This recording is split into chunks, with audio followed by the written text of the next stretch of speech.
Chapter 126, Chapter 120. Generally, both fire and lightning like to run rampant. Because we're using magical energy to invoke the natural phenomena, the concepts are more interlinked into their creation than the true natural phenomena. How the elements are perceived is how they will act even in situations where factors may actually limit such things. Like it's extremely hard to ground a bolt of magical lightning, or another example may be the lack of oxygen in a room where you create a magical fire. The fire will still rage as long as its supply of magical energy hasn't dissipated, even if the scientific process would deny such a thing. That's also a reason why magical fires generally don't keep going even if there is a lot of foliage to burn. They run their course and then dissipate, unless of course someone made them keep going intentionally through other means. I get that. Rin nodded along. But why lightning over fire? Lightning seems more unwieldy? I don't know, fire just seems easier to use, I guess. There are pros and cons for every element. Elemental manipulation isn't exactly my forte, though I would say I'm fairly decent at the lightning element. It has the easiest direct use. I waved my hand, and a runic circle appeared. A thought and a bolt of lightning discharges. It's simple, easy, and straightforward. To use flames, it would need a continuous torrent to truly become a threatening spell. Fireballs were good and all, but they didn't have much stopping power compared to a bolt of lightning. On the flip side, fireballs were easier to invoke and actualize, not to mention the magical energy cost was much lower. That's why you use lightning over fire? Rin asked. More or less. I nodded. And I can't deny I simply have a liking for the lightning element that comes from a mere preference. Rin looked deep in thought. What about ice? Ice is definitely a close second on my list. While lacking the direct damage capabilities of lightning, it has astounding battlefield control applications. Why, I met a young man on Remnant who could produce water clones and used ice dust to an amusing effect. Do you think? Rin paused, looking at the two of my girls finally finish up and start walking back over. I have no idea what they spoke about, but I still couldn't help but smile as the thought of them getting along. Artoria sat down next to Rin and Meridia took a seat right next to me. Anything I should be worried about? I asked, a small smile plastered on my face. We merely discussed a few issues. Artoria replied. There is no need to dwell on it. Meridia added. Suspicious I was teasing. I'm not going to pry into something they clearly wish to keep secret. Meridia decided to ignore me. I do not believe we properly met. She turned to Rin. Rin gained a rather passive expression. I'm Rin Tosaka, I'm a student under Kisker Zelretch Chwinorg, this idiot's grandfather. She jabbed her thumb at me. Oi! I pursed my lips, turning toward Meridia. Defend your man. I poked her. What do you expect me to do when someone speaks the truth? Betrayed by my own woman. She rolled her eyes. I'm Meridia. She gave Rin a small acknowledgement. I am this idiot's woman, as he so aptly put it. She said rather drily. How did that happen? Rin asked. I ask myself that question every passing minute. My charming smile and winning personality. Meridia lips curled up into a small smile. A few of the words in that sentence are correct. Maybe we need a second opinion. I turned towards Artoria. I was moved by your ability to receive a sufficient beating. Artoria replied, an amused smile on her face as well. Are there proclivities of yours I am unaware of, Wilhelm? Meridia eyed me. Oh, so that's how it's going to be? I moved my hand down and squeezed her thigh under the table. She stiffened, but otherwise didn't react. You just have to ask and I'm sure you can be intimately familiar with them. Chwinorg, stop perving in public. Rin threw an apple at me. I dodged out of the way, only for it to be caught by a newcomer. I must agree with Miss Tosaka. I turned around to see the Archmage standing there. Actually, the only one who wasn't surprised was Meridia. Lady Meridia. The Archmage lightly bowed. I apologize for interrupting your personal time. Clearly he was choosing his words carefully. Meridia didn't seem annoyed, that was good. Your presence is inconvenient, but not unacceptable. She merely replied, giving him permission to continue. He took the K. Wilhelm, I had received a message from some people I've been corresponding to in Whiterun. Apparently there had been another dragon sighting. They requested an additional relay of resources. I thought since your friend would be involved, perhaps you would like to deliver it. And I'm sure it has nothing to do with the fact that I can get there much quicker than any other people you send. His lips curled up. Just a nice happenstance. Well, I did want to see Thorim again. I admitted, casting a quick gaze around the table. We will be fine here, go see your friend. Artoria gave me a smile. You don't have to babysit us. Rin huffed. You're going to fight a dragon again. Meridia crossed her arms, giving me a glare. I promise it won't be like last time. She didn't seem to accept that answer, frowning deeper. If you go after those spawn of Akatosh, I will be keeping watch. Well, then I just have to give a good show. I turned back to the Archmage. What did you mean by supplies? Was kind of curious what they've been up to. We've been working overtime to produce potions and other magical reagents to combat these dragon attacks. And we've had a solid supply of food to help out the area that have been hit hard on their farmlands. The Archmage explained. I could more or less read between the lines here. How thinly are you stretched? How many teachers and students have you seen running around? He raised an eyebrow. And now that he mentioned it, I didn't see any on the way inside. He didn't want for me to speak and continued.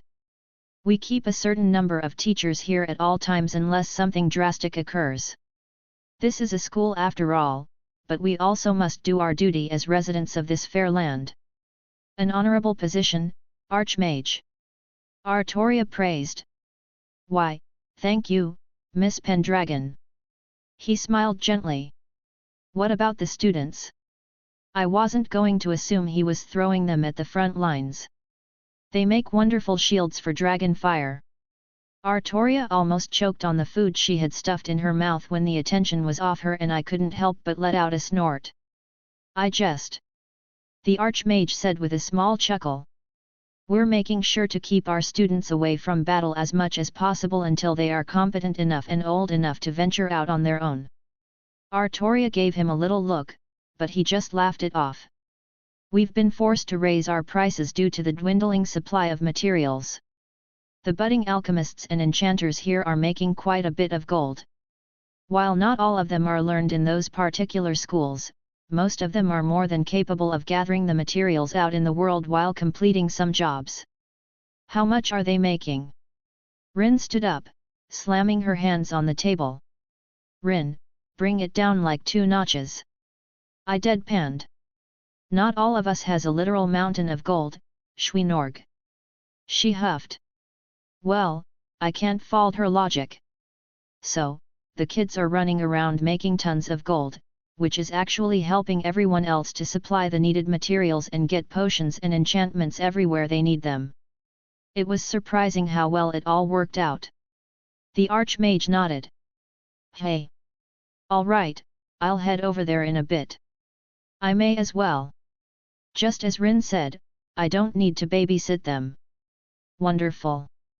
He waved her hand, setting down several crates, sacks, and all manner of containers on the ground near us. If you need anything from me, just call out. He gave one last nod to Meridia before disappearing. He is bearable, for a mortal. Meridia said idly. Am I bearable too? I shot her a smile. Humph. She crossed her arms. Perhaps if your hands didn't wander. She said evenly, even as I squeezed her thigh again. And with that, I'm out. Rin stood up.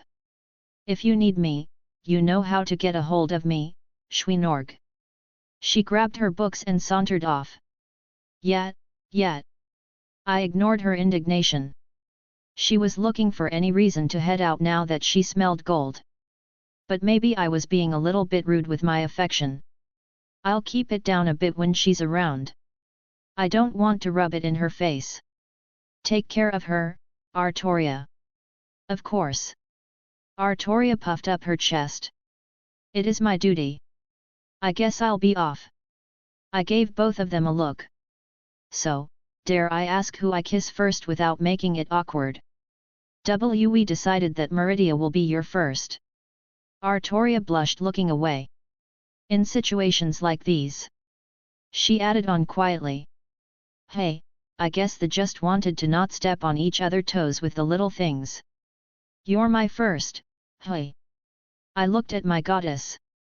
She wasn't as red as Artoria was, but that faint dusting of her cheeks was hard to miss. I leaned in, giving her a kiss. She put some affection into it, but I don't think she was used to other people watching. I think she was slightly embarrassed by this whole thing. Frankly, she was less talkative than I assumed she would be. Artoria? I asked, walking around the corner. She held out her arms, apparently more welcoming and not as shy to the company as Meridia was. I welcomed her unique flavor all the same. I shall make sure our man does not get in over his head.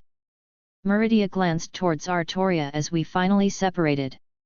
Artoria gave a bright smile, a quick nod of thanks as she ran off towards Rin. There was definitely some hidden words traded between them with the gesture. I really wanted to know what they talked about, but I would refrain from imposing. What do you think? I asked her now that we were alone. Artoria is acceptable. She said bluntly, but from her, that was high praise. Slightly, her expression shifted to something softer. She was not deterred by my existence. She was respectful for the sake of being respectful, regardless of my status. It was refreshing to chat with another person who did not put on airs around me, who I did not have to keep up my guard around. I'm glad you two get along. My arms found themselves wrapped around her in a very familiar way at this point.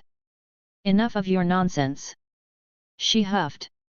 Go deal with your business and cease your molestation of me. So cute. I chuckled, walking over and sweeping up the supplies and putting them all in my ring. I would want her to meet Jin soon as well, but we weren't really in a relationship the same way, so that probably took less priority in Meridia's eyes. Besides, Jin was probably having the time of her life in the library right now. I pulled out Mirage, the familiar glowing energy wrapped around my blade. Ready to go. Meridia gave me a curt nod. I'm already watching your friend, he has engaged a duo of dragons. Sometimes I forgot how powerful she was, or more so exactly what she was. This her right here, right now, wasn't the only sense of self she was projecting. Honestly, I didn't really care. Call me selfish, but as long as she was mine, that was fine with me. What she was weighed very little on the scale of importance. She cared for me, I cared for her, that's all that truly mattered. I raised an eyebrow. Oh? Is he doing okay? He is holding his own and does not appear to be struggling in any meaningful way. If I had to make a judgment, these two spawn of Akatosh do not seem particularly strong for their race. Are you giving me your blessing to go fight? I asked. You will do so regardless, I may as well inform you of your opponents. She scoffed, but her look betrayed her tone. She was worried about me. Hey! I moved closer, hand rubbing her cheek. I'm not so arrogant to think I can take on the world, but I can handle this. It is not the dragons that I am only worried about. She whispered. I'm confident in running away, if that makes you feel better. Slightly. She muttered, dipping her head, allowing herself to be wrapped by me again. With one last kiss on her forehead, I stepped back. My sword flashed out, creating a portal over towards Whiterun. Getting a glimpse of where I wanted to go, I redirected it a tad closer to my friend. With another look, I nodded at her and walked through. I walked out of my portal, the immediate battle scene greeting my eyes. Well well, this doesn't look too fair. How about we even the odds, Thorim? Will. Thorim, my friend who I hadn't seen in what felt like forever, turned towards me. The battle seemed to pause at my sudden arrival. The two dragons looked at me strangely.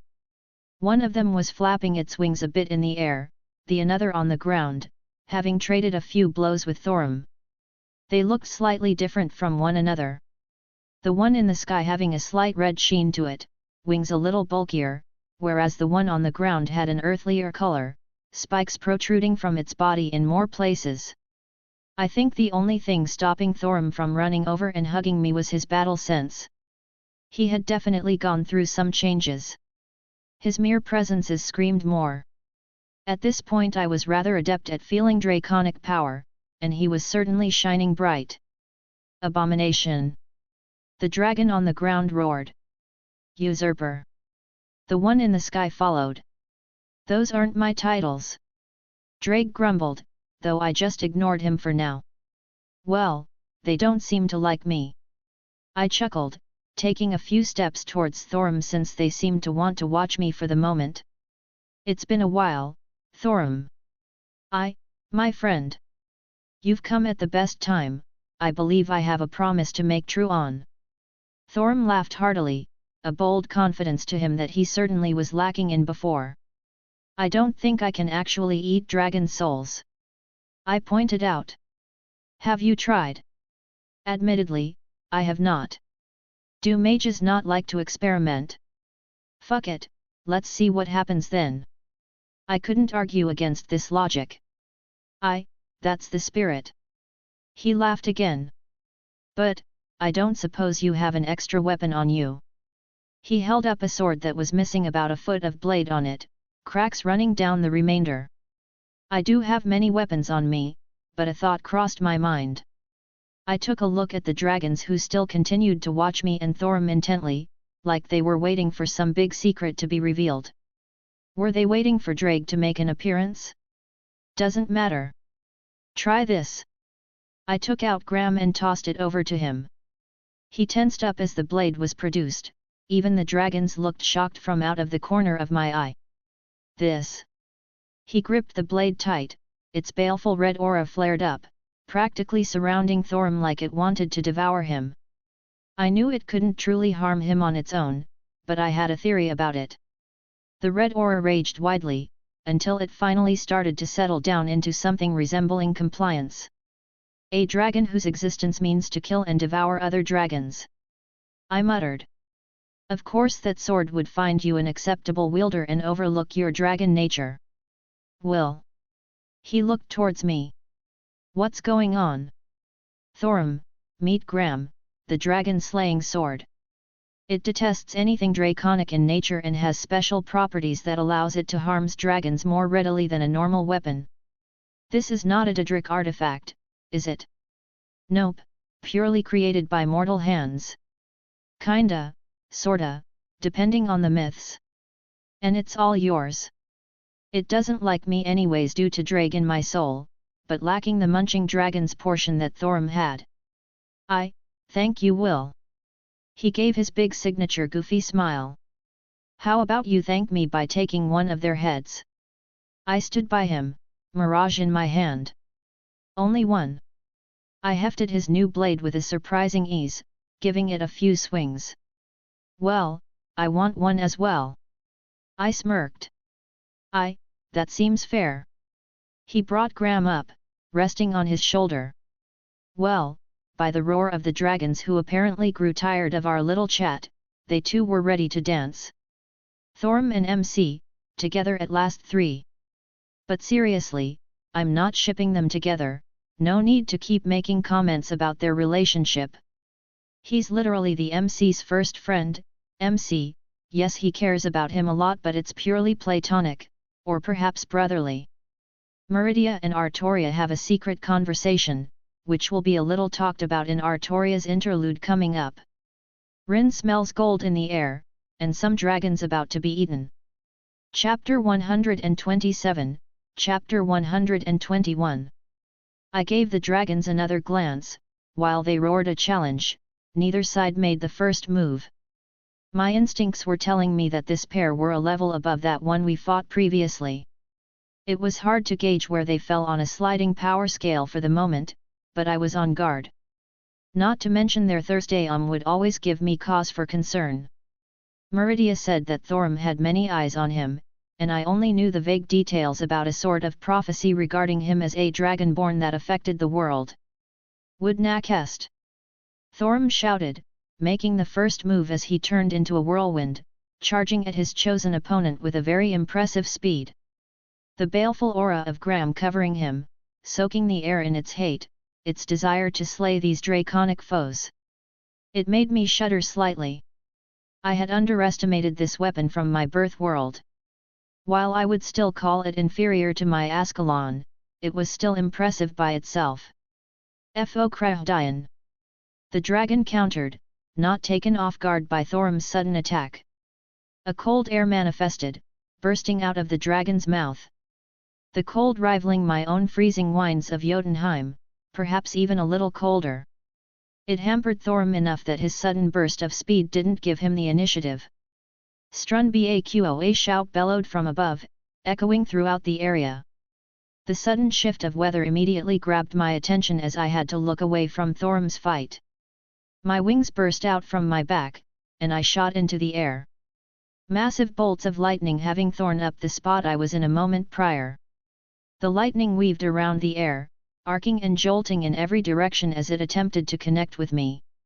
The sky above was overcome with this dragon's magics, an impressive display that I would have admired had I had time to mull it over. I climbed high up, the dragon mirroring my ascent as it came after me, snarling and rage in its eyes. I don't know what happened for these dragons to despise me so much, but they clearly wished to end me. A greater ward manifested in my free hand, dispersing a bolt of lightning. It gave me a moment to cast an ebony flesh and a reinforcement over my body. My dragon heart beat fast in my chest and my devil blood anticipated the fight with glee. With another thought, I willed the boosted gear onto my hand. Finally, Drake happily exclaimed as we continued to move into the unnatural clouds above.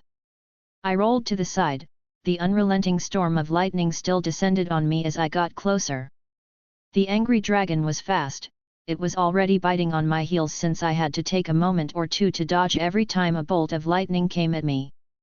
My aura flared, the iridescent light cascading all around me as the lightning splashed against the phenomena that enveloped my entire body. With aura and my enhancement spells in full effect, I could practically ignore the smaller assaults. Boost I added on a single boost to enhance my physical abilities a step further.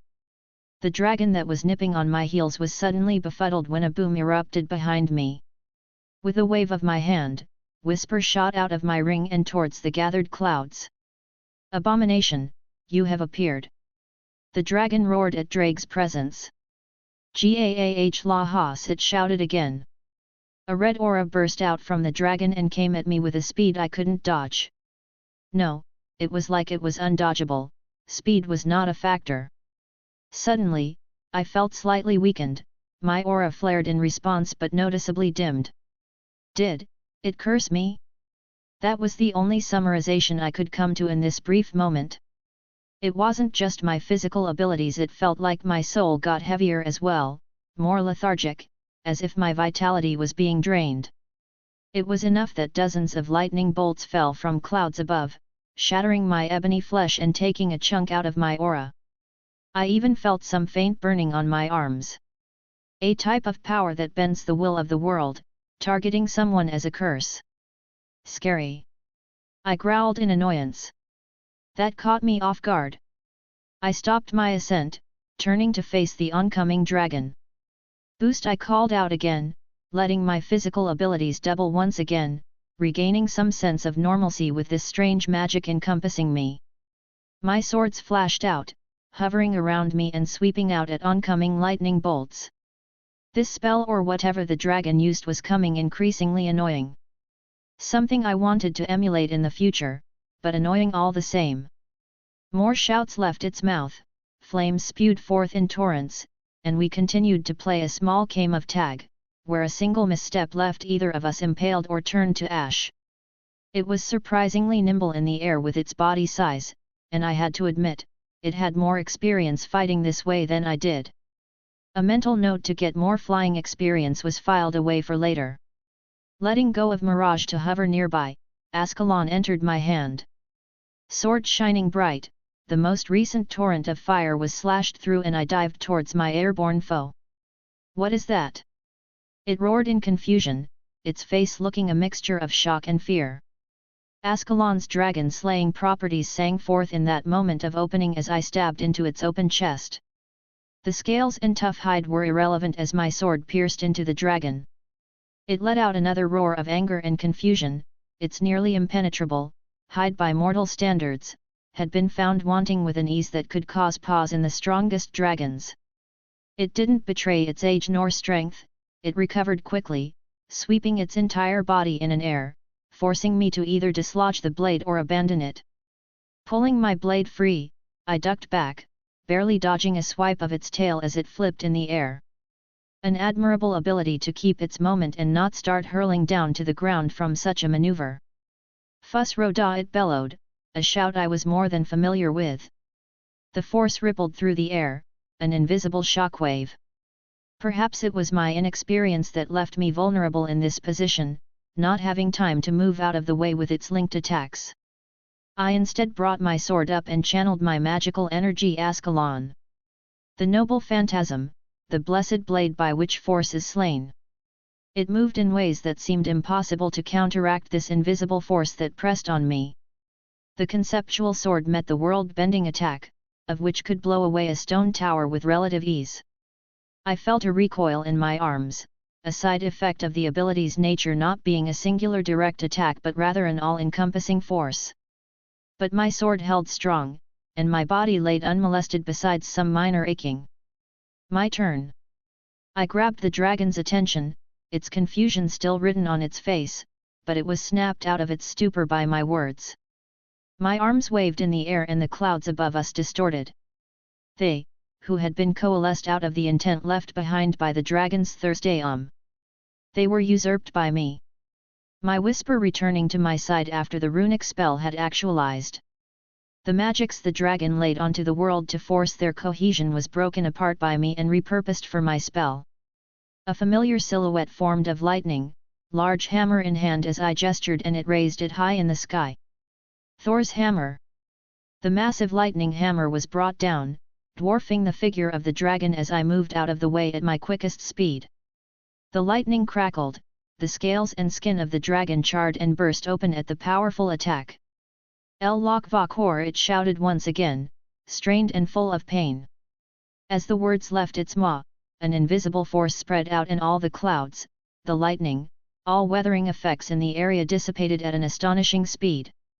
For as far as I could see, this high up in the air, there were no clouds in the sky, all the way up to the horizon. The dragon began falling backwards towards the ground, its wings not looking too good, but they tried to flap to regain some kind of momentum for continued flight. I shot down, sword nearby. "Boost!" I called out one last time, colliding with its underbelly.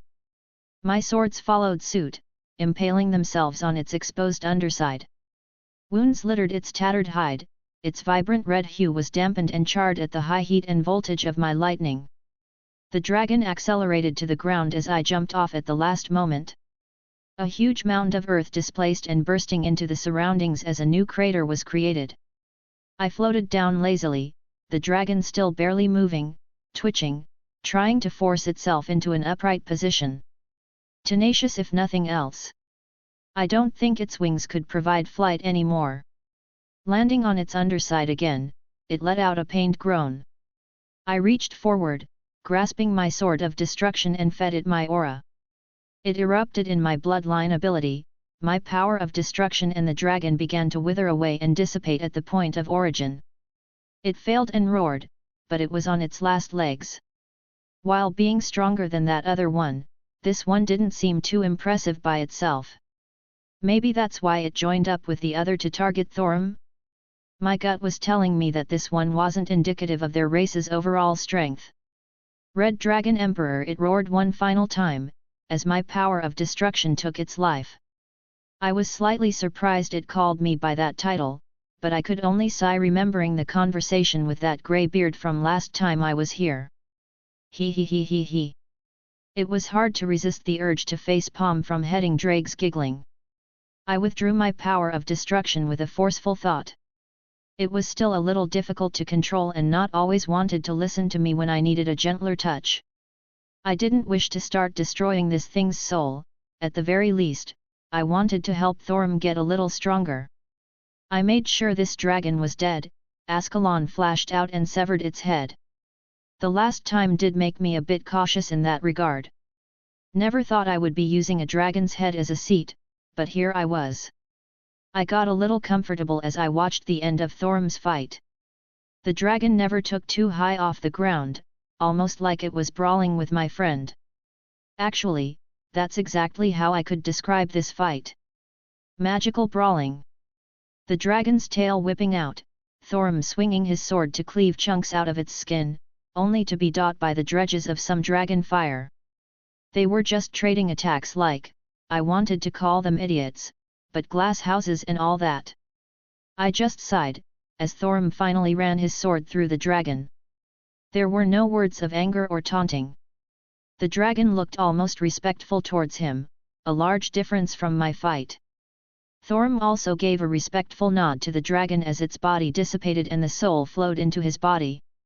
Almost immediately, though, he turned to me with that big goofy smile, like he wanted to show off his kill. He walked towards me happily, Graham lifted up on his shoulder. It looks like I lost. Though there was only happiness in his voice. It was close. I offered, though my fight consisted of a lot more running around. He gave a good-natured laugh. Approaching the dragon I was sitting caused it to decompose similar to the ones I've seen previously.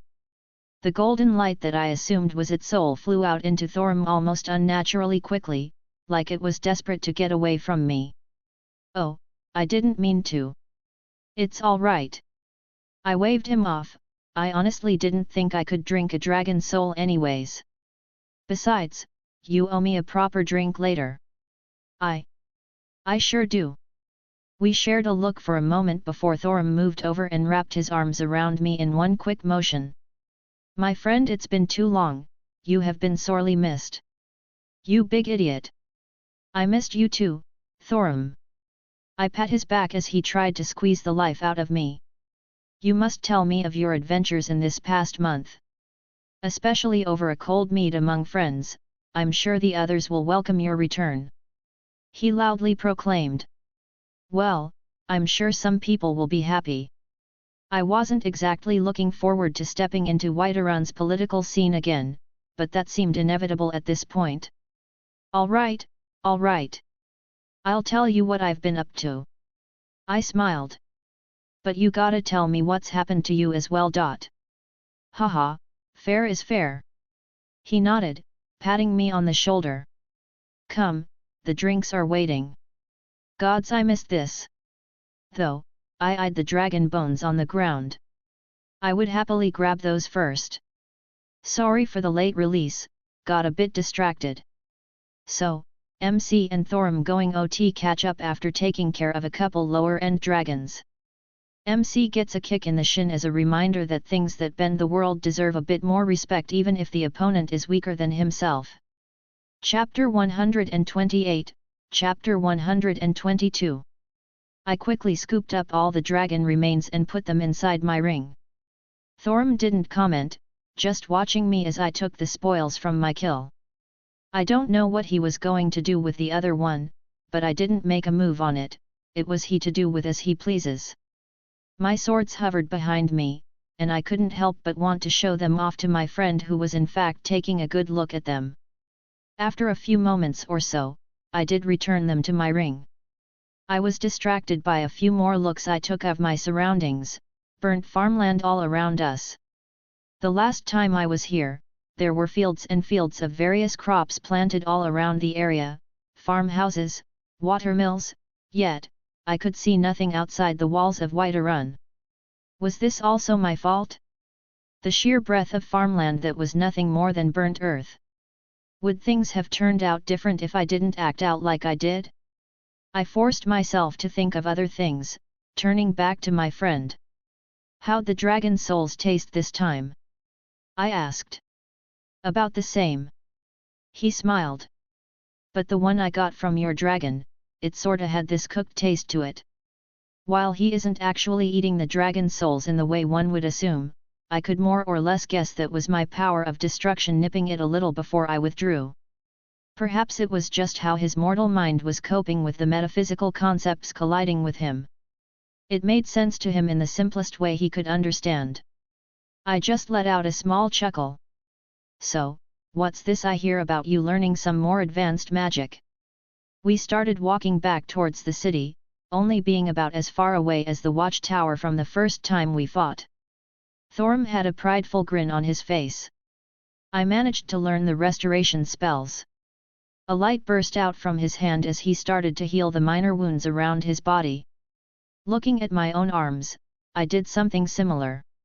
I wasn't wounded in any meaningful way, but I allowed some things to affect me more than I should have. Thankfully, that thing the dragon did wasn't a curse in the normal sense, merely parsed like one while in effect. As soon as the dragon died, the lingering effects vanished. Impressive, that should be an intermediate version of the basic healing spell, yes. They were the most difficult for me to learn, but after I absorbed a couple dragon souls, it started to come easier. That makes sense, he was gaining the experience from the dragons he slayed. One of them was bound to give him a better understanding towards magic in general. What about you, my friend? That spell you used was mighty impressive, I doubt there was anyone inside the city who didn't witness it. He slapped my shoulder. You like it? I couldn't help but beam under his praise. It was a spell I created under the help of my teacher. One of many more I have yet to use outside of training. A teacher? For you to want to train under someone, they must be quite the mage or warrior. She was special. I sighed. Sounds like there's more of a story there than I thought. He looked at me strangely. Well, by the end, she wasn't just my teacher. I shot him a smirk. He bellowed out a laugh, taking a moment to regain his composure. I envy you, my friend. As much as I revered the greybeards, they were no beautiful woman. Yet, I could admire her beauty every day as she kicked my ass. I snorted. Ah, a powerful woman at that. As a nord that just makes it even more impressive. Admittedly, I do like that she could beat me up. Strong women definitely fall into my type. That reminds me, what about your other woman? Me. I quickly covered his mouth, shushing him. He didn't react overtly, more so just confused at what I was doing. Careful, lots of prying eyes around here. I looked up into the sky. If I focused, I could just barely sense some invisible fluctuations of space around us where entities were peeking through higher dimensions. I dared not poke them any. I understand. Thorm nodded. While I don't think he thoroughly knew what I was speaking about, he could probably guess that people were eavesdropping. Telling all those other higher entities that Meridia and I were in a relationship would probably bring her trouble, and I didn't want that for her. Even if I did blatantly use Dawnbreaker. At the very least, I wanted all those who watched to know that I belonged to her, even if they didn't know that she was also mine. Tell me about this other woman then, who could match up to the one you spoke of before? He questioned, a big smile on his face. Skathik is her name. I stated, a small smile forming as I reminisced about her. A right bitch, but I wouldn't have her any other way. Kicked my ass for a couple years to get me into fighting shape. Helped me with my magic and had the cutest laugh. A very sharp tongue, but was also very sweet when she wanted to be. I had to force myself from running a hand through my hair, my tic ever present. She wielded a spear, doubt there will ever be a person I meet who could match her in that regard. She sounds like an amazing woman, I would be happy to meet her one day. Thorm nodded along at my explanation. And what do you mean years? You were gone a month, was she your teacher before? Well, that's a bit hard to explain. Time is relative. I paused for a moment considering how to explain this but decided to give up. I'll give a better explanation later. This would be a whole other conversation to have. Unfortunately, she's preoccupied for now, but in the future I'll definitely bring her around here. I have no doubt you'll get along well with her. Hell, she could drink everyone at the companions under the table. He didn't seem to at all dwell on my dismissal of his question. Oh, those are some strong words there, my friend. I will put money on it. He let out a big laugh. We will have to see then. He clearly took it as a challenge. In the meantime, how about I introduce you to my other woman when she has some free time? The corners of my lips curled up at his confused expression. My friend, just how many women do you have? 4. I laughed. 4. He looked at me in shock. That deserves many drinks. He shook his head in exasperation. And they are all aware of each other. Of course, do you think I would play around with them like that? I did not mean to imply anything. I know you are honorable and would not take advantage of their hearts in such a way. Thorm hastily replied. But 4? You must teach me this magic. The magic of being handsome. I flashed him a cheeky smile. Being handsome is it? He grabbed me and got me into a headlock. Are you saying I am not handsome? Shall we go ask the fair maidens in the local tavern who is better looking? No way, my girl would have my hide if I did something like that. I squirmed under his grip. Meridia would definitely be upset if I did something as provocative as that. I will take this as you admitting defeat then. Thorm said triumphantly. But tell me of these others, who else had managed to catch your eye? Artoria is wonderful. I couldn't help but smile. Strong, honorable, a knight. If Scathatch could drink us all under the able, Artoria could do the same with food. I let out a chuckle. She's also very kind and gentle, always willing to help people in need. Jin is difficult to describe. But I wouldn't trade her for the world. She's the mage type, likes to keep her head buried in books. She's a bit mischievous, likes to tease or generally just have conversations. She's adventurous, willing to try almost any new thing. But you'll be able to see that for yourself soon. They sound like good women as well, I continue envy you. He slapped my shoulder again. You say they here as well? Yeah, they're currently at the college. My grandfather's student is here too, Rin. She's like a sister to me and I wanted her to get some experience outside of her workshop. Another mage type? I can't wait to meet them. Thorm gave his big goofy smile. What about you, how many women did the Dragonborn manage to woo? I raised an eyebrow. He coughed awkwardly, and I couldn't help but laugh at the way he got flustered. I may have spent a night or two with a woman, but nothing beyond that. There's no way I'm just leaving it at that, give me more details. Oh, we're back. Thorm changed the subject. You're not getting out of this that easily. I pursed my lips, but I would allow him his respite.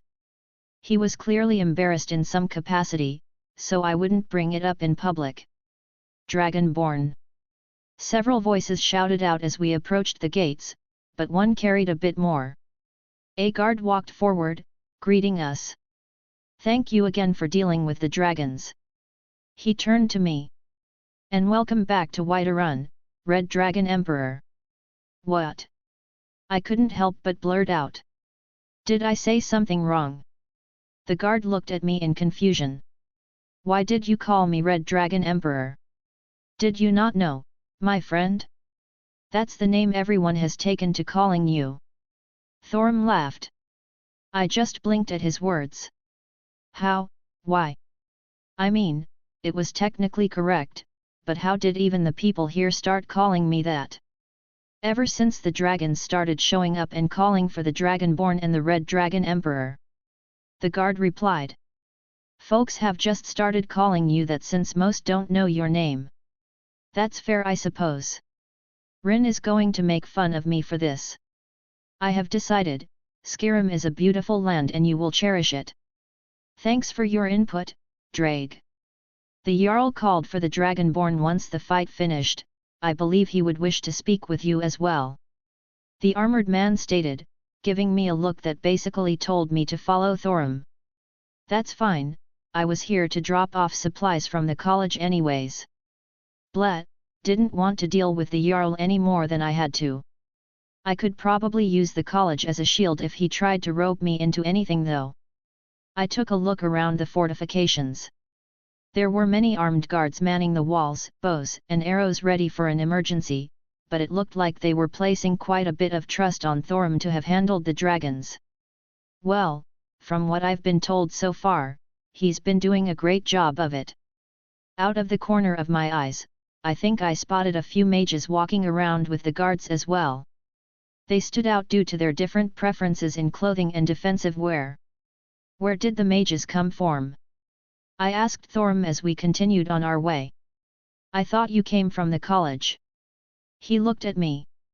We had some mages from there come aid us, most cities received support from the college.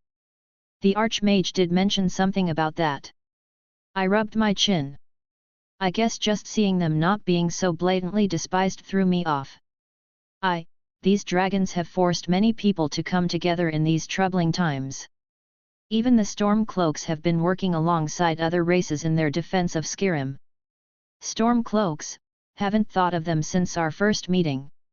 I sighed, remembering how I first came to Skyrim. How odd it is to think of being bound and headed for the block as simpler times. Thorum snorted. Not just dragons, there had been whispers of vampires making more appearances in the east. Mostly just talk in the taverns, but the Jarl hasn't denied them even after they're on everyone's lips, so most people are taking them as fact. Vampires? Hey! I briefly thought about what I knew of the vampires here. Nasty bunch. Right they are. Never heard nothing good said about a vampire, but I hope they're just rumors. People don't need to be worried about their neighbors being monsters. Thorum sighed. That would just add more onto this already depressing situation. I decided to shift the subject away from them for now. Feels like a lifetime ago when we first met on that cart. I muttered. How have things been, Thorum? I only asked him a question or two, but I still don't know how exactly he's been holding up. Surviving. He had a calm smile on his face. The companions are still going, a few more members have been lost here or there, but they've picked up on recruitment though. We approached the Jarl's Hall, guards respectfully ushering us forward. I guess we can talk about the big stuff later. I mused, admiring the familiar building. I still had a lot of questions, how his training went, what he's been up to in more detail, his previous fights, what magics he's learned. But those would be best left for when we can talk over some drinks. Big stuff? Should I be prepared for more women you haven't told me about? He gave a good-natured laugh. I cleared my throat awkwardly. About that. His laughing stopped and he stared at me. You, my friend, are an admirable man. He clasped my shoulders. At least I shan't be surprised anymore at this point. Did I mention I have a daughter now? His reaction did give me a genuine smile. Best buddies are reunited at last as they catch up on what's been going on. On a side note, I'm going to try and get the second part of the Wilhelm Schweinorg, Attorney at Law make-up tomorrow, but no promises. Chapter 129, Chapter 123. We drew the attention of the entire hall as we walked in without anyone even announcing our presences. At this point, I think everyone was familiar with Thorum, but I had been absent for about a month, so I had quite a few eyes on me. Well, there were also a few people giving Thorum's new sword a look over. I couldn't blame them, it had a baleful red hue that was hard to miss. While it didn't lash out its hate towards non-dragons, the demonic nature of the sword was clear to people who didn't even know the proper terminology. I could appreciate the culture here, the fact that the Jarl's people weren't kicking up a fuss about him be so blatantly armed. A warrior culture. The Jarl held up his hand to his advisor who was whispering in his ear, sitting up straighter on his throne. Thorim, I hope you bring good tidings. My Jarl. The dragons have been slain. Thorim nodded as we took center stage. At his words, the room quieted down, intent on hearing the conversation. Out of the corner of my eye, I spotted Farengar hiding in the back near the entrance of his little workshop. I briefly remembered what happened last time and I held back a sigh. Perhaps I was a bit too abrasive. I don't need to go around making enemies when I don't have to. I won't purposely antagonize him, but I also won't put up with his nonsense. My thoughts broken when the surrounding people clapped and cheered his name, Thorim just giving a bashful smile. Well done, Thorim. Truly we are blessed by the divines to have you here. Jarl Balgruaf said with a grin on his face. But there appears to be more to the story this time. His gaze turned to me. Welcome back to Whiterun, Wilhelm. I take it you also participated in the fight. Thorim slapped my back. Will appeared short after the fight began, aided me in defeating them. It would have been a much harder battle had I been alone. Well, no use in denying it. I opened a portal in plain view of many people, I'm sure word will reach his ears eventually anyways. That's right, I recently came back to Skyrim and stopped by the college first. I intended to head back down here in a few more days, but the Archmage was alerted that Whiterun needed some supplies and that some more dragons were spotted, so I hurried on over. I briefly explained. A few small expressions flashed across the Jarl's face, clearly picking apart my words. I made sure to mention the college and indicate that I was a part of that faction so he wouldn't keep trying to bind me to Whiterun. Not to mention, me bringing some much-needed supplies, he couldn't very well start poking or prodding me for information without appearing crass in front of his subjects. Also the fact that I helped Thorim slay the dragons, I was probably very popular with his retinue right now. Yes, it was hard to miss your addition to the battle, until you had just showed up, we were wondering what had happened. While we could not see much from here, the magical phenomenon was clear to everyone in the province. Balgruaf's tone was light but there was a hidden edge there as if he was letting me know that he was aware of my strength. I admit, I have heard tales of your magical ability, but to see the effects, it leaves me in awe. The spell you used was humbling to see from the distance. Ah, my hammer of Thor. I could only imagine it looked particularly frightening from the distance. I had good teachers. I said simply. And now I somewhat understood why Farengar was standing to the side and not speaking. Maybe my skill left him feeling a bit intimidated. I think he was hoping for a little bit more information, but he settled on something resembling happiness after a moment. Regardless, we welcome any aid that the college could lend. He stood up. Tell me, where are these supplies? Are there carts waiting outside the city? I have them here with me, if you have somewhere you want me to unload them. I let my hand glow with the obvious signs of magic, allowing him to draw conclusions. He just blinked, a genuine smile on his face. Well, that makes matters easier. Right here would be fine, it saves my men from having to move things too far. I just shrugged as Thorim stepped back, he'd seen me making things appear and disappear so I guess he knew I could store things. Waving my hand, I let the supplies unload onto the floor in front of his throne. It should all be here, but if you think anything might be missing, I won't be offended if you want me here while you check. That will not be necessary, just the fact that the Archmage sent you would have been more than enough. Savos Aaron has been nothing but selfless in these trying times. I don't think there has ever been a mage so well liked among the Jarls in Skyrim's history. Jarl Balgruaf let out a laugh. That's ignoring the honor and valor you showed in Whiterun's defense. There were a few stomps and pounding on the table in agreement. The Jarl paused, looking at some of the supplies. What's this? He walked over, opening a sack and reaching inside. Rice? I have not seen this since my days in the Imperial Legion. You recognize it, that makes things easier. I mused. I was not aware the Archmage had stores of rice. I would have purchased some before this whole dragon fiasco occurred. That's my contribution. I corrected, earning his attention again, scratching my head awkwardly. I had bought a large amount back in Kyoto for my own use since I often found myself outside of Japan and often missed my homeland's cuisine. I saw the damage outside the walls and wanted to lend a hand. Honestly, I didn't dislike the Jarl. I understood his position even if I had to take steps to avoid his authority. If anything, I respected him.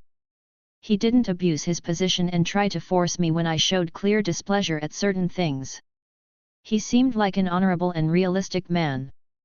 Perhaps I felt a little guilty as well. If I could alleviate some of the city's pressure for food needs, I wouldn't mind lending a hand. It was only money for me, but it was food on the table for some unlucky families. The Jarl looked over the sacks of rice. While not as much as everything else, there were several dozen altogether. Enough to feed quite a few people for a long while if rationed well. Rice is not the usual palate of Nords. Jarl had a small smile on his face. But I'm sure I can show some of my men how to enjoy such robust grain. I wonder if my cooks could recreate some of those dishes in my memory. He slightly reminisced before turning back to me. Once again, you have shown your honorable side, Wilhelm. You are neither Nord nor a Skyrim native, yet you continue to offer support to Skyrim's children. My friend, the Jarl speaks the truth, you continue to impress me with your goodwill. Thorim looked at me with a little bit of awe. Oh Thorim, I'm not as good a person as you think me. Avenichi. The Jarl called out, and a non-Nord man walked over from the side, great sword on his back. Yes, my Jarl. He asked. Would you please start organizing the supplies and send them where necessary? Jarl moved back to his throne. Of course, Jarl. Avenichi walked forward looking over everything. I just require some manpower, I've already taken note of who needs what. The Jarl looked pleased, with a nod he ignored Avenichi start calling people over and began ordering them around. I understand you both probably wish to celebrate at the Horvaskr with the companions, but I have one question that is merely a curiosity. Where did you acquire that blade, Thorim? He pointed towards the new sword politely kept to his side. Thorim blinked, pulling it up. Will gave it to me when he appeared. Truly. The Jarl scratched his beard. It looks like a mighty fine weapon, though it gives me an eerie feeling. It's not a Daedra artifact, if you're wondering. I wanted to nip that in the bud right now.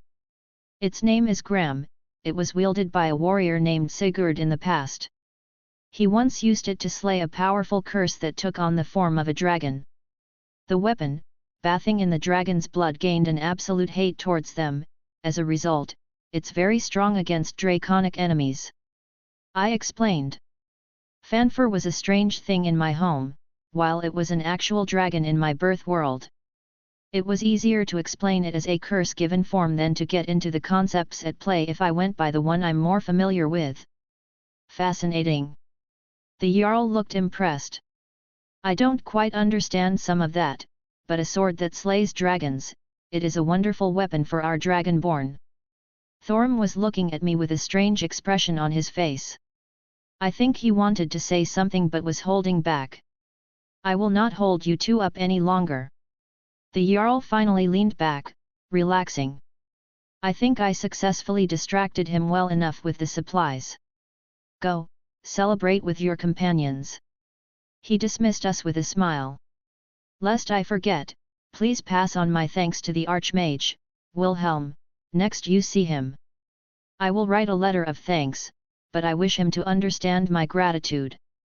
I will make sure the Archmage receives your words. I offered a polite bow, which he gave a nod towards.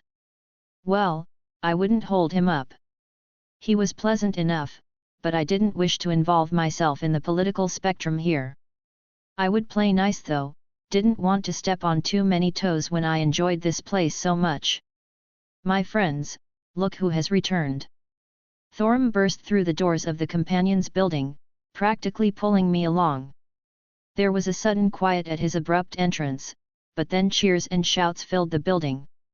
Some were from Thorum's return, others for my appearance after a month's absence. Actually, I saw quite a few happy faces sent my way. I guess I underestimated how much goodwill I had built up here previously. Wilhelm. A female voice sounded behind me and I recalled this woman immediately as me and Thorum pulled up a chair at an empty table. Ela. I greeted with a small smile.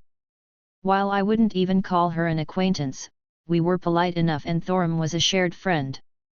Hey, don't forget me. Another gruff voice joined in. Farkas. Thorum let out a shout.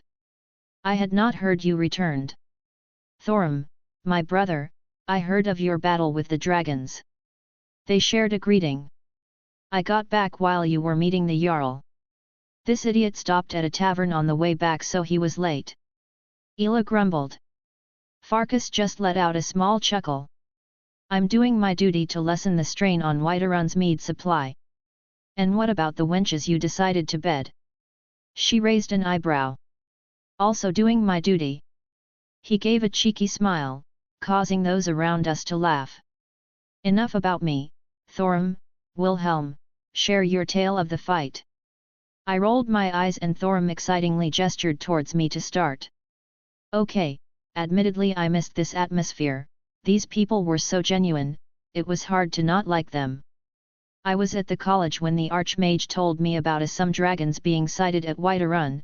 Obviously I knew this idiot would fight them so I came to lend a hand, otherwise he might try to jump on the back of another. Oh, it will be like that then. Thorum took the jab with a laugh. How many dragons have you slain, my friend? Shall we compare numbers? It's not about the number. Yes, with all your women, I can guess you've heard similar words before. Thorum interrupted, that big goofy smile on his face. That got a round of jeers and laughs from everyone. I couldn't help but chuckle as well. Oh, so you finally got jokes? Honestly, I thought the only joke you knew was the one about your magic ability. I raised an eyebrow. While most Nords didn't care for magic, they sure did erupt at my retort. Thorum, for all his good nature, just laughed along with them. My friend, my honor demands I take revenge for this insult. He slammed his elbow on the table, propped up with his palm open. Oh, am I being challenged? I loosened my tie, giving me a cocky look. If you have the stones. Thorum returned my smirk, though he was playing it up, I couldn't miss the humorous tone in his words. Arm wrestling? Hey! I eyes his admittedly muscled arm. No one would fault you for backing down, Wilhelm. This is a true Nord's strength right here. He slapped his bicep, earning a hoop from the crowd. I feel like I'm being looked down on. I began to unbutton my vest, setting it to the side, taking my tie off I placed it down and finally, I unbuttoned my shirt and tossed it into the pile with my other clothes. I stood up straight, letting everyone get a good look. Want to talk about strength? I earned all of this. I gestured to my body, while I wasn't particularly muscular like most Nords, I damn well was cut into shape and thoroughly remodeled from Skathika's teachings. I was leaner, perhaps closer to a swimmer's build, but I was not at all scrawny. That got a reaction from our crowd.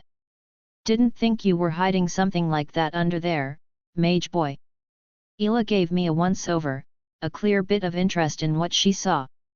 You should see what I'm hiding under my pants. I sent her a wink, earning a snort and laugh from her. You're all right, milk drinker. She finally gave a genuine smile. Well, my friend, you continue to impress me. Thorum commented. I just realized, was Meridia still watching? I'm definitely going to tease her with this later on. As you should be. I put on my best faux arrogance. So, what are the rules? I got this. Farkas stepped forward, hushing the crowd. For those not familiar, the rules are simple. No outside help, no magic, no potions. We rely on physical strength, loser buys a round of drinks for everyone. Do you guys pay for drinks here? I blinked in confusion. We have to restock somehow. He shrugged. Made sense. Well, Dragonborn, ready to lose. I put my arm on the table, clasping it to his own. Red Dragon Emperor, it will be you losing. He returned my little taunt with a smile. Farkas placed his hands over ours. Being. He let go, taking a step back. Immediately we began pushing in opposite directions, trying to force the other's hand down. My eyes widened as I felt his physical strength for the first time. Damn, how many dragons did you eat, fatty? I grit out, feeling my muscles bulge under the strain. He looked a lot more relaxed, but I could still feel the tension from his end. Enough to take a mage or two down. He smiled again, putting more strength out, and my arm began to fall towards the table. I had a dragon's heart, aura, and my own devil physiology, yet he was beating me in pure physical strength. I knew he got stronger by munching on dragon souls, but hot damn was this impressive. No wonder he killed that other dragon so easily. Thorum. Thorum. Dragonborn. Thorum. Most of the shouts were for Thorum, not that I could blame them. I was a bit of an outside here even if I had a lot of goodwill from these people. Hey, Thorum. I earned his attention again. Did I ever tell you I got a familiar? I was doing everything I could to keep my arm from going down any further. A familiar? He questioned. I suppose he wasn't too knowledgeable on mage practices. A contract with a creature or animal, a bond that makes them become a sort of companion. I briefly explained. With my free hand I took my hat and turned it upside down, letting Sir Wiggles walk out onto a fee corner of the table. That earned a bewildered look from Thorum, enough that I pushed him back slightly, but he regained his wits and stopped me from moving any further. Behold, Sir Wiggles' bottom fluffy tail Octavius Benedict III, Crown Prince of Emerald Kingdom. Duke of Carrot Island, General of the Northern Armies. What? Thorum just looked at me blankly, then at the rabbit on the table. A sentiment shared by most of the people in the building. Sir Wiggles, attack! I ushered as my familiar hopped towards Thorum, and started getting up in his face. Hey, what are you? Thorum started honest to God giggling as Sir Wiggles rubbed up on him. I of course took this chance to push him arm back, taking him by surprise once again. His eyes widened as I felt another surge of strength overcome me. He stopped me mid-push and slowly I began to be pushed back again, no break this time until the back of my palm hit the table. Winner, Thorum! Farkas yelled and the crowd cheered. Little fella! Thorum seemed more amused by Sir Wiggles. All right, all right. I held my hands up in defeated, taking out some gold and setting it on the table. Drinks for the evening are on me. A lot of faces I didn't know gave me genuine cheer and thanks. It was nice. I did forget how welcoming the people here were once you got in with them. I didn't even have to move as drinks started being shoved into everyone's hands, people happily chatting and laugh about. It didn't matter that dragons were constantly attacking the city, as long as there was a moment of respite, these people would celebrate. At least I didn't have to move for drinks to come to me. I quickly got started into my mead, the taste nostalgic, considering Scathatch drank my stash. I guess my secret technique didn't work. I grinned at Thorum who was happily giving Sir Wiggles attention. But it was a good try. Thorum happily replied. I blinked for a moment, realization dawned on me. Weren't we supposed to tell about the fight with the dragon? Even Ela and Farkas seemed caught up in their own little thing at the side. Thorum looked around and realized they weren't being paid attention to much anymore, and just shrugged. They looked more caught up in their next drink. He mused. Well, whatever. But I would like to hear about this daughter of yours. He grinned right back at me. Well, that's a bit of a story, I guess I'll start from the very beginning. I took another drink, and I could guess this was far from the last one for the night. Non-canon O make Wilhelm attorney at law round 2 part 1.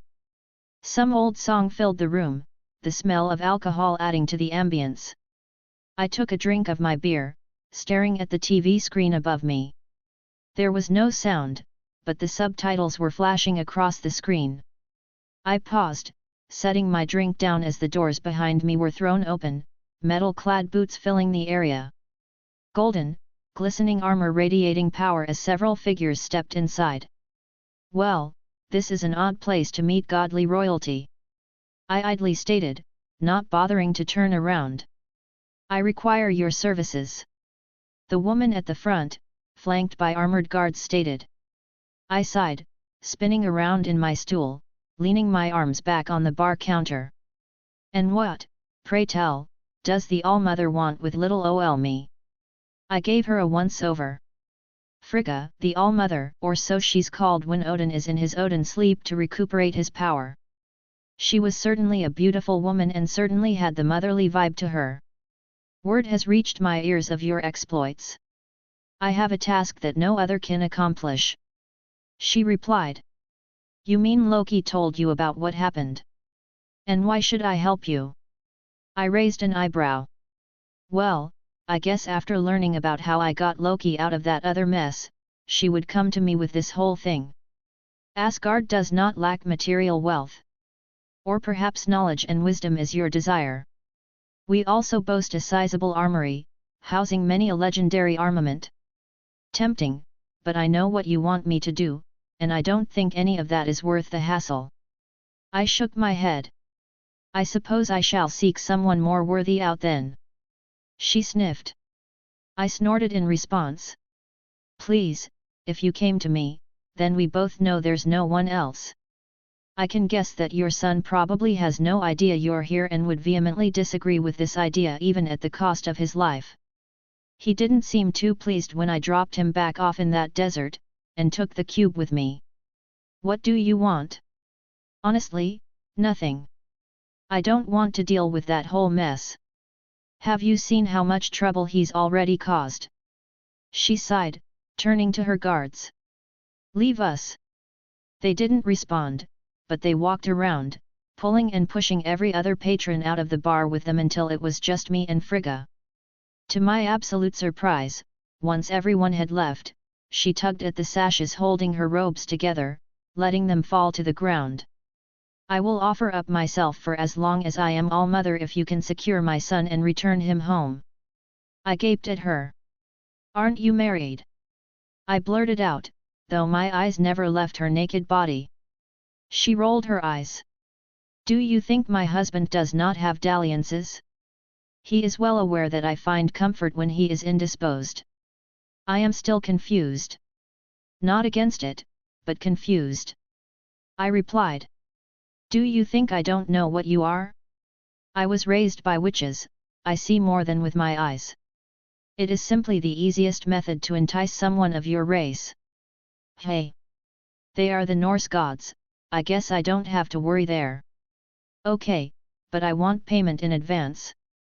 As I thought you would. She didn't even argue and I quickly discarded my clothes. I chuckled, taking one last glance up at the TV screen. The trial for Loki Odinson has been pushed back another 3 days as the most recent attorney for him had quit citing hostile work environment. This is the 17th attorney that has either dropped him or been removed. I shook my head to focus on the woman in front of me instead. Loki can have my attention when I'm done with his mom. I hummed to myself, straightened my tie, and made sure Sir Wiggles was sitting snugly on my shoulder.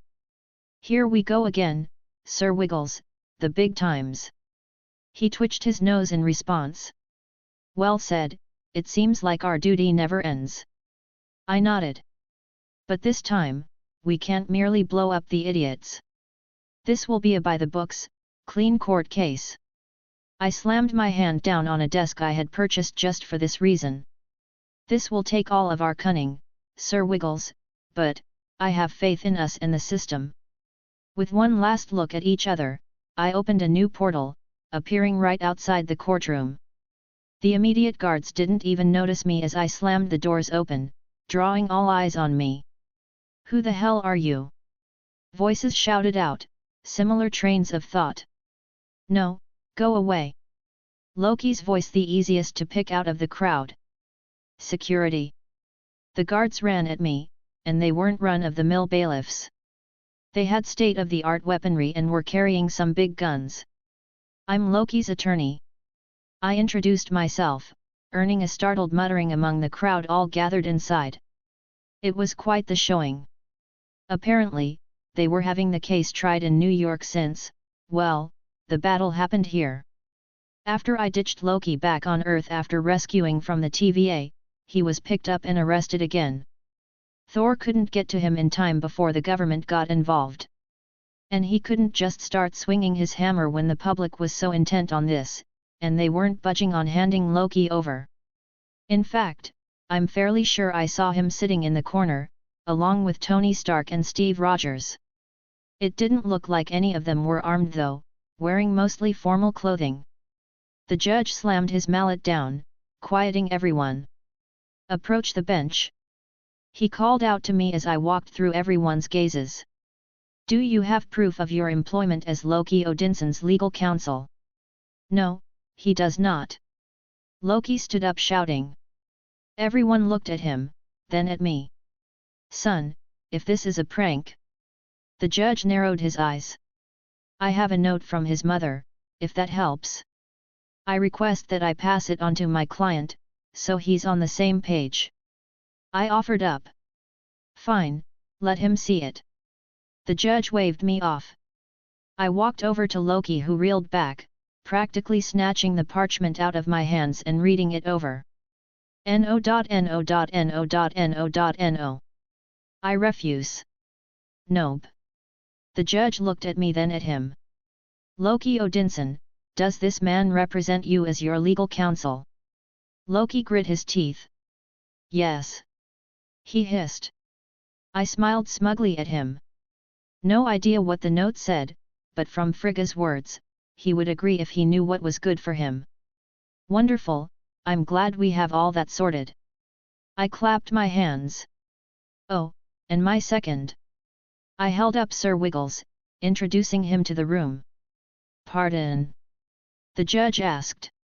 "Sir Wiggles over here will be my second for Loki." I reiterated.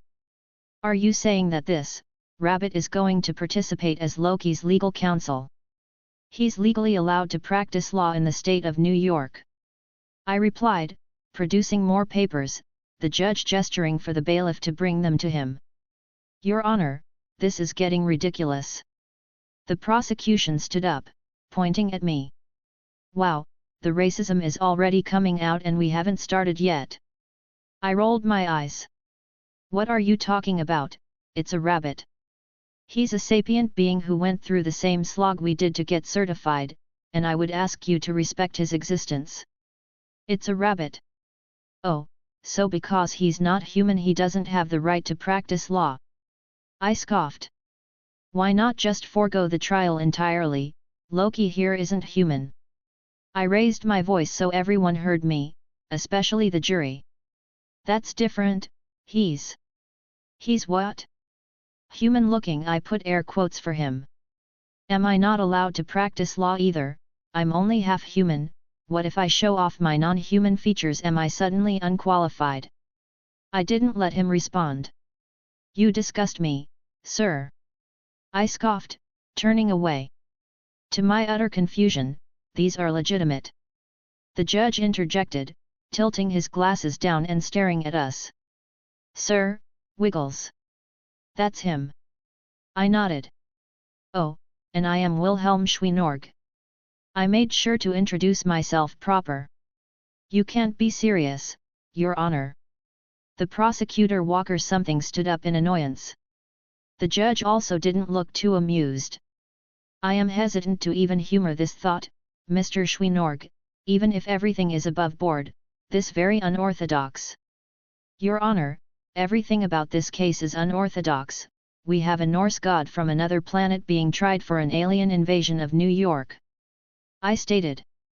"Besides, how long would it take to get another attorney to willingly represent him? How many has he been through by this point? The judge blinked. I will allow it. He slammed his mallet.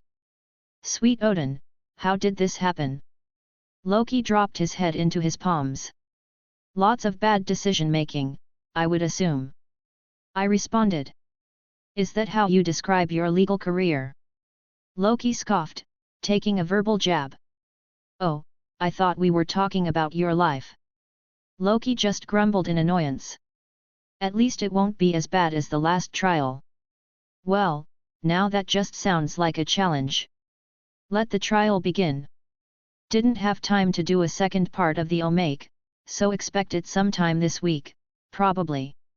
I'll also be doing the first loot of Meridia over on my Patreon next chapter. Chapter 130, Interlude 6. Interlude 6 Artoria POV. I walked the stone steps up to the library. It was still an odd thought, to have so much magical knowledge freely available. I was not a magus, nor would I ever describe myself as one, yet I could still appreciate the atmosphere this college created. There were many things reminiscent of the clock tower, yet this place felt much more alive even if it only had a fraction of the people walking the halls. There were no blatant political schemes woven into every conversation, no attempts at subterfuge when someone walks around the wrong corner. While I would not say every person I've met here to be pleasing, they are leagues above the average magus back home. It was a pleasant experience. Mayhaps, a small part of me considered learning a little bit of magic if this was what I had to look forward to. Such thoughts quickly died down. Merlin's lessons still haunt me to this day. I often thought about him, about the others in the past. I wonder, would they approve of how I now live my life? No crown upon my head, no gilded throne to elevate myself above the common folk. I simply was another person in the crowd. But, I felt a happiness I could only vaguely recall from my childhood. Mayhaps it was not merely happiness, it was that I felt content, that I enjoyed my life and was free from those harsh burdens. My duty to Rin still remained, yet I was almost free to do what I wished, to pursue any whimsy that came to the forefront of my mind. Well, most of my time was spent with Rin. She is my closest friend and some I trust absolutely. The Wizard Marshal has also been very welcoming and I feel comfortable in his presence. Not to mention I have recently made a new friend in Izanami, something I had never expected I would ever utter. I couldn't help but furrow my brow when I recalled that I had yet to tell Wilhelm of my time with Izzy when he was away. Lord Zelretch being kind enough to allow me to visit her. She had been teaching me about all the wondrous technology of their era, something we would be discovering in a few decades. Then, there is Wilhelm. I could still feel my cheeks heat up and my heart beat a little faster when his face appears in my mind. That night we spent together, feeling of his gentle touch on my skin. The way he looked at me so hungrily still sends shudders down my spine. I do not know if I would have been able to resist him had he tried to be more assertive. But he never crossed the lines I did not wish to just yet, and this warmness in my chest still persists from that night. The way he can just turn me into a stuttering foolish girl with but a few words. Yet, I look forward to it all the same. Was this what Kay always spoke of? Was this love? I shook my head, dismissing the thought and doing my best to rid my cheeks of this pink tint. Pushing the nearby door open, I was welcomed with rows upon rows of bookshelves, filled to the brim and overflowing onto the tables and ground. Stacks and stacks books in every direction. My eyes only wandered a moment before finding the target of my search. The very distinct blue-colored skin of the women I was looking for. Artoria. Jin happily greeted me, setting down several books in her hands. Hello, Jin. I replied courteously. I was still unwholly sure of how to treat this woman. With Meridia, we had somewhat found a common ground to work from, but Jin I still did not know much about. How are you? She gave a big smile. I'm doing great. She lightly landed on her feet, having been floating slightly above the ground this whole time. I briefly admired her shoes and wondered where she acquired them. How about you, what brings you up to my library? Jin took a seat at a nearby table, gesturing for me to join her. I obliged, sliding onto the wooden chair. I was running an errand for Rin and I wished to perhaps trade some words with you. I answered simply. Did I do something you don't like? She looked at me, head tilt in confusion. No. I quickly dissuaded her of that notion. Maybe I came off a little bit aggressive? I merely wished to speak with you. I held back a sigh. I was never proficient at this kind of lackadaisical conversation. This was a long time coming, I guess. You wanted to know where I stand with regards to our shared interest. She gave me a knowing smile, and I refrained from showing any bashfulness. It was a thought on my mind. I admitted. I had a conversation with Meridia before. We were able to talk about how to handle being in a relationship with the same person.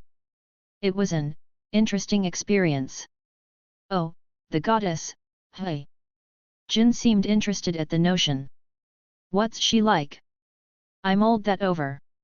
I did not spend a long while in her presence, but I did not find anything about her particularly distasteful. She was as one would expect a goddess to be. I had not met many divine spirits, but Merlin did give me teachings on them, and how to approach a conversation with one if I had ever been unlucky enough to garner their attention. But I doubt he ever foresaw this situation, unless he had and was laughing himself silly right now. She was surprisingly polite. I noted. Not as an insult, but a being of her stature, I would assume she possessed a certain arrogance to her. She was willing to speak to me as an equal in this regard. While blunt with her questions and own wants, she did not come off as mean. I was merely attributing that to her personality. Though, it was amusing to see her give similar reactions to me when Wilhelm teased her. I wonder if I'll get the chance to meet her. Such an enigma, these foreign gods, how much they must know. Jin seemed enthused by the idea. I would assume she will appear before you at some point. The only reason she departed so quickly before was that Wilhelm had some immediate business to attend to and she wished to watch over him. I gave her a brief explanation of what occurred. Watch over him, or make sure no more sisters are added to our little group. She raised an eyebrow. Sisters? I whispered to myself, earning a small giggle from Jin. It was an appropriate term, considering I was now a part of a harem. Another thought I never believed I would have in my life. But, once again, I find myself not opposed to the arrangement. Unfortunately, I fear that will be an endeavor destined to fail. Don't I know it? Jin giggled again. He did tell me all about the women in his life, or supposedly he did. I wonder, did he leave out any little details? Meridia, Scat Hatch, you and me. I stared off for a moment, thinking it through. It is likely another will end up in this grouping before long. Has he mentioned his daughter yet? Oh yes, he would not stop talking about his cute little fox. Jin smiled pleasantly. I assume you are referring to her mother. Yasaka. She is a very attractive woman. I said plainly. Big on both ends. Jin gestured to her chest, but I could assume her intent. That is not inaccurate. I held back a small laugh at her response. Yasaka is a very voluptuous woman. Well, he doesn't seem to be the type to be led around purely by a big chest or a big rear. Jin didn't seem worried. Well, he seems content with me. I said quietly. Oh, sweetie. Jin looked at me with a strange mix of pity and sympathy. You know damn well he wants you just as much as any of us. Yes, he has made that abundantly clear. I refused to believe my cheeks were red once again. Oh my, Jin cooed. Sounds like someone had a little fun. Should I ask about his size? She gave a lascivious smile. We did not go that far. I muttered, regaining my steady facade. What a shame. She sighed. But, I did see him in his undercloth, I added lightly. I may have noticed a certain part of him pushing against the fabric. Oh ho! Jin let out a small laugh. How did it look? I did not know they could be that large. Well, maybe I have something to look forward to. Her voice full of anticipation. If he ever accepts my advances. Your advances? I questioned her. Have you tried to? Did he not tell you what I proposed to him when we first met? She asked, earning a headshake from me. I told him I would be his, with everything that entails. I expected much more than a few gropes on my rear from someone his age. Practically threw myself at him a few times and barely a response, started to make me question my appeal. Truly. I looked at her in surprise. I have very strong feelings towards Wilhelm, but I would not have ever been bold enough to suggest such a thing when we first met. Do you not regret such actions? Regret? I don't think I would ever regret that decision I made, even if I lived each day chained to his bed. She let out a sigh. I never even contemplated my existence beyond what I was designed for until he came along and I glimpsed at what laid beyond my little corner of reality. She gestured to the surroundings. Look where we are. So much knowledge, so many things I simply don't know, all available for me at my leisure. If I dropped dead right at this moment, it would be with a smile on my face. She looked content, truly at peace and a happiness in her eyes that I found envious. I gave him my body, and if this keeps going on, I think my heart will belong to him eventually as well. And I can't say I don't feel something when he so blatantly calls me his dot. She pushed her cheeks up with a bashful smile. I see, that does give a lot of context to this woman that I had not understood. I can't fault her on her choices and reasoning, and she seems genuinely happy with how her existence turned out. She looked to be thriving here, and from what I understand, she had certain restrictions lifted from being away from Remnant. I was glad she found her happiness so easily. But, I think I'm rambling, something I seem to enjoy doing now. She gave a wistful smile. I don't think you came here to hear about all of that. What did you need?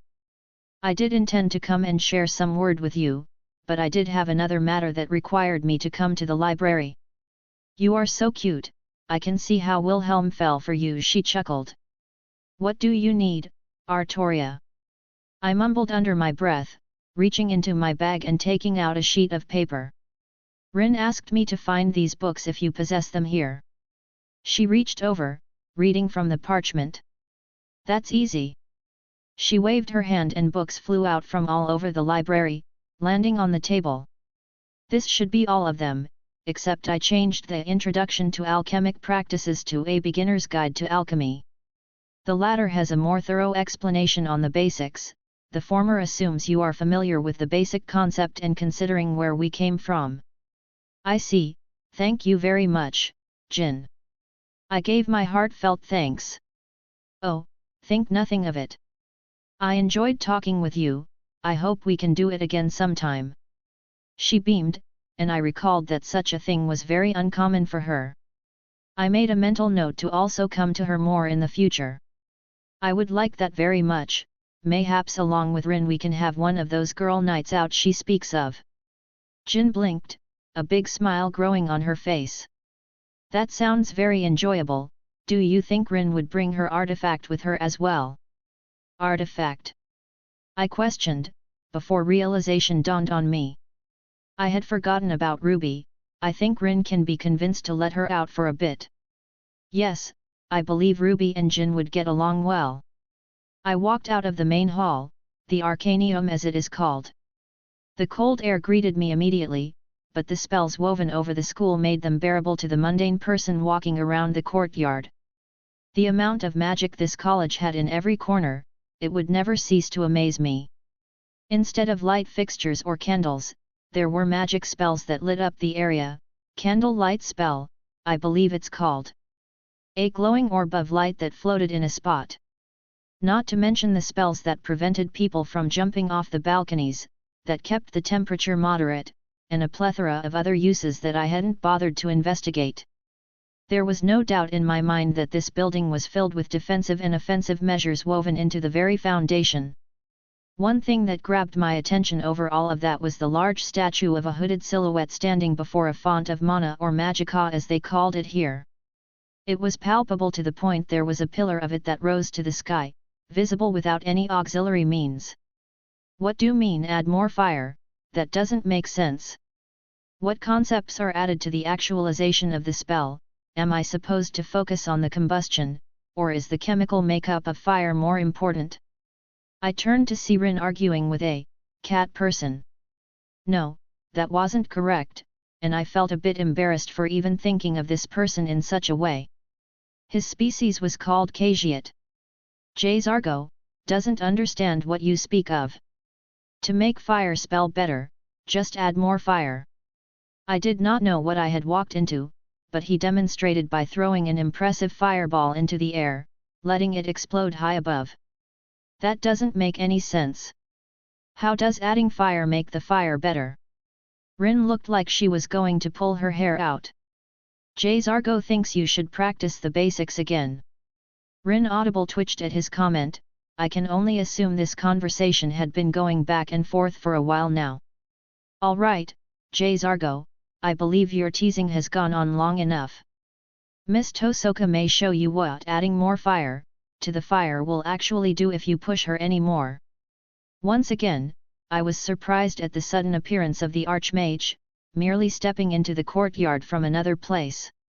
Rin looked at him in a bit of shock and confusion, then back to this Zargo. You what? She narrowed her eyes. The Khajiit let out a small laugh. Zargo apologizes. It is tradition to haze new student. Zargo finally had his own turn after being teased when he first entered. Zargo will answer your question truthful. Miss Tosaka is focusing too much on final result of the spell. Zargo thinks you should focus more on the initial casting. Initial casting? Rin muttered. You mean the structure I used to formulate the spell was flawed? Rin seemed to be lost in her own world again for a moment. Got it. She waved her hand and shot a fireball up into the sky, mirroring the Khajiit's own as it exploded. Well done, Miss Tosaka. The Archmage praised. You. Rin turned around, pointing at the Khajiit. You were teasing me by telling me the truth. Add more fire, she scoffed. I wasn't using enough magical energy aligned with the fire element, opting for something more neutral, since I was more used to that. Zargo does not know what you speak of. He smiled wistfully. I'm watching you, kitty cat. She pursed her lips, earning another small chuckle from Zargo. Zargo looks forward to learning with you. Zargo is envious of your talent. It took Zargo a month to learn that spell, and Miss Tosaka learned it in a few hours. Zargo hopes that he will be able to learn the secrets of your success. Wait, are you telling me you want to steal my secrets right to my face? Rin looked at him oddly. Zargo does not steal. Zargo will watch, learn, and acquire by skill. Rin didn't seem to know how to process that information. I think she was too used to all the subterfuge and backstabbing in the clock tower. Someone blatantly saying they were going to try and learn from her success was probably something entirely new to her. You know what? All right. She tossed her hair back. Let's see if you can keep up. Zargo has taken that as a challenge. He hopes you will be prepared for Zargo is also a genius. Rin let out a genuine laugh. The Archmage cleared his throat, grabbing their attention. I am sorry to interrupt, but I have your documents ready and the supplies you requested, Zargo. The Archmage held out a satchel to the Khajiit. Oh, Zargo is excited. He will depart tomorrow morning and return in a week's time with a successful mission. I have no doubt. The Archmage nodded with a small smile as they all watched the young Khajiit hastily make for the common rooms. Lucky. Rin muttered under her breath as I approached them. Saber. I'm back, Rin. I have the books you requested. Jin was a big help. I gave her a smile. And greetings, Archmage. Miss Pendragon. He nodded back. Yes, Jin has been a wonderful addition to the staff. Why, Urag actually praised her when we had a meeting earlier. Never once have I ever had that old orc say anything nice like that about another person in my life. The Archmage chuckled. But I digress, I did not appear here to talk about Miss Jin's wonderful performance. He produced a piece of parchment in his hand and with what looked like a necklace. I have heard you were looking for a job to take but none of them caught your interest. Rin blinked for a moment, hesitantly taking the document, giving it a once-over. A field research job. Indeed. The Archmage nodded. It was actually Wilhelm who brought this little trinket back, or rather, he unearthed it in a rather explosive manner. Are you being literal? Very. The Archmage deadpanned. That sounds like him. Rin snorted. So what do you need done?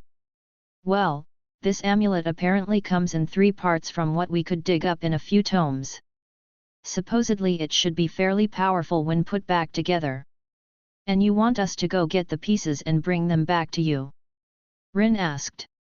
Oh, well, I don't care too much for the amulet itself, I was more interested in the ancient knowledge found in a company of this thing.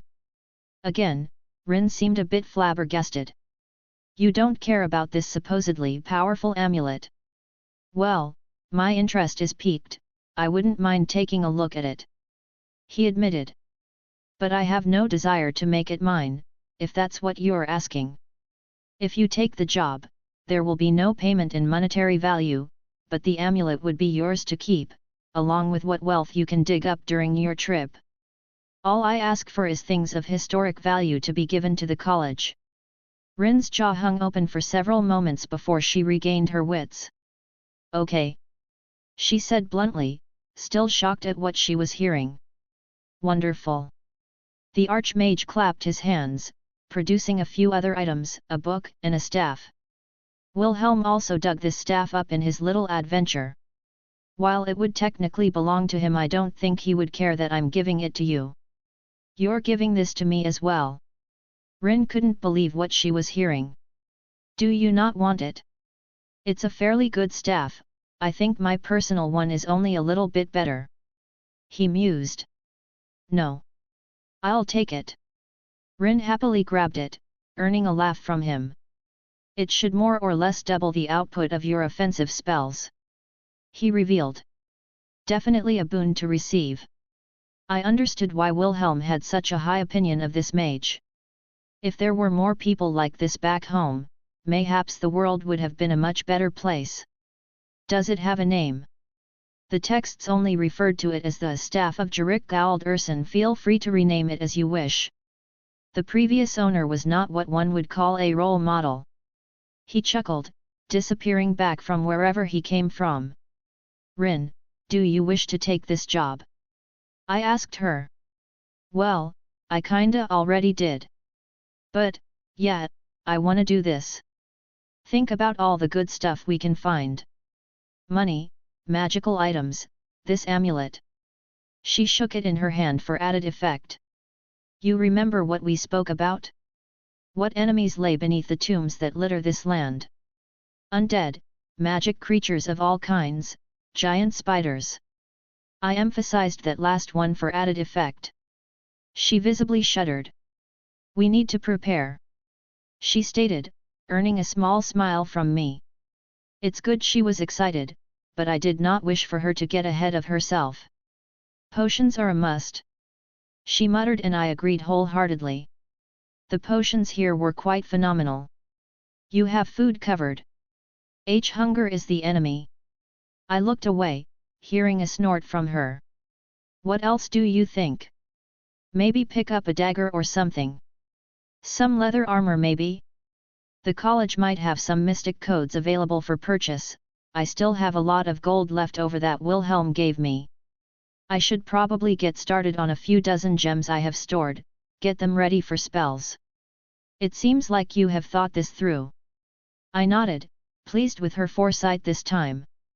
It was as Wilhelm spoke before, she wanted to rush off, perhaps some blind notion of proving herself, but she was willing to slow down in this instance.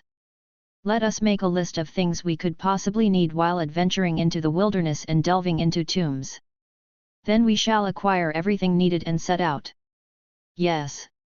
Finally going on a real adventure. Rin pumped her fists in the air, her excitement very contagious.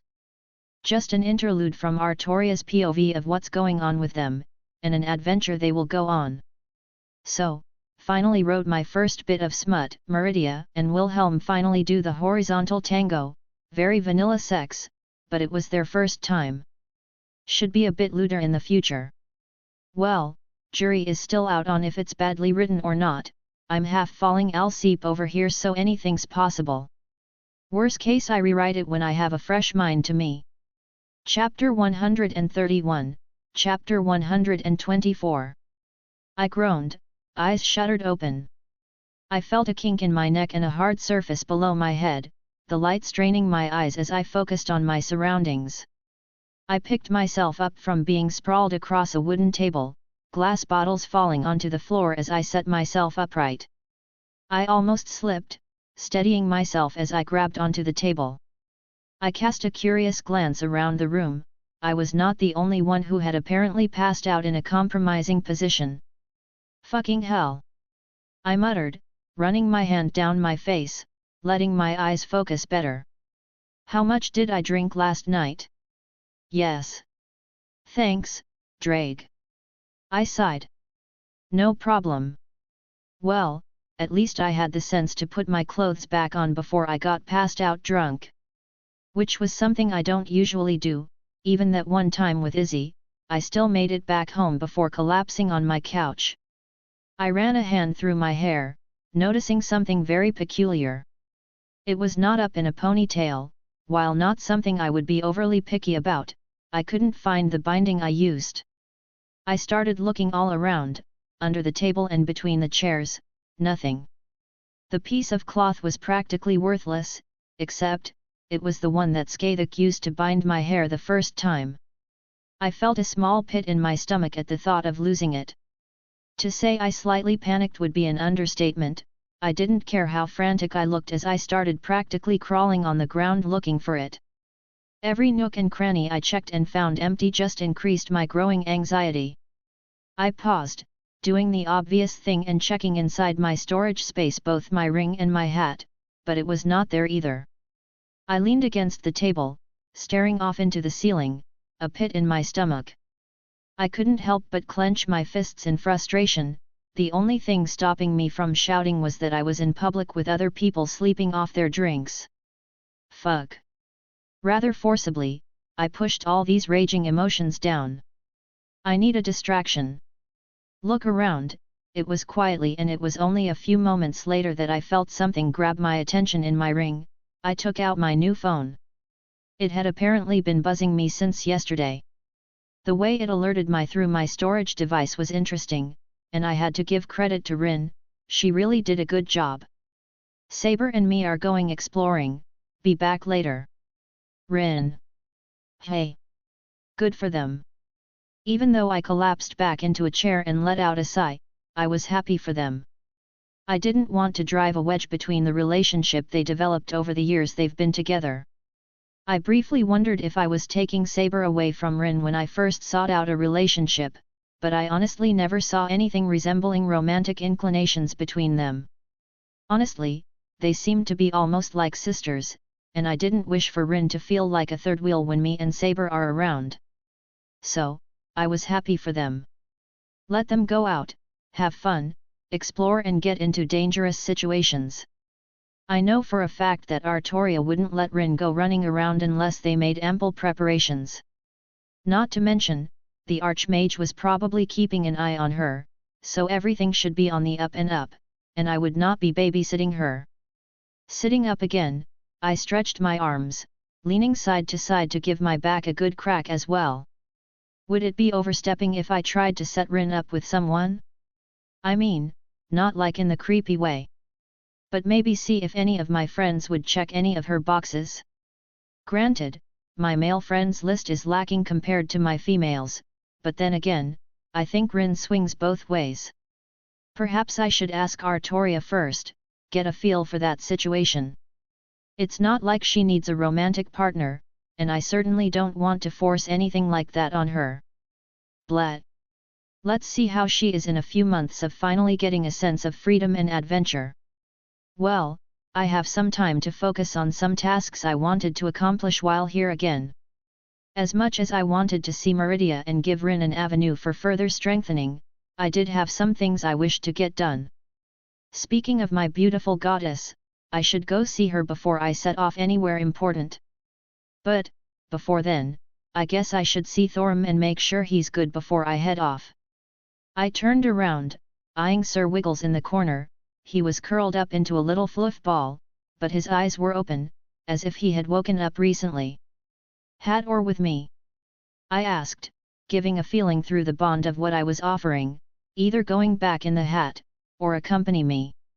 He hopped over, and quickly scaling my arm, onto my shoulder. I just chuckled, lightly patting his head before grabbing anything else of importance and heading out the back door. There was a large courtyard, well more so just an open area, behind the companions' building. Benches all around, an area that had seen a lot of feet trampling any kind of foliage into just a hard dirt ground. What caught my attention were the sounds coming from the forge where I had Mirage created. Well, I wouldn't mind paying a visit to the smith again, he did good work. Sir Wiggles sent a sort of displeasure through the link about this place. I don't know what it was, but apparently the fire here was distressing him. I gave him a mental affirmation that he could go run around. He had been cooped up for a bit, I wouldn't mind him having fun around Whiterun. I'm telling you, this doesn't make a lick of sense. Sorry, Greymane, I don't know. Thorum's apologetic voice responded to the smith's irate words. Eyes fell on me immediately as I climbed the stone path up to the Skyforge. Ela, Thorum, and Eorland were all sitting around, Eorland holding Gram in his hand and a few broken swords on the ground beneath them. Hey! I greeted with a lazy wave. Will. Thorum happily returned. I had not thought you would be up this early. Ela let out a snort of amusement. It felt like some distance was closed between us. I still wouldn't call us friends, but she was much more friendly. Maybe you should stick to something lighter next time, Milk Boy. Yeah. I rolled my eyes. I'm not used to drinking that much. Lad, are you the one who gave Thorum this thing? Eorland waved around Gram. Yes. I answered in confusion. What's wrong with it? What's wrong with it? What's wrong with it is that I can't find a single indication of any forging techniques. It split my steel like it was wood. He looked exasperated. Ah, I see. It wasn't purely made by mundane means. I'm not exactly privy to the details, but powerful magics were construed in the creation process. Didn't feel like giving a lecture on alchemy from my birth world. Eorland just scowled, pushing the sword back into Thorum's hands. At least my work is still better. He grumbled. How is my blade doing, lad? Have you slain any memorable foes with it yet? I brought Mirage out, floating next to me. I got a few eye raised as it slowly moved towards Eorland. Beautiful. He praised. The edge is still pristine, the grip is well maintained. If I didn't know any better I'd say it's never seen a proper battle. I have some other swords, if you want to take a look. As much as I felt I needed to hide secrets, I really had this strange desire to show off my collection. If they're anything like this Gram, I wouldn't mind taking a gander. He carefully set Mirage down on a nearby table. All right, lad, show me your weapons. I smiled, waving my hand and my other swords flew out. I started pointing to each one. Whisper, Ascalon, Sword of Destruction, Dawnbreaker. Eorland looked intrigued. He didn't immediately grab them, but walked up close and began to analyze them with a keen eye. I would ask what you would want with so many swords, but I heard about how you fought that dragon earlier. He said idly. My friend. It was a strange way to fight, but it was impressive. Thorum slapped my shoulder. This one here, it gives me a similar feeling to Gram. He pointed out Ascalon. Another dragon slayer sword. I said simply, earning a nod from him. I've never heard of a dragon slaying sword the way Thorim described it. Are these types of weapons rare? Ela asked, also inspecting my swords. I had to admit, I preened under their inquisitive gazes. The thought of them envying my collection brought some strange feelings inside me. They are the factors at play to produce one. It's not really something you can artificially create unless you have some very rare resources, and it might be a waste to use them for such a reason. I explained, earning their attention. I ran into a brat who was the descendant of Sigurd, the original owner I mentioned. I recall. A normal man who slayed a dragon by skill and wit. I hope to hear the full story another time. Thorim seemed intrigued by the idea. I couldn't fault him with how his existence seemed to revolve around dragons. Well, Sigurd didn't only have Gram, merely Gram being the strongest. The others were, not particularly interesting in my opinion. So, when him and a group of his companions conspired to kidnap my daughter to use as leverage against her mother, I took the weapons after we defeated them. Your little fox, Ela lightly mocked. Pardon. I blinked in surprise. Oh, my friend, did you not know? Thorim looked at me, and I just stared at him blankly. When you were many drinks in, you would not stop speaking about your daughter, calling her your little fox. He laughed. Oh great! I sighed. Never going to live this down. Fear not, my friend. You are but a good father, even if you will never stop hearing jests. Thorim and Ela shared a laugh at my expense. Well, I did tell Thorim a sort of abridged story about Kunu before I drank too much. Anyways, I changed the subject. I took Gram, left the rest with Kunu's mother since the damage was a bit extensive. They were decently strong, so they would be good recompose. This is a Daedric artifact. Orland interrupted, poking at Dawnbreaker. Yes, I got it after clearing out Meridia's shrine out north. I had nothing to hide, and I think Meridia was pleased as it slowed just a little brighter. Is that wise to carry such a thing around? He eyed me. I wouldn't trade it for anything in the world. He grunted, turning to the next sword. Not any of my business. He looked at Ascalon, scowled again, and I can only assume he was comparing it to Gram in how it was made. I decided not to voice any thoughts on that, never knew who was peeking right now, and the idea of a noble phantasm was way too foreign to properly bullshit my way through. What is this? He finally landed on Whisper. Whisper, it's similar to Mirage in that it helps cast my magic. These symbols. He ran a finger over the blade. Usually, I would be much more tense about someone touching my swords. Maybe it was the fact that he was a true smith? A respect for his profession, and that he would treat my prized possessions with respect. He looked up at me, then back down at the sword. Did this used to be a spear? You can tell. I laughed awkwardly. Can I tell? Lad, who do you think I am? He grumbled. I would normally call something like this a piece of scrap, but the craftsmanship is astounding. He looked at the sword in awe. I can only imagine how beautiful the spear must have been, but to turn it into a sword, and be properly weighted, to have all the dimensions aligned like this. She was good at what she did. I thought briefly of the spear in my ring, but I was extremely possessive of that particular weapon and didn't want anyone to touch it but me.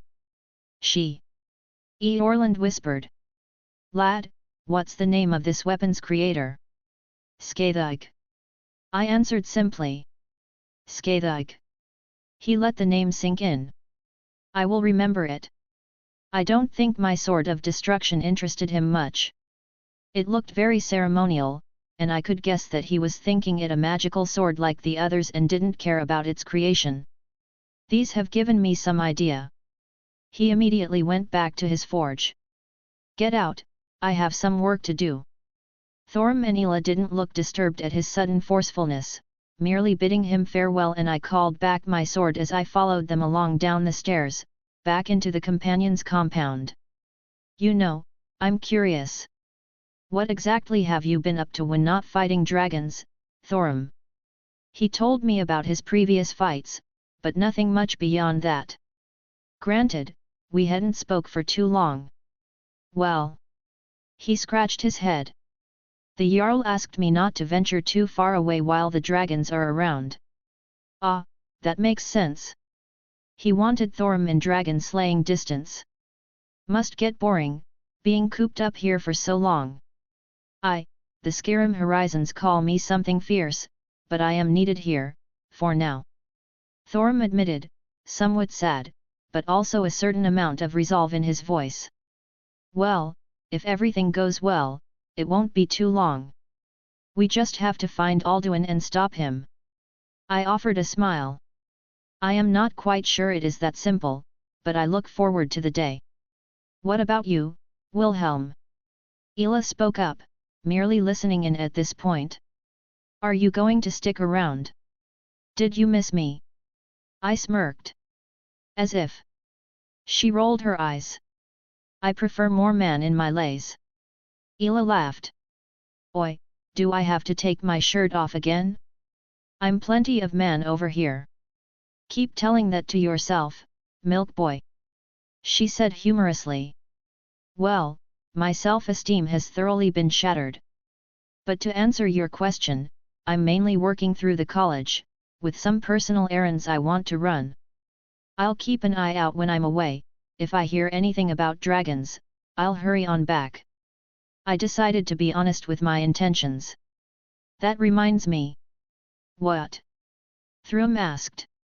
The Jarl owes me some land, and I have a use for it now. I rubbed my chin. You think he'd mind if I set a house up near the city? I walked up the steps towards the Jarl's hall again, this time by myself. Thorum and Ela had some companion business they needed to take care of and politely told me it was private, so I headed over here. The guard just nodded towards me as I approached the large wood doors, their might and stature clearly indicating a fortification mindset when created, yet I was easily ushered inside. The place wasn't crowded as before, there were a few people at the tables set up, eating, lightly chatting, but court wasn't being held. The Jarl, his eyes turned to me as I entered, standing next to his attendant that I recalled from the other day. Wilhelm, a pleasant surprise. The Jarl greeted me, and it felt distinctly more casual. Jarl. I once again gave a very slight bow. They weren't big on etiquette here, but a token of respect was mostly appreciated. He gave a pleased nod. What can I do for you, Wilhelm? Well, I wanted to ask about that piece of land. He blinked for a moment, realization dawning on him. Oh, I had forgotten. He clapped his hands. I had the parchment drawn up weeks ago. It is my study if you wouldn't mind accompanying me. I furrowed my brow. By all means, please lead the way. I put on a strained smile as he happily started leading me behind closed door, waving off his attendants. It wasn't particularly far and not exactly what one would call a study. There were several bookcases, a large desk, and another table with a map of Skyrim along with flags showing many different things. There were little dragons on some, the Stormcloak's insignia on others, and what I assume was the Imperial Legion on others. Sit. He gestured to a chair in front of his desk as he took the seat behind. I obliged, as we shared a look. He appeared as if trying to read me. I am at odds on what to do with you, Wilhelm. He spoke up. What do you mean by that? I feigned ignorance. That. He pointed out, letting out a small sigh. Realistically, I should do everything I can to put you under my authority, but the actions I've made have been sidestepped by you at every turn.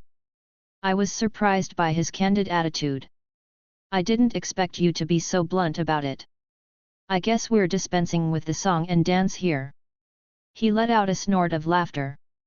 I do not enjoy playing the political games when there is no need. You have shown your intentions not to be roped into my plans as it is.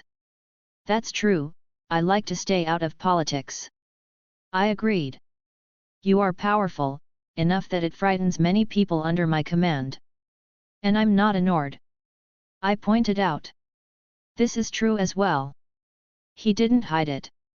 I have no issue with other races, but there is a pride in our own heritage that blinds our perceptions. I sighed, rubbing my forehead. It's to be expected.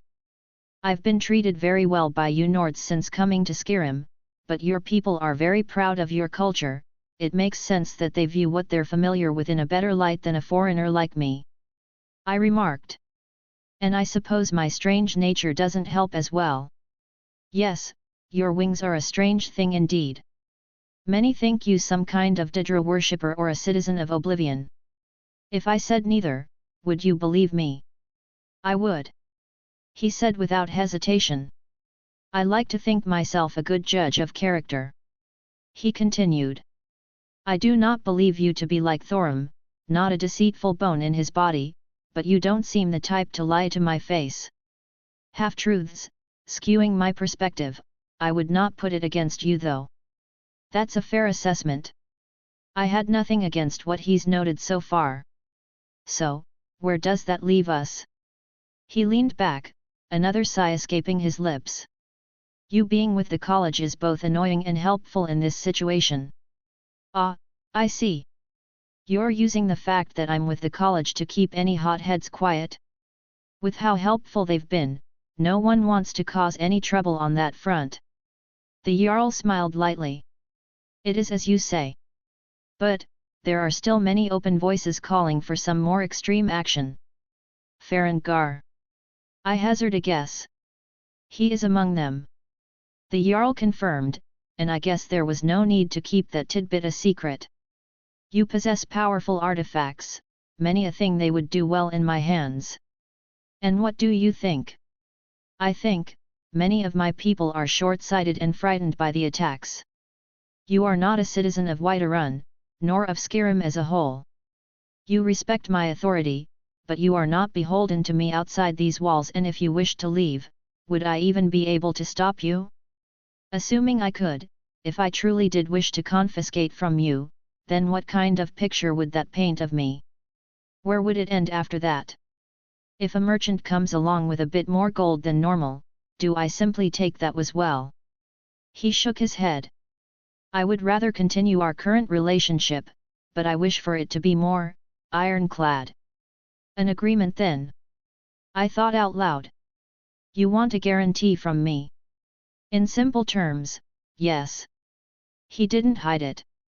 I rubbed my chin, mulling it over. You are being very open with me, so I'll return the goodwill. I do feel guilty somewhat. I heard some of the dragons that came around have been calling me out as well. I looked up at him. That is true, I think the name Red Dragon Emperor is more known than your true name. He mused. Most folks believe it to be in reference to your eye-catching hair color. He added. I ran a hand through my hair at the mention of it. The lack of a ponytail was surprisingly grating on me. I already decided to help. Not to mention Thorim is my friend, I would always stand by his side. And my heart isn't made of stone, if Whiterun was in danger, I would lend my aid. I left out that I did think of this place as almost a second home, Skyrim that is. He seemed genuinely pleased by my confession.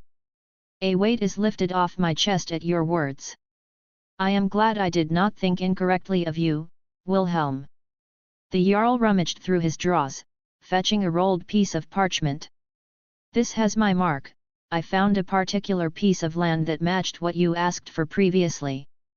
It is a little bit outside the wall, I do not know if it has been damaged by the dragon attacks or not. It doesn't matter, I can manage that on my own. I waved off his concerns. Out of curiosity, what is your intention for this plot of land? It is not particularly large, the area is also not suitable for farming. I wanted to build a house. I admitted. Though, technically, I was going to slap my current house right on the land there. A house? We do have properties inside the walls for sale, I could find one as a proper reward. I wanted to use my own and be far enough away from other people so my magic stuff wouldn't bother them. He paused, considering my words. I see. I have no quarrel with the magic arts, but many Nords find it a bad omen since the issues with the college many years ago. The Archmage has done much to revert those thoughts in the meantime, but how long this good will last, I cannot claim to know. It's fine, I don't plan on advertising what I'm doing. I'll set up the proper defenses so nothing could get out of hand by accident. The Jarl accepted my words, standing up. Wilhelm, I am thankful for your honest words. I feel more at ease with you around, and I hope you will not take to heart any harmful things spoken about you in my city. You are welcomed here with my blessing. He held a hand out for a shake, I took it gladly. I'm glad to help. I smiled as he gave me leave to head out. It was time to go visit my beautiful genie and get started on my home. Going to make a short trip to DXD to bring the house on over, and visit his little fox while he's at it. I know some people don't really care for Skyrim, so I was picking up the pace a little bit, making the chapters longer to get through it a little faster. Edit, just wanted to address this because it's been said several times now. Thorm isn't stronger than Wilhelm. They had an arm wrestling contest without any kind of magic or enhancements, not passive. Yes, Thorm, who is a dragon in human form, who munched on at least half a dozen dragon souls, is physically stronger than MC when he doesn't use anything to boost himself up further. Chapter 132, Chapter 125. I made sure to find a secluded area before opening a portal, and walking to a new place before repeating this a few times. I didn't know what kind of schemes these Daedric lords had, but I wasn't going to risk anything on the off chance someone saw that I popped into Meridia's realm. The familiar throne, which at this point I assumed was there for my own benefit. The metaphysical makeup of this realm was something I had trouble comprehending in a physical sense, even with my absurd context involved. I could parse it in my head, to understand that I couldn't understand it, but to see it with my eyes just threw me a loop. Honey, I'm home. I gave her a bright smile, eyeing her milky white legs, crossed as she leaned back on her throne. Thankfully, I had a means to make sure I wasn't icky after last night, magically scrubbing away filth and any lingering smells of alcohol. Meridia looked at me, unamused. You're back. She simply replied. Yeah, I just wanted to check up on Thorm and make sure he was good for now. I scratched my cheek. I may have gotten a bit caught up though. I could tell. She drawled. Is something wrong? I asked. She seemed a little, I don't know if upset was the right word, and it didn't seem aimed at me in particular. She furrowed her brow, frowning a little. It is nothing to concern yourself with. Meridia. I gently called to her, walking up closer. It was cute how almost expectant she was when my hand reached out for hers. It was like she was trying to keep her stoic expression but was having trouble. With a little bit of effort, I managed to guide her off her throne and into my arms. You can talk to me. Even if you just want to vent, I'm here for you. I pushed a few strands of hair away from her face that came loose in the sudden movement. One of those things I had to remember, she didn't have anyone to talk to. Friends, family, lovers, I pretty much introduced her to all of these as a first, as far as I could tell. At least within the context that I would recognize these words as. She pursed her lips, a little bit of frustration clear on her face. I am annoyed that the others were looking at you when you belong to me. She hissed. The other Daedric lords. She grunted in confirmation, opting to pull herself a little closer, head pushed against my chest. Many of them were watching over the Dragonborn and then you when you came to aid him. I had to listen to their incessant prattling as they treated you as another of their things. Was it bad that I showed off Dawnbreaker? They should all know now that I belong to you. I kissed her forehead, doing what I could to make her feel at ease. She squeezed me a little harder when I confirmed that I was hers. I knew the feeling, and I loved to hear those words just as well. Of course. She said arrogantly. You are mine. She looked up at me again. And you are not allowed to approach those others. Do you hear me, Wilhelm Schweinorg? You are mine, and those divines, those Daedric lords, you are not allowed to consort with them. She stated, leaving no room for retort. Of course. I wasn't put off by her possessiveness at all. I am yours, and you are mine. Good. She grumbled, sinking back down into me. I'm happy. Her mumbling reaching my ears. You used my sword in the open, and showed them that you are with me. She fully explained. Thank you. I just hope I didn't cause you any trouble. Nonsense, what trouble could you cause me? Only the bickering of those idiots in my ears, nothing more. Well, if she said so. Were there a lot of higher powers watching? Many. What the people here know as the divines and many of the Daedric lords. The prophecy surrounding your friend has been many centuries in the making, since the dawn of Nirn. His actions will dictate if this iteration of the world ends or not. A reset of the board, in their eyes, so they are paying apt attention to the ones involved. She carefully explained. So that legend of Alduin eating the world is true then? I hummed. Indeed, though he does not physically eat the planet. I assumed not. But that raises another question, if he has the kind of strength to go through with a full eradication of the world, how could Thorim ever be a threat to him? Meridia looked like she was deep in thought for a moment. I am having trouble putting it into words you would understand. He lacks the allowance right now. Allowance, perhaps authority would be a more accurate term. I offered. His situation was reminding me of Arcuid's. She raised an eyebrow. Yes, that would be more accurate. He lacks the authority to fully excavate the world from start to finish. Just as the divines rule over aspects of Nirn, he too has his purpose, and since he not currently fulfilling it, his strength is greatly diminished to something merely the eldest child of Akatosh. Ah, I think I understand. For some reason or another, he's not doing his job, and so he doesn't get the benefits that come with it. So instead of going full world ender, he's something resembling a dragon demigod. No godly authority that gives him an absolute autonomy over the planet. That is a decent summarization. To delve further would require talking on ends about the conceptual and underlining principles of Nirn's existence. Most of which would further require discourse on the birth of all creation, from our perspective. I felt like she added that last bit on the end due to knowing that her corner wasn't everything there was. So, Thorim beats Alduin, world is saved and continues to spin forever. No. She said curtly. Alduin is eternal. He can be stopped, destroyed, in this era, and many following it after, but eventually he will return, as well another dragon born. It is a cycle, the prophecy dictates it will happen until it finally does. It could be trillions of years from now, but eventually, Alduin will end this world and another will take its place. All things have their end. I let out a sigh.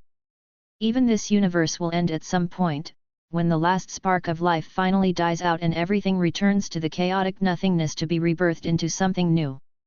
I had thought you would be more upset. She looked at me oddly. I couldn't help but chuckle. I've seen universes die and be birthed an infinite amount of times in a single moment. It is simply the way of creation, I don't know why, only that it simply is. I try to help where I can, when something goes bad right in front of me, but I'm not going to get upset about the natural order of everything. I pressed my forehead against hers, feeling the warmth of her breath against my cheek. Does it bother you that I feel that way? That I don't care that this universe will end along with everything in it at some point? It does not. Her reply surprisingly simple. It is, refreshing, in a way. I am pleased that you have a wider perspective than most mortals. I felt her hand move up, lightly pressing against my head as she moved in for a kiss on her own accord. It was very welcomed as we share the passionate moment. My hands also moved, tracing the outline of her hips as I made my way down and felt the ample flesh of her butt. Giving it several good squeezes through her robes, our lips still locked. Pervert! She mumbled, breaking out kiss. But I senses no hostility in her words, as if it was a means to settle her own spiking feelings. How much longer do you intend to hold my rear? As long as you let me. I shot her a cheeky smile. If you wish to do so more often, I will not object. And suddenly my pants feel just a tad bit tighter. I made a promise to myself as I saw her slightly red face at my light touching. I was going to settle my house, then I was going to take her fully. I was going to push her down and discover all the cute sounds she can make when we really get going. Having her hand run through my hair sent a shiver down my back. The way she was being intimate, it was getting harder and harder to resist. I prefer your hair up like it was previously, she stated. I couldn't help but sigh. It wasn't as if her words were harmful, I also thought I looked better with my hair in a ponytail. I lost my binding, I muttered. Skathak gave it to me. Do you miss her? She asked quietly. I do. I did not wish to hide my feelings from her, even if they were for my other girls. I miss her every day. Did you not say you have a way to bring her back? I do, but that will take some effort and I wish to come see you first. I pushed my head down into her chest with a groan. And I'm still angry. I'm pissed at what she had me do, emotionally blackmailed me into doing, but I can't stop caring for her. And I think I'm still wallowing, moping around. I sighed again, something becoming normal in this moment. Maybe this was good for me, it made me realize how much I was attached to something so simple, just because she casually handed it to me. It was a piece of cloth, and I treated it like a sacred treasure. Hell, I had many other things given to me by her, I didn't need to obsess over it. I tilted my head up looking at me. Sorry, didn't mean to ramble about another of my girls when we were sharing a moment. I gave her another quick kiss. Thanks for listening, though. I am happy that you are willing to share your sentiments with me, even if they are regarding your other women. Meridia didn't even seem to be forcing it when she said that. She genuinely didn't seem at all distressed about the prospect of other women. I am surprised, you chose to come see me before bringing back your other woman. Do you think I don't miss you when I'm away? I gently poked her cheek. I care for you just as much as them. Well, sometimes being told the obvious was needed for it to sink in. She made a cute sound, but didn't otherwise respond. Instead, she reached out her hand into the void, grasping at something and pulling it through. I believe this is what you lost. What? How? I looked at her in surprise. Her eyes turned away slightly. I noticed you discarded it in your drunken stupor, so I grabbed it. While I appreciate it, I did not expect you to care about something like this. I poked her lightly. Meridia, something you want to tell me? I merely. She looked a little embarrassed. Wished for a better way to keep track of you once you leave, to watch over you in some manner when not in this world. You snuck a little something onto this, intended to give it back to me when I lost it. I raised an eyebrow. It sounds childish when you put it that way. She grumbled. Are you angry? I'm not angry. I assured her. I am, annoyed for lack of a better term. I would have agreed without a second thought had you simply told me. I pulled her in for another hug. She must have felt a bit out of her comfort zone when I talked about other worlds, making her think of doing something like this. And it wasn't even a betrayal or anything like that. It was silly if anything, and it's not like she was even stealing something from me. What does it do? It merely allows me to witness your travels when you return. A piece of my power in there will sync back up with me and relay the information. She informed me. Ah. She can't leave this universe on a whim, I don't doubt she felt a little left out. You silly girl. I chuckled, leaning in and sharing another kiss with her. The little piece of cloth that Skathak gave me. I happily took it, giving her a smile as I did my hair up as I always did. How does it look? I made a promise to stop kicking myself whenever she's mentioned. I would be getting her back soon, I didn't need to wallow in my own self-pity. Acceptable. She appeared happy that I willingly accepted her meddling. I couldn't help but chuckle, my hands taking hers again. You're too good to me. Yes, and do not forget it. Cute. I squeezed her hands. No one else would ever dare call me cute as flippantly as you do. She huffed. If it was anyone else I would be very upset. It's my privilege as your man. So, it is. She didn't refute, accepting my words. Are you aware that Artoria and Rin had left that college of yours? I am, she sent me a message. I took out my phone to give her a look. It's a device used for long-distance communications. The origin is mundane in nature, but Rin was working on making it possible to use over world lines in real time. I was going to have her commission a few more so you could contact me and vice versa. Meridia tilted her head, examining the device that must have been very strange in her eyes. It reminds me of some contraptions those Dwenmer created. She hummed. And you said that Rin Tosaka was the one who created this device, that she could make more. Yes, is it something you want? Indeed. She said without hesitation. I shall see about procuring one myself, I am sure I can provide sufficient payment. Did she want to reach out without my intervention? Was she trying to establish a sort of relationship with the people in my life? The thought made my heart beat a little bit faster. Would it be possible to keep an eye on them while they're out and about? Do you fear for their safety? From what I had spoken with Artoria about, she is very strong, relatively. Not many things can harm her outside of, things like me. I dare say that even Alduin would be surprised if he tried to attack her without proper planning. That's true, an Excalibur to the face would give him some second thoughts. I'll always fear for their safety. But, I just want to make sure no one outside interferes, if possible. My biggest fear is that someone like Malag Bal taking an interest. She tensed at the mention of his name, a scowl on her face. If he attempts to touch them, I will personally disabuse him of that notion. I would also express my displeasure. While I knew I would not be a match for him in his realm, I was sure I could make him suffer even if it cost me my life. Seemingly wanting to change the subject, Meridia spoke up again. What do you want to do now? She asked. If you wish to stay here, I will not be annoyed for as long as you decide to remain. Why are you so cute? I have some errands I have to run. I gave an apologetic smile, cupping her cheek. I want to set up my house to connect over multiple worlds. Should I be successful, we won't be too far apart for long periods of time.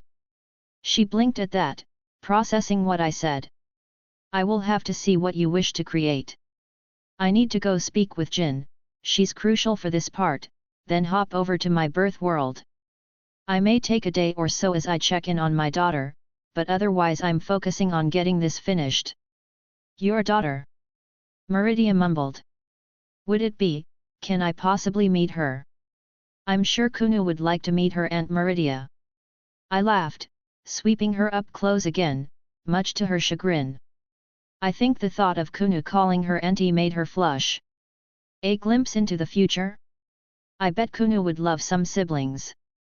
I whispered. Don't speak nonsense. That had a critical effect on her. I am incapable of producing with you. She turned away in a huff. Are you sure about that? That there is no way, even outside of this universe that could provide the means. I raised an eyebrow.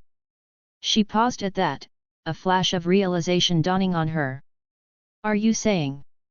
I can't claim anything right now, but in the future, if it's possible, I always thought having a big family would be nice, if you wouldn't be against it. I don't want to force anything on you. She had a look similar to the one when I first broke her worldview with my origins. A child, Me. Ah, I think she's lost in her own thoughts. Perhaps it was wrong to tease her like this, even if I wasn't sincere in my thoughts. Meridia, thoughts for later. I pulled on her gently, snapping her from her thoughts. Right. She nodded. We can discuss this later. She agreed, apparently pushing down those feelings she was having moment prior. Go, deal with your chores. I shall await your return to inspect whatever it is you wish to accomplish. I pulled her hand up and gave it a light kiss. I'll be back soon. Leave. She huffed. Oh, are you kicking me out? I laughed, opening a portal to the college. She pursed her lips, kicking me through like last time. I will be upset if you dilly-dally for too long. Her words reached me as the surroundings of her realm changed to that of snow and mountains. I stood up, the snow cushioning my fall right outside the college gates. That woman. I couldn't help but smile. She really knew how to make my heart flutter. Walking through the nostalgic halls, the fact that the Archmage didn't pop over was probably a good thing. Not that I didn't enjoy his company, but there was probably no pressing concerns he needed to speak to me about. I paused, seeing a familiar face sitting on a bench in the courtyard, spellbook in one hand, apple in the other. He looked up in surprise and greeted me with a smile. My friend, it has been a while. Enther, it's been too long. I replied with a polite greeting. We weren't friends but we were friendly. What's the word on the street? I sat down next to him. Word on the street? He repeated, an amused smile on his face. Interesting phrasing. I have heard some particularly noteworthy rumors as of late. Rumors? Hey. I could read between the lines. He's telling me he has some hot info for sale. And what are the basis of these rumors? Something about nightingales, Thalmor appearing in droves, and the dragonborn over in Whiterun. He gave me a brief overview. I tapped my chin. He clearly hasn't received word of my involvement yet. I guess messages are a little slowed due to the situation around the provenance right now. Tell me of the Thalmor. The Thalmor. Even Enther had to stop himself from scowling.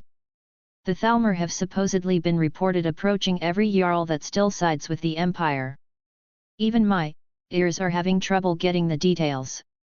But so far, only Jarl Balgruaf had been seen kicking the emissaries out of his territory. Interesting. Any idea why? Well, I may have heard they suggested something about taking the Dragonborn under their wing, in less polite words. Yeah, that would do it. What worries me is the fact that the Thalmor are out in force in about half of Skyrim. Something to look out for. And these nightingales? I only knew the vaguest information, but they were associated with a Daedric lord, so I wanted to know a bit more just in case. Curious lot. Not much is known beyond legends, but reports of individuals that match the descriptions have been seen in the towns that used to be near Riften. Nightingales, champions of Nocturnal, the patron of thieves, and they appeared near the remains of the Thieves' Guild. What a coincidence! I deadpanned. Quite. He seemed just as amused. Anything to be worried about? They seem to be going after high-value targets, stealing from the rich who can afford the loss, and making it very public to boost their reputation. That's some interesting insight for mere rumors. Almost as if you were intentionally spreading them. I still remembered how he apparently got in contact with the Thieves' Guild so easily last time. Oh, I'm but a humble purveyor of goods. Of questionable origin. I added. He laughed, not even shying away from my insinuation. Any other information you wish to obtain, or perhaps any good you want? Well, I had some thoughts, but with the situation around Skyrim, I don't know if it's feasible when supplies are being routed to protect towns and cities. Enther let out a small sigh. Even I gave up a large portion of my supply to help the effort around Skyrim. Stores of weapons and armor are pointless if Skyrim is burned down in dragon fire. Well, I guess it couldn't hurt to ask. I shrugged. I'm looking for two things. First, I want staves, magical obviously, but a very specific kind. Powerful staves are hard to come by, mages guard them jealously. He pointed out. Well, I'm not looking for the powerful variant, at least what you're assuming. I corrected. I want the ones that are imbued with singular spells opposed to enhancing a mage's magics. There are basically two types of staves here. Ones that act as magical foci, like the Staff of Magnus, and enhance your spells by existing and being used. And ones that are imbued with a singular spell, like say a fireball. To be cast without dipping into your own magical power, and can be recharged with a soul stone. They are not as popular as the first iteration, but they have a purpose, mostly for novices when they're out adventuring. An interesting request. Such a thing can usually be picked up in any kind of general store. Why are you coming to me? He seemed confused. I want them in large quantities. All of them at least imbued with a mid-level spell, with no upper limit on quality from there. As many as you can get. I thought it over. I guess I'm adding a third thing to the list. I'll need soul stones, but they aren't a priority right now, especially with the supply issues in these times. The staves are feasible, if an odd request. But, yes, soul stones are in short supply with trying to arm every hand in Skyrim with some enchanted steel. He nodded at my statement. What was the last thing you required? Similar to the staves, I want magic scrolls. Curious. He tapped his cheek. Magic scrolls are not very popular. They are generally more powerful than the staff variant even if they serve the same purpose. Not to mention they are rather expensive in comparison, and they require a slit bit of magicka to invoke, making them not very popular outside of mages even more. I have quite a few strong ones stored, and I know how to acquire more, but they will not be cheap. Get them all. I said without a second thought. Well, I do like to hear those words. He smiled brightly. I'm sure. I snorted, a small smile formed on my face as well. What do I owe you for the information? Well, I wouldn't mind foregoing it, a friend's discount. He looked at me expectantly. And what does my friend want to know? Why, as your friend, I know nothing about you. Would you be as kind as to tell me about yourself? Really, am I a hot topic right now? Hot topic? Whatever do you mean, Red Dragon Emperor? He deadpanned. I rolled my eyes at his comment. I thought it over, deciding on what to basically reveal to the world. The Dragonborn recently acquired a new weapon.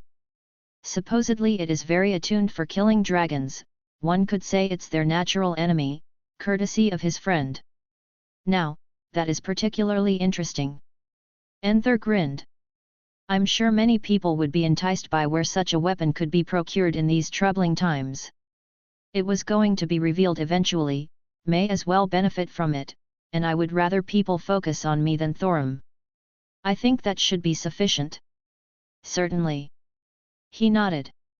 Stay safe, Enther, it's crazy out there right now. I pat him on the shoulder, getting up from my seat. I had plans, most importantly was to make sure my home was going to be extremely well defended, especially if my Jinn was going to be looking after it. There were a few more faces I saw, but none I was really on good terms with, merely sharing a word or two within the past. I didn't see Tolfder anywhere, but the Archmage said he was in good health. I could only assume he was busy with important matters. The spiral staircase leading up to the library was the same as I remembered, and the doors to the grand room were pushed open with haste. I was greeted at the beautiful sight of books upon books all around me. Urug looked up from behind his desk, giving me a grunt of acknowledgement, before ignoring my existence. A few books floating around in the corner told me where I needed to go. I happily eyed my beautiful genie in the corner, sorting books at an impressive speed. I didn't manage to sneak up on her. As I got close she saw me out of the corner of her eye, but I wrapped her up all the same. Miss me? I kissed her cheek. Wilhelm, she giggled, letting go of the books in her hands. How've you been? I put my chin on her shoulder. Amazing. She beamed. This is so wonderful, so many books and I can read them all whenever I want. Seeing her so excited really set me at ease. Good, as long as you're happy. I had to resist the urge to nom her ear again, the way they twitched at her excitement was too adorable. Did you need me for something? Her expression turned sultry. Or do you need me? Soon, I'll make you regret those words when you can't walk under your own strength. I was going to set up my house, it's finally time to get that sorted. Oh. She looked depressed, and I think she was misunderstanding this. Hey. I booked her nose. None of that, you aren't going to be confined anywhere, nor will your life change. I had the calculations going already, you just need to go spend about 8 hours every 3 days there to keep it all up and running, otherwise you can take the lamp with you whenever you want to go somewhere. I did take her life into consideration. I was going to finagle something to support the place on a temporary measure when she wasn't around. The lamp acting like a battery that reaffirmed the anchors when she came back, and charged them up, which would take about 8 hours since I knew she couldn't move too far away from her lamp. That's it. That's all. I nodded. Promise? She asked very quietly. I promise. I reassured her. Maybe the thought of having her hopes dashed at this point made her a little hesitant. Why don't I show you where I was born? I offered. We can even go meet my daughter. Among a few other errands. I wanted a large amount of talisman-making supplies to go along with the staves and scroll I was purchasing. She perked up at that. I get to see where you were born. She seemed genuinely enthused. Yup, and once I get everything done, you can visit over there whenever you want. Let's go. She happily fidgeted in my arms. Ahem. A gruff voice grabbed our attention. Both Jin and I turned around to see who was there. Sorry for being loud. I offered the stern-looking orc as he looked very unamused by our noise. He narrowed his eyes. Are you leaving? He asked, though I think the question was directed towards Jin. I am. Jin just nodded. Did you finish organizing the history books about the founding of the empire?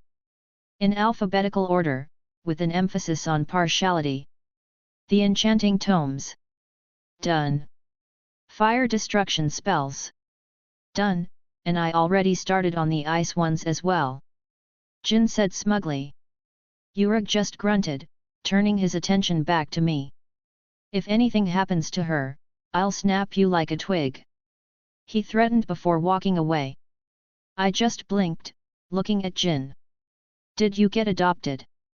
He felt like a protective father. Maybe. She seemed bewildered as well. April Fools make non-canon, obviously, screw the rules. Wilhelm, are you sure about this? Thorim looked at me with clear worry in his eyes. The Dragonborn speaks true, Wilhelm. The Jarl also spoke up. This is a fool's endeavor. Alduin is unmatched, he has defeated an uncountable number of warriors over the years, none who faced him could even come close to defeating him. I've prepared long and hard for this. I put a hand on Thorim's shoulder. I have trained and sought out the best teachers. They were right though. Alduin was a monster, to face him, I would need every advantage I could get. I didn't like my chances if I were to be honest, but I had to do something. What is your plan? Thorim asked. I'll play on his pride, challenge him to a duel. That will grab his attention. Thorim didn't argue. But are you sure you have everything you need? We have many strong and powerful. I cut him off. Thorim. I clasped his shoulders again. Believe in me. Thorim didn't speak and just nodded his head. I will await your victory then, my friend. With one last goodbye, I departed from them, making my way outside the walls of Whiterun. Alduin! I roared up to the heavens, a massive black dragon answered my calls as it roared in acknowledgement, landing only a few feet away from me. "Pretender!" it shouted in a tongue I could recognize. "Have you come to die? I will face you, Alduin!" I countered. "You and me, a duel to settle the face of this world." The dragon bellowed out a laugh. "You wish to duel me, pitiful creature? Amusing. I shall accept. Let the divines witness this covenant." I shouted to the sky. "The loser will forfeit the rights of this world, never to meddle in its affairs again." As if agreeing to my request, lightning crackled in the sky. "Humph!" His voice lowered. "So be it." He practically scoffed. "And what shall our competition entail? Do you wish test your pitiful Thursday against mine?" He mocked. "Or will test your steel against my blade? Perhaps you want to try and overcome me with your magic." He seemed rather amused by himself. "Oh, if you're so confident, how about letting me choose our method of combat?" I eyed him, goading his pride. "Humph, why not? The dragon practically disregarded me. Let this world witness your failure as, it matters not. By the end of this day, a false dragon will be destroyed. Well then."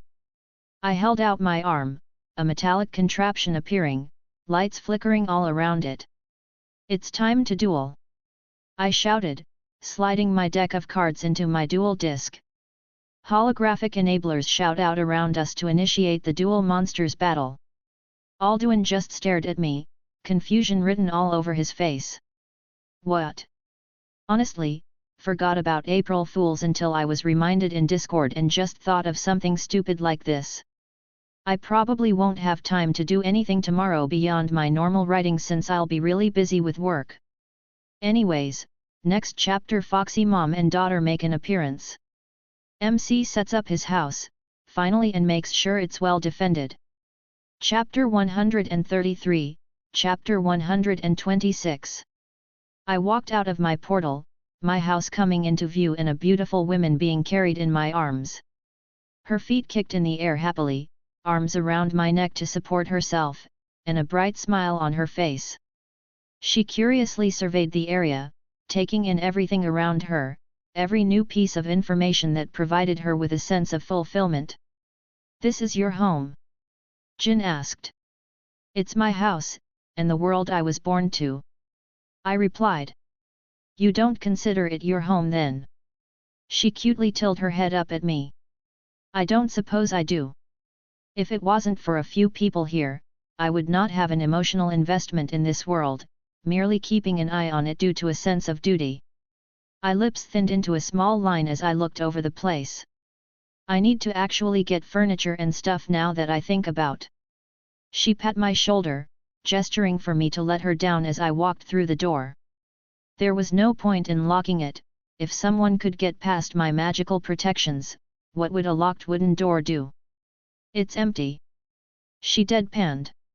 I said I haven't gotten any furniture. She gave me an unamused look. "And you expect me to spend long periods of time here?" You can do whatever you want with it," I offered. She pursed her lips before giving a small grunt. "Fine.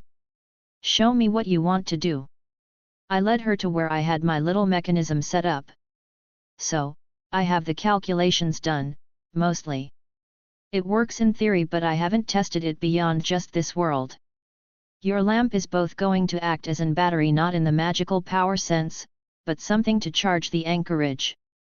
To make sure the house never tilts off its dimensional axis.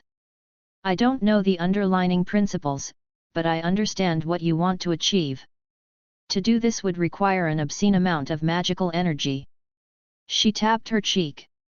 "From what I've seen with your magic, so far, it can potentially pull on a near infinite amount. How will you sustain that flow when you're away?" I blinked at her well-reasoned question. "Did I ever tell you that I find your impressive magical knowledge extremely attractive?" "No, but I very much enjoy the compliment." She beamed. "But you didn't answer the question." She gently poked me. Right. I focused. It's actually not too hard, relatively speaking. Basically, since the house is stretched and overlaid across so many world lines, I can make use of that connection to siphon magical energy from each world it passes through. Normally, to do something like that, I would have to directly manipulate it, but since the house itself will be existing in multiple places, it removes the need for my presence. I understand. She nodded, and it seemed genuine. I wouldn't know where to begin if you wanted me to look over your calculations. I will simply trust you on this for now. I'll be making sure everything is safe, and I'll be adding an obscene amount of defenses here just in case. I do appreciate the thought, but I am quite powerful. Even if you were as strong as Meridia, that wouldn't stop me from worrying. She let out a small huff, annoyance on her face. If you continue to be this sweet to me, I'm not going to wait until you're ready and pull you into the nearest bed myself. She grumbled something I didn't quite make out. I see what needs to be done, but it shouldn't take very long to accomplish. What else did you wish to do while we're here? Visit a couple people. Was missing my daughter. Would you like me to stay here? I booked her nose. Don't be silly, you're a part of my life, so I want you to know everyone else that is as well. She just giggled, holding her arms out. Well. I couldn't help but smile, sweeping her off her feet again. She really seemed to like physical contact. Let's go see my daughter. I opened another portal and walked back through towards Yasaka's home. Daddy. I turned to see the target of my affection, her fluffy tails swaying happily and her ears twitching on her head. I turned to the side to see Yasaka gesturing to some guards who looked ready to attack. They quickly backed off when they realized we weren't a threat, or they recognized me from before. Jin was already standing next to me and I kneeled on the ground as a fox-shaped missile fired into my arms. My little fox, how've you been? My hands easily wrapped around her, hugging her tight. I missed you. She mumbled into my chest, gripping my shirt. I missed you too. I couldn't help but smile brightly at her antics. I got a good look at her as she pulled away. Look at you, have you gotten taller? I pat her head, her ears twitching. She swiped my hand away in embarrassment, causing me to chuckle. Have you been good for your mother? I've been good. The way she said it betrayed her words.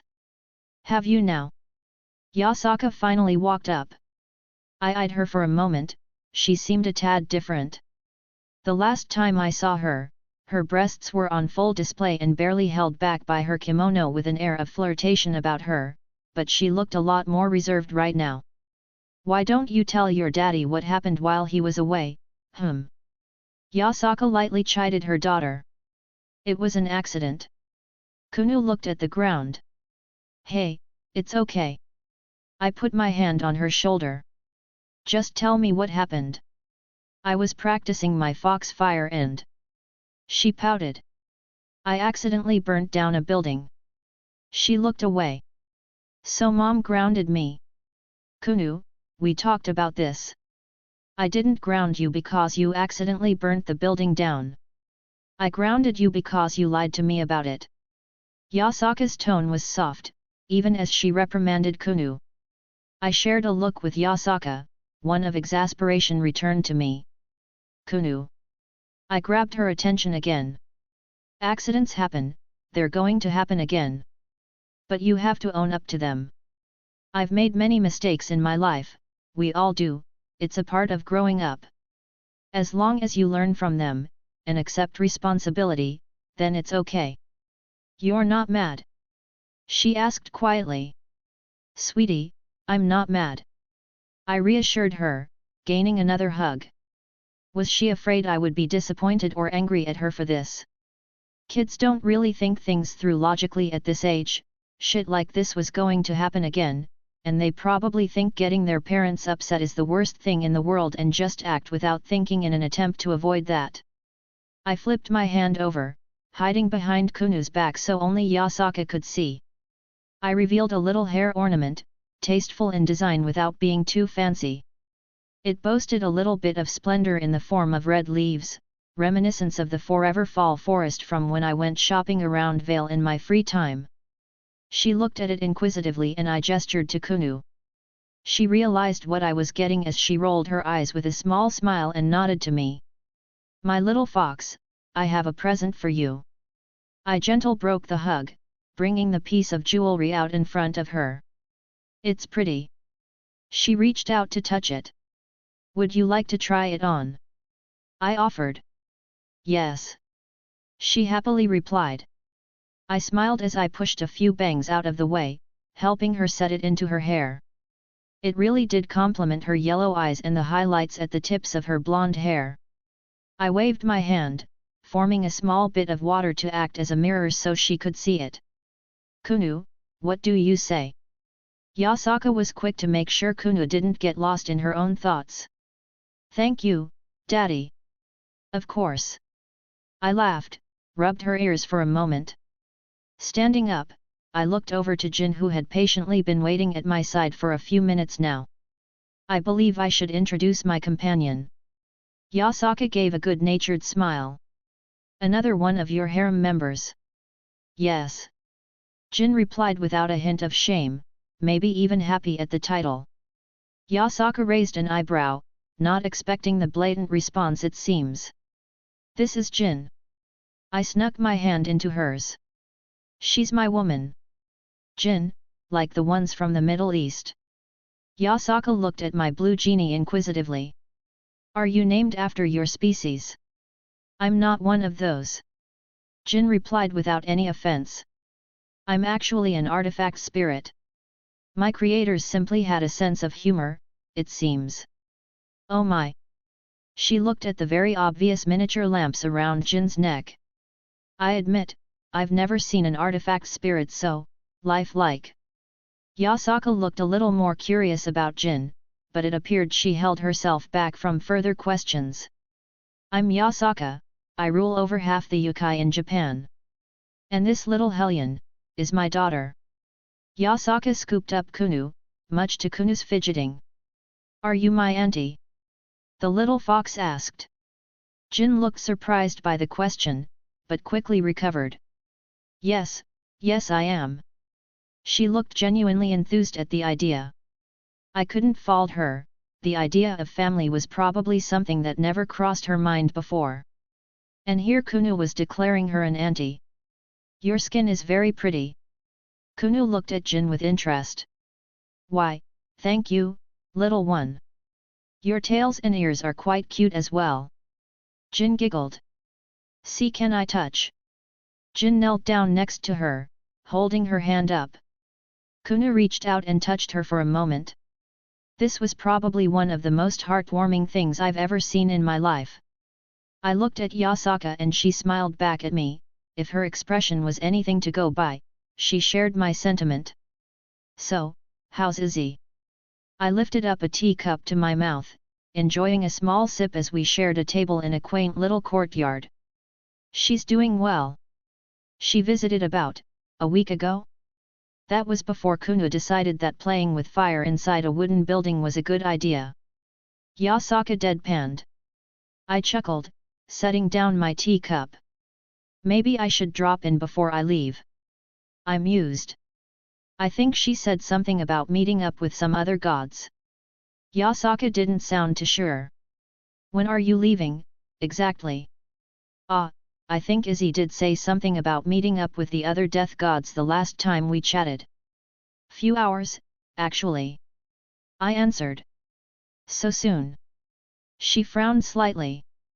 Unfortunately, but I'll be sure to keep dropping by whenever I have time.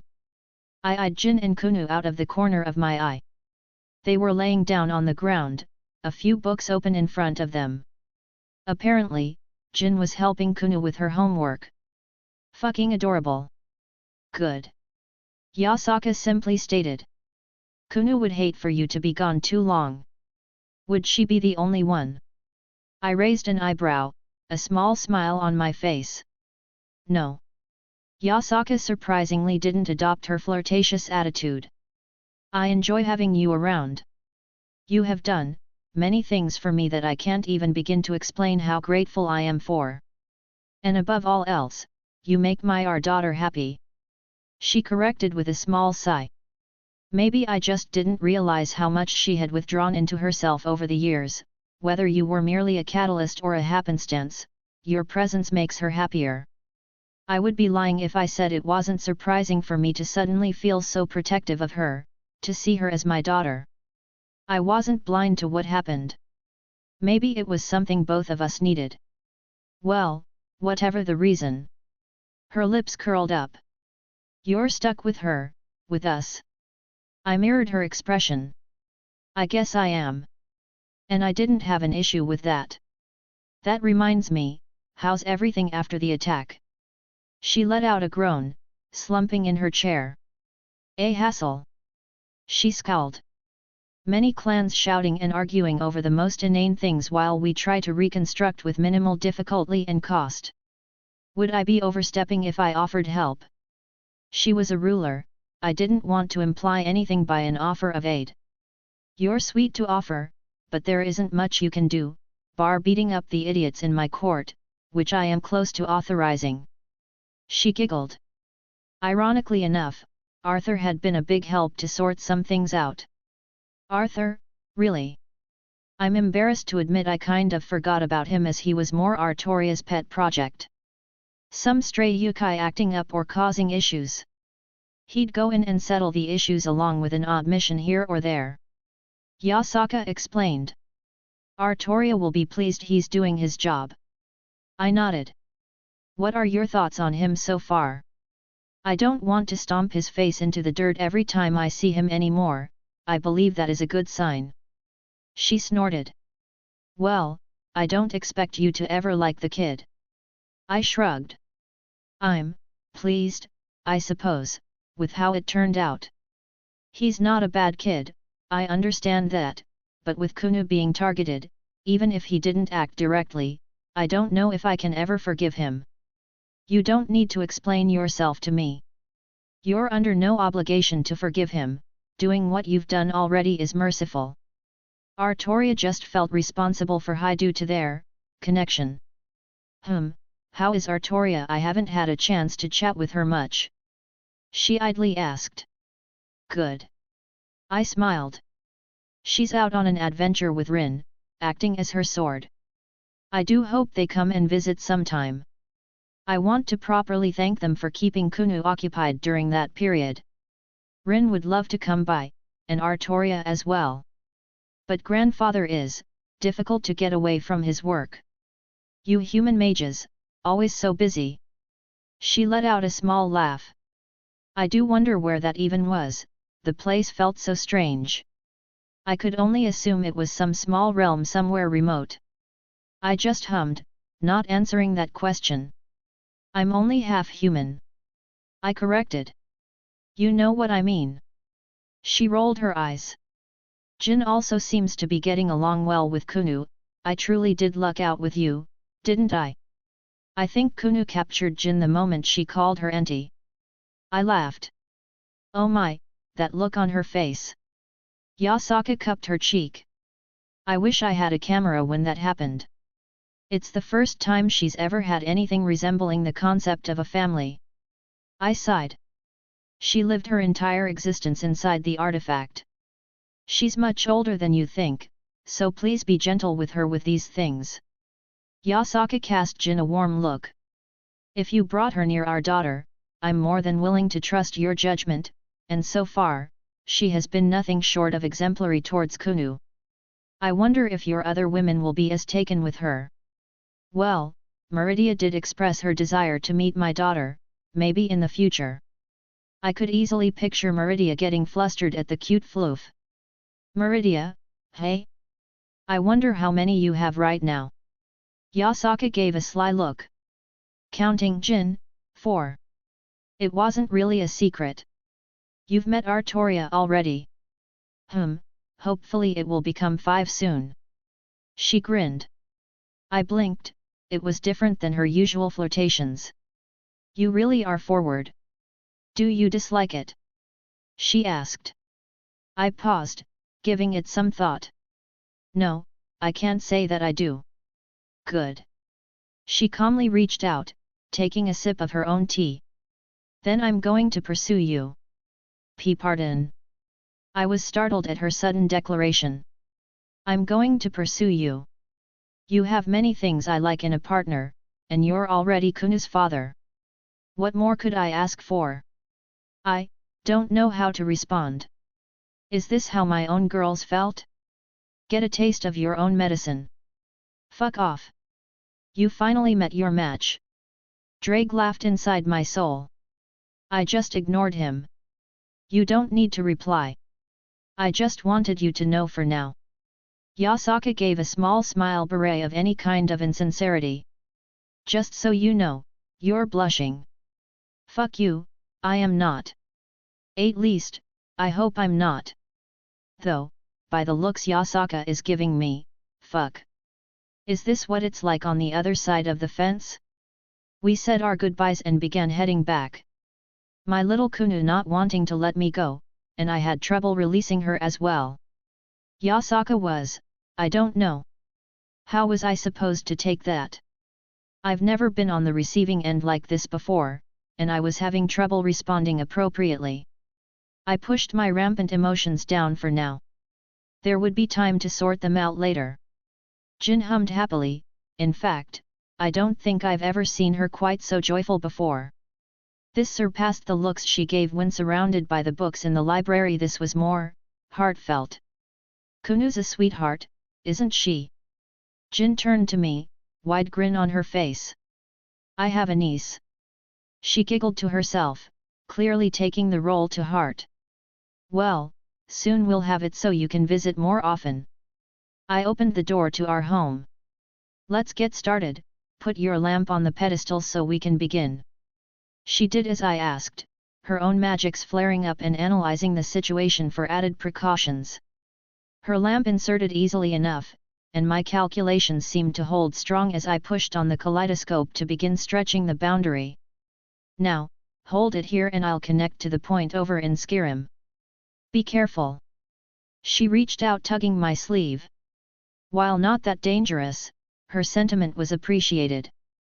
I leaned forward, stealing her lips for a brief moment and gave her a reassuring smile. Just give me a second and we'll get this finally settled. I'll wait for you. She said warmly, standing guard over her lamp.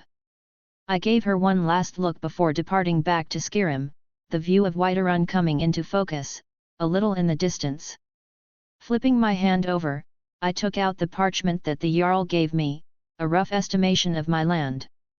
While it was a fair bit, I only needed a small portion right now, and rough idea of where to plop my house down. Thankfully, there was a crude map drawn on it with some landscape to show where I could put it. I surveyed the area briefly, looking for the flattest piece of land with a good area to expand from the future. Holding my hands up, I mentally did some calculations on dimensions to see how it would fit. Mountains behind, Whiterun in the distance, and no close neighbors. It was a good spot. Alrighty then, let's get started. Mirage in my hand, I stabbed it into the ground. My hands pulsed with magical energy as I began to expand the dimensional refraction phenomena, reaching out towards the world line that housed Jin. For someone experienced with this kind of magic, her anchor, her existence was a little like a beacon, intentional on my part for now so I could easily identify her. Pressing against the eye of Magnus at the end of my blade, I expanded a full three-dimensional view of my various calculations and spell equations. Everything that was happening inside the eye, everything that was currently being processed, I was looking over for any anomalies. A magical computer was the most apt description for this trinket that sat on the end of my sword. With everything set and having double-checked it all, I began. Ironically, what I was actually doing was a bit stupid, despite the absurd nature of my magical prowess being used. I was basically just grabbing a corner of the house, and dragging in through an invisible funnel so it touched down here in this world line, then nail it in place across the world lines so it wouldn't budge. Jin's lamp acting as a sort of hammer that pushes the nails back in every time she puts her lamp in place. I was including fail-safes, that if the nails came undone, the house would be pulled back to my birth world safely. Actually, I made that a defense mechanism, a last resort for Jin if all else failed, along with anyone else in the house at the time. I clapped my hand and the bright lights shined out around me. Visibly, a house appeared on the land in front of me, becoming less and less ethereal with every passing moment until it was truly reaffirmed on this world line. Letting out a long breath, I admired my work before going to check on Jin. Her happy expression telling me everything I need to know. It worked. She asked.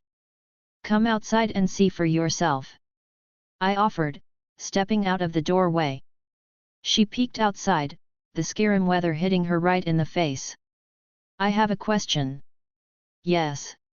How am I supposed to get to the college from here? I raised my finger up before stopping. Oh, I forgot about that, she can't simply open portals everywhere like I can. Whoops.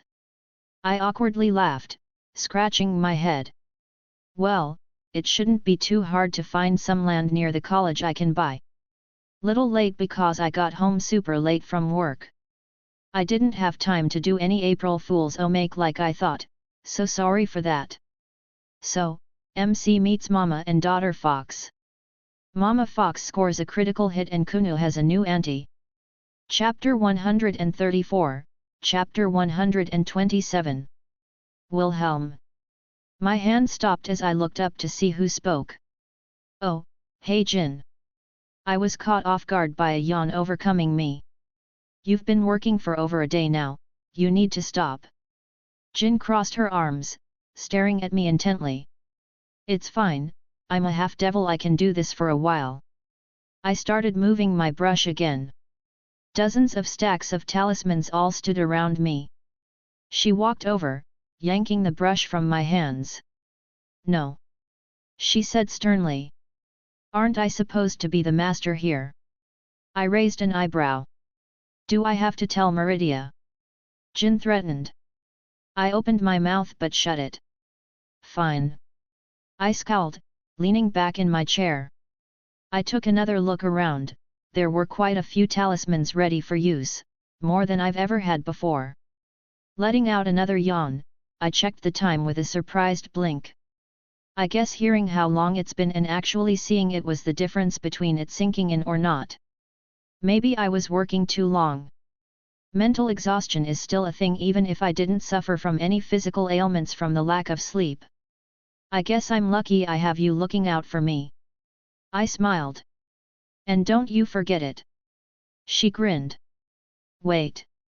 I just realized. What's this about Meridia? How would you even contact her? From what I know, they hadn't met yet. We chat. She said simply, a smile that shouted, I know more than you. Hey. Well then, do I dare ask what about? Any random thing. She moved over, plopping herself in my lap. The last time she stopped by for a few minutes, we spoke at length about animals. She professed that she had a little pond of ducks she kept hidden away that she sometimes visits to feed. I told her about some animals native to Remnant but not here. That is painfully adorable. I expected something like the brothers. I was pleasantly surprised with how Meridia treated me. I enjoy her presence very much. Jin admitted. I'm glad you're both getting along. I enjoyed the warmth she brought as my arms wrapped around her and my head rested on her shoulder. It was amusing that despite her body looking as if it was water, it didn't feel any different than normal skin.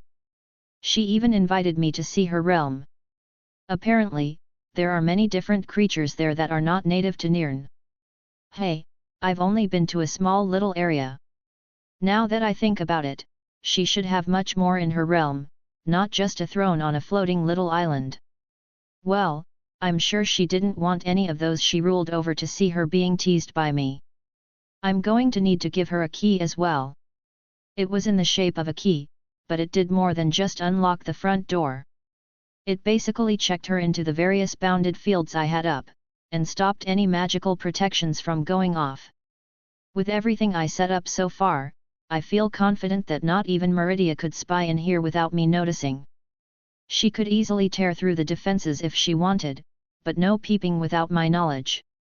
Well, I didn't really care if she did, but it was pretty much all or nothing. She will be able to come and go as she wishes. Got any plans? I closed my eyes, feeling her beating heart and movements of her breathing. I wondered if she actually needed to breathe or was created to act as a normal human but wouldn't actually suffer if she stopped. I have a few more sections I need to organize in the library. I felt her hand gently play with my hair. I also have some books set to the side for when I'm done. Her little giggle was always pleasing to my ears. The temporary door in the college is working fine. I haven't had any troubles and the Archmage was a help in keeping that closest clear. He didn't ask any questions. I was a little surprised. I offered him an explanation based on what you're told me was fine to reveal. He responded with, "It's more fun to figure it out myself." That sounds like him. I didn't even question it. The Archmage was eccentric but a very good person. Basically, I requisitioned a random closet in a far-off corner that was stricken with dust and cobwebs to be a temporary anchor while I find somewhere to set the house down permanently over there. Learn any new magics? I've been mostly focusing on work, but I have cracked open a book here or there. I've been having fun with the illusionary school. Such magics were rare back in Remnant. I can see that. From what I understand, the magic on Remnant lent itself mostly for destructive purposes, and considering where magic came from, that wasn't surprising. The god of darkness was the one who gifted magic onto humanity in an ancient era. A focus on elemental manipulation with an emphasis on destruction, to repurpose it for anything else seems to be a task suited for only talented mages. What about you? She gently prodded my cheek. Any running around to do, or are you going to laze about all day? Laze about? I was fine doing work and until a certain woman comes along and drapes herself over me. Excuses, excuses. She sniffed. You're just asking for a punishment, don't think I won't. Don't make promises you can't keep. I grumbled as she softly giggled next to my ear. I'll probably go see Thorum, I want to catch up with my Thursday I kind of neglected it and I realize it's a very potent avenue to learn from. I had a dragon do something to me during the fight, I thought it was a curse, but it merely bypassed my normal defenses to start draining my vitality at an alarming rate. It was an avenue of attack I hadn't much experience in defending against before. I wouldn't be quite as taken off guard the next time, but it was still something to be wary of. Sounds like it would be beneficial. She agreed. Yeah, there's still a lot I can learn here. A few more schools of magic I need to touch up on as well. I would add alchemy and enchanting to that list, but since Rin made a comment about them I wasn't really going to encroach on them just yet. Would rather she get more adept and if I had an interest later, I would go to her with questions and help. I think that would be a big confidence boost for her. It was already almost noon, I would take a nap in a little bit then go check up on Thorum, see if he had some free time. He was probably just at the companions' building, drinking and having fun. I hummed to myself, walking through the street of Whiterun. Most the people had already settled down for the night, but taverns and such were still open and the occasional shout or cheer could be heard when you passed by. Out of the corner of my eye, a sharp object came hurling towards me. I let out a sigh as it caught an arrow about a foot from hitting me. Curiously, it didn't appear to be targeting a vital spot on me, and I could vaguely see something on the arrowhead, a sort of chemical I was unfamiliar with. A poison of some kind? That brought up an interesting question of my confidence in avoiding death by poison. Most definitely something I'll look into for the future. Your dragon heart should make you immune to most mundane poisons, along with your devil biology. Yeah, that was my initial thought, but something I should double check and know the limits of in the future. Several shrouded silhouettes jumped over the roofs of the buildings, and leaped out from coverings nearby. The most striking thing about them was the fact that they all had red eyes. Not only that, but low hisses sounded out, mouths filled with fangs shone under the few lights in the area. They looked like rabid beasts, but their movements were strikingly elegant. There was no loss of wisdom in their eyes even if they looked at me like a piece of meat. My circuits flared to life as the first made a movement, his hand reached out to grab me, sharp nails threatening to burrow into my skin. My aura burst out without me even moving, the iridescent light blocking the attack, much to its surprise. I grabbed him by the throat as the others attacked. With a flick of my free hand, I used telekinesis to actually grab them and accelerate their momentum towards me, making them stumble, practically falling over themselves. Sliding my foot across the ground, earthen spikes shot up, a simple cantrip that often proved fairly lethal in situations like these. These vampires were pierced through, spikes protruding from their backs as they coughed blood and gasped, trying to free themselves. The one I had in my grip struggled and even tried to pull a dagger out and stab me. I smacked it away with ease, but the nasty feeling on the blade gave me pause, like it was heavily cursed. Surprisingly, even as the magic dissipated, and the bodies fell down, they didn't stay down. Even with holes in their chests, they growled and hissed, leaping at me again. I sidestepped the first lunge, and shattered the space around me at the next, leaving them bewildered as I appeared a few dozen feet away, my prisoner still in tow. I was analyzing their capabilities. The vampires in this world were actually somewhat interesting, and their origin wasn't too different from the ones back home. The fact that I had intimate knowledge on vampiric species since in many iterations in my previous life, I was a dead apostle. But, enough was enough. I snapped my fingers, and discharged a burst of ice from below my feet, freezing everything in the vicinity. We were somewhat secluded, so nothing was harmed, no people came running over. Had I started throwing around lightning or fire, I'm sure I would have caused a much bigger commotion. I grabbed the dagger from the ground, the cursed blade that just felt disgusting to hold, and I made sure to stab every one of them in the heart with it before my eyes finally fell on my prisoner who still struggled in my grip, except there was a look of fear in his eyes now. Letting out a snort, I tossed him onto the ground as he gasped and rolled. I took a moment to flick a few runes in 4 directions, creating a basic bounded field to keep off sound and vision. Right now, my curiosity is piqued, but my whims can change quite easily. The thing rolled around, eyes turned back at me as it shuddered up to its feet. What do you want? Ah, so it can talk. I didn't know if it could or not, if I was being honest. I haven't exactly delved into research on the subject. An explanation may relieve any unresolved anger I have at the moment. We were. He paused like he was going to hyperventilate. Ordered to bring you back. Someone is interested in me? How did you know I would be here? I guess I haven't exactly been subtle about my comings and goings. We were told you were friends with the Dragonborn. We didn't know you would be here. We were going to take him hostage to lure you out. What? My lips thinned and I felt a faint release of anger. The area got noticeably colder, and it wasn't because of the remnant ice magic I had used prior. We were going to kidnap the Dragonborn to lure you out so we could. I stomped on his chest, blood spraying from his throat. Who? I don't. Mirage appeared in my hand as I thrust it through his thigh. Who? I very calmly asked again. He screamed, profanities littering the area. I can't. He managed to spit out. Whisper appeared, hovering above his groin. Last chance. Fuck you. I didn't even bat an eye as it shot down. The scream would have made me wince in any other circumstance, but at this moment, I was absolutely livid. Lord Harkin! He cried out. Lord Harkin made us do it. Very good. I nodded, withdrawing my swords. Now. I growled, pulling him up and staring at him in the eyes. Where can find this Lord Harkin? Wilhelm just wants to have a nice and amicable chat with the Vampire Lord. Anyways, if you want to read 6 chapters ahead, visit mypat.rayon.com/asteria forone. Chapter 135, Chapter 128.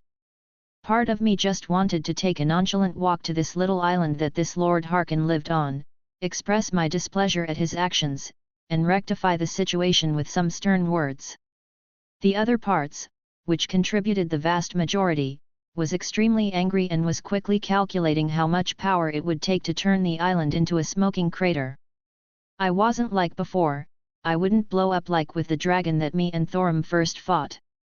But that didn't extinguish the same feelings that were swelling up in my chest. Walking through a portal to the approximate location of this castle, I saw a stone bridge that linked the greater island to where I stood. A stone tower and a gate blocking anyone from simply walking inside. Behind me was a small pier, apparently the only method to truly come and go from this island without magical means.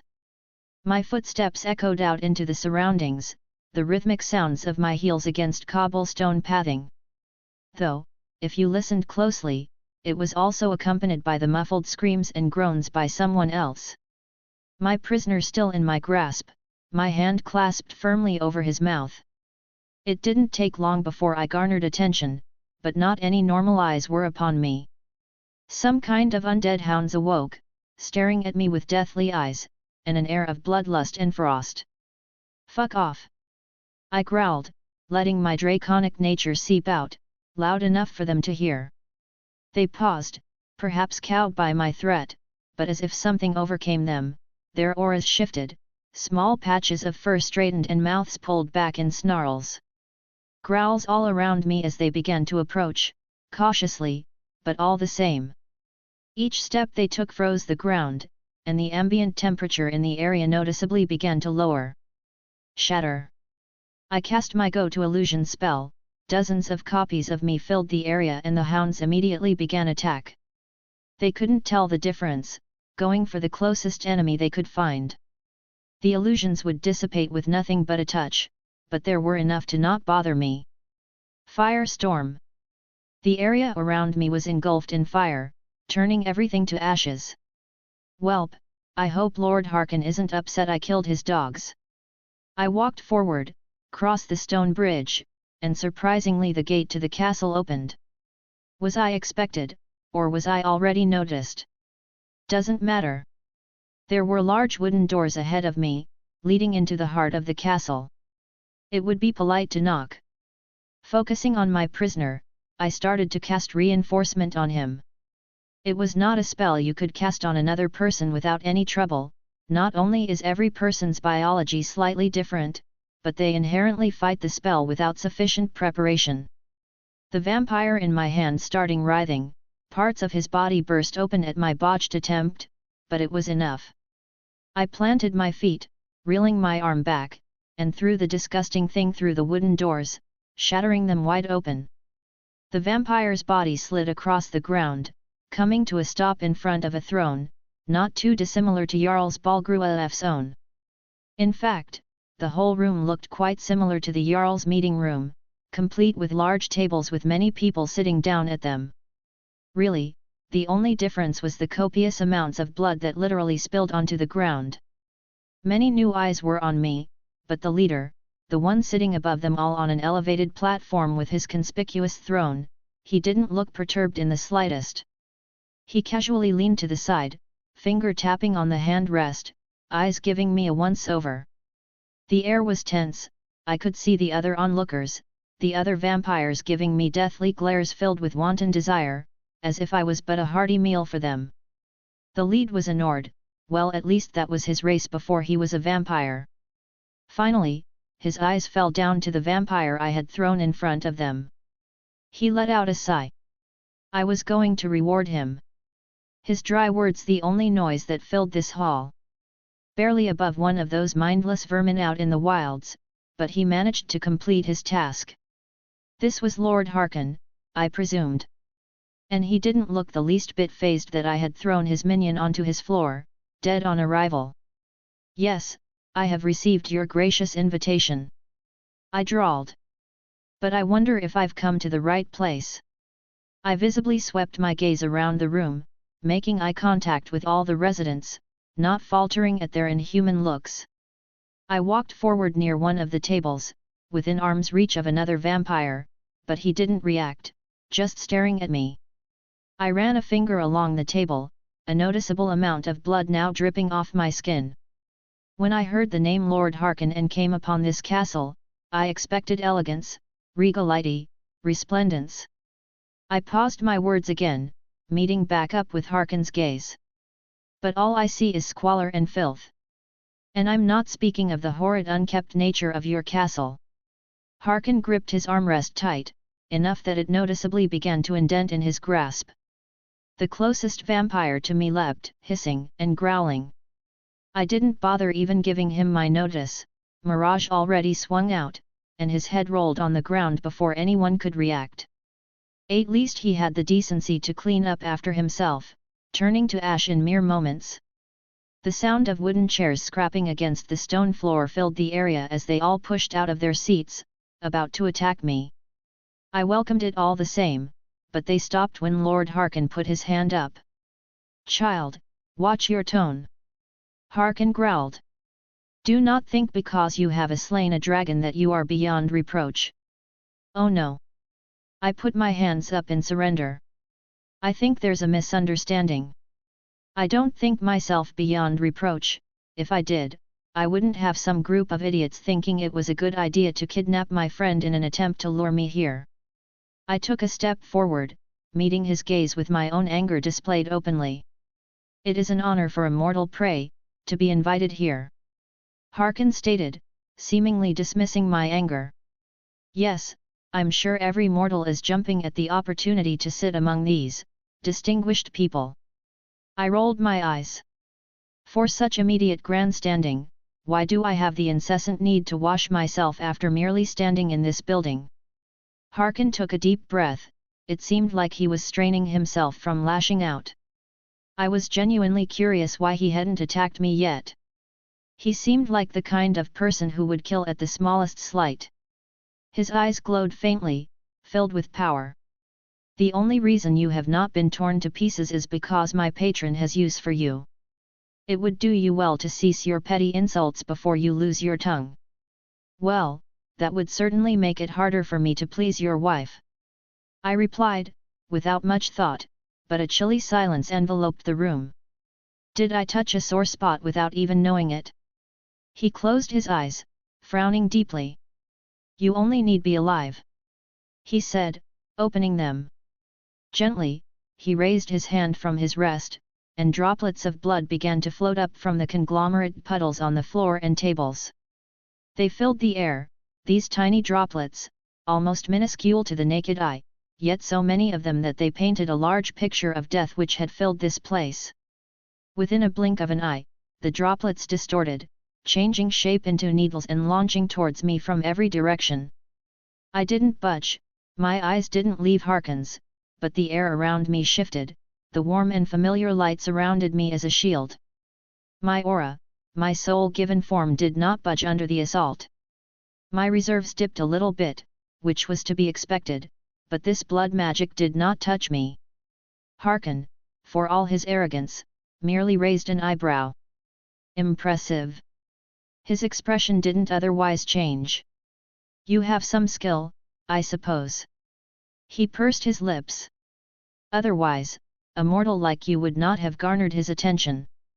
His comment did not bode well, but I didn't dwell on it for the moment. "Is it my turn then?" I didn't wait for an answer. Mirage in my hand, I twisted the blade ever so slightly, and quickly swung it out. 20 birds. A single motion producing 20 sword phantoms, 20 condensed slashes of magical energy overlaid in the same space and bursting out towards Harkin. An explosion of dust and debris stymied my vision of him, his throne in tatters by the time it began to scatter. I saw him standing tall, but blood dripped onto the ground from several wounds across his body. Yet, his expression didn't change, his eyes shone with a brighter anger than before, but he didn't outwardly react again. He cracked his neck as his wounds healed at a frightening speed. Even the spots where my attacks landed, they would be merely flesh wounds had he not had such an ridiculous healing factor. I could guess that his vampiric constitution provided him with an obscene physical prowess that allowed him to essentially tank my attacks with disregard. Curious, I have not seen such an attack from a sword before, he stated, actually looking mildly enthused. It was only now that I noticed a sword in his hand. I don't know where it came from, perhaps nearby, or he kept it hidden in a different pocket space. But what drew my attention was the design. It was very much reminiscent of a katana. Was it magic or something else? Interesting sword you have there. I ignored his comment. He looked down at his sword, a nostalgic look flashed across his face. It has accompanied me for many centuries, even before I had ascended to what I am now. He smirked, waving it gently in the air. He turned back to me and moved. I barely had time to blink before I raised my sword up to intercept. The shockwave blew away everything around us.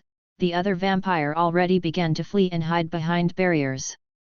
Rarely do I ever lower myself to actually draw my weapon upon lower creatures. He pushed more strength into his sword, and I couldn't help but notice he was physically stronger than even Thorum. But there is always a certain satisfaction to put upstart brats in their place. His visage twisted into a snarling hiss, sharp fangs baring at me. Reinforcement filled my body proper, and ebony flesh covered me. It was enough to push Harkin back, and enough to elicit a small noise of surprise from him as he narrowly dodged a second slash into his chest. All this blustering I've heard from outside, this nonsense about a Red Dragon Emperor, perhaps it was not all foolishness. He mused, clenching his hand for a moment. Despite him squaring off against me, he really doesn't seem like the kind of person to handle an issue when he has minions to do it for him. He didn't even make a comment as they fled the area, like he expected this outcome to happen. Come then, supposed dragon. Face my blade that has slain your kin in the past. That caught me by surprise, and he must have noticed my reaction. Oh yes, this blade of mine has severed the heads of dragons in a lost era. A relic of an order that had been lost to time. Well, come on, old man. Maybe you need a cane instead of a sword. Humph. Your insolent tongue will be cut from your mouth. He soared his sword, and a deluge of blood swirled around it. Almost like a whip, it shot out at each of his movement, and he didn't stand still, each step of his covering the distance it would take a normal person several moments to match. Tightening my grip around Mirage, I silently sent out dozens of sword phantoms to disperse his blood magics, even summoning up my own runic circles behind me and discharging bolts of lightning. He hissed in annoyance, being lightly scorched by the suddenness, but adapted quite easily. He jerked his hand forward, and the blood coalesced into huge spears and shot towards my circles, destroying them before they could finish their sequence. He did not give me respite in that brief instance, his sword moving towards my head at astonishing speeds. My foot pivoted, and I met the attack in earnest, and my own strength did not lose out, perhaps even surpassing his own. You are skilled for your age. He growled, pushing his blade into my, yet my own edge held his off. My patron will make you stronger. You will never fear the passage of time, you will have no equal. These, dragons, would come to fear you in his name. Was he doing a sales pitch in the middle of battle? Does it also come with that gigantic stick up your ass, or did you put it there yourself? Arrogant dick. Foolish. He sneered. I offer you an opportunity to be something more, yet you continue to run your mouth. Fine, I'll give you a genuine response. He clenched his mouth. I think he was waiting for me to say something insulting again, but I couldn't help but smile. I did not practice my Thursday much, but I was decent enough with a single word. Fuss, I bellowed out, catching him off guard and blowing him into the nearby wall. I flicked my hand, summoning a handful of talismans. I flung them at the vampire, chanting a Buddhist prayer to activate the spell. Mere parchment. Harkin looked enraged. He didn't even look fazed as they approached him, having already regained his footing. He moved his hand to swat them away, but as soon as they made contact, his hand burst into flames. He roared in pain. It wasn't a mere physical thing, this was targeting his essence, a karmic flame. What is this? He flailed his arm, as it continued to be consumed. He barely even hesitated another moment, taking his sword and severed the entire arm from his body. Admittedly, I did not expect that. I guess that's a good counter to that spell. He gasped, blood oozing from his missing limb. His eyes darted around the area until they landed on a cowering member of his court who had taken refuge in the corner. He didn't waste another moment as he leapt at him, fangs seeking out his follower's neck, and visibly draining him of his blood until all that was left was a haggard corpse before turning to dust. He let out a pained roar as his arm regrew at visible speeds, in but a second a Fu1 was in its place. You! He growled, looking back towards me. Have earned my complete and utter ire. His sword swept up the blood in the area again, but at the amount eclipsed the previous amount.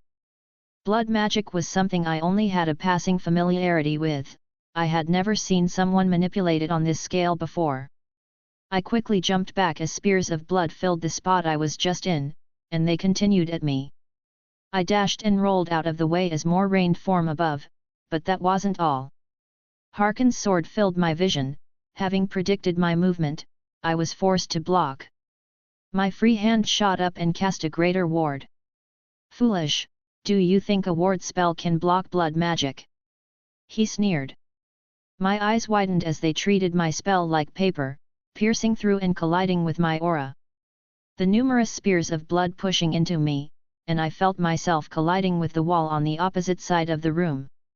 I stood up, pushing a few stones out of my way. A little bit of blood dripped from my mouth. Well, learning something new every day. Naive child. Your inexperience is obvious. Any competent mage would know that blood magic does not work of the same magica principles as traditional sorcery. He took the opportunity gloat. Allow me to show you the power, you scoffed at. He waved his arms and all the blood on the ground swirled until it turned into a magic circle. Dangerous. I had no idea what he was doing, but my instinct was screaming at me. Time to kick it up a notch. I muttered as my other swords burst out of my ring and I grabbed for Dawnbreaker, slamming it into the ground. A massive burst of light burnt away all the abominable magics, and Harkon reeled back in horror. The magics he quickly summed up manages to shield up, but even they were torn apart before the light died down, revealing a scorched Harkon, coughing up blood. You're not the only one with a patron. I tapped Dawnbreaker on my shoulder. To my bewilderment, his merely smiled. No, I am not. He stated as a baleful aura began to envelop him. We have an accord, Lord Malag Bal. A presence forcibly made itself known in the room, the castle walls shuddered at the sudden weight that descended. Mortal. The voice was calm, yet the words felt like nails on a chalkboard, they gripped at my soul and threatened me with certain damnation. Meridia's champion. He snorted. Abandon her. I will offer you anything your heart desires, give yourself to me and this realm will be your plaything. I sucked in a cold breath of air. Fuck off. I steadied myself. He couldn't do much here, in this realm. He was lessened. He did not have the full might of his power here. He didn't get upset, he merely laughed, and it sent chills down my spine. I preferred you alive, but death will make you my slave all the same. The presence, the faint outline of a creature, turned to Harkon. A deal was made, here is the promise. He waved his hand and a mace appeared, its aura was disgusting, it corroded anything that came nearby. It was misshapen, protruding edges that looked to be made to cause as much pain as possible as opposed to a viable weapon. Harkon grabbed the weapon, the baleful green aura spread all around him, enveloping his form as he began to shift. His humanoid flesh peeled away, and he looked monstrous, with wings spread from his back and towering over me with a new height. Spectacular. He admired the weapon. I will enjoy breaking this mortal for you, Lord Malag Bal. Malag Bal's projection did what I could only describe as smiled. Yes, let's see how he fares with your vampire form and my own artifact. I will relish the sight of Meridia's face when I take another of hers. My head snapped to him. So, this is about Meridia. Of course. He chuckled. While your existence is amusing, why would I demean myself to waste time on trying to recruit you? You dare! I hissed, staring at him. This, God! He wanted to hurt my Meridia. To make her sad, to anger her to, strike an emotional blow against her. He wanted to touch my woman. Malag Bal narrowed his its eyes at me. Hearken, bring me his soul and I will reward you further. That was seemingly all he needed to hear before Hearken moved much faster than before. The mace he now held swung down with enough force to blow my hair back. I held my hand out, red gauntlet manifesting. What? Hearken's eyes widened as he struggled to remove the mace that was now within my grip. Boost! I roared, accompanied by Drake's own. He swung his sword at me from his other hand, Dawnbreaker meeting the strike, even as the ground beneath us shattered. The light of Dawnbreaker met the aura produced by his mace, they seemed to cancel each other on contact. My other swords flew out, a manifestation of blood-made weapons meeting them in the air. Do you think your paltry tricks are something special? Hearken scowled. Bindings of Gaia. I responded much to his bewilderment as sudden realization dawned on him. Massive roots shot up out of the ground and Whisper rejoined me, creating runes in the air at my command. He swept his weapons out, destroying the first roots that came after him, dislodging his mace from a large one in particular and took to the air, but my roots quickly moved after him, his blood weapons turning back into blood and seeped back up around him. His blood magics coalesced once again, and sharp spikes rained down onto the earthen roots, destroying them in chunks. I snapped my fingers, a dozen runic circles appeared behind me, and lightning coiled out through the air lashing out against him, but merely charring the outside of his skin and healing moments later. The new aura he had covering him just further enhanced his defenses, not to mention this form his took was also physically enhancing him. My sword did not let up either, taking any opportunity to try and strike, but that aura around him was powerful, lashing out to deflect my weapons. Enough! Hearken shouted, shooting up towards the ceiling, bursting through the roof of the castle. If you want to fight in the sky, so be it. My own wings burst out of my back, and I followed suit. Boost! I shot towards the sky. Swords flying around me, Hearken turned around and swung the mace again, its corrosive energy lashed out, a deep hunger to consume me.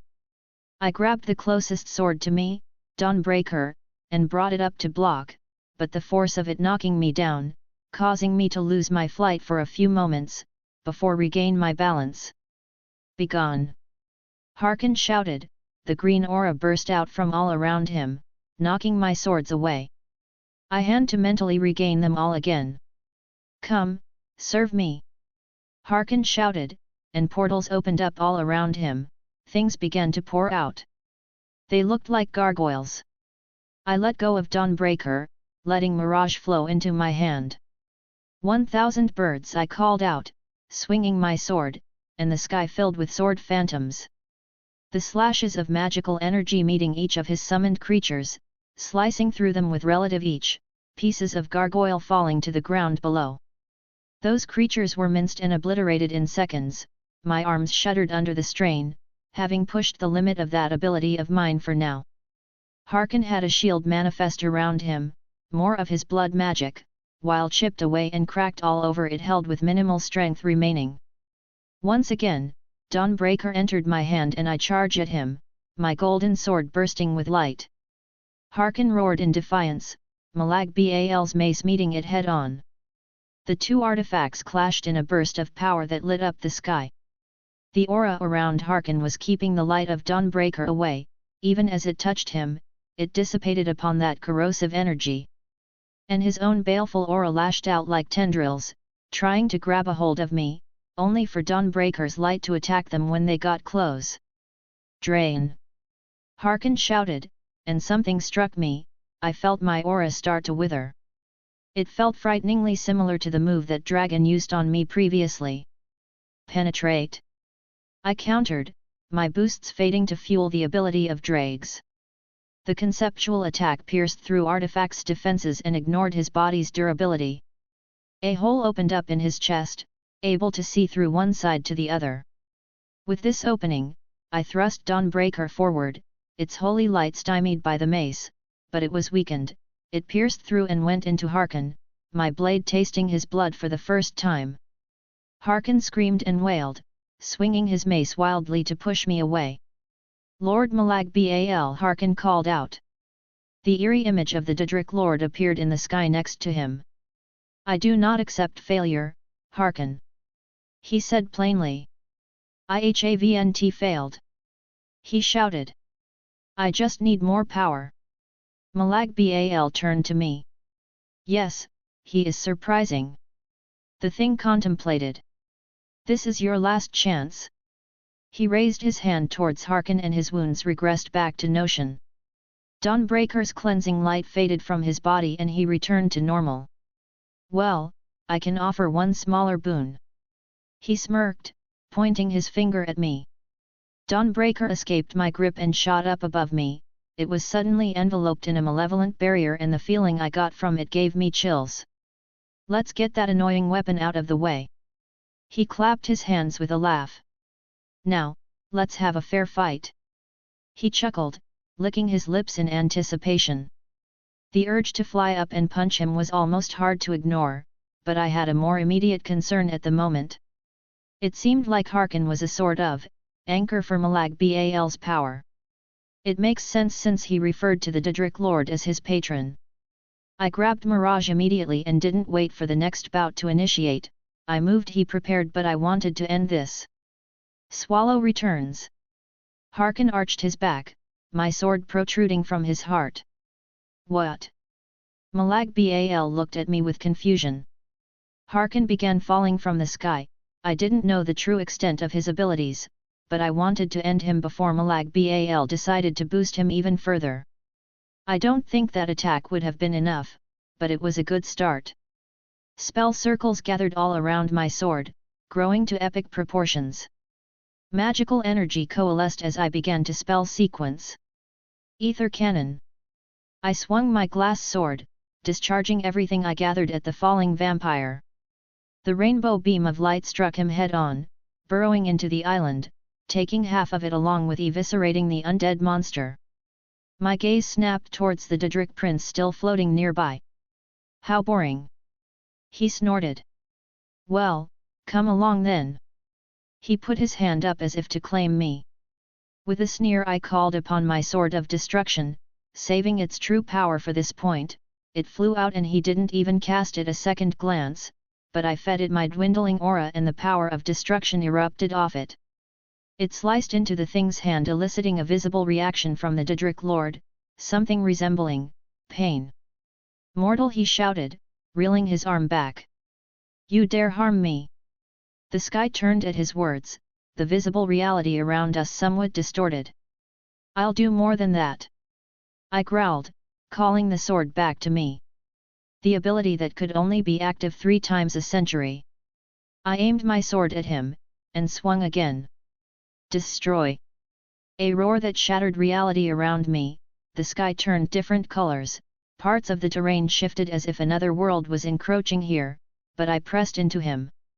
If this was his true self, I knew for a fact that this would have been nothing, but he had to lessen himself to come here, to lower himself to exist in this plane.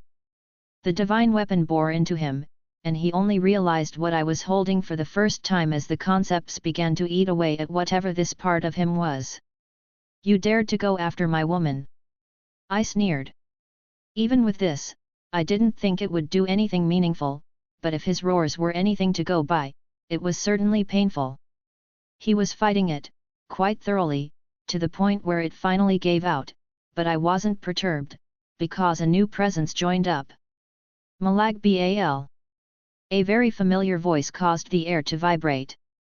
Meridia. Malag Bal's surprised tone greeted her. She didn't respond, a resplendent light building up as she let it out towards him. His projection, whatever it was, seemingly destroyed in that sudden burst of strength. Well, at least I thought so, because a sigh filled the area, the tone of Malag Bal. Did you enjoy my present, Meridia? Retreat back to your realm, Malag Bal, you've lost this game. Meridia crossed her arms in annoyance. For now. He replied, almost bored, and it felt as if his presence finally departed. Meridia looked at me, and there are many emotions flashing across her face. It looked like she was holding herself back a lot. Talk back at my house. I offered. Do not make me wait. She huffed, disappearing. Hey, that didn't sound good. I don't know what's going on, but apparently something happened more than just me fighting that vampire. Better go make sure Meridia's fine, right after I nab that sword he was swinging around. The first Didrik lord other than Meridia makes a move. Just a heads up, there is a decent chance I won't be able to post tomorrow, but no guarantees on anything. Chapter 136, Chapter 129 Lewd. I let out a long breath looking around the rubble that was Harkon's castle. It had a name, a more grandiose one that was probably intentionally hard to pronounce, but I didn't care to even consider it. Perhaps I was being a bit dramatic. There was a large hole that caved in probably half the structure, but otherwise it was somewhat standing still. I was tired. I took a moment to let the fight replay in my head. It was a strange thing, to be so calm and peaceful among this place littered with corpses.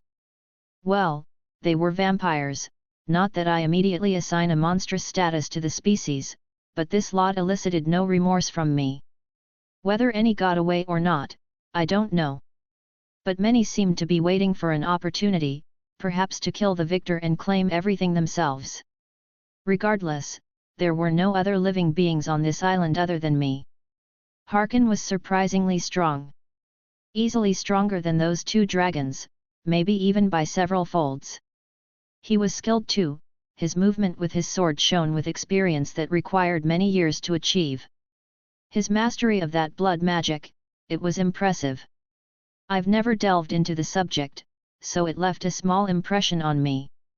Honestly, I feel like the fight may have gone a few more rounds had he not been so rusty. Rusty, that was perhaps the best way I could describe it. He had the skill and strength, but I could make a few guesses that he hadn't actually fought or seriously trained in many years. And I attacked that Didrik prince, probably not a smart idea, but the idea of him intentionally trying to harm Meridia set me off. My sword of destruction, I should have used it previously, not hid its abilities to hurt that thing just for some retribution. Even if I didn't activate it and merely used my power of destruction, it would have been a big help against his regeneration. I looked at a familiar sword on the ground, that katana variant that continuously tried to take my head before. I didn't touch it quite yet, it gave me an icky feeling. Not really demonic, not even bloodthirsty, just kind of gross. Don't think it's good enough to match up to my other swords, but my greedy nature still wants me to take it all the same. With a wave of my hand, I took it into my ring, along with the other valuables I acquired here. I raided his library and boy was there a lot of stuff. I'm sure Jin will be overjoyed to shift through everything, especially when we set up our own little library in our house. And he had a treasury, like piles of gold kind of treasury. I was rich, very rich at this point. I didn't find that mace anywhere, not that I wanted it. My first thought was to toss it into a sun, in some random dimension, but I guess that God had the forethought to retrieve it before departing. With a sigh I stood up. I'm coming, muttered as dawnbreaker visibly grew brighter. I could guess that Meridia was telling me to get a move on it. With a shake of my head, I quickly made myself presentable with some magical applications and I opened up a portal back home. I almost didn't recognize where I was. The house that was empty before was now suddenly filled with furniture and actually looked lived in. Granted, it didn't appear modern, but it was definitely giving off a cozy feeling. My eyes turned to Meridia who was sitting on the nearby sofa. Jin really moves quickly. I whistled, eyeing the place. I lent a hand. Meridia said calmly. I blinked at that, opting to take a seat next to her. She did say you two have been chatting. Meridia seemed, out of it, for lack of a better term. She has an interesting perspective. Merida replied, not elaborating. She gave you a key too. Yes, I asked to borrow it. Does that bother you? Nope, not at all. I gave her a smile. I intended to give you one. I just wanted to make sure my defenses weren't broken. Your defenses? She pursed her lips. They are adequate, I suppose. Well, I don't expect them to hold back someone on your level, but at the very least I don't think you'd be able to look inside without my knowing. Meridia didn't outwardly react. It's as you say. Meridia. I scooted closer. What's wrong? I am distressed and I don't know how to feel. She glanced at me, then back at the ground. I should be overwhelmingly angry at you, doing something so foolish as to attack Malag Bal like you did. I let out a sigh. I may have not thought that through properly. But what happened? I assumed that you would have popped up as soon as Malag Bal made an appearance, especially with Dawnbreaker in my hand. Meridia briefly snarled, before evening her expression. He managed to play a small trick on me, preventing me from interfering. I appeared as soon as I tore down the gift he placed. It prevented any other of our kind from approaching the island. I see, it was a trap from the get-go, not just for me. I ran a hand through my hair. What's the chance he's already making another move? Unlikely. Meridia pursed her lips. He expended a large amount of power, he will not be able to manifest anything onto Nirn for many months. It's difficult to explain the shackles places on us here. Only the smallest bits of our power can fit through the net that covers this world. You could say he expended the allowance he was provided by the laws here, and he's currently destitute. I tugged on her gently, she allowed me to pull her in close. I keep worrying you, hey. She let out a small huff, but otherwise didn't object to my statement. I was able to watch. She said quietly. To say I did not enjoy you getting angry on my behalf would be a lie. Even if I am angry at your actions. She pushed her head into my chest, her words slightly muffled. They continue to make my heart beat faster. You're my woman. I whispered, my fingers running through her hair. Even if he's stronger than me, I won't let someone get away with trying to hurt you. She made a small sound, as if she was unsure how to express her emotions. She pulled her head up, looking at me. Why must you keep doing this to me? To make me act as if I'm a young maiden, to bring a flush to my face and a warmth in my chest? Your previous words have left me locked inside my own thoughts. How often I drift to such whimsies as my belly being swollen, to have infants cradled in my arms. I often daydream of such things too. I couldn't help but smile. My Meridia trying to wrangle a handful of mischievous children. You taunt me with something I can't have.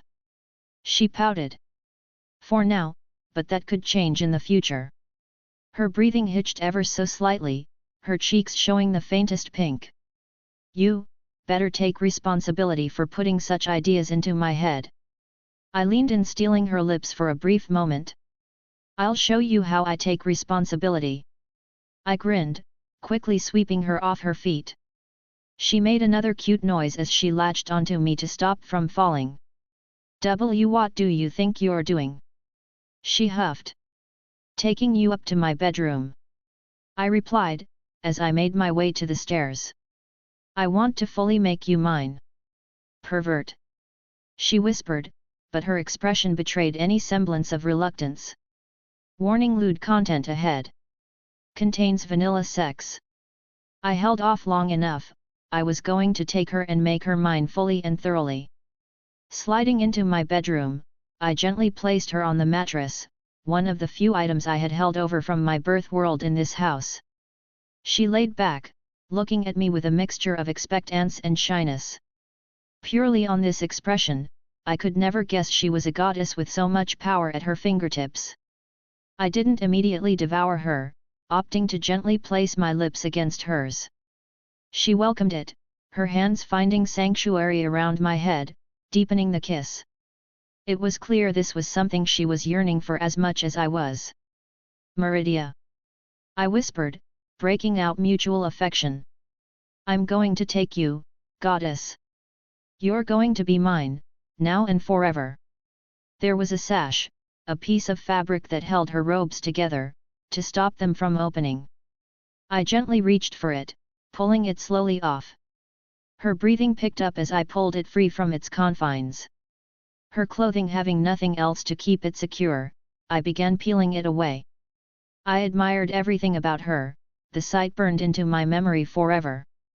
Her breasts bounced lightly as the fabric was pulled away, revealing her nipples already hard from arousal, but I didn't stop there. My eyes trailed down, and my hand reached for her milky white legs. Are they everything you thought they would be? Meridia tried her best to look composed, but the red cheeks were throwing it off. Your constant perversions about my legs, they are available to you now. I gave her thigh a squeeze, earning a small yelp from her. Absolutely beautiful. I kissed her thigh, and continued to every few inches, slowing moving upwards. Every inch I moved up, she shuddered, like a shock going through her body until finally, her legs began to spread open, revealing her most sacred place. She had just the tiniest bit of hair on her mound, the same golden blonde that matched her head.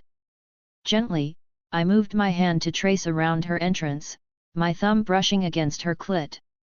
I continued to caress her inner thigh, and lightly touched around her opening, enough that I noticed her arousal apparent.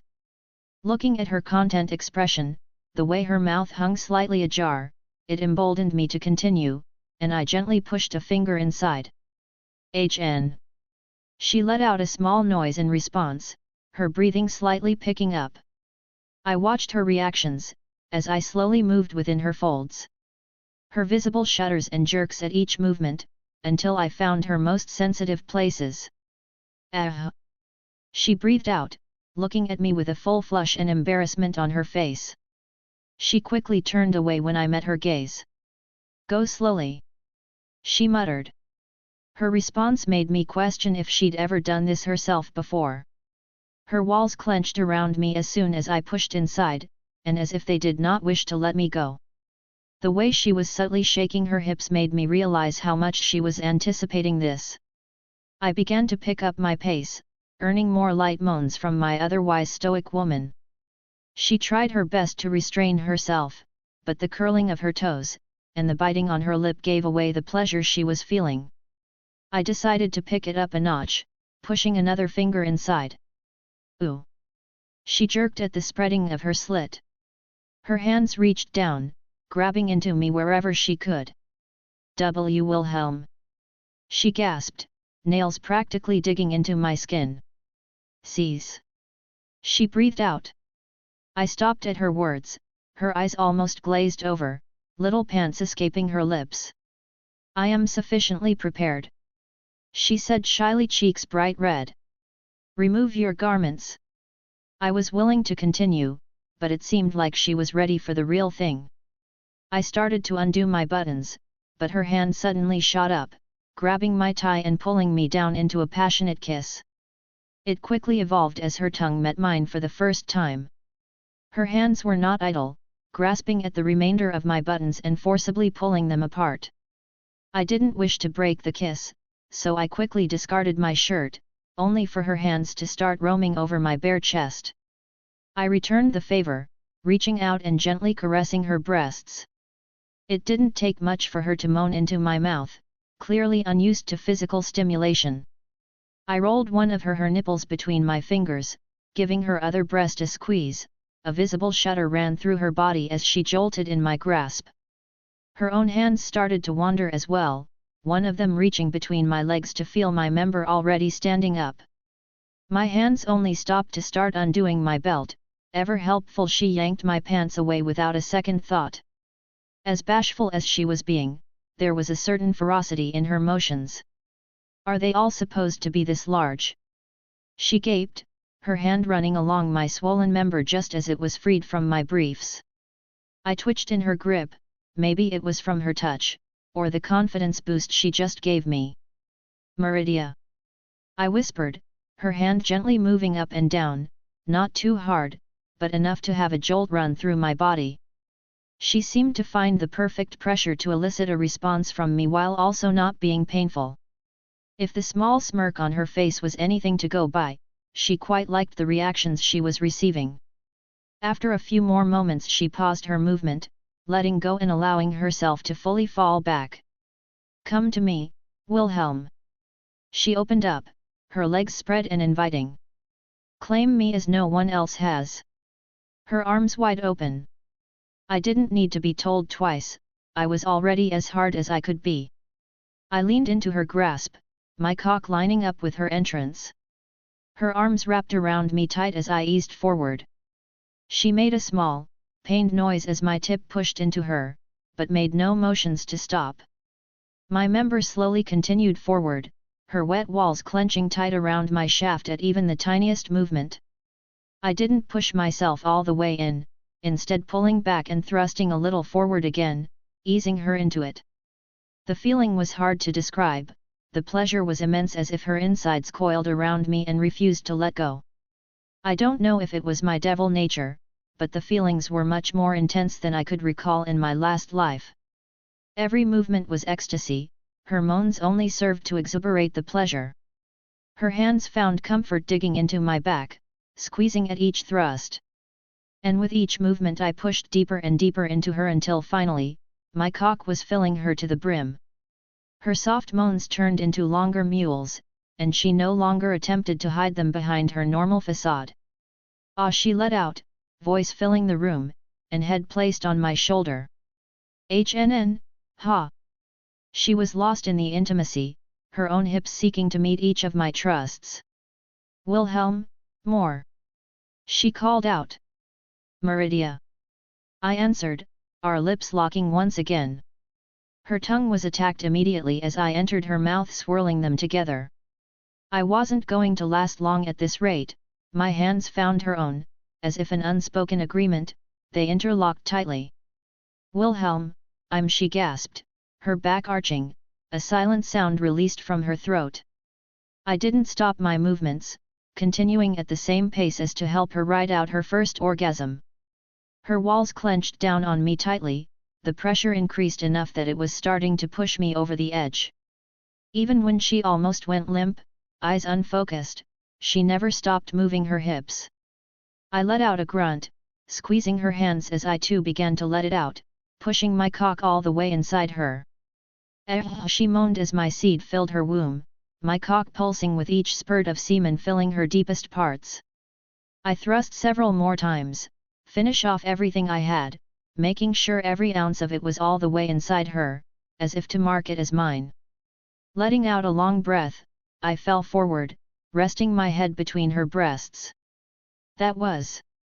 Meridia seemed to catch her breath, the sound of her heartbeat thumping in my ear. She paused as her hand ran along her own stomach and down between her legs where I was still fully sheathed inside her. You are still erect. I am. I grinned. Don't underestimate a devil, much less a draconic one. I wish to be on top this time. She stated. It was going to be a long night, but I was more than happy about that. Just some basic vanilla sex for their first time with an underlining hint of awkwardness about it. Just got done writing the second lewd between Jin and MC over on pat.rayon. Think it was a little better, had more time to practice and research. But, well, practice makes perfect. So, to talk about this arc. My original intention was to finish up Skyrim in this arc, but I realized that's going to take far too long, so I'm going to work on finishing up this second round and perhaps do a full third arc at some point, or just have MC drop in for a few chapters here or there until everything is finished up plot-wise. Chapter 137, Chapter 130. Meridia POV. Sleep was not something I often partook in, seemingly always have matters that required my undivided attention. Even being able to partition myself off to handle most issues, the core of myself would be in slumber. Even as I awoke, and these thoughts briefly drifted through my mind, I did not bother giving them any more heed. How I had, for the first time, truly skirted my duties. I did have capable individuals under me, worshippers who had been taken under my banner, even after death. But there were simply many things that required my presence to continue working. Still, my attention was occupied by the person who shared the bed I was also sleeping in. Wilhelm, my man, my lover. The warm thought makes my heart beat faster, especially as I recall what had occurred the previous night, and much of the morning. We were still covered in a sticky mess, yet I was content, happy. The pleasant ache between my legs a vivid reminder of how we made love far into the early morning hours, and other perverse acts. I resisted the urge to pinch him, daring to use my thighs to pleasure himself, regardless of how it made my loins drip. How utterly ridiculous, why he finds my legs so tantalizing, I do not understand.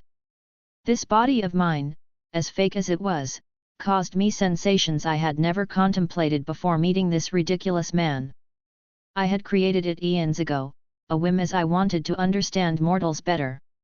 I spent many days decided how I wished to appear upon my followers, my faithful.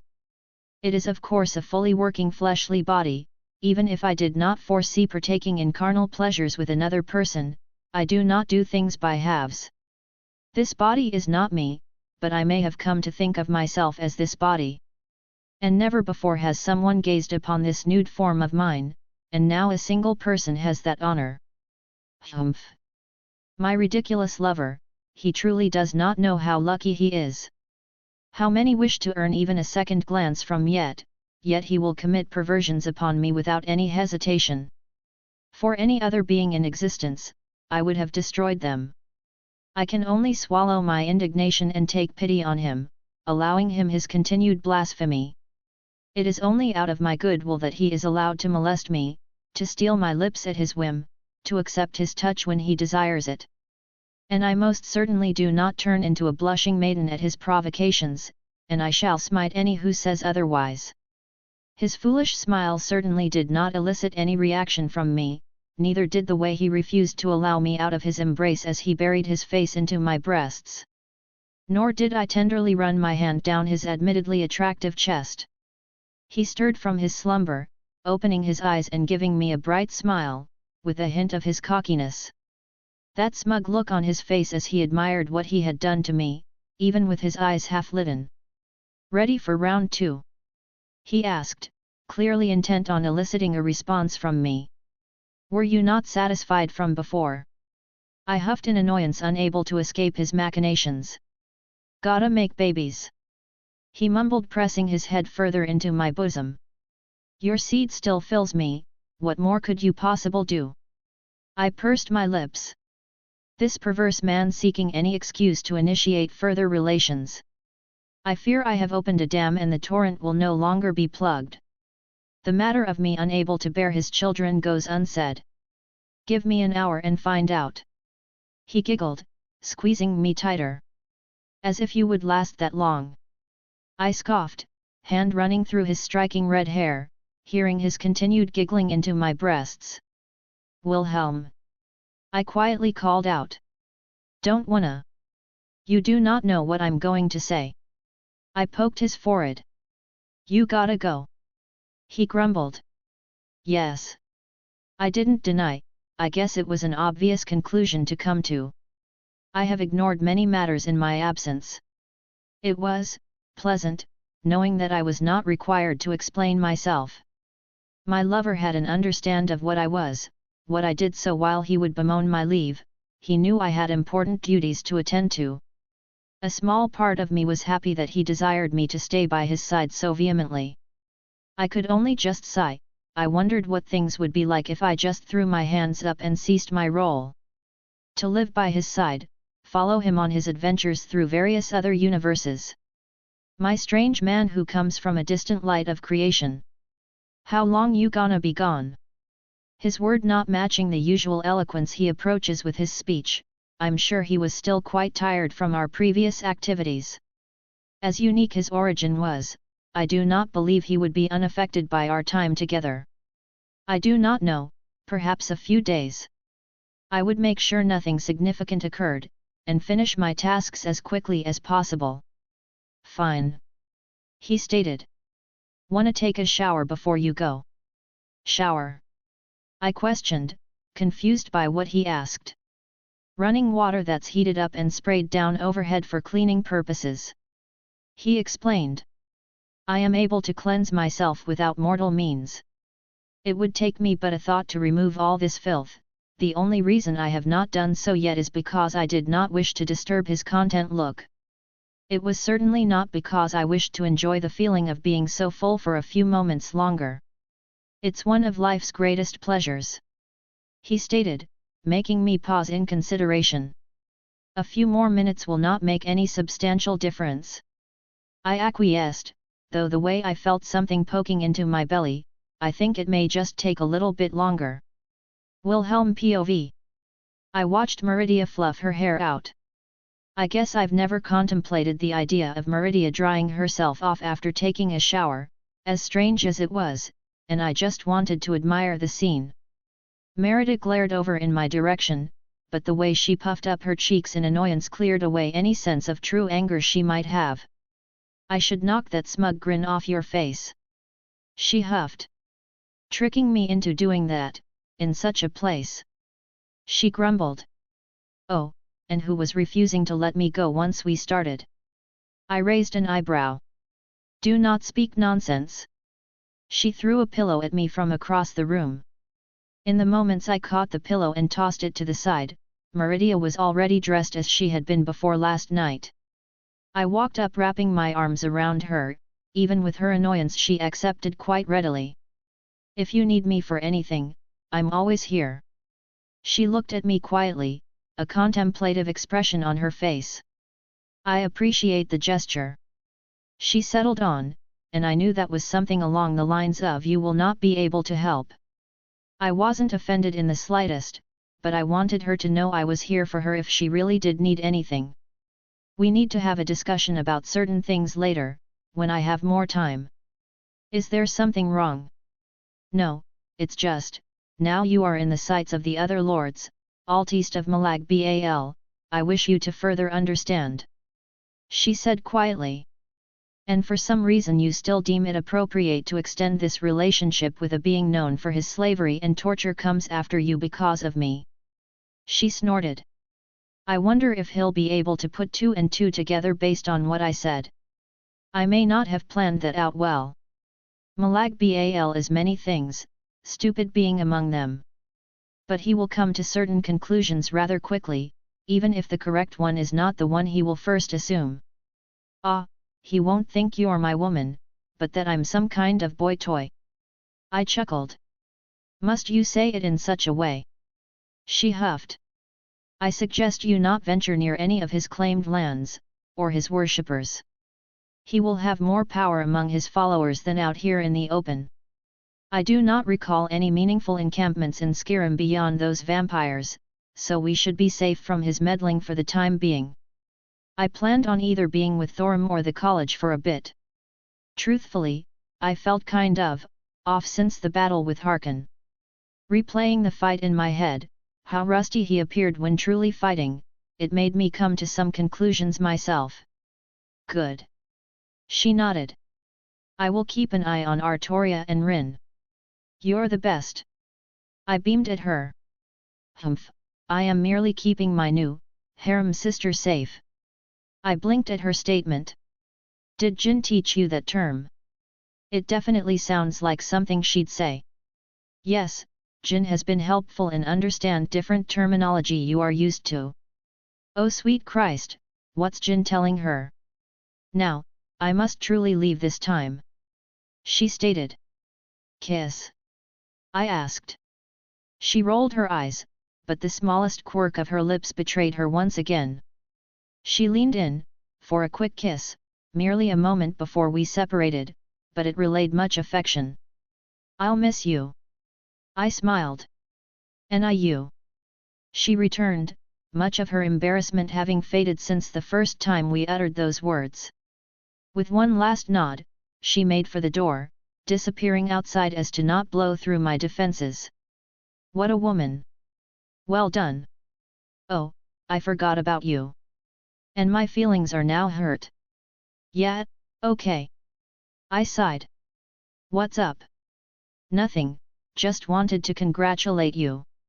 It's not every day a boy becomes a man. Oh fuck off. He he he. Drake practically giggled to himself. I forgot you're basically a voyeur. Honestly, I'm surprised I didn't hear you act up last night. I scoffed. Did you expect me to start giving commentary? Drake laughed. Or maybe some words of encouragement. Go Wilhelm, go. Show her the power of the Red Dragon Emperor, woo. Oh. My. God. I sighed. Nope, it's Drake. To give up the boosted gear, or not to give up the boosted gear. I tapped my chin. Oh, stop being a little bitch. I think I felt Drake roll his eyes. I grumbled, but ignored his comment. Drake, I was thinking about some stuff, have I gotten complacent? You mean, did you drive decrease? Yeah, I mean, I'm happier than I've ever been in my life, and I feel, strong for lack of a better word. Did I just stop trying? It's not weird for both dragons and devils to be content where they are. Hell, even humans are oftentimes fine with just coasting along with some success in life. If you were happy to stay as is, I wouldn't make a comment. I forget sometimes that Drake isn't here to hold my hand and carry me through life. He sees me as a partner, but my life is mine to live with all the mistakes that come with it. If I asked advice, he would give it, help me work through some things, sure. But my choices were always mine to make in the end, and he never encroached on that. I guess seeing Malag Bal and Harkin made me realize I can't keep sitting still. I guess I haven't been practicing my aura as I should, I've just been using it as a shield. My Thursday fell to the wayside, and I feel like there's still magic I could learn here. What are you going to do about it? Go see the Archmage, maybe he has some high-end stuff I haven't touched on. I also want his opinion on some stuff I nabbed from Harkin's castle. I guess I wouldn't mind donating a bit to the college as well, maybe keep their prices down since some of this dragon shit is my fault. I paused, running a hand through my hair. I don't know how much talent I actually have in utilizing the Thursday but it's an avenue I should pursue, seeing how it operates similarly to my primordial runes. The shout that Thorim used to move so quickly, that definitely caught my interest. I need to push myself in training as well. I do my exercises, but I need to take this opportunity to really push my body when I have the chance. My potential hasn't been realized yet, my physical capabilities still are not at the peak of what a devil can achieve. Well said. I had another firm resolve in my chest. I wanted to continue to get stronger, to not become stagnant in my strength.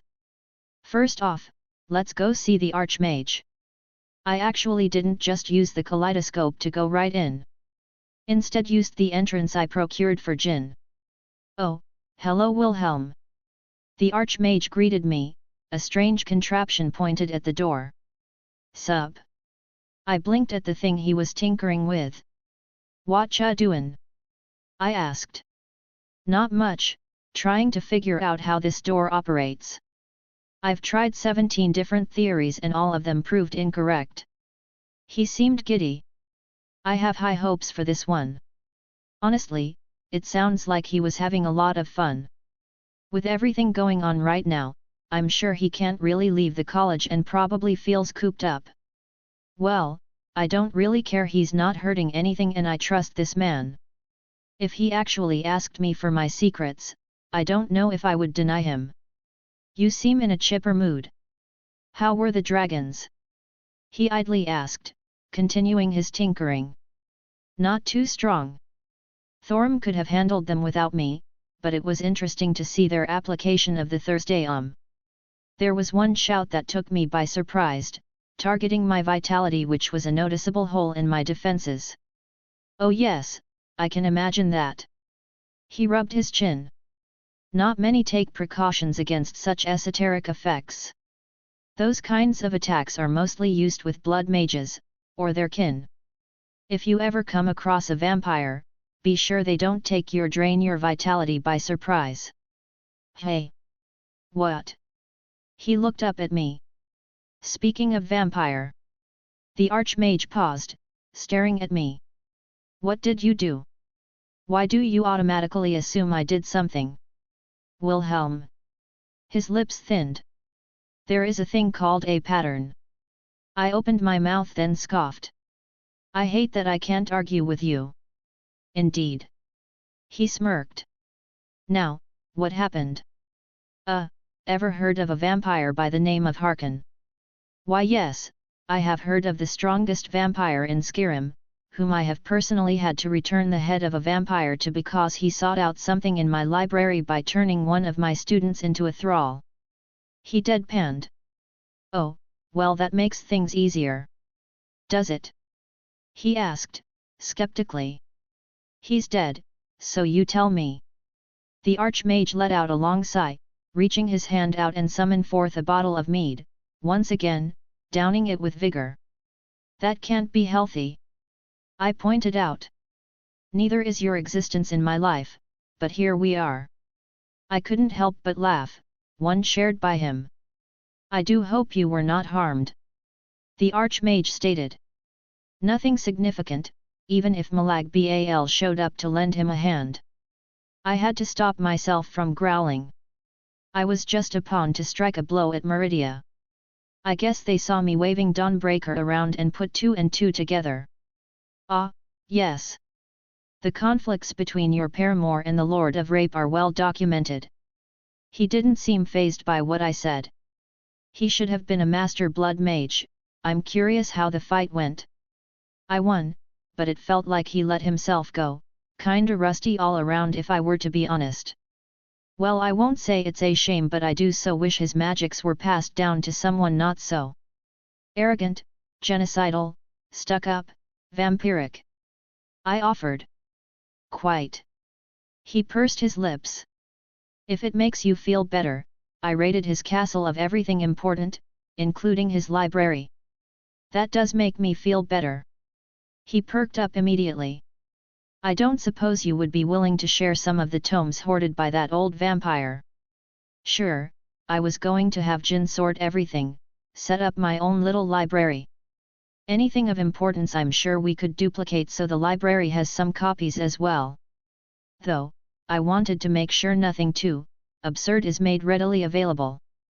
Wilhelm, do you really think I allow free access to the most powerful and self-destructive spells allowed to beings of our caliber?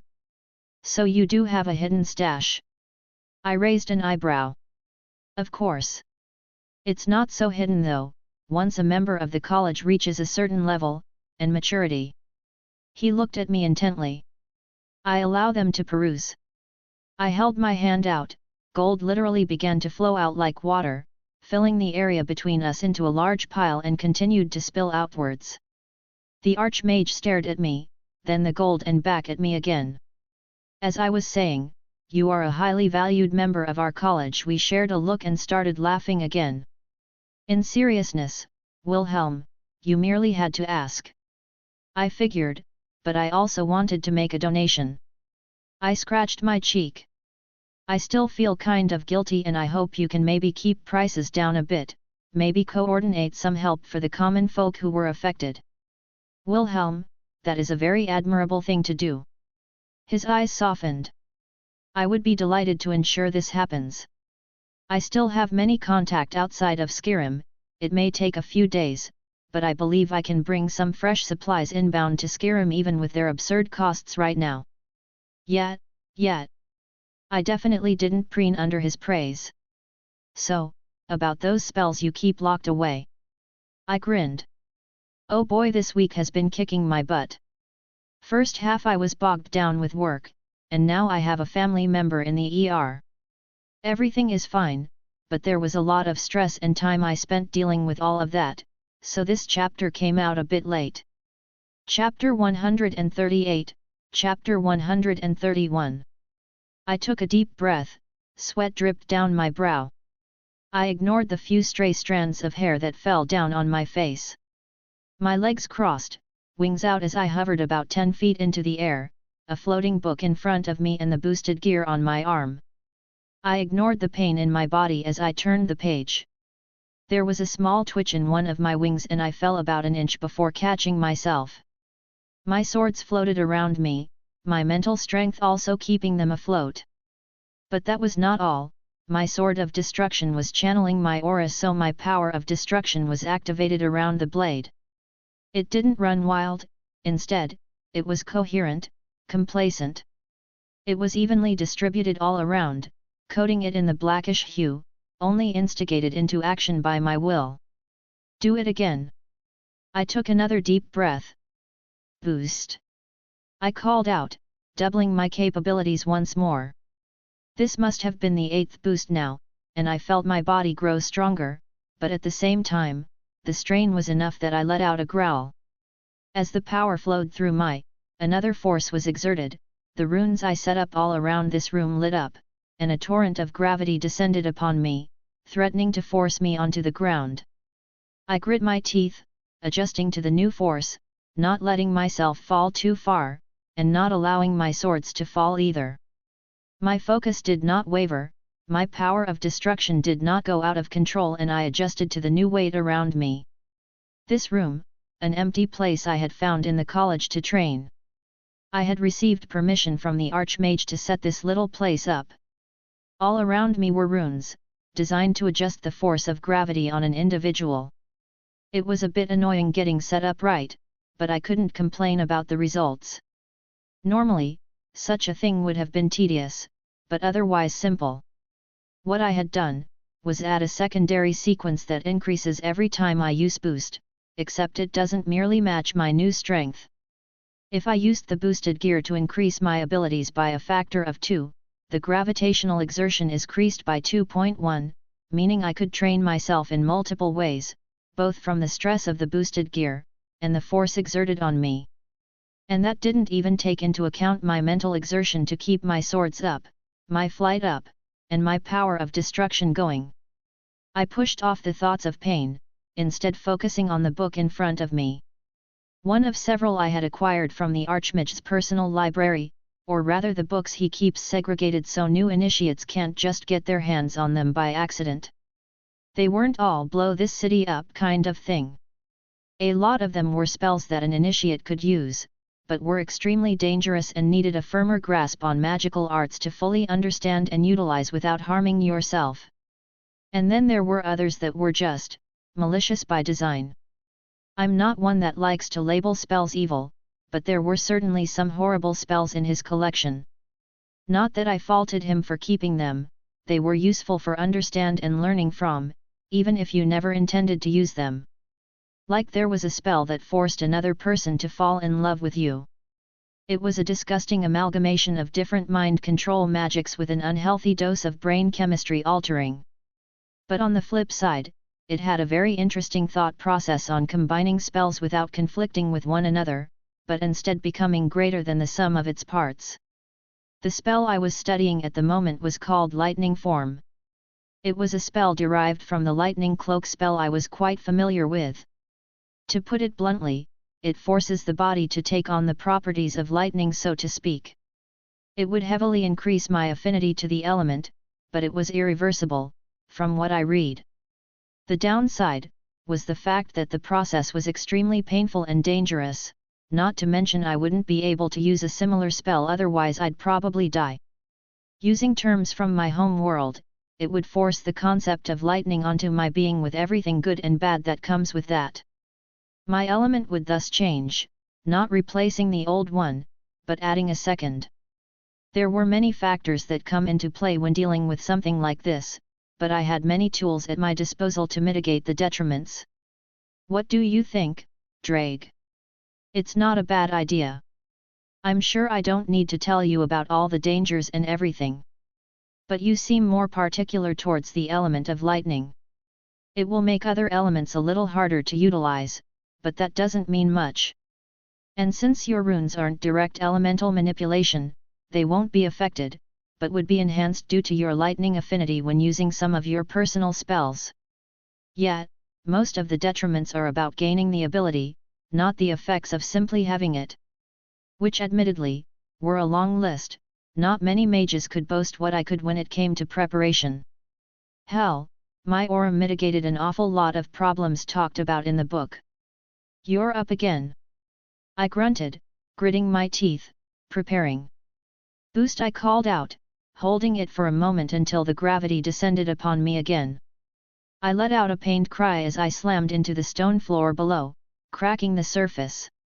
The magics turned off by a safety measure built in by design. Release. I breathed out, letting the boosts fade and leaving my body aching. My swords impaled themselves onto the ground near me, my power of destruction dissipating and retreating along the linkage of my aura, returning to me. Not bad, you lasted longer than yesterday by a noticeable margin. I rolled over, back onto the ground, letting my body sprawl out. This is the 4th day? 5th day. Drake corrected. Oh, time just seemed to blend together. I muttered, letting my breath return to something normal. I moved my arms but was only greeted by an aching pain. No pain, no gain as they say. I let out a sigh, sitting myself up. Wilhelm.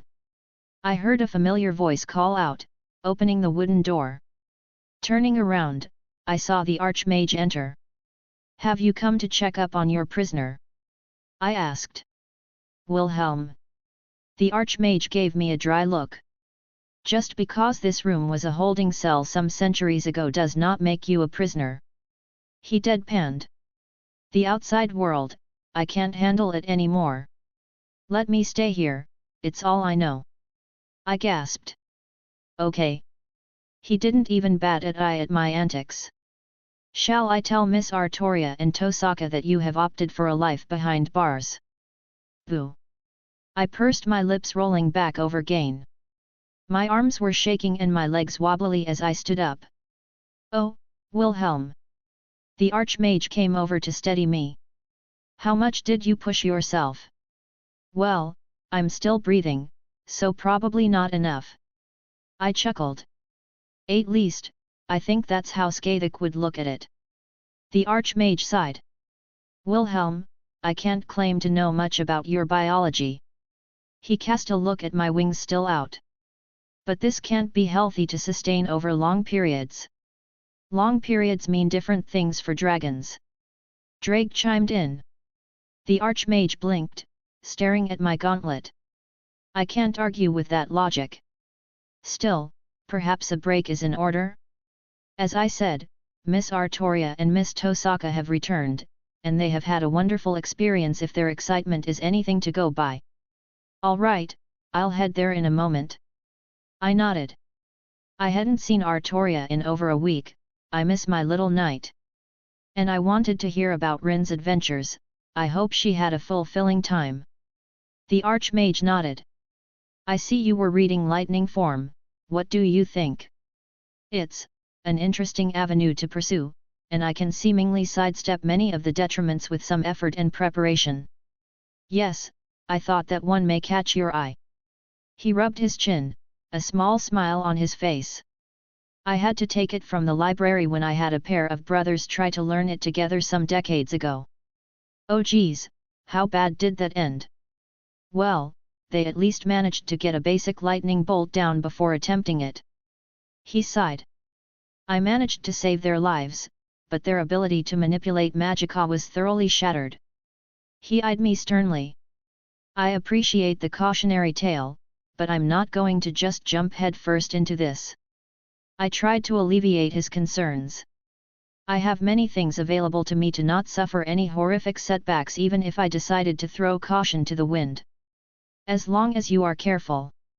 He nodded, clearly pleased with my words. I also look forward to your thoughts after you succeed. If we could tweak it, it would be a wonderful spell for those who specialize in lightning destruction. That's true. He probably didn't have any data to even start an endeavor. Well, I wouldn't mind helping him out. If nothing else, I do love to discuss magic. Sure, I'll make sure to note my attempts down and to have everything documented so we can go over it at some point. Wonderful. He cheerfully replied. Now, let's not keep your lady friends waiting. I happily pushed over the doors to the cafeteria, because where else would I find Artoria?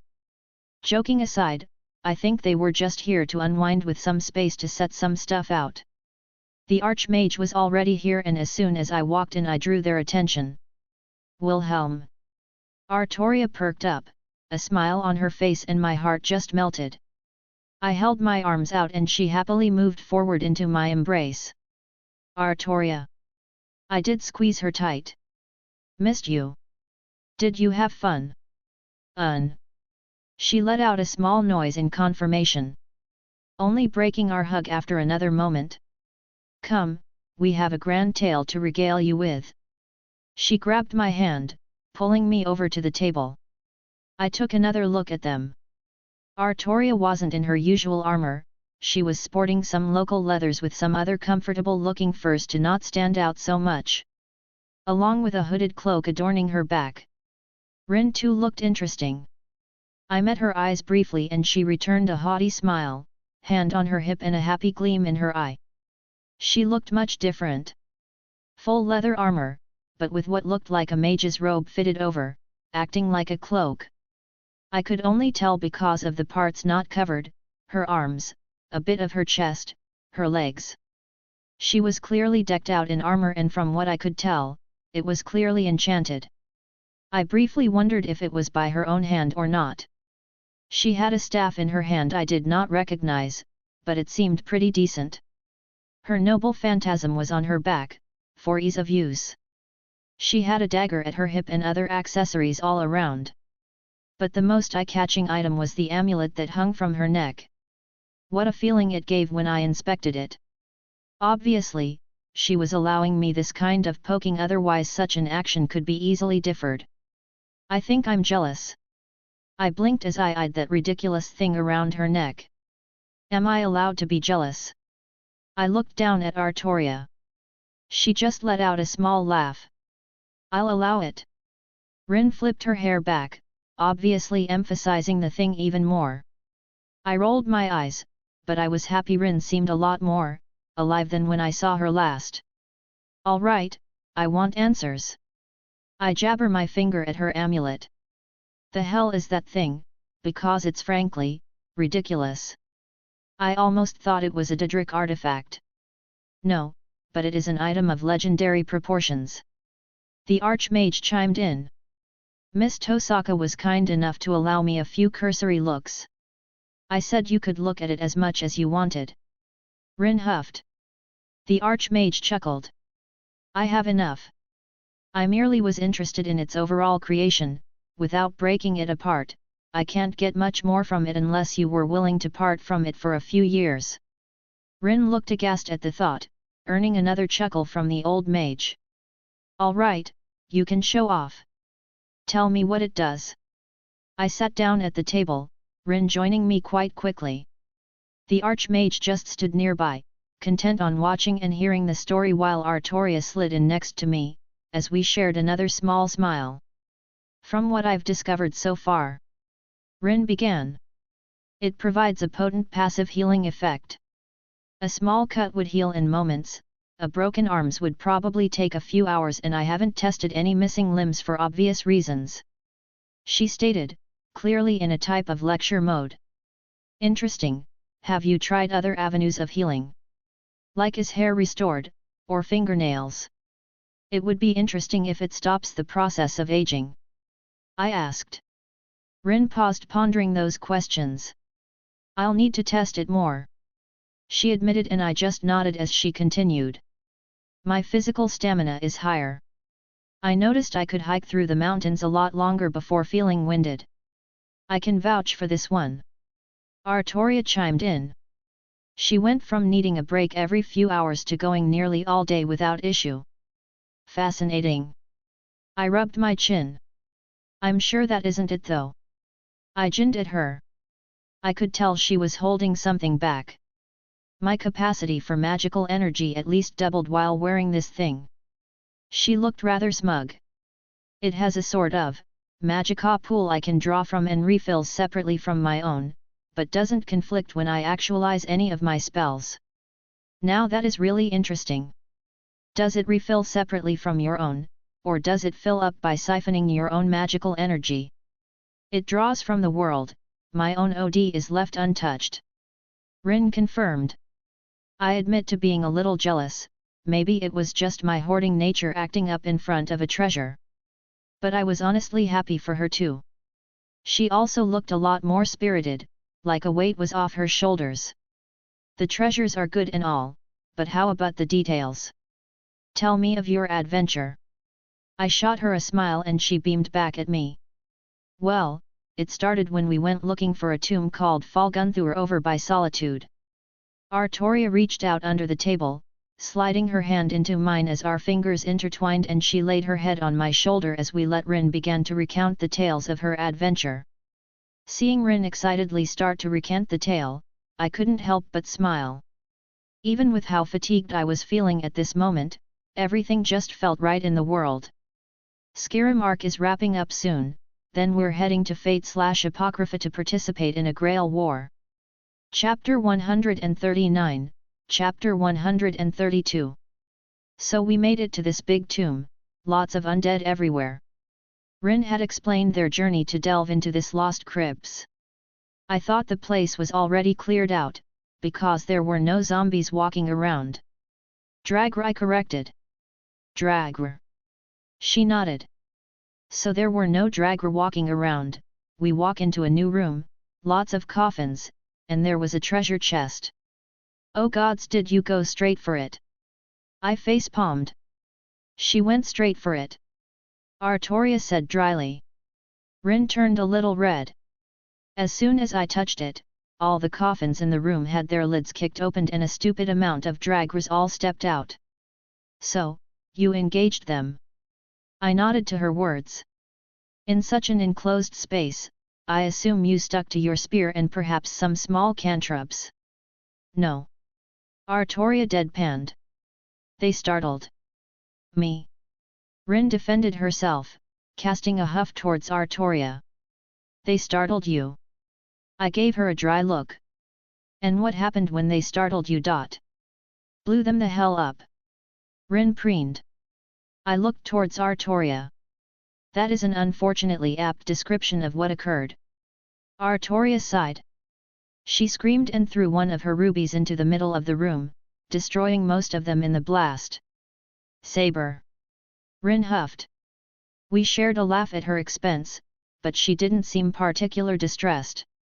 I think this trip of hers was the best thing that's happened to her in many months. How about the traps? Those places are usually infested with the things. Oh God, tell me about it. Rin groaned. Who puts jars of oil hanging on the ceiling? I just started saying fuck it and forced my way through them all. Yes, Rin shared a similar mindset. Artoria sighed again. Blew them up. I hazarded a guess. Hee hee. Rin let out an awkward laugh. All right, so navigated the ancient tomb filled with undead and traps, what was at the end? I asked. Well, according to the journals, these places were actually prisons for the sons of this amulet's original owner and maker. Rin explained. I don't know the specifics, but they took the amulet when he died, and broke it up into 3 pieces. They were tyrants, ruling over the land until they were finally put down and sealed away. Fascinating. The Archmage finally spoke up, content to just listen in with amusement. You still possess these journals?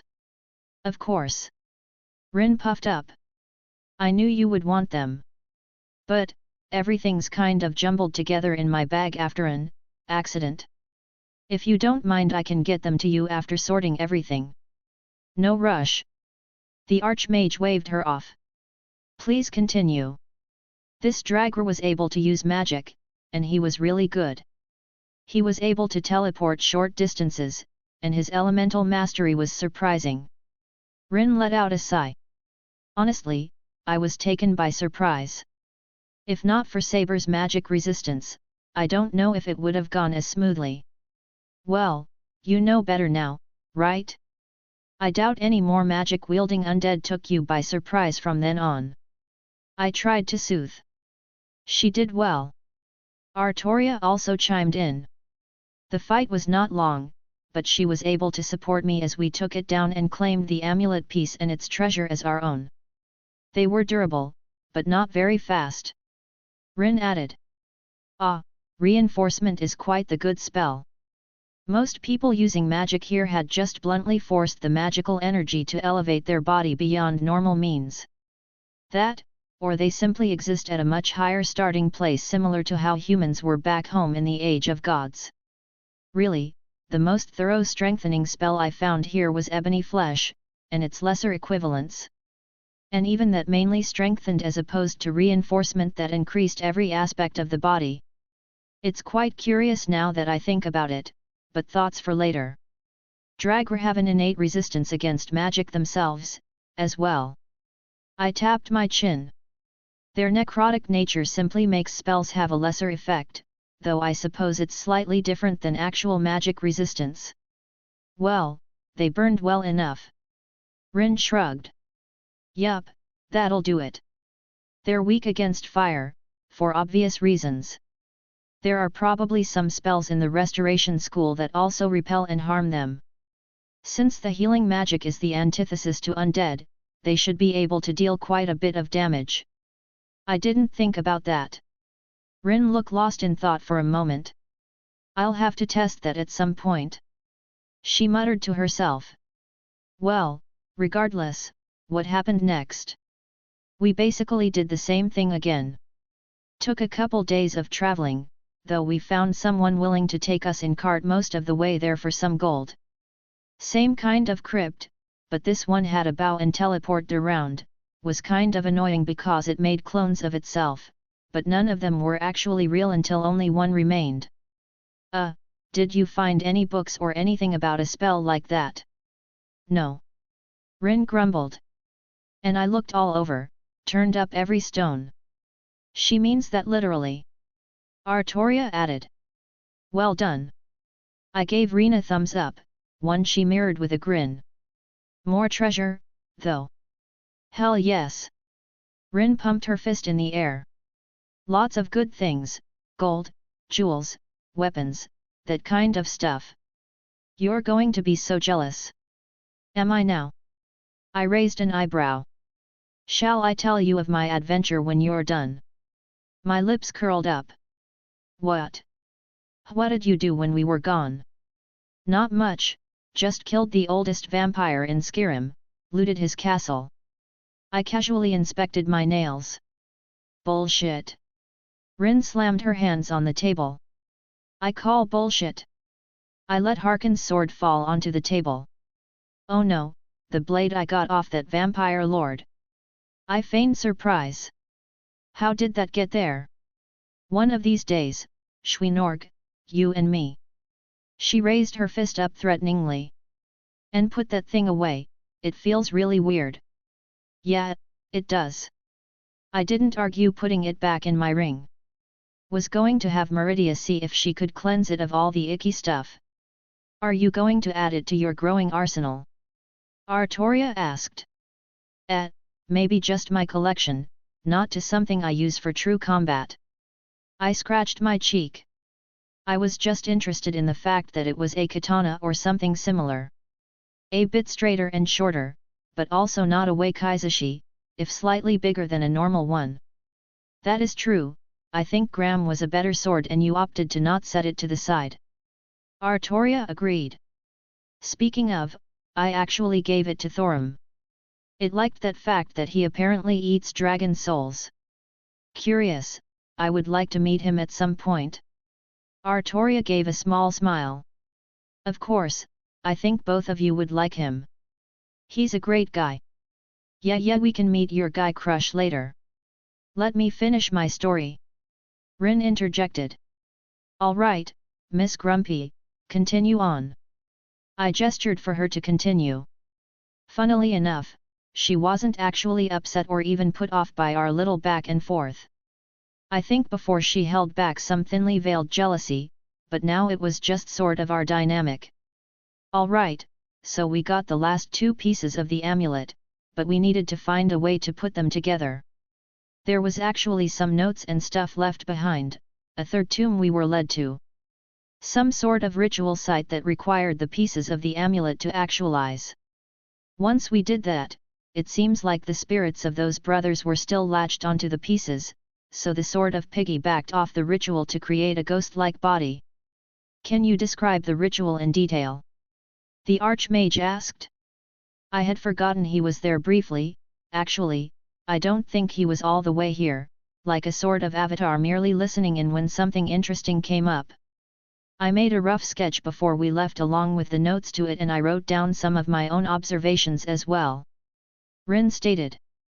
"Oh my, well done Miss Tosaka." The Archmage gave out well-deserved praise. "It truly is a boon to have you in my college." Rin puffed up happily. Of course. The fight was a little difficult. Artoria began. There were 3 opponents who were adept in magic and had some amount of martial skill behind them. Not to mention they lacked several weaknesses a living person would have, such as stamina.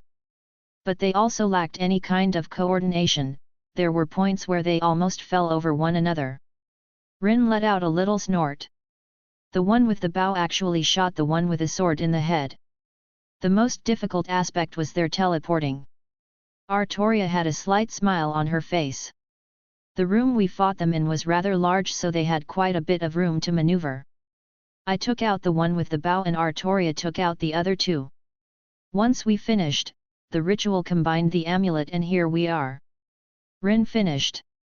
Well, it doesn't sound like they had any major issues, but they also left out a lot of details. But it would probably take hours to recount every little thing. And you guys didn't face anything outside of these tombs, no dragons. The skies were clear the entire time. I made sure to keep a watch out. Artoria reassured me. Yeah, the worst we ran into was a troll, but you blew it the fuck up. I finished for her. Damn straight.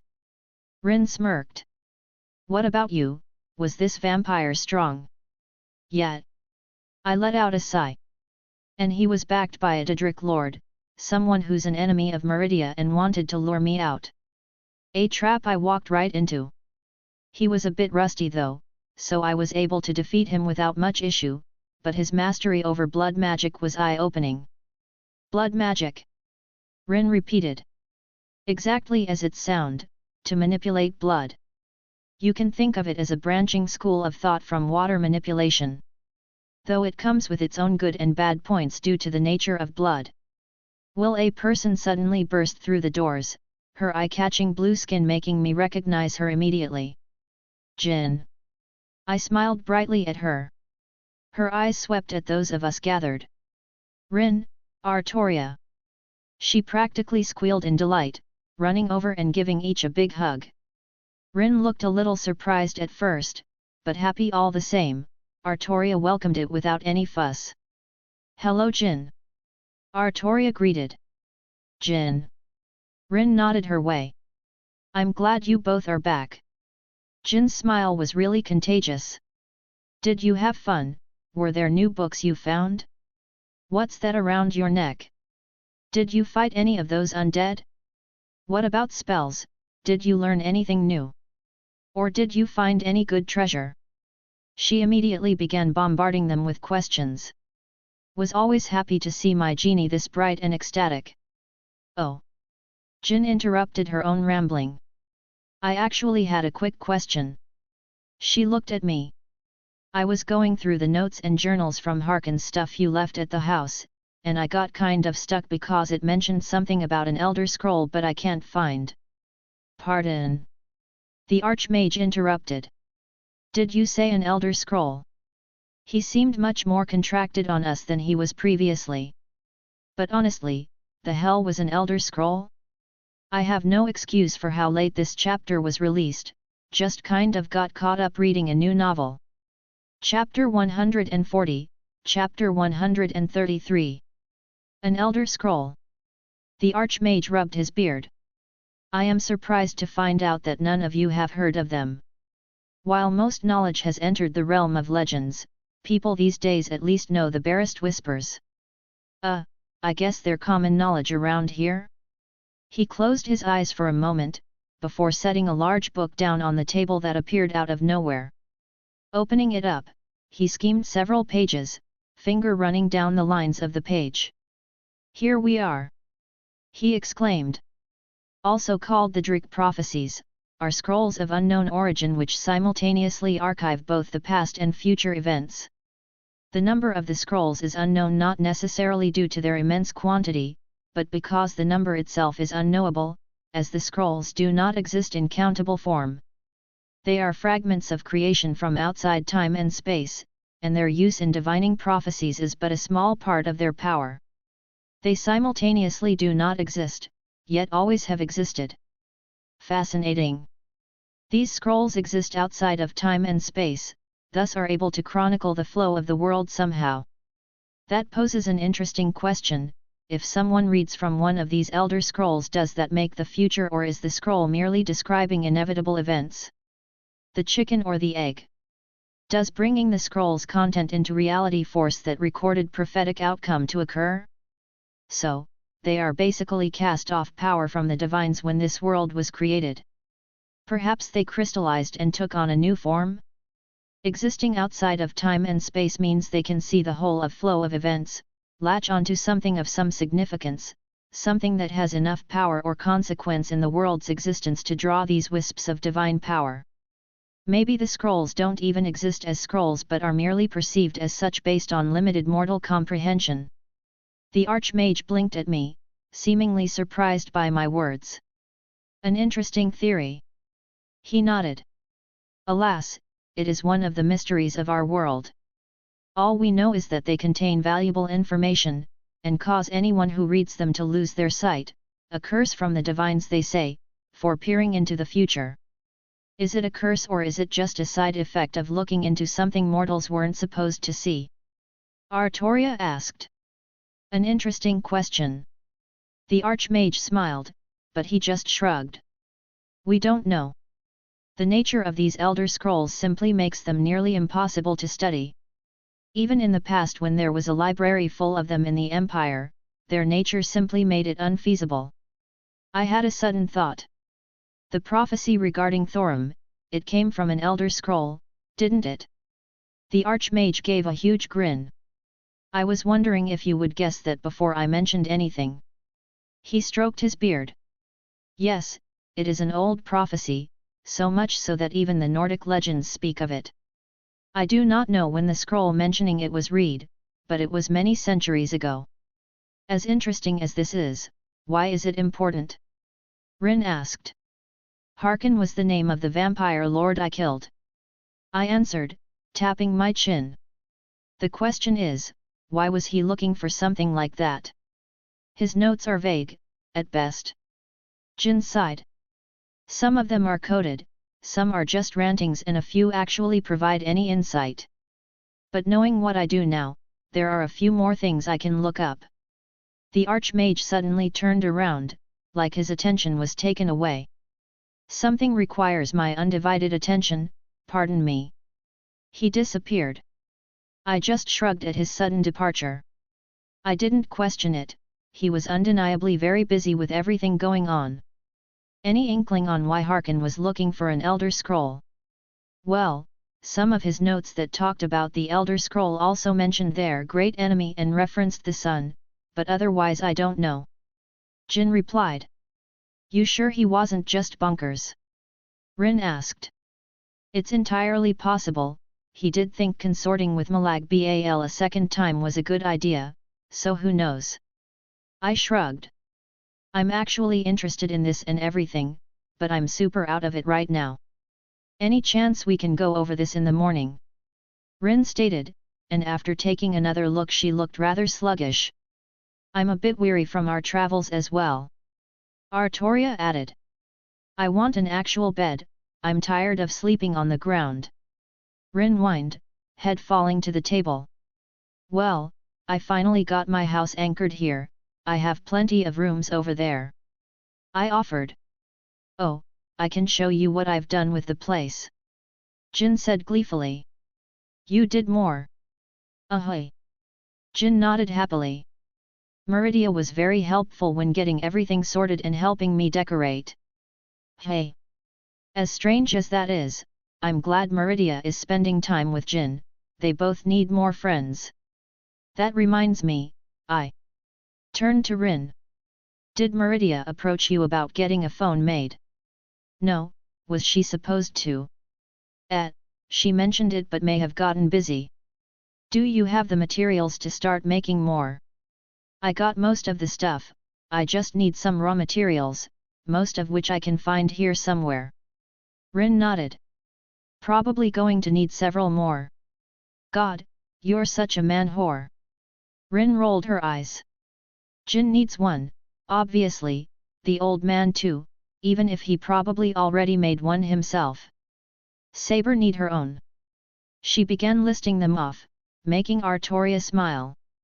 Meridia, like you said. You want a couple for Yasaka and your daughter. And maybe one for Izzy in the future. I thought about it. You know, it might just be easier to make a sort of routing device, a mystic code that can direct real-time calls to us regardless of where we are due to the phones instead of everyone needing a phone. The thought just entered my head. Rin paused for a moment, deliberating. That would probably be more efficient, but I'm nowhere close to being able to do that right now. I'll need more data from this kaleidophones before I start creating any theories. That's fair. I couldn't really ask for much more. It would be a decent undertaking if the thought turned out to be fruitful. Just a random thought for later. I shrugged. It wasn't my intention to just heap some stuff onto her plate. Well, why don't we go check out my house? Please, I wasn't looking forward to sleeping on the beds here. Rin looked rather grateful. We walked through the front door, Rin and Artoria inspecting the area immediately. Did you really link it up with a closet at the college? Rin deadpanned. Well, you see. He put the house down over by Whiterun and forgot I can't open portals like he can. Jin said dryly. I'm not even surprised. Rin didn't react otherwise. So how does the plumbing and lights work here? I can't imagine the infrastructure would stay intact after using the kaleidoscope to pull it across several worlds. Magic. I smiled. She gave me a flat look. Fine. I grumbled. Actually, the house is in Yasaka's little pocket dimension that houses West Kyoto, home to a large portion of Japan's supernatural population. Mostly everything there is built through magical means, including the houses. The hot water heater is powered by magic. The lighting in here is powered by magic. There are several large-scale rituals all around the property that focus on pulling in magical energy and converting to for the house's purpose. Wait, really? Aren't those kinds of rituals rare back home? Rin looked surprised. Not in the way you think, there just isn't much a need for that kind of thing. Magical energy doesn't immediately denote mystery, which is why the Mages Association was built where it is. While the magical energy there is much denser than most other parts of the earth, it's the fact that Albion's corpse also exudes a very dense amount of mystery to saturate the area.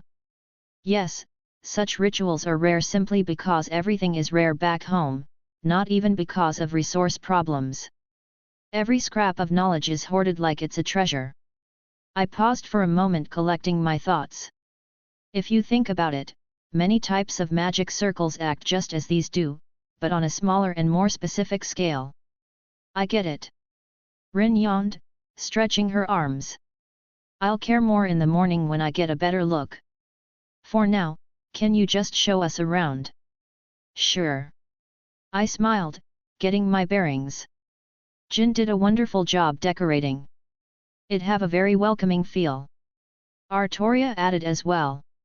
Meridia needs credit too, she did help me. Jin preened under the praise.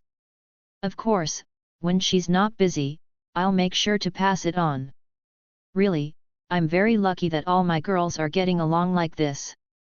Anyways, let's start the tour. I began to lead them to the back. This is where I'm keeping my treasury. I pushed open a door, revealing an absurd amount of material wealth. I fucking hate you. Rin hissed. Your anger fuels my existence.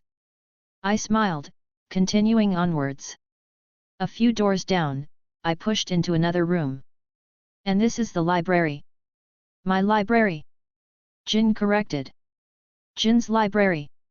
I didn't argue. She's been doing a wonderful job of getting everything sorted and set up.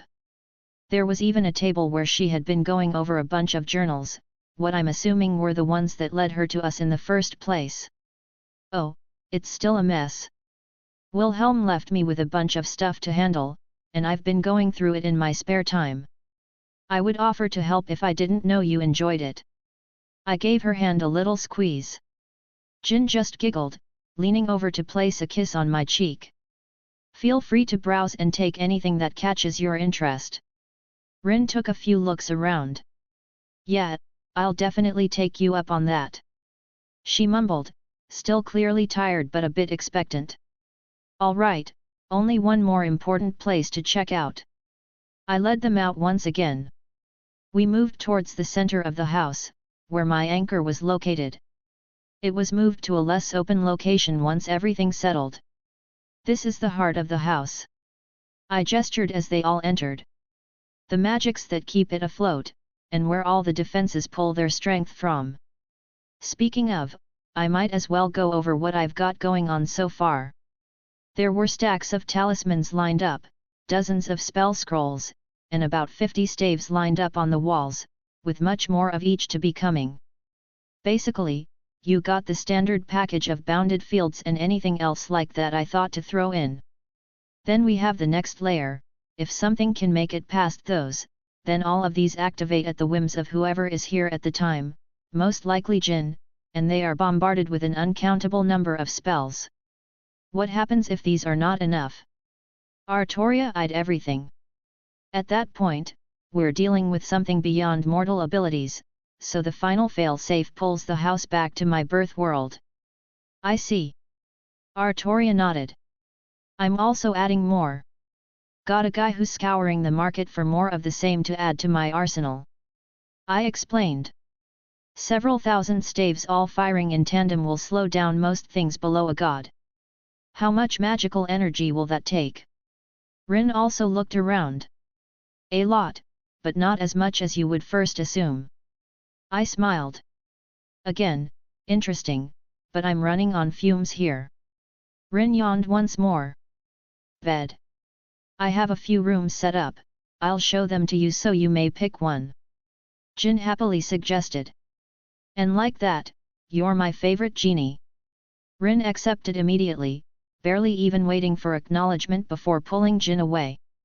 You going with her? I asked Artoria. I admit to being mentally exhausted through the adventure. She looked a little hesitant. I know I have been away for a while and we have not spent much time together. I flicked her forehead, earning a little surprised noise from her. You don't need to explain yourself to me. Just because we're in a relationship doesn't mean we have to involve ourselves with every moment of each other's lives. I did wrap my arms around her. The time we spent apart did make me miss her. You get to have your own time, your own adventures. I'll always be here waiting for you, just like how you were for me when I was jumping around. Will. She whispered, burying her head in my chest. You have been very good to me. I don't know what to say, I am very happy with you as my boyfriend. You're so cute it makes it hard for me to let you go. I kissed her forehead. Once you've rested for a bit and Rin regains her bearing, I hope you can join me in some sparring. Sparring. She perked up. I've been picking up my training recently. I was going to head over to Thorum and work on my Thursday with him as well. I would be happy to spar with you, Wilhelm. She smiled brightly. Mayhaps we seek out Sasaki Kojiro for some bouts with him as well. That is a brilliant idea. I completely forgot about him. I suppose Rin is probably getting impatient, waiting for you. N. She grunted. Rin is still very on guard. Oh. I blinked at her statement. Having to constantly be on the lookout for days at a time, I hadn't even considered how she was still stressing over certain things like that even now that she is relatively safe and could let her guard down. It is to be expected. Her last time in such a situation was the Grail War, but she was a bit more naive then. Mayhaps this experience brought up some memories of then. Even so, I think she's handling it well.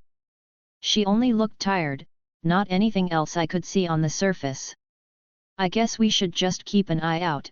Therapy isn't a bad choice if she does have some issues to work through. Gods know I probably need it as well. Something to consider. Artoria nodded. I should probably go. She looked at me expectantly. I leaned down and pressed my lips to hers, her arm moving up to cup my cheek. Sleep well. I said my goodbyes as we separated. She gave one last smile before shuttling off up the stairs towards the bedrooms.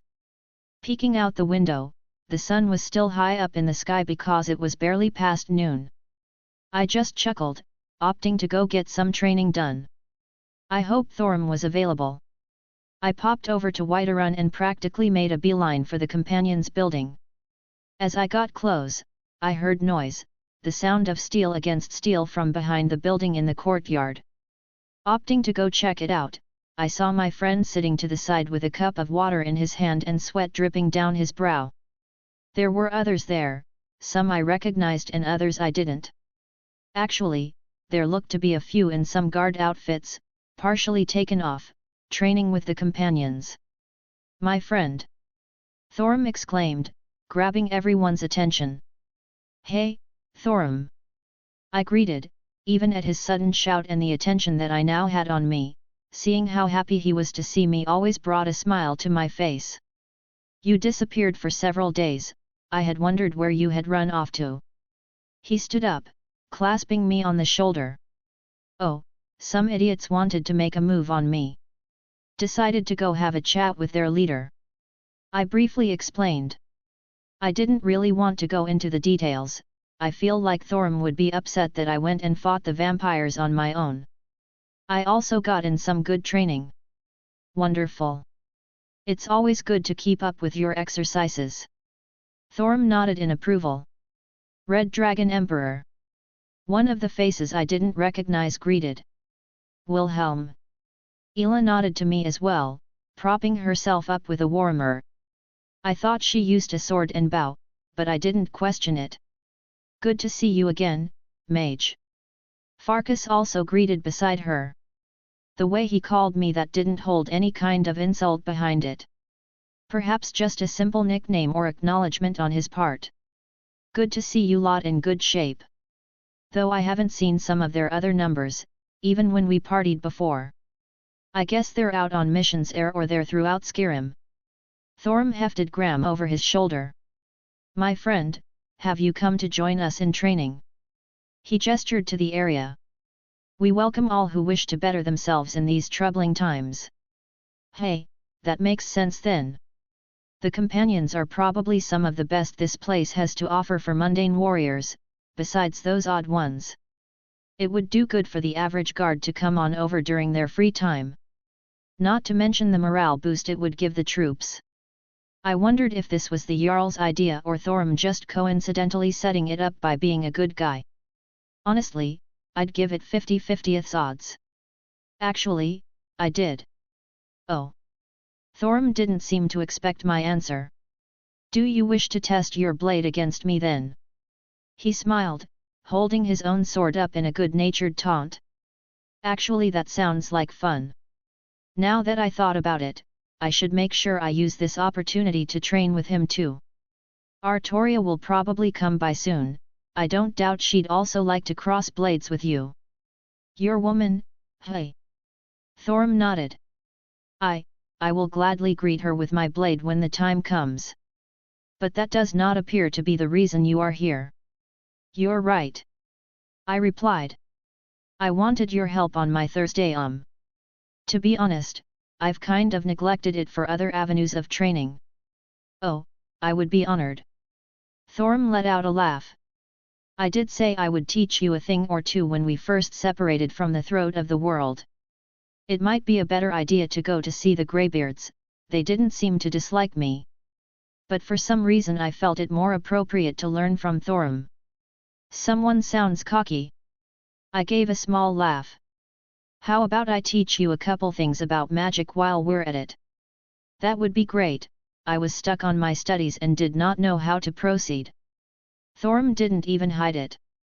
Idiot, if you needed help you just had to ask. Got somewhere we can make a mess? I asked. Well, we can always do it outside the city. Thorm offered. I shrugged. Why not? We can give them a little show too. Might raise the overall spirits of the people here if they can see the Dragonborn shouting without the threat of a dragon burning them. I was looking forward to this. Besides the training, I did have some time to kill. I was waiting for Jin to give me a lead on this so-called Elder Scroll, and for Artoria and Rin to come on over when they're up and rested. I will make sure not to embarrass you too much. He had that big goofy smile on his face. Them be fighting words.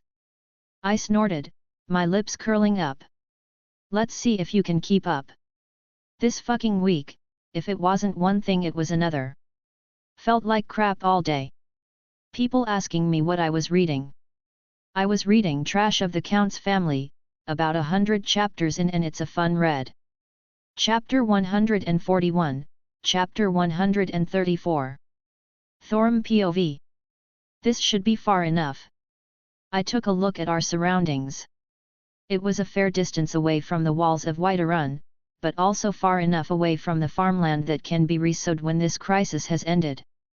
This whole area used to be untouched plains. Wilhelm looked around as well. It was actually quite beautiful. Now it's been reduced to ashes and craters. I do miss the sight before the dragons came. Now when I look out from atop the walls, all I see is destruction. He looked sad as he stared off into the distance. I did not know he cared so much about this land having come from far away. I almost forgot, how Sir Wiggles. He has been seen running around Whiterun. At this point most folks know not to harm him, even if they were able to. I let out a laugh. He was playing with the children the other day, letting them chase him around the streets. That's good, I'm glad he's getting out and having some fun. Wilhelm had a content smile on his face. So, how do you want to do this? Well, I scratched my head. I don't know. I chuckled. That's fair, I don't think you've ever had to think about teaching someone before. Wilhelm didn't begrudge my ignorance. To be honest, I don't think I'm ever going to master this Thursday like you will. I'm just hoping to become proficient with a few shouts. The Greybeards did tell me that it was very hard for other people to learn the way of the voice. Even for them, they had stayed away from the world and spent their whole lives learning atop that mountain. And they were still not very good when compared to the average dragon, at least in understanding. Any shouts you wish to practice? I asked. Well, there was that one you used against that dragon where you had a huge burst of speed. He replied. Ah, the whirlwind sprint. That was one of the earliest shouts I learned with the Greybeards. Yeah, I wouldn't mind being able to have that kind of speed. But I'm curious about the limitations. Is it a constant effect? Is there a limited duration? It depends on how much power is put into the shout. I tried my best to explain, but this kind of stuff wasn't my strong suit. It's air, the shouts don't use magicka, but they draw power from the soul. I sighed, this was difficult to put into words. I understand. Wilhelm spoke. All the variables from duration to power are dependent on how much strength is put into each shout, along with other things like understanding the words and such. Which would explain why this ability isn't more widespread like magic is. It requires a very powerful soul to shoulder the burden, or years and years of practice and meditation. I blinked at his sudden words, how he was able to explain everything I knew instinctively. It briefly made me envious of him before I pushed down those thoughts. Yes, that sounds correct. I nodded at his explanation. Is there any way you want to go about this, or should I tell you the words? Let's start with the words. Wilhelm nodded. First is wood, meaning whirlwind. Second is nat, meaning fury. Third is kest, meaning tempest. Hey, that's different than I thought. Wilhelm rubbed his chin. Is it bad? I tilt my head at his question, trying to guess his thoughts. Not bad, just different, I suppose. The phrasing makes it seem more aggressive than I first anticipated. Regardless, mind showing me the first word? Of course, my friend. I smiled at his request, taking a few steps away. Would I shouted, feeling the world bend around my words. He watched me and I moved around him, displaying my increased speed. That's pretty good. Wilhelm said, watching my movements. So the first word means whirlwind, all right, I'll give this a shot. I stopped my movements and the effect wore off with a little bit of effort. Wilhelm readied himself as he called upon the voice. Wood. He shouted and I felt something. It didn't seem right, but there was something there. All right, let's see how this goes. Wilhelm took a step forward, and suddenly his face was planted in the dirt several paces away. There was a silence as he slowly stood up, turning back towards me. I couldn't help but laugh as a string of curses left his mouth. My friend, that was an interesting shout. What is it called? Eating dirt. All right, I'll remember this when I start teaching you some magic. He smiled innocently. Perhaps I will regret this in a few hours, but for now, it was still very humorous to me. Will you try again? I think I know what I did wrong. He brushed himself off. Let's try this again, would he once more shouted, and there was another effect. My instincts were telling me it was incorrect again, but even my eyes could see that clearly as a large gust of wind burst out and flung him in the opposite direction. Wilhelm, are you okay? He gave me a shaky thumbs up before climbing to his feet. Let no one say you cannot take a hit, that landing looked like it hurt. I have an idea. He brushed himself off again, spitting out some dirt from his mouth. Does it involve you becoming intimate with the ground again? I laughed. Just keep it up, big guy, we'll see who's laughing later. Wilhelm pursed his lips. But I was thinking, what if I try it while I'm flying, that way I can get the hang of it without smashing my face into the ground. That sounds like a good plan to me. At least there will be no obstacles for him and he can get used to the shout this way. All right. He nodded and his wings burst out of his back. It was a strange sight like always, but I was more used to them now. He had not told me their origin, but I also did not ask. He also did not appear to be as self-conscious about showing them either. Here we go. He took to the skies, about a dozen feet into the air. Wood. He shouted. I watched as he burst forward, doing a flip and flying right into the ground. There was silence again as he pulled his head out of the soil, spitting out more dirt, his eyes locking with mine. And I couldn't hold it in, I fell to the ground, clutching my stomach as I bellowed out laughs. Stupid shout is broken. He huffed in annoyance. That or someone is fucking with me. It was odd to see Wilhelm having difficulties. I had thought it would come easy to him, he always seemed so confident when a challenge appeared. I always thought of him as a point to strive towards, but seeing like this, it was refreshing. It felt like the space between us had lessened to a degree. Wood. Motherfucker. Wood. Gods damn it. Wood. Fucking hell, that's worse. I sat on the ground, a big smile on my face as I watched my friend flail around trying to get a good grasp on the shout. Divines, I needed this. I haven't felt this relaxed in a month. I always felt like we teetered on the edge of oblivion, a single mistake and everything was gone. When Wilhelm came back, it was like a weight off my shoulders. The people kept looking up to me, they're dragonborn, but I never felt that I had earned such praise. A part of me just wanted to disappear, to escape away from all the eyes of hope placed on me. Things were tense even with the companions. With the Harbinger still in the stasis spell the Archmage from the college helped cast on him, everyone had been running around to try and find a way to help him while also dealing with the jobs that were overflowing. I couldn't even leave to help them because of the threat of a dragon attack. I had sworn myself as a Thane of Whiterun, I couldn't abandon the city in this time. It just seems like things kept piling up. Trying to deal with the dragons while also scouring Skyrim for a cure for the Harbinger.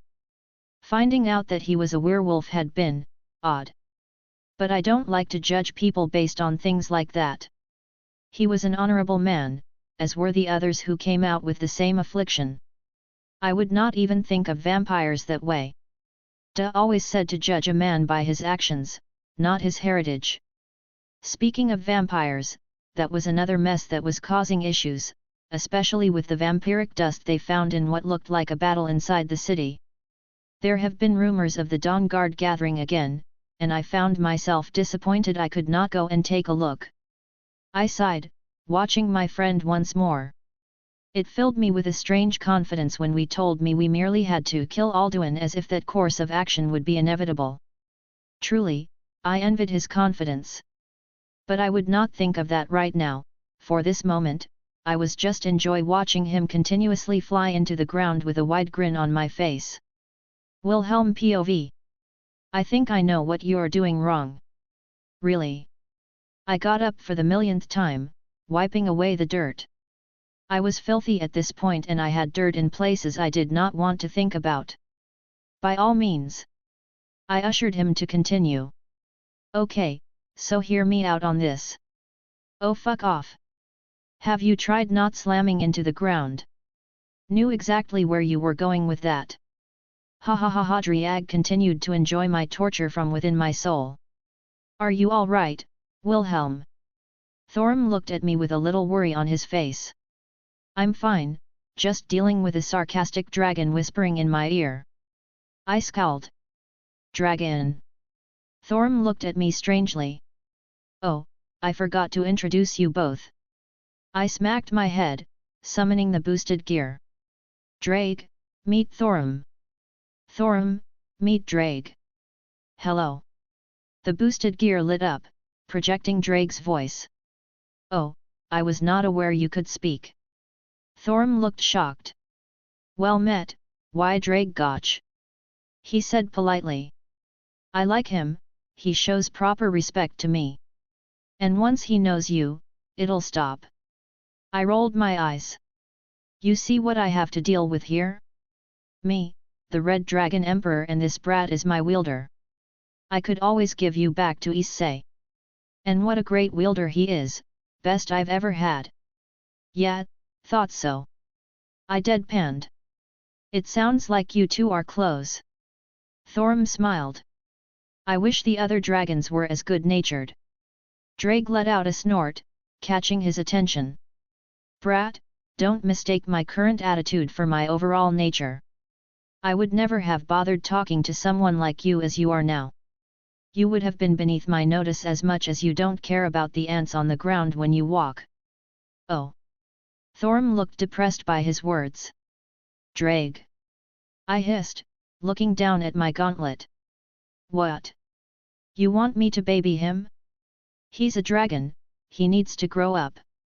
I'm not saying he has to change who he is, but as he is now, he's not worth even a second glance from my old self. If he wants to be nice, if he wants to protect all the people in this city, he needs to get stronger. Oh, this was Drake actually trying to motivate him. I think he liked Thorim just as I did, but as a dragon, he probably found Thorim lacking. Dragons do what they want. Drake grumbled. But you better make sure you're strong enough to continue doing it. Thorim was silent, his expression shifted a few times. Thank you for your words, dragon. Thorm still was respectful. Humph, as long as you learn something. The idiot wielding me at least does what the wants, even if it's flirting with every girl that catches his eye. Hey, Thorm, don't you think this gauntlet would look better if it was white? I will destroy you. Thorm's lips curled up. I do believe we have some pigment at the tailor's. Bastard, go back to eating dirt. You know what? I'm going to do it right now. Straightened my back, and adjusted my tie, throwing it to the side. I rolled up my sleeves and pushed my hair back. I believe in you, Wilhelm. Thorm cheered with that big goofy smile of his. I closed my eyes, letting my aura spread out. Using the Thursday was applicable by forcing one's will onto reality. The words were the driving force while one's soul needed to actualize the intent. If my theory was correct, I could get a better feel for everything since my aura was the physical manifestation of my soul. I think I knew what was wrong. It was the fact that Drake was in my soul, as ironic as that was. It wasn't the same where Thorm had the soul of a dragon. I was going about it differently. Not to mention Drake's otherworldly origins, and not completely matching the same concept as dragon that this world has. The shout was separated into 3 parts, but the first word was the most important to me.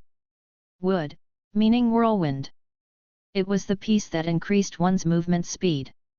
While the other parts added to it, possibly further increasing the speed, their main intent was something else, to make the user into a true whirlwind, an actual nature phenomenon while they moved. Drake, while also causing me issues, was crucial. If he wasn't in my soul, I don't know if I would have any talent in this particular branch of magic, even if it bore striking resemblance to primordial runes. My eyes snapped open. And my legs tensed in anticipation as I took a deep breath. Wood. I blinked as the magic actualized, the world bending. I expected many things, none of which were me cartwheeling through the air, losing my sense of up and down as everything blended together before I smacked into the ground once more, skipping several times before I came to a rest in a new hole. Ow! I whined, my aura flaring to start healing me. Wilhelm. Thorm ran after me, clearly concerned, probably because this was my worst tumble yet. Damn, I must look like a mess now. I dare not even check to see how bad my clothes were. The prideful part of me was really annoyed at the thought. Thorm, I'm good. I put my hands up to calm him down. Just a little tumble, it wasn't too bad. Well, my aura stopped me from any side effects, just a little jumbled. Though, I felt something when I used my aura and the shout that time, like I saw the correct path to take. Hey, Thorm, want to see something cool? I asked him, my lips quirking up. What do? Wood. I whispered, a burst of wind, and I was right at him, my hand on his shoulder to stop myself from falling. He had a big grin on his face. Well done. I couldn't help but smile too. It wasn't nearly as good as his, and I had to really focus on several aspects to get it sorta right, but it was progress.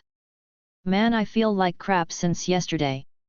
Thorm helps MC get practical experience with the Thursday So, as I told the people over on my pat.rayon, I'm looking to finish this arc by the weekend, with their schedule, for a sort of time frame. Jinlud is next chapter, just a heads up. Chapter 142, Chapter 135 Lewd. I let out a long breath, letting warm water fall onto my head. My body ached a bit, having been practicing different shouts with Thorm all day. Just getting the first part of the whirlwind sprint had taken me a few hours, but after that, I managed to finagle together a sort of approach to studying the strange magical language. My aura was being surprisingly helpful. The fact that having Drake in my soul was one of the factors letting me excel as much as I was, and aura was my soul's physical manifestation onto the world. I could monitor how my aura reacted when I used each shout to sort of eliminate different variables until I got something resembling coherence in each use. That quote by Thomas Edison comes to mind, something about discovering 1,000 ways not to make a light bulb, That's pretty much what I did, found every way I wasn't supposed to actualize the shout, how not to go about it until it somehow felt correct enough to bring about the effect I was intending. Still, I don't think I have any noteworthy talent in the area. I was cheating, heavily so, and even then, I was barely managing to scrape by. But, what I was gaining was still phenomenal. Just the first part of the whirlwind sprint was worth it, and that wasn't even the only one I learned. Granted, it was meant to be used in burst, but it was a great movement ability. There were a few other shouts that I took particular interest in: Elemental Fury, Disarm, Aura Whisper. They were what Thorum referred to as the basics, and what the Greybeards first taught him. The basics of the basics, that was where I was at right now, but it still made me super happy to even have this much. How long did it take a normal person to learn these shouts? And I had many thoughts on how to incorporate other abilities to synergize with them. I haven't gotten much chance to use my primordial runes, but I wondered how they would mesh with such a similar ability. I turned the shower off, stepping out to dry myself. I stared at the hair binding that Skathik gave me briefly, and instead of the melancholic feeling, I smiled faintly. It weighed on my mind, how much longer I was going to stay here, in Skyrim. It's not as if I couldn't leave or return whenever I wanted, but it felt like I had many things going on here. Besides the dragon in the room, I couldn't help but worry about Rin, Artoria, Jin, and Thorum.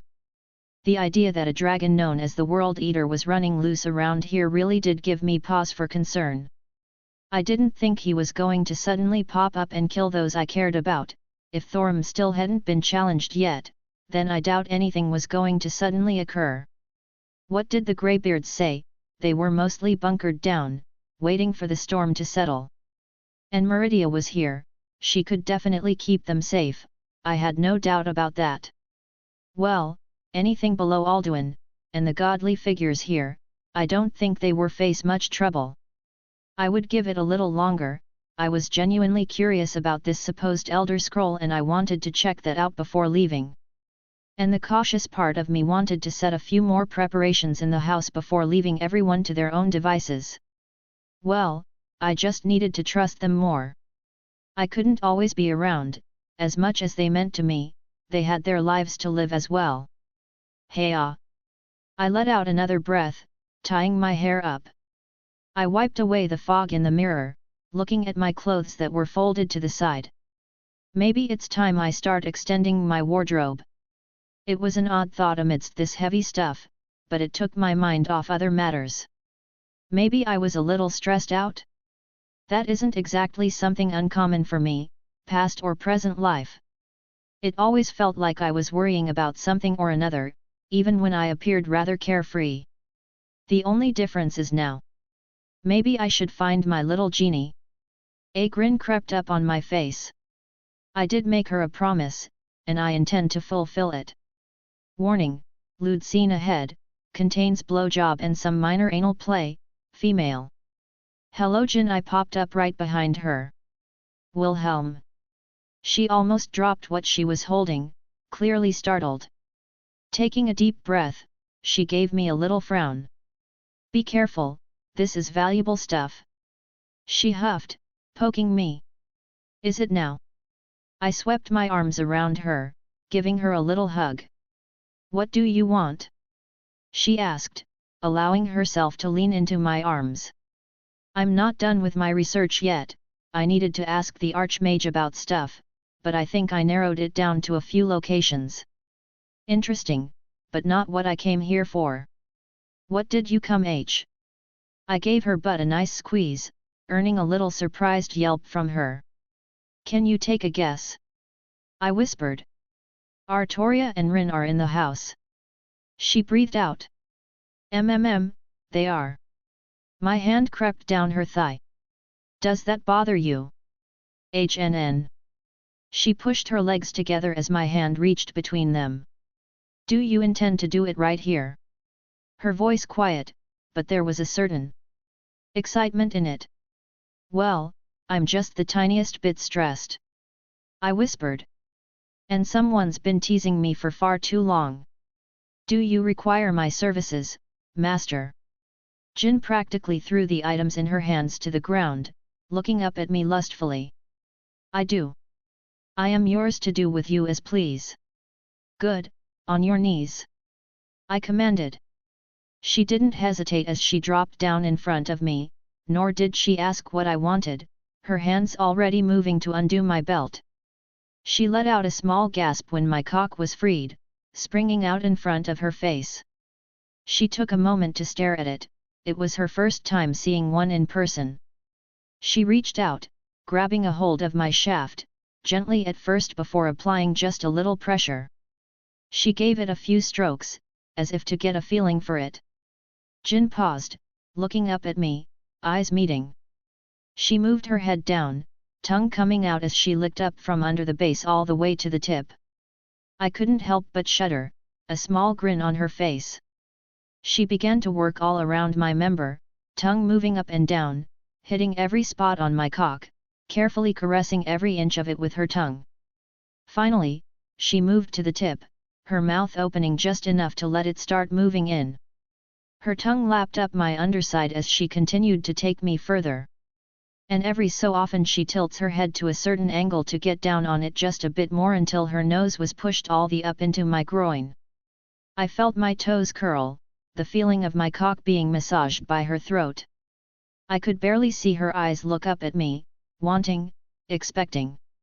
I reached my hands out, fingers mixing in with her hair as I got a firm grip.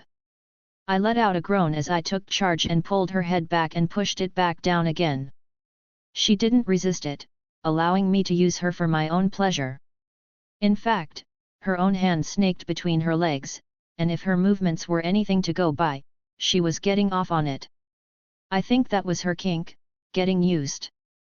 I didn't dwell on it, her throat continued to contort around my cock, being turned into my own personal fuck hole, thrusting in and out to purely satiate my own desire. Jin. I breathed out, my hands releasing her head. She paused in her sucking, letting my cock escape from her throat, head coming out with a loud pop. She looked up at me again, watery eyes, a few tears streaming down her face.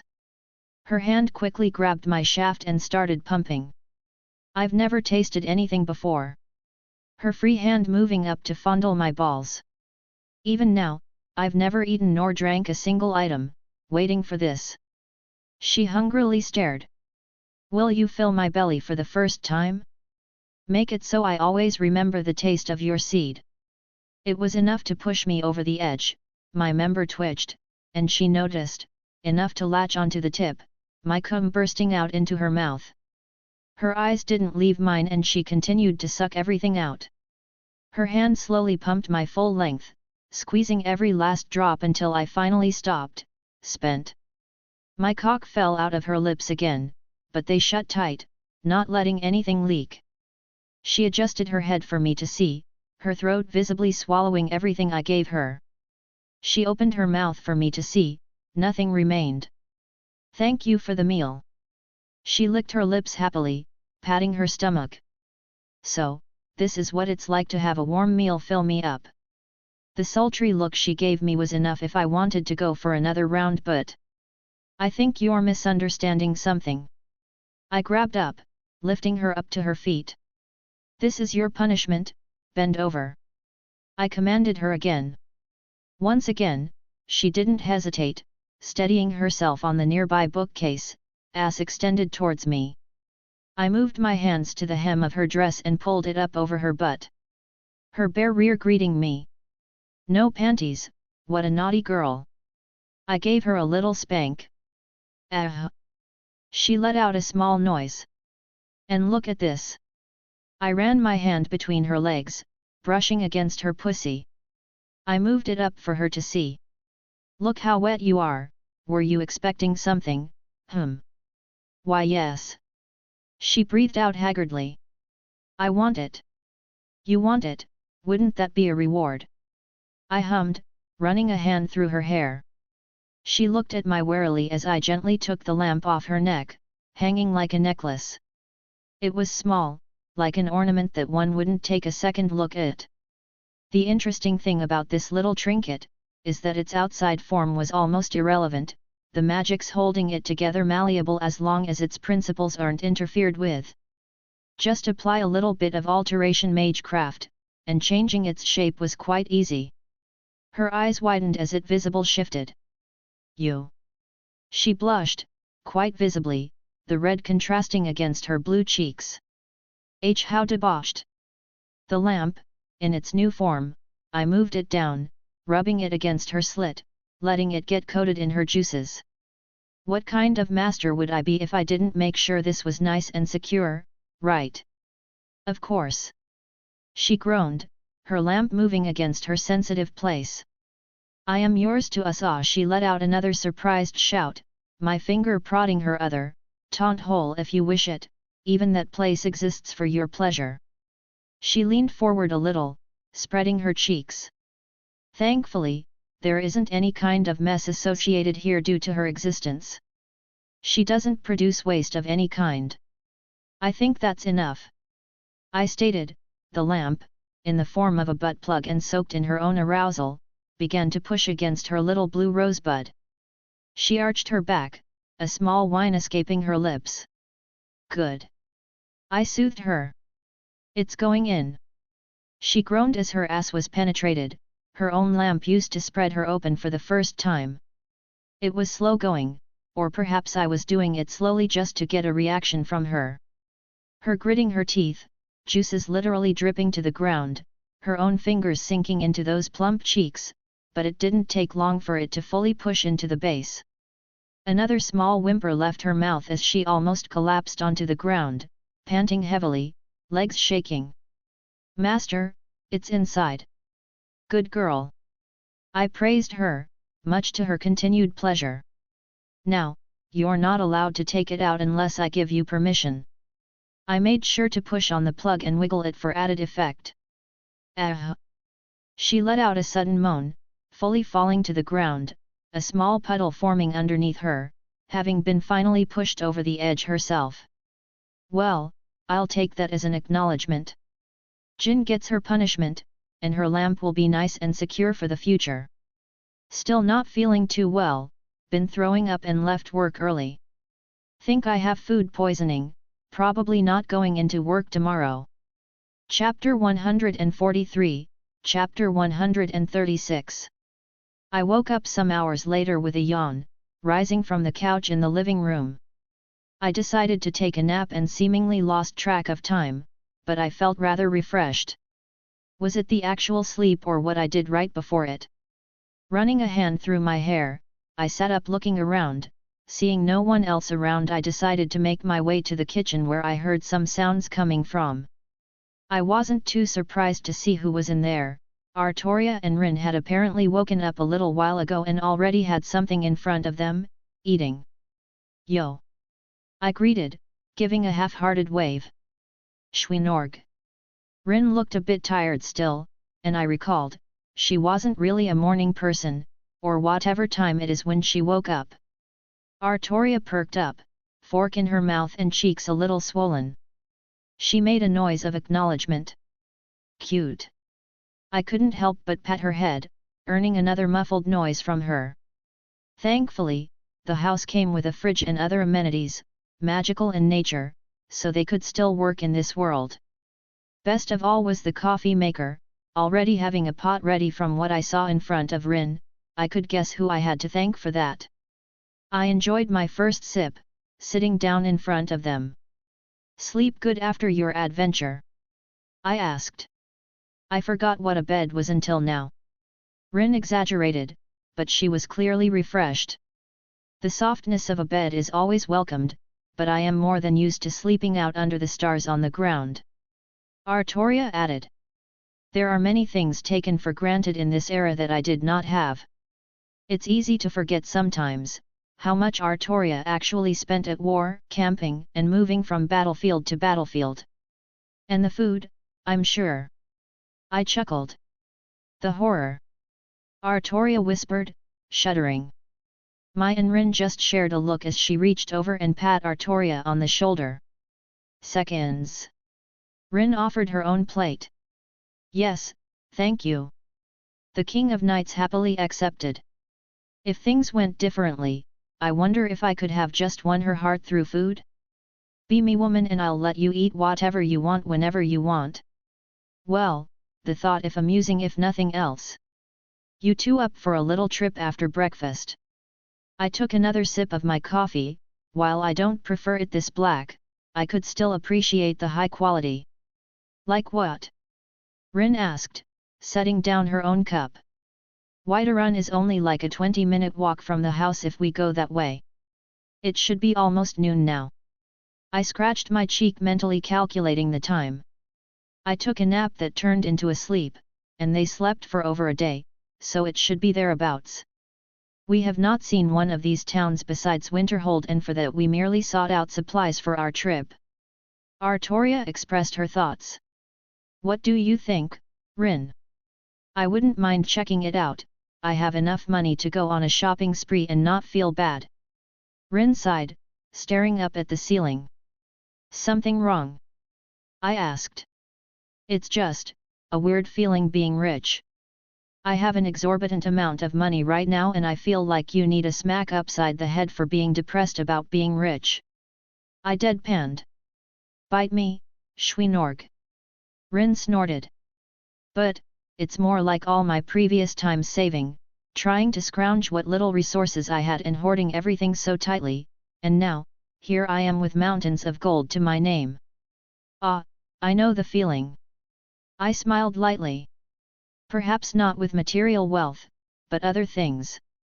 I could recall how starved for different kinds of affection I was, and here I was now with friends, lovers, and family. Are you happy? Hey! Are you happy, having arrived at this point? Was it worth it? Looking back now, would you have changed anything? I looked down at my coffee, perhaps projecting some of my own thoughts onto the question. Yeah, I'm pretty happy right now. She had a content smile on her face. I have some things I would probably change, but not many regrets. I glanced at Artoria, who looked pleased at Rin's words, a sentiment I shared. I was happy Rin finally had some sort of peace, some happiness of her own making to hold onto. That look in her eyes, I didn't see that veiled stress or self-consciousness that permeated all her actions and words. The quiet and peaceful atmosphere was suddenly interrupted as Jin burst into the kitchen, holding several scrolls. You're all here! She exclaimed, dumping them on the table. Hello Jin! Artoria was the first to speak up. Artoria Jin practically jumped over to, grabbing her in a quick hug. Jin! Artoria smiled at the affection, returning the hug. How's my sister? Sister? Artoria stammered out. Are we not? Jin pulled back, looking confused. I believe the term was harem sisters for when we share the same man. I held back a chuckle, sipping my coffee. I don't know if Jin was intentionally teasing Artoria, or this was her default personality, but it was hilarious to watch. Now that I think about it, Jin was saying the same thing to Meridia, getting her on board with the whole idea. That is not incorrect. Artoria didn't look upset at the term, more just taken back by the suddenness. Perhaps the negative connotation of sister in her mind was giving her pause. Jin just beamed at the admittance, and I think she's doing it on purpose at this point. Rin cleared her throat, drawing our attention. What's with all this stuff? Does it have to do with the Elder Scroll? She gestured towards the documents and scrolls set on the table. Yes, Jin nodded enthusiastically. I was able to reference several things in the library at the college to help me. Jin moved over, taking a seat next to me. I watched her shift, ever so slightly in her seat. The movement of her behind to better make herself comfortable. I guess she listened to my words. Did you find any leads? I asked, standing up to get a refill. And would you like a cup of coffee? Coffee? She tilted her head. I would love to try some. I have knowledge of the taste, at least the remnant variety, but I am curious to actually experience it. You've never had coffee before? Rin looked surprised. Well, I've lived almost my entire existence in my lamp. There have been many first times in these past weeks. Jin admitted. You poor thing. Rin looked aghast at the thought, turning to me. Shwinorg, you get her all the coffee. Yes ma'am. I saluted. Rin definitely was a magus, if nothing else, she had their same thoughts regarding coffee. How do you take it? I asked. I don't know. Jin quirked a smile. I shall try whatever you recommend. I was having mine just plain black, I guess that's a good starting point. I hummed to myself. I do not recall ever seeing you partake in a meal either, have you not tried eating before, Jin? Artoria added. Well. I noticed out of the corner of my eye that Jin glanced at me, a very faint pink on her cheeks. I have tried something rather recently. I suppose I should branch out some more though. She smiled innocently. Your first meal, was as good? Artoria questioned. Oh my, it was delicious. Oh Jin, you really are a glutton for punishment. I shall help you try all the foodstuffs in these lands. Artoria decided, her eyes shining bright. You sure you just aren't looking for a reason to stuff yourself? Rin deadpanned. Nonsense, it is my duty as her sister to help her experience the joys in life. Artoria denied seamlessly, minus her turning her eyes away and blushing a little. Sure, I completely believe you. Rin rolled her eyes. Well, it's not like we don't have enough money to feed your appetite, for a few days. Rin. Artoria huffed. I'm not that bad. She muttered. Here you are. I interrupted, placing a cup in front of Jin. They both seemed to stop, watching her take it into her hands, hesitantly taking a sip for herself. Well, what do you think? There is a pleasant bitterness to it. I don't think I prefer it this way though. Jin inspected it again before taking another sip. Well, I don't think most people like it this black. The only way to drink it is black. Rin exclaimed. As Rin says, some misguided people think black is the only way to drink coffee. There are many things to add to enhance the flavor beyond such a plebeian palate. This is a hill I'll die on, Shwinorg, you better be ready to fight after that. Rin raised her fist at me. Artoria bopped her on the head. Ow! Rin whined, rubbing the spot.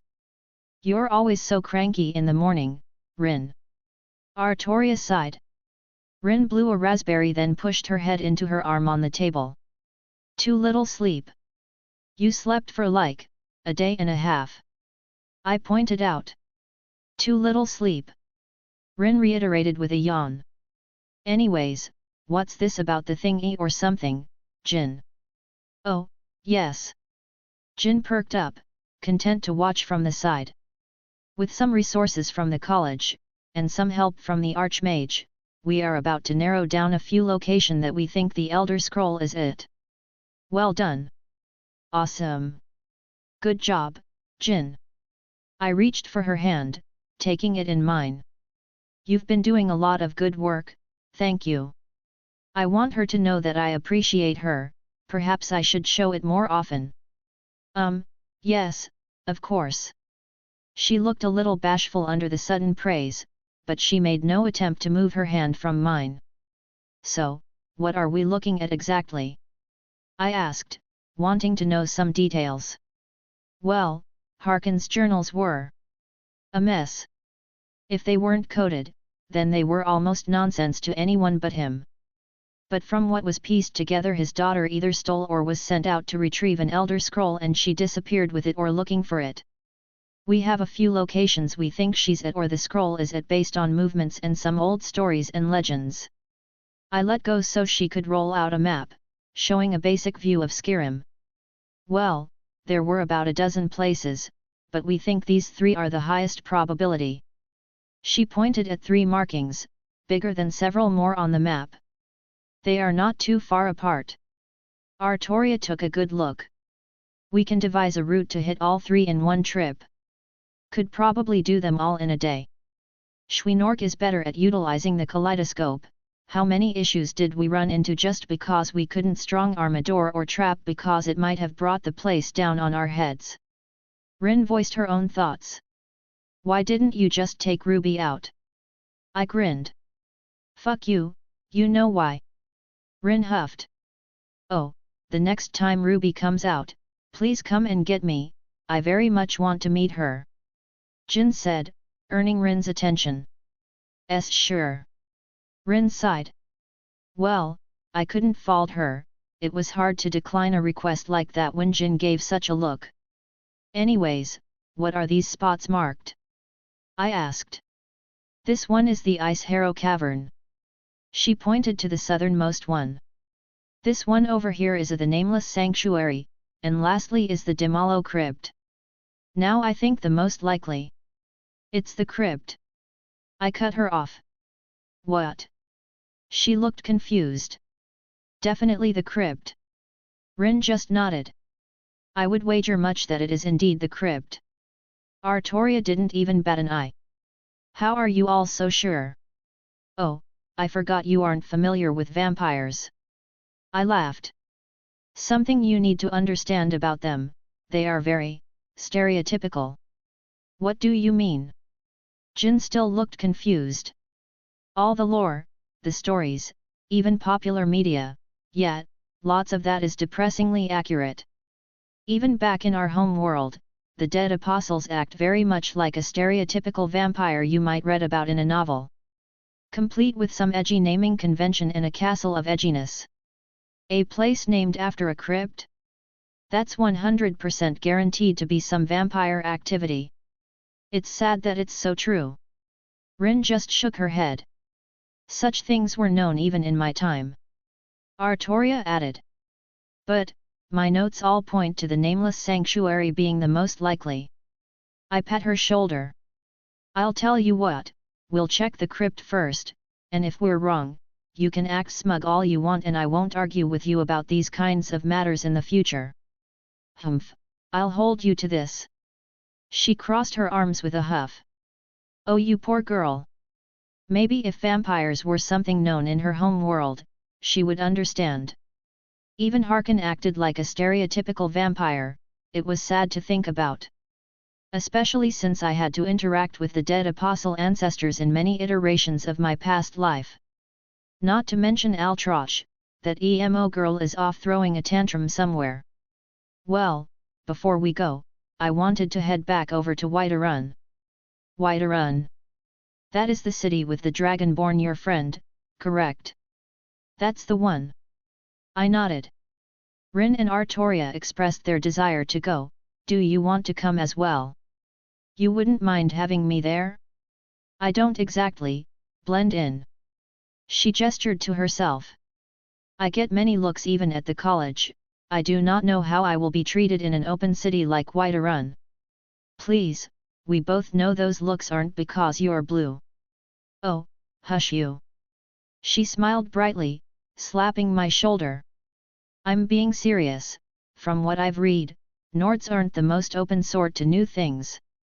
Well, it's pretty much known I have wings there, haven't faced many issues, openly. Some idiots or something kicking up a fuss, but otherwise I get along great with them. I explained. All right. She agreed.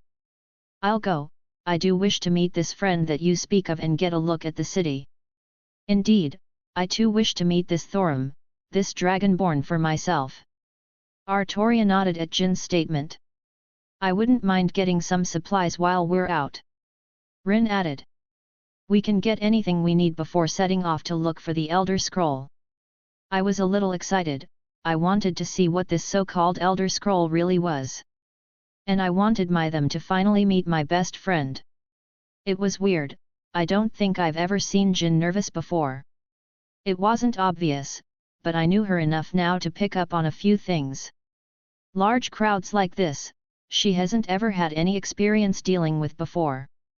In the college, she was probably only seeing a handful of people at most at a single time. Here, there were dozens of people around every corner, and oh boy did they take looks at her. It was hard to miss. Her skin was blue, a very beautiful blue that I found extremely attractive, but blue all the same. That was not a normal look around here, at least her shade of blue. I think there were some elves that had blue skin, but it was much more subdued. Almost immediately, I grabbed her hand to ease her nervousness. And if I'm being honest, I think she appreciated that more than she let on. Artoria didn't seem to mind either, and I continue to thank my lucky stars that they don't seem to be the jealous type. Made another mental note to give Artoria some affection later as well. Oh, these look nice. Rin was staring at a stand filled with jewelry along with some uncut stones in a basket. No obvious mistakes, she held up an emerald necklace to the sky, letting some light shine into it. Cuts are clean, jewel has barely any impurities. I stopped listening as she started haggling with the owner, beating down the poor woman until she got the item for somewhat a deal. Oh, I like these. Jin pulled me over to another stand, the customer giving her a quick look, but didn't say anything.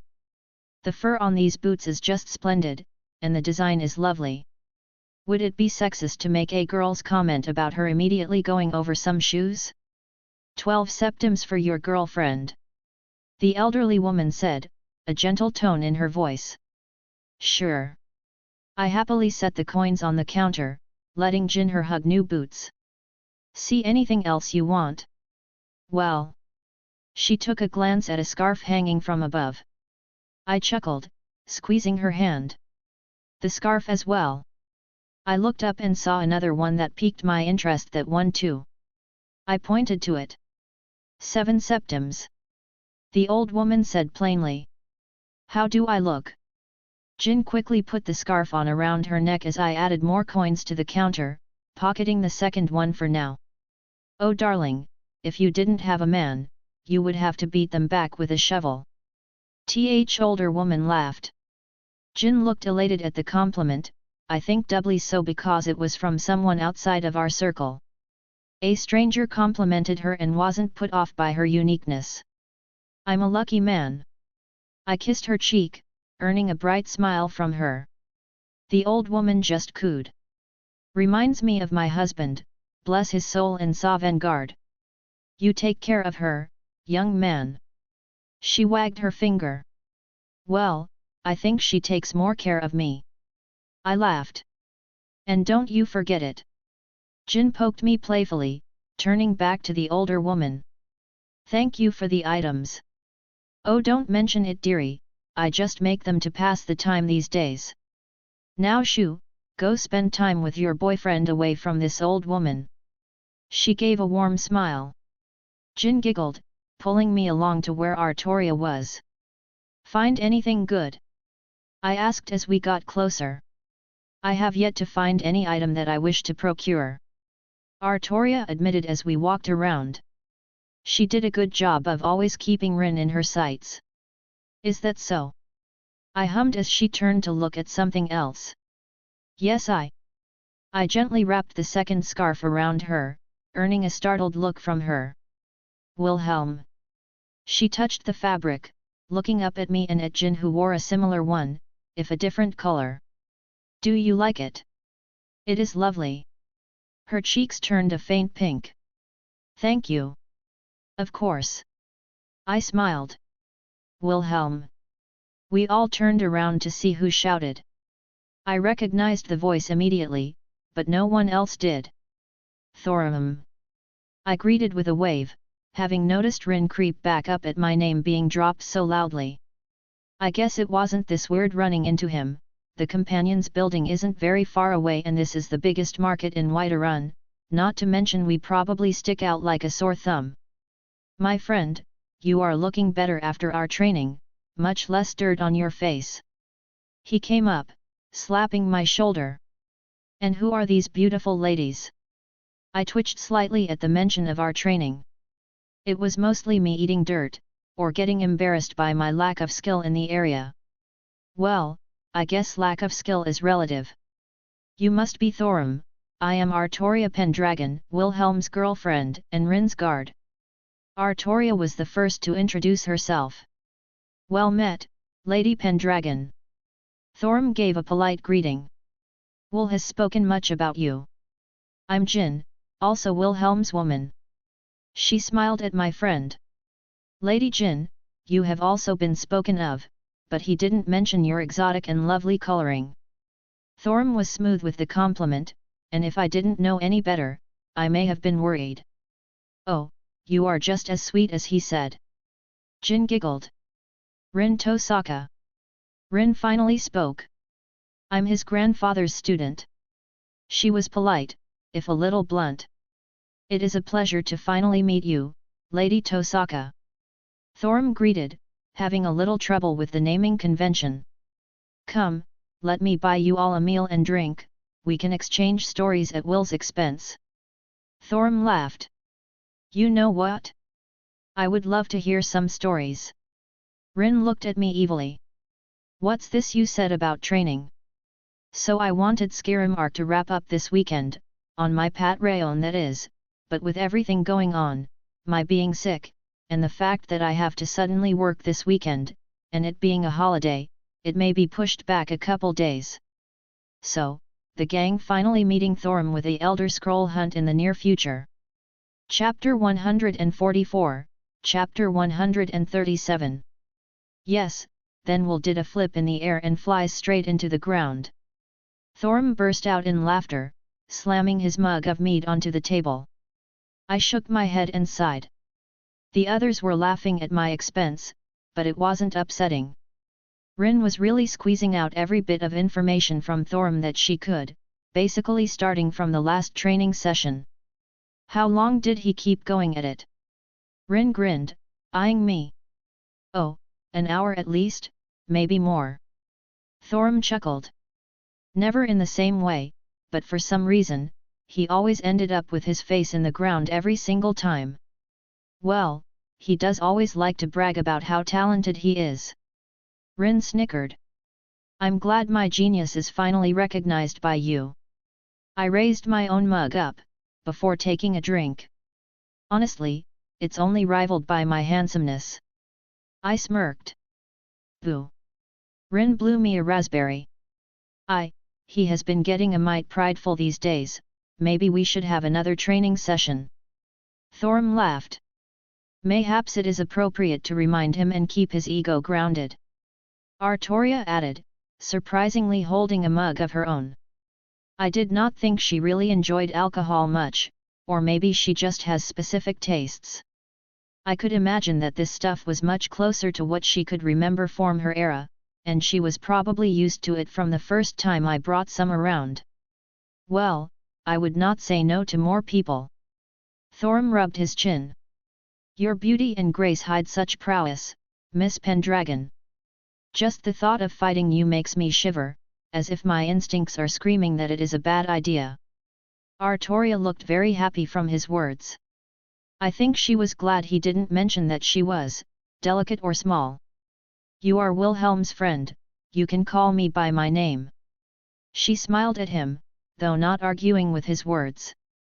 His dragon instincts were fairly good if he could tell that much. Another.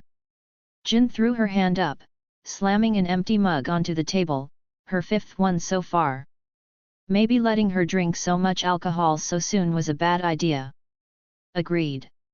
Thorm followed suit, downing the last of his, mimicking her actions. Oh geez. Rin face-palmed. I didn't think she could even get drunk. Can she get drunk? Is she drunk? Rin just shook her head. Jin just giggled. Lighten up. There is no harm, Rin. Artoria agreed. We are among friends. Artoria followed suit with a smile herself. It was rare for her to indulge herself like this. Ugh, fine. Rin rolled her eyes, but smiled brightly as well. Get me one with the next round. Woo. Jin cheered. Waiter, another round. Coming up. A shout was heard behind the counter. Honestly, at this point, half the tavern was stealing glances at us. Maybe because Jin was very eye-catching, maybe because they were very beautiful and exotic as far as looks went, or perhaps because of Thorm, and to a lesser extent me. But, for whatever reason, we were basically the center of attention here. I'm curious, how did the two of you actually meet? Rin asked as a woman came by, setting some fresh mugs on the table for us and taking our dishes away. Oh, that's actually kind of funny. I scratched my cheek. It was a strange situation. Thorim nodded. You want to or? You go ahead, my friend, I'm curious how it was from your perspective. He gestured for me to go on. All right. I took a big drink, letting the honeyed taste pour down my throat. Well, it started off with that mishap with my magic. I glanced around, Rin and Artoria nodded, but Jin looked confused and Thorim was contemplative. My portal ability. I clarified. First time using it, had a bit of an accident with my calculations. Oh, I see. Thorim nodded in understanding. Yet, did the magical equivalent of hitting a tree when I used it for the first time. So this is nothing new then. Thorim grinned. Yeah, laugh it up. I lightly hit his shoulder. So, I had a bit of a tumble, head hurting, these guys find me and patch me up. The storm cloaks. I paused again. You know about the political situation in Skyrim at the moment? I read it. Jin interjected. Storm cloaks, rebelling against the Empire, to summarize it. That works. I nodded. Anyways, got found by the storm cloaks, they patched me up, but apparently the camp got raided by the Empire, everyone gets tied up, including me because they had no idea who I was. Why would they tie you up too? You were unconscious and probably hurt. Rin looked confused. It is admittedly the intelligent course of actions. Artoria clarified. He could have been a combatant injured in previous battle. Honestly, there were an uncountable number of possibilities, it was the safe action to take when dealing with enemies. I don't fault them for treating me with caution when I was pulled into everything as well. I was crossing the border at a bad time, and they assumed I was with the storm cloaks as well. Thorim took a drink of his mead. I do not think it helped that I was a Nord as are the majority of the storm cloaks. Anyways, I wake up, hands bound, a killer headache and we're on the back of a cart escorted by a bunch of armed guards. I started to weave the tale. I look around and the first words out of my mouth are fuck me. I gestured over to Thorim.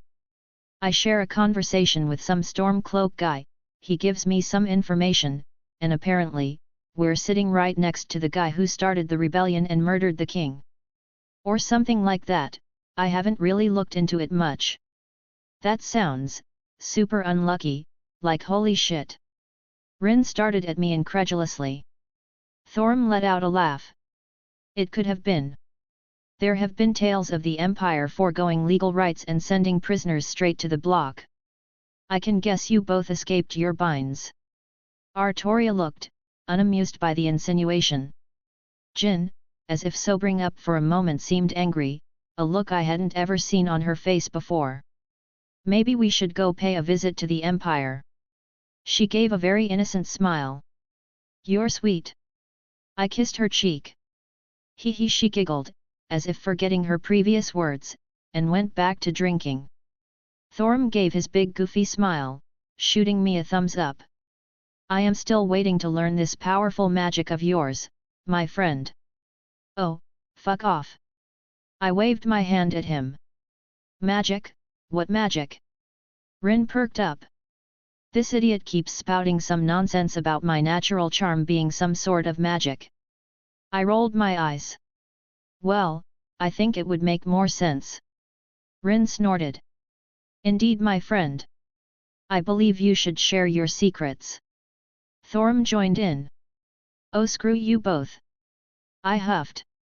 I can't help it if I can just charm the panties off the ladies. I wiggled my eyebrows.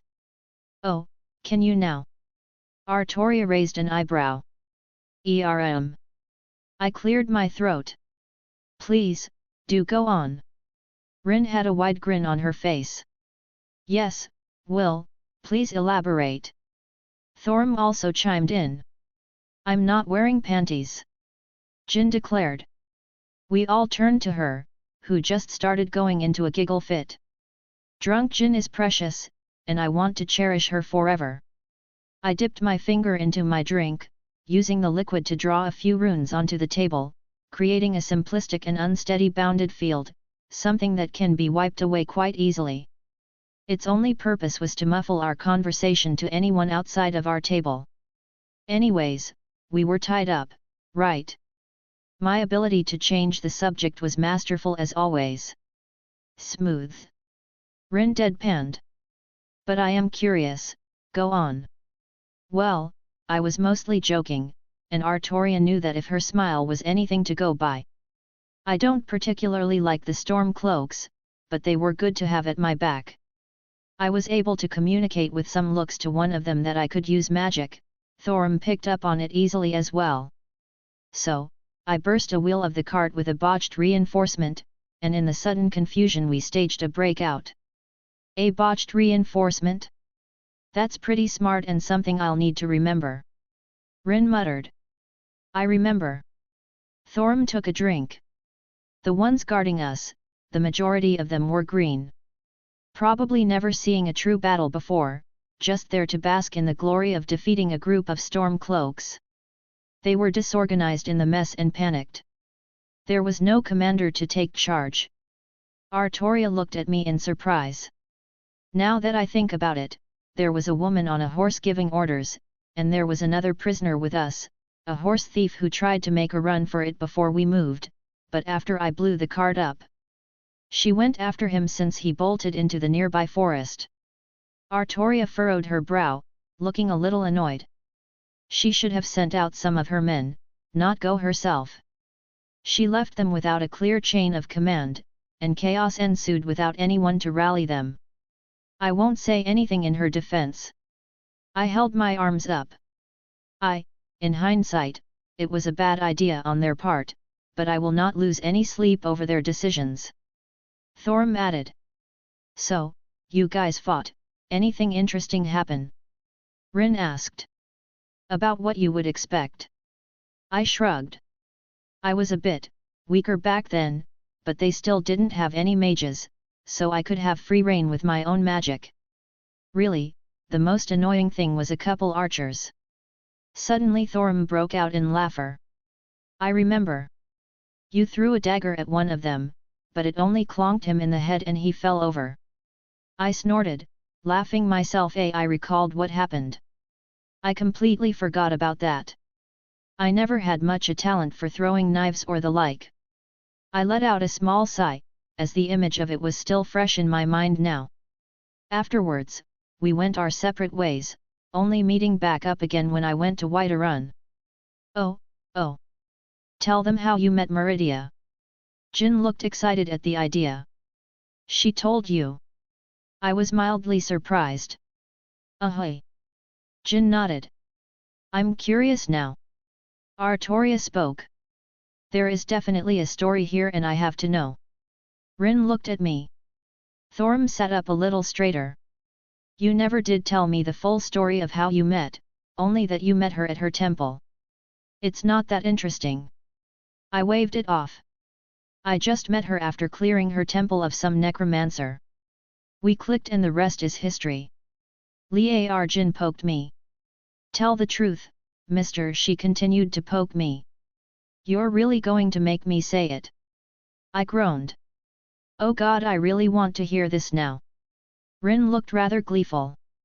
She asked me what I wanted as my reward after defeating the necromancer and cleansing her temple. I sighed. You didn't. Rin broke out in laughs. I did. I don't know if I should laugh or admire your bravery. Thorim seemed a bit speechless. Why not both? Rin shared a look with him. Both sounds good. Hate you both. I don't understand. Artoria spoke up. Damn you and your adorable naivety. Say it. Jin leaned in, poking me further. I asked her to be my woman. I dropped my head to the table. He's blushing. Rin cried in laughter. Oh, I see. Artoria turned a little pink. How bold. Truly you are an inspiration. Thorim toasted, holding back his own bellowing laughter with a drink. I think it's cute. Jin cooed. Yet. I sighed. Let's change the subject. What's going on with you, Thorim? I was thinking of heading out, seeing some of Skyrim for a bit. He calmed down, seemingly adopting a somewhat serious expression. You're not worried about a dragon attack? I asked. I wouldn't have stuck around like he had, but his sense was duty was admirable if nothing else. I am, but I can't just sit here forever. He admitted. Drake's words spoke true to my heart. At the very least, I wish to step out of the city for a few days. He let out a sigh. I had spoken to the Jarl, he did give his blessing. The Jarl agreed. Hey? Well, from a pragmatic view, it would be smart of him to not run afoul the Dragonborn when he's already being so helpful and listening to the Jarl's commands. Any idea on where you want to go? I have not thought that far ahead. He scratched his head. The college would be an interesting place to visit. I would not mind seeing where you have studied and maybe learn a thing or two myself. The college is great. Rin beamed. They'll happily accept you. I heard some things about this Dragonborn. You're supposed to be able to pick up magic really easily. I'm curious how that works. Is it some kind of enhanced spiritual wisdom? Or maybe a magical phenomenon similar to mystic eyes that breaks down any magic knowledge you learn to better assimilate it? I understood some of those words. Thorim chuckled. I would not fret, she sometimes speaks in such riddles. Artoria gave a light smile. I find it appropriate to just nod along whenever she addresses me in such a way. Saber. I will take your advice to heart. They shared a small chuckle between them at Rin's expense. But the college does sound enticing, I will have to visit sometime. I also work there. Jin opened her eyes, having been resting on my shoulder for a while now. Oh, Miss Jin, what job do you have at the college? Thorim asked. Jin perked up, she did so love to talk about the books there. I'm the assistant librarian. If you need anything found, any knowledge, I can find it for you. She puffed up her chest. I will be in your care then, Miss Jin. Thorim nodded at her with a smile. She's right, and the Archmage would set you up with anything you really wanted. I have it on good authority that they recently received a sizable donation, more supplies should be rolling in from outside Skyrim soon. HOH, a sizable donation. Thorim looked at me. The person who donated it sounds very generous and honorable. Hopefully prices will be kept down a certain extent from this. I didn't elaborate, but he could read between the lines. But, if you want something to do in the immediate time frame. I shared a look around the table. Rin and Artoria were clued in on what I was talking about, and they gave me their silent approval. We had a little excursion planned in a little bit, shouldn't take more than a day, could give you a chance to stretch your legs. Sure, what do you need? Thorim said without hesitation. You're not even going to ask. He shrugged. If you require my aid, I will lend it. You are a good man, Thorim. Artoria nodded approvingly. We seek one of those fabled Elder Scrolls, do you wish to join us in this quest? An Elder Scroll? Thorim looked shocked. I have only heard tales. He rubbed his chin. To seek one out, I would regret it for the rest of my life if I did not accompany you on such a mission. Sweet, one more person to help kill giant spiders while I stand back. Rin approved in her own way. Thorim didn't take offense. I shall slay any spiders that approach you, Miss Tosaka. You can call me Rin. She grumbled, but she didn't like displeased by his attitude at all. What about you? I poked my blue genie. Do you want to take some time to sober up and come? Sleepy. She yawned. I'll take that as a no. Well, I don't think she would have wanted to come anyways, she's much more at home surrounded by books than out in the thick of it. Well, we can drop her off at home, and pick up any supplies we need there. As I said, it shouldn't be more than a day if everything goes well, 2 at the most. Good, I look forward to seeing your battle prowess, Thorum. Artoria nodded. I have heard stories of the Dragonborn, and I am curious to see it in person. Artoria approved as well, that's always good. Miss Artoria. He corrected himself. I do look forward to wielding my blade at your side. Wilhelm has told me tale of your knighthood, I will see it firsthand. Oi, don't forget me. Rin huffed. Of course, Rin. Thorum smiled. I am expecting to see your magical talent in action. Geez, I don't think he's even doing that on purpose, buttering them up in all the right ways. Really, he's just a genuinely nice guy, always trying to make people around him happy. I put my arm around Jin, her giving a happy grunt at my action. All right, let's drop Jin off and then head out. I pulled her up into my arms, picking her up off the chair. She kicked her legs in my arms happily. Damn, she really is a lightweight. Though, I can't really blame her, like one of the few times she ever even drank anything and she downed half a dozen mugs of mead. Well, I was looking forward to this little adventure. It will be my first time doing this whole thing in a party. Perhaps I should take on a more traditional mage role? I won't deny that a younger me is absolutely gleeful at the idea of forming a party and exploring a dungeon. Should be 2 chapters tomorrow to make up for missing Friday. Happy Easter to everyone!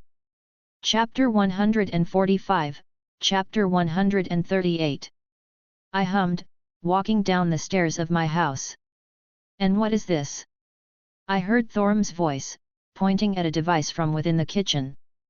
A magical device that stores things within and keeps them cold. Artoria answered and I assumed she was talking about the refrigerator. Rin, who was sitting on the couch, looked up from a book in her hands. Jin in bed. Yeah, I put her down and she went out fast. I chuckled. She's going to have fun with that hangover when she wakes up. I could only shake my head thinking about it. I made sure to leave a note just in case we aren't back in time. So, any reason you're wearing that? She raised an eyebrow staring at the robe I put on. Well, I am a mage. Yeah, but you're almost always wearing the same thing. Actually, I don't think I've ever seen you wear anything but those formal clothes of yours. I have a style and I rock it. I shrugged. Sure, let's go with that. She snorted. And, maybe I need to change it up every once in a while.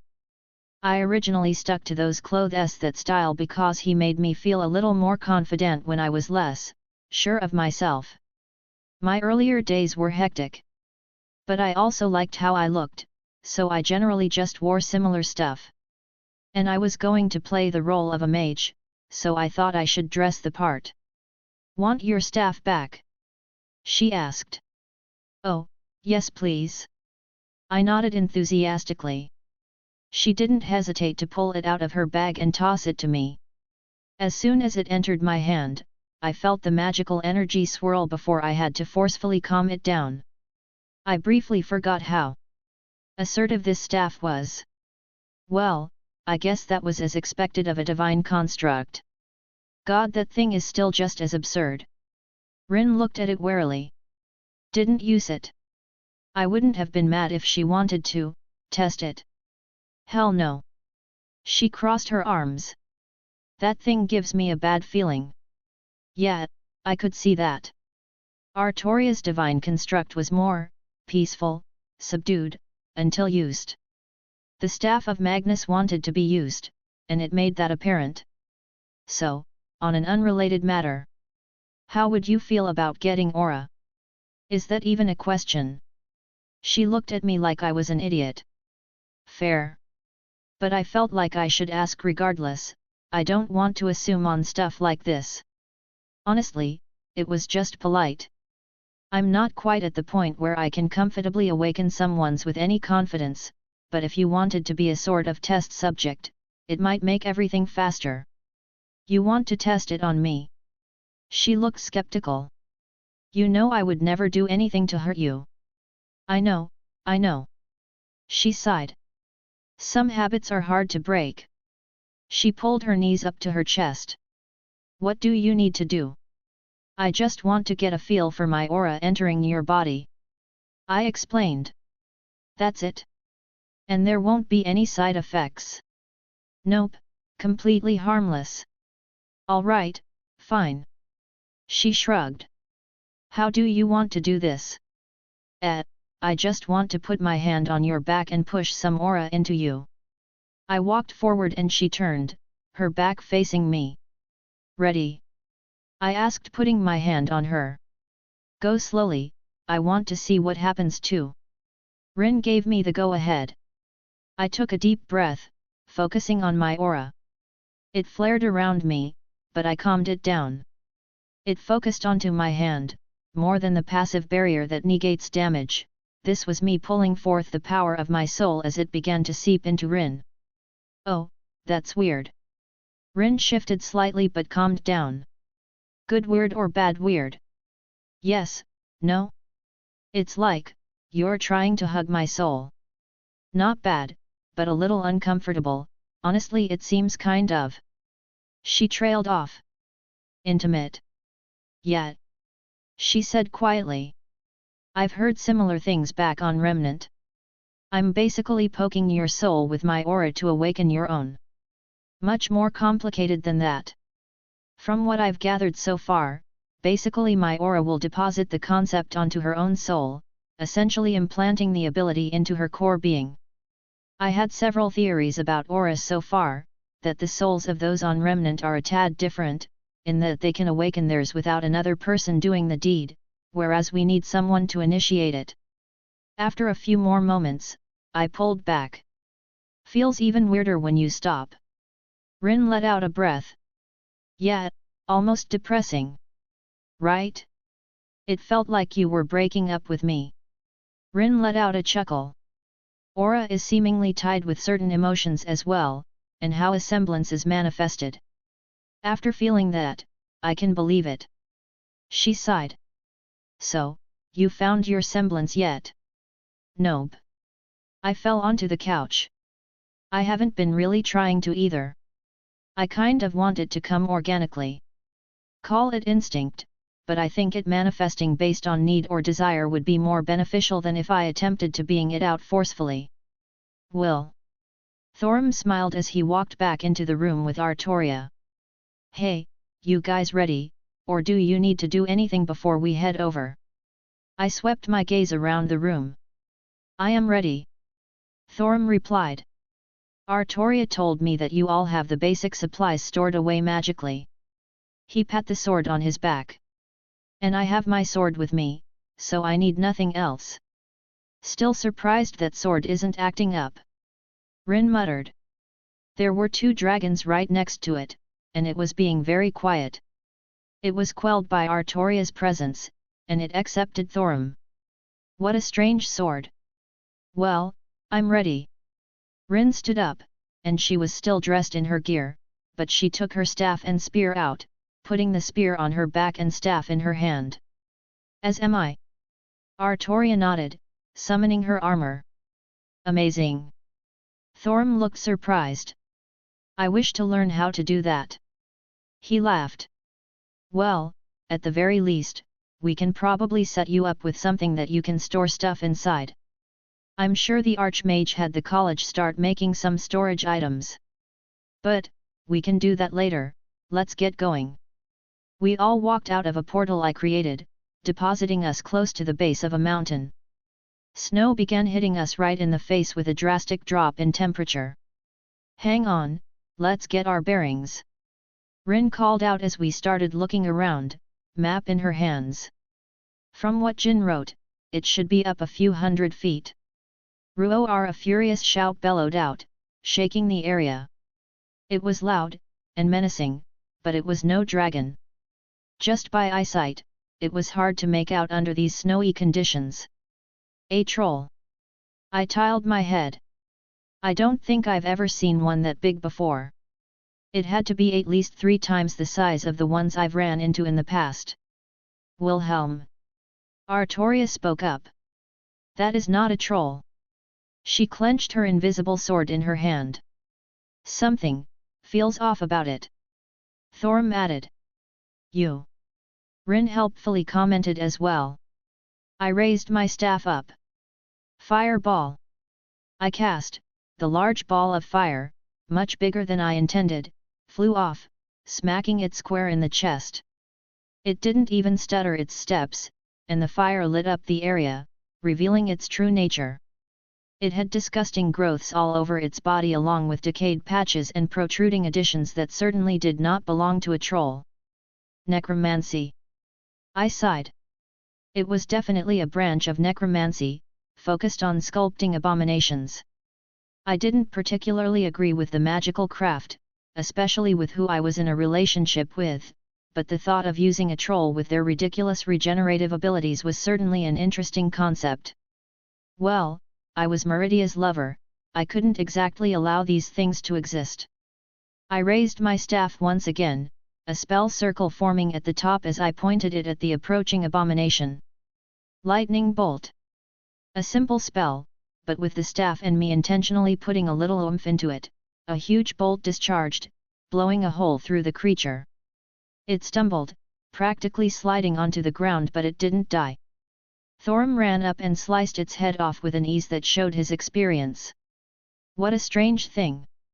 He commented. Guess we can make the assumption that vampires are here, they are known to be competent necromancers. I twirled my staff. Joy, more undead crap. Rin sighed. At least I have enough jewels on me to blow them up. Please don't cause an avalanche. Artoria pleaded. No promises. It looked like it was guarding the path. I pointed out. Don't know if there will be more surprises, best be on your guard. Well, I didn't feel particularly threatened, but I didn't want to set a bad example. I walked over, bopping Rin on the head with my staff. Ebony flesh. I cast over her. Ow! She rubbed her head, staring at me angrily. How about some light, Dot? I grinned at her. Fine. She huffed, growing a large fireball at the point of her staff and holding it up in the air. It was a pleasant warmth as well as providing some light. It also was a quick spell that she didn't need to prepare for immediately. I followed suit, keeping in the rear to give us more vision all around. Artoria took point, and Thorm in front of me, with Rin to the side of him.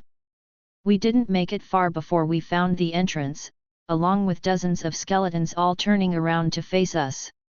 And suddenly, I was having a flashback to Skathika's training on that particular mountain. Why is it always undead? Artoria and Thorm ran out, cleaving their way through the decrepit skeletons. I hung back with Rin, flicking a spell here or there, but I was letting them have their fun, merely focusing on the ranged. Rin seemed content to just sit back as well, not even bothering to cast. She didn't have any kind of pensive look, so I think she just didn't feel bothered to contribute, not that it was needed. Whew! Thorm let out a small breath, hefting his sword onto his shoulder. It was a nice warm-up. He beamed, scattered bones all around him. They were not strong foes, but their numbers would have been disadvantageous for any unsuspecting traveler who approached. Artoria furrowed her brow. I fear that their numbers were not always this large. Thorm's expression turned dark. We shall make sure they are properly laid to rest after clearing any vermin inside. Muffle. I turned to look at Rin, a similar action shared by the others as it enveloped us. A simple spell that removed almost all noise from walking. Detect life. She muttered again, looking a bit annoyed. 4 life signatures, near the entrance. They look weird, I'm guessing that's how vampires show up on this spell since they're technically undead but still have a life force. She didn't pause and continued walking forward. I just raised an eyebrow, looking at both Thorm and Artoria, they didn't speak either and continued. I guess they all were a bit put off by the situation. Necromancers generally need materials to work with, it isn't hard to guess where those came from. I'm telling you, we were ordered by Harkin to stay here until he sent someone. We all stopped, a few voices arguing back and forth. The first being a female. That was months ago, something must have happened. A male voice answered back. You know Harkin doesn't make quick decisions. We might be here for another year before he finally sends someone. The female voice scoffed. You can stay here, I'm leaving. Fine, I'll just tell Harkin you disobeyed his orders. You bitch. We inched closer, and could see the two arguing with another two sitting down at a table in the corner. This cave looked like it had been hollowed out a long time ago, and even their stuff being here for a while. Rin paused in her steps, reaching into her bag and withdrawing a very large ruby. She held it up with a dangerous smile on her face. Artoria let out a silent sigh, not even bothering to stop her. Thorim looked confused and I didn't argue with her. I felt the magical energy inside it collide with her own as she tossed it in between all of the vampires standing around. It didn't explode like mine had done in the past, she was much more sophisticated than that. A hexagonal energy expanded out, condensed magical energy that took form and enveloped the immediate area before unleashing an explosion inside. It then absorbed the blast, grabbing the shockwaves and reeling them in, forcing them down, and dissipating without making much fuss. It was loud, but not to the extent of a normal bomb, and it was much less dangerous to be around. Nice. I admired the spell work. Humph. Rin flipped her hair back. I created that a while back. Wanted a more controlled explosion since we were going to be in tight places a lot of times. How long did it take you to create that spell? Few days. She shrugged. I already had all the concepts devised in other uses for my jewels, it was just a matter of combining them appropriately. You make it sound so simple. She really is a genius. Impressive work, Rin. Thorim smiled. Thanks. She threw a thumbs up. I guess we aren't being stealthy anymore. I tapped my staff against the ground. A few skeletons came running towards us and a few spikes shot out of the ground, impaling them, destroying the necrotic energies that kept them active. Seemingly, at my words, growling could be heard coming from the nearby shadows. Oh, undead doggies, did we trigger some kind of trap? They looked like the ones I killed at Harkin's castle. Rin's spear impaled one easily as Thorim and Artoria also began making short work of these undead mutts. Chain lightning. I lazily called out, my lightning spell arcing between multiple beasts, incinerating them with relative ease. Still too much power, more than I intended. What an absurd staff you are. Well, it's good I'm getting some more testing with it now, I'll probably need to be more familiar with it when I go to get that grail. Shall we continue? Artoria gestured to a stone gate after the last of the enemies were finally killed. I'm starting to get sick of this place. Rin grunted, swinging her spear to get some blood off it. I really hate undead. Let us go. Thorim began walking towards it, pulling a lever right next to the gate as it slowly opened up. We entered a sort of crypt, similar to the ones I've been in before. Dragra bodies littered the ground, and I was surprised that they didn't come up to attack. Someone's been through here. I muttered. Hey Thorim, would it be rude to destroy the corpses in case they're used against us? No, I would think they would appreciate the gesture if they had a say. Thorim shook his head. That was all I needed to know. I threw out a few fireballs, burning away the corpses that were thrown about.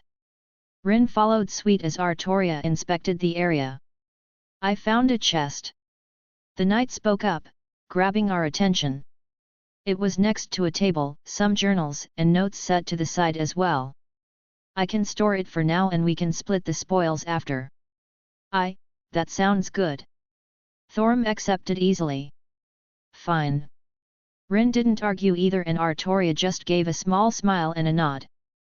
The further we moved in, the less it looked like anyone had been here. I'm starting to wonder if they even investigated this far. No. No no no no no. Rin suddenly shrieks, pointing towards around the corner. I quickly ran up to see what she was pointing out. Nope. Nope nope nope nope nope. There was a big-ass spider hanging from the ceiling that we could see through a metal bar door. Frostbite spiders, nasty things. Thorim eyed them. I have encountered them before, I dislike them very much. Artoria didn't react like me or Rin, but she clearly felt similarly. No one does.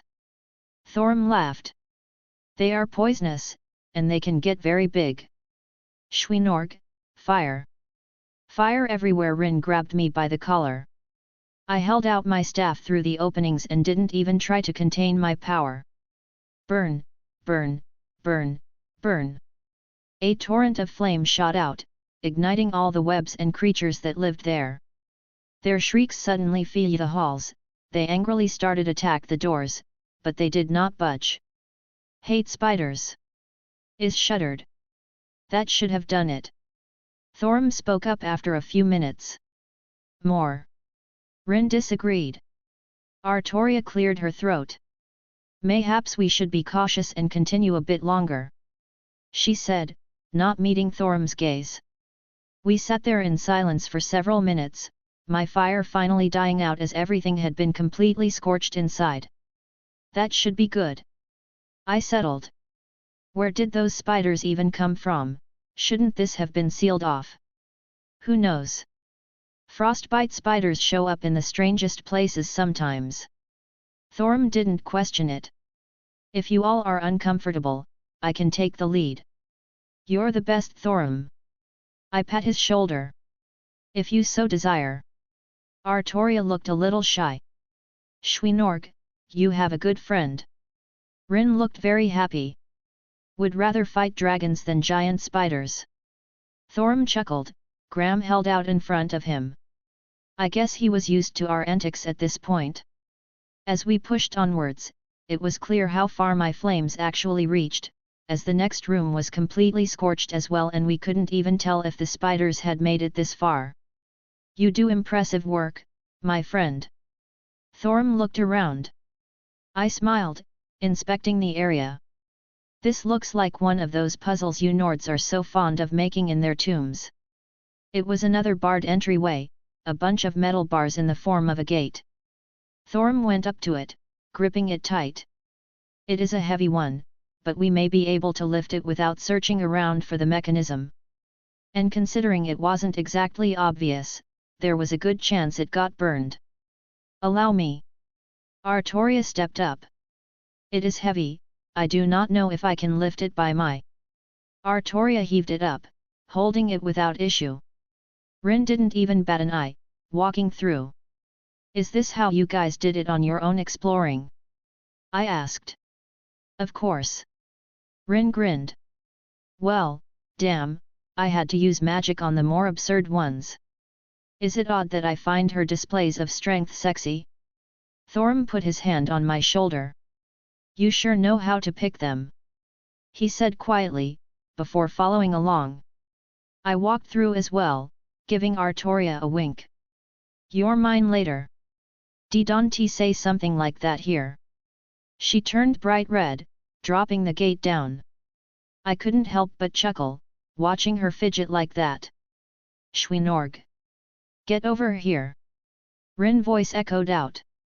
Hold your horses. Me and Artoria hurried on over, as we came up on a staircase leading down to a strange altar-like configuration below where Rin and Thorim were looking around.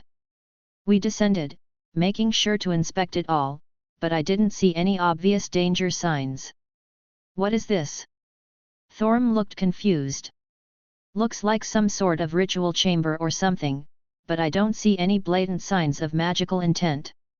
I tapped my chin. A strange pillar here in the center. Artoria voiced her own thoughts. A button for some kind of mechanism. I wouldn't touch that, I advised. I spent enough time with Merlin to know not to touch strange magic things, she said dryly. That's fair. Let's see. Pushed my finger against it. My magical energy pulsed as I canned a structural analysis. HOH, that's interesting. If you put your hand on it, a spike will come out and steal your blood. God, that's cliché. Rin scowled. Vampires. I didn't disagree. Well, it just needs blood. Can I borrow your dagger? You're going to pour your blood on it. Rin looked at me skeptically, handing over the blade. Is this wise, Wilhelm? Artoria looked a little concerned. I couldn't see all the way to where the mechanism goes to, but it didn't look dangerous. I explained, using the dagger to cut into the palm of my hand and dripping the blood down on the device. It didn't activate immediately, but I poked it with the dagger, making a spike shoot up and the blood start to be absorbed. The ground beneath us began to shake and shift. Oh, there's a second mechanism. Let's just avoid that. My structural analysis was looking at everything going on inside. It was a simple alteration between movements of gears, a slight shift, and it skipped right beyond that. The ground visibly shook more, and began moving. The stone beneath us lowered a little as the monolith rose up out of the ground. The front of it started to lower, the grating of stone against stone echoing out in this strange hall. Everyone was a little tense as they saw what was inside. A woman fell out, catching herself with her hands, but my eyes were drawn to something else. A strange feeling, something inexplicable in the form of a scroll on her back. Well, I think we found the Elder Scroll. Chapter 146, Chapter 139. The woman pushed herself up, getting on her feet rather quickly once she realized she wasn't alone. She was understandably disorientated for a moment, gods know how long she had been sealed inside there. Her surprised expression quickly shifted, hidden behind a veil of confidence as she quickly took in the surroundings. I saw her eyes dart around the room, briefly looking at all of us and making sure she apparently had an escape route. We weren't surrounding her, but I could tell she felt the slightest bit cornered. There were things about her that caught my attention, her eyes for one. The obviousness of her fangs when she gasped for her first breath, and the paleness of her skin. A vampire. The other ones that were in here elicited no feelings of mercy. But I had no way of knowing if this one was with them. She was apparently sealed here for a very long time if the state of this place was any indication. Who are you? She asked, no one in particular but to us as a group. Well, words were better than her trying to attack us, I suppose. I wasn't going to kill every vampire I met, if they weren't the sort to treat other races as cattle, then live and let live. Where I'm from, it's polite to introduce yourself before asking others the same. I spoke up. Her gaze turned to me, calculative and searching for any kind of information she could glean from sight alone. Serena. She replied. My name is Serena. She was, polite, if rather neutral in her tone. Wilhelm. I would be courteous as well. These are my companions. I gestured to the others, and they seemed content to allow me to do the talking. Rin, Artoria, and Thorum. I pointed out each one. Rin and Artoria both gave a curt nod in acknowledgement. I don't think they particularly cared for vampires, but if they weren't dangerous, they probably didn't care to kill them either. Well met, Lady Serena. Thorum spoke with a smile. He has that same look you get. What look? When you see a woman who catches your eye. What? I don't have a look. Shurei. Drake replied. Serena smiled in response. Well met to you as well, Thorum. Oh my god, Thorum was looking bashful. May I ask how you came to be trapped in this place, Lady Serena? Thorum asked. Oh please, call me Serena. She said with a surprising amount of warmth in her tone. Serena then. Thorum had that big goofy smile on his face. I looked at Artoria, mouthing some silent words to ask if I was seeing things incorrectly. Artoria seemingly shot some quick gestures and mouthed something back at me to confirm my suspicions. Sweet Christ! Told you. That is a long story. Serena sighed. Does it have anything to do with the Elder Scroll on your back? I asked as her attention shifted back to me. It was a little important to have a conversation about. Yes it does, and it's mine. She narrowed her eyes. Peace, Serena. Thorm interjected. We merely wish to understand. There were several vampires we encountered on the way here and they were not the friendliest sort. Serena pursed her lips, clearly in thought. They were probably sent by my father. There was a small shift in the air, from silent acceptance of her presence to something resembling hostility. So, you are familiar with them? Artoria spoke for the first time. In passing at most. Serena crossed her arms. I am not on the best of terms with my father. She scoffed. If it's all the same to you, I would rather not talk about it. I don't know how long I've been sealed here, and I would like to head home to get an idea of what's gone on in my absence. You were hiding from him. I hazarded a guess. Along with the Elder Scroll. A lot of his notes were starting to make sense now, from what Jin told me. She paused. You are not a vampire, so it's unlikely you have any relationship with him. She muttered before shifting her focus back at me once again. Yes, I was hiding it from him. Does that answer your question? How about a trade? I offered. A trade? She repeated. You want my Elder Scroll, what could you possibly offer to me? How about I take care of your father for you? If my guess was correct, I knew exactly what was going on. She actually laughed at that.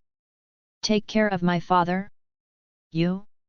I don't want to be mean, but my father is an ancient vampire, he's ruled for longer than you can imagine. Well, it doesn't seem like you're against the idea. I pointed out. She frowned. If I could, I would have killed him myself already. Her expression shifted into a scowl. So, deal. I smiled innocently. It doesn't seem like you have anything to lose. If you want to walk to your death, that isn't any of my concern. She didn't seem to pay it any mind. This Elder Scroll would be useless to me if my father was dead anyways. Her tone made it out as if she didn't believe me, but that didn't matter. Wonderful. I took Harkon's sword out of my ring and tossed it onto the ground. Elder Scroll, please. She stopped, staring at the weapon I just produced, her expression turning into one of disbelief. What is that? Fought an old vampire the other day, took his sword after I killed him. I said nonchalantly. How is that possible? She widened her eyes. You are, a mortal, a man. You can always go take a look at his castle, or what's left of it. I shrugged. Besides, how do you think we found this place? I had someone go through his notes and he talked about an Elder Scroll. My friend, you faced a vampire lord by yourself. Thorm looked surprised. Yeah, I was coming to Whiterun to see you and got attacked by some vampires. Apparently they were going to try and kidnap you in an attempt to lure me out, so it got a bit mad and went to confront their leader. I scratched my head. One thing led to another, and here we are. That explains the traces of battle the guards found not too long ago. We had been concerned because there was evidence of vampires there as well. Thorm responded. Oh, whoops. I completely forgot about that. I gave an awkward laugh. At least the Jarl will be relieved. Thorm shook his head with a small smile. You speak the truth then. Serena knelt down, picking up the sword. My father is truly dead. My friend's word is trustworthy. Thorm spoke in my defense. Serena glanced at Thorm then back at me before sighing again. She took the Elder Scroll off her back, holding it in her arms. My father would never allow a mortal to wield his sword, even if it was some convoluted scheme to trick me. If you killed him then I can at least give this to you as thanks. She walked forward pushing it into my arms. I hope you won't allow any vampires to come into possession of it. That was much easier than I thought it would be. Do you know what's inside? I asked. I dared not read it. Serena shook her head. All I know are my father's ramblings about how it tells of how we will no longer have to fear the Sunday. Now I'm just getting even more interested. You hid yourself here to escape your father, now that he is dead, what will you do now? Thorim asked. I do not know. Serena said quietly. I haven't thought what to do after he was finally gone. I am still coming to terms with the fact that he was killed. You can come with me. Thorim said happily. I mean, if you wish to come to Whiterun, you can take a look to see how things after changed since you've been gone. He awkwardly stated. It's kind of adorable, the way he's acting. I don't know if he even realizes it himself. Whiterun. I don't believe I recognize the name. It wouldn't be bad to get an idea of the era now that I don't have to run and hide anymore. She didn't seem against the idea, and for some reason, she looked like she had a good impression of Thorim. Then again, he really gave off the feeling of being a genuinely good person, maybe she could tell that as well? I will show you around. Thorim beamed. Are you sure it's a good idea to bring a vampire around common people? She raised an eyebrow. If you're found out, would there not be trouble for you? It's all right. Thorim laughed. You're a good person, I can tell. He easily waved off her concerns. Serena just blinked at his words, unsure of how to respond, but I don't think she disliked them either. If you insist. She looked away, but I think she was a little happy. No idea what she was feeling right now, but Thorim was pouring on his good guy charm and it looked like it was working. Any kind of shortcut out of here? Rin finally spoke up. Would rather not go anywhere near where those giant spiders were again if we didn't have to. Giant spiders? Serena scowled. If anything changed in my absence, I wish those things had gone extinct. Ha! I guess hating those things is universal. But your guess is as good as mine, this place looks different from that last time I was here. She added. Mayhaps we keep going forward, it looks like there is something on the cliff over there. Artoria pointed towards the opposite direction we came from. I put Harkon's sword away and held onto the Elder Scroll under my arm. I didn't want to put it into my ring, I had no idea what would happen due to the nature of this absurd thing. Honestly, just holding it gave me a really odd feeling. I did notice as we started going that Serena took a spot near Thorim. There was an urge to slap him on the shoulder and give him a hard time, but I've never seen him act this way about a woman before, so I wasn't going to make it awkward for him. At least when she's nearby, when we're alone I'm totally going to tease him about it. Wait. Serena stopped, grabbing everyone's attention. Those are gargoyles ahead, they will activate once we get close. Gargoyles? Thorim questioned. Stone animations that act based on a predetermined will, they usually are used to guard areas from intruders. Serena explained. I have never heard of such a thing. Thorim stroked his chin. They are expensive to make by normal means. They contain many rare materials and jewels. Mine. Rin pulled out her spear and burst forward with reinforcement covering her body. She pierced through one before it could even move, the others in the area started to come alive. Rin. Artoria sighed, before going after the others. Wait. Serena called out to stop them but stopped when she noticed them tearing apart the golems with relative ease. Or not. It was interesting to see Rin move into physical combat. It made sense, not to waste her magical energy or jewels, but it was still a little odd to see. She appeared to have some sense in her movements, still a bit amateurish, but had a feel of knowing what she was doing. No need to worry. Thorim hefted his own sword onto his shoulder. My companions are very strong, these things are no match for them. Yes, I can see that. Serena looked surprised at how easily they dealt with those things. Well, no reason to dally. I walked over as Rin began digging through the remains, pulling out some hidden gems. Hey, there's something strange up there. Drake spoke. To the side, up the stairs, I feel something calling out. I turned my head, not really able to see anything. Hey Thorim, do you feel something strange? Strange? Thorim repeated. I suppose there is sort of a whisper I hear every so often. I was thinking it was nothing. Actually, I hear something odd as well. Artoria added. I don't hear anything. Rin looked confused. I as well hear nothing strange. Serena seemed just as unsure. Thorim started walking, Artoria behind him as we all followed. Walking up some nearby stairs, there was a strange stone formation with some words carved into it. Oh! Thorim exclaimed. The Greybeards told me of these. They are word walls. Masters of the Thursday could carve words and put their understanding into them to pass on to future generations. This is the second one I've seen yet. Thorim explained. Did you say the Thursday Serena asked. You know the language of dragons. I know a little bit. Thorim smiled. I've heard that language is astonishingly difficult to learn. You are full of surprises, Thorim. Serena stated. Well, he is the Dragonborn. I helpfully added. Dragonborn. Serena was shocked. I guess the term was known to her as well. Ah, well. Thorim looked a little embarrassed. Don't worry, Thorim, I'll be your wingman. How interesting. Serena's lips curled up, giving him a strange look.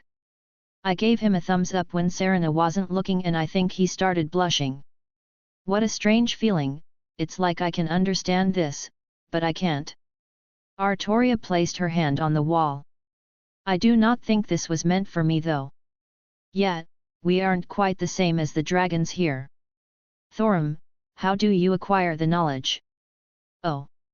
He cleared his throat. I just have to place my hand on it, like so.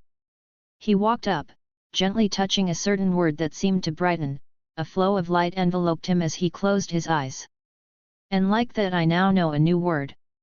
What shout did you learn? It roughly translate to Drain Magica. He muttered. Yes, that sounds about right. Fascinating, we'll have to test that later. To drain someone's magical energy, that could be useful. If you will train with it later, I am a little interested as well. Would you mind if I joined in? Artoria asked. Of course. Thorim said without hesitation. Thank you, Thorim. Artoria smiled. Funnily enough, Serena looked at Artoria with a frown. I walked up and wrapped my hands around her. We can all take a look later. I kissed Artoria on the cheek. Will. She muttered, still getting flustered from public displays of affection. God, get a room. Rin made a choking noise. Can we get going? This place isn't exactly fun to be in. I agree, I think I've stayed in this dreary place long enough. Serena agreed. Well, let's find the exit. I let go of Artoria. I do want to get back home soon. At worst, I can just open a portal outside, but I didn't want to reveal too much to this new girl before I got a better feel for her. Artoria didn't say anything, nor did she try to silently relay any message my way, and her instinct is usually on point. Not to mention Thorim seemed to have a good impression of her. Who am I kidding? Guy is completely crushing on her. I'll be open-minded for now. The vampires here weren't my favorite people so far, but Serena didn't set off any alarms. I just hope Meridia doesn't get upset. Chapter 147, Chapter 140. Hey Shwinorg. Rin leisurely had her hands behind her head as we walked down a cobblestone road. How exactly does the Thursday work? I read some books on it at the college, but they never really explained anything. Tolfder originally told me something like a dragon speaks and the world listens. I replied. Tolfder, that old mage at the college. Yeah, did you meet him? I haven't seen him in a while, not since he was hurt. I really do need to make time and check up on everyone. Yup, he was nice, helped me and Saber get settled. Rin smiled. Indeed, Tolfder was very kind to us and was very open with any questions we had. Artoria nodded at Rin's words. Even with how busy everyone has been, he was always willing to help. That sounds exactly like him. I ran a hand through my hair, looking up at the sky. To further answer your question, the Thursday bends the world according to the words spoken. In fact, you can equate them to casters' high-speed divine words if that helps. I glanced over to Thorim and Serena who were walking right next to us. They seemed to be listening, but otherwise didn't engage. I wasn't particularly hesitant to talk about vague things like this without giving any details away. So, it's not like magic where you force your own will upon the world, but the shout forces the world to perform certain actions. Rin muttered. Honestly, sounds a lot like a marble phantasm. It's a bit different. I took a moment to think my words through. A marble phantasm can only force natural phenomena to occur regardless of the likelihood. The Thursday bends the world as I said, forcing outcomes that otherwise could not be possible. For instance, Alduin is apparently turning back time and reviving dragons, something that is not a natural occurrence in the greater world. I get it, just kind of hard to wrap my mind around. Rin sighed. How hard is it to learn? I'm cheating and even still having trouble. I said honestly. Thorim over there is basically fluent. I jabbed my thumb over to my friend. My friend, jealousy is not a good look on you. He gave a cheeky smile, earning a snicker from Rin. I just face-palmed. Shouldn't have told that story. Basically, throwing my cheeky words I said to Rin right back at me. Rin broke out in a laughing fit. Thorim, you're the best. She threw him a thumbs up. Artoria, I'm being bullied. I complained. There. She pat my shoulder. Rin, please spare him, he is very sensitive. I can feel my fragile ego just shattering every time someone opens their mouth. I deadpanned. Going back on topic, I found the best way to learn the Thursday was through experiencing it. Don't know if that would work for you due to my unique circumstances, but if you wanted to give it a try. I trailed off. You know what? Hit me with something, let's see what happens. Rin opened her arms up. Rin, that is not a wise idea. Thorim stepped in. Most shouts I've learned, and thus helped Wilhelm to learn, are dangerous to use on others. I got an idea. I interjected, walking to the side and finding a good-size stick. Here, hold this like a weapon. I handed it to Rin who seemed confused. Oh, that is a good idea. Thorim praised. All right, Rin, you ready? Hit me, Schweinorg. She held the stick up like a sword. I took a deep breath. Zunhal Ayak, I shouted. The stick in her heart was dislodged, landing on the ground. Okay, that was creepy. Rin clenched her hand a few times. Like, I was holding it, then some force decided I wasn't. Yup. The world declared that you were no longer holding it, so reality bent to make it happen. I explained. That's so broken, I want it. Well, it's possible to learn, who knows, you might have talent in it. I shrugged. Will, I am glad to see you progressing with your Thursday but you used it incorrectly. Thorim spoke up. Did I? It worked, didn't it? I questioned him. Yes, well. He rubbed his chin. I apologize, I am not skilled at putting this kind of stuff into words. It's fine. I reassured him. Just speak your mind. It was like, you were trying to scoop water out of a well with your hands instead of a bucket. Oh, are you saying I was inefficient in my application? Yes. He nodded at my interpretation. I'm curious now, how about you show me the right way to do it, big guy? Rin asked. If you wish. Thorim nodded happily. Rin picked her stick up again.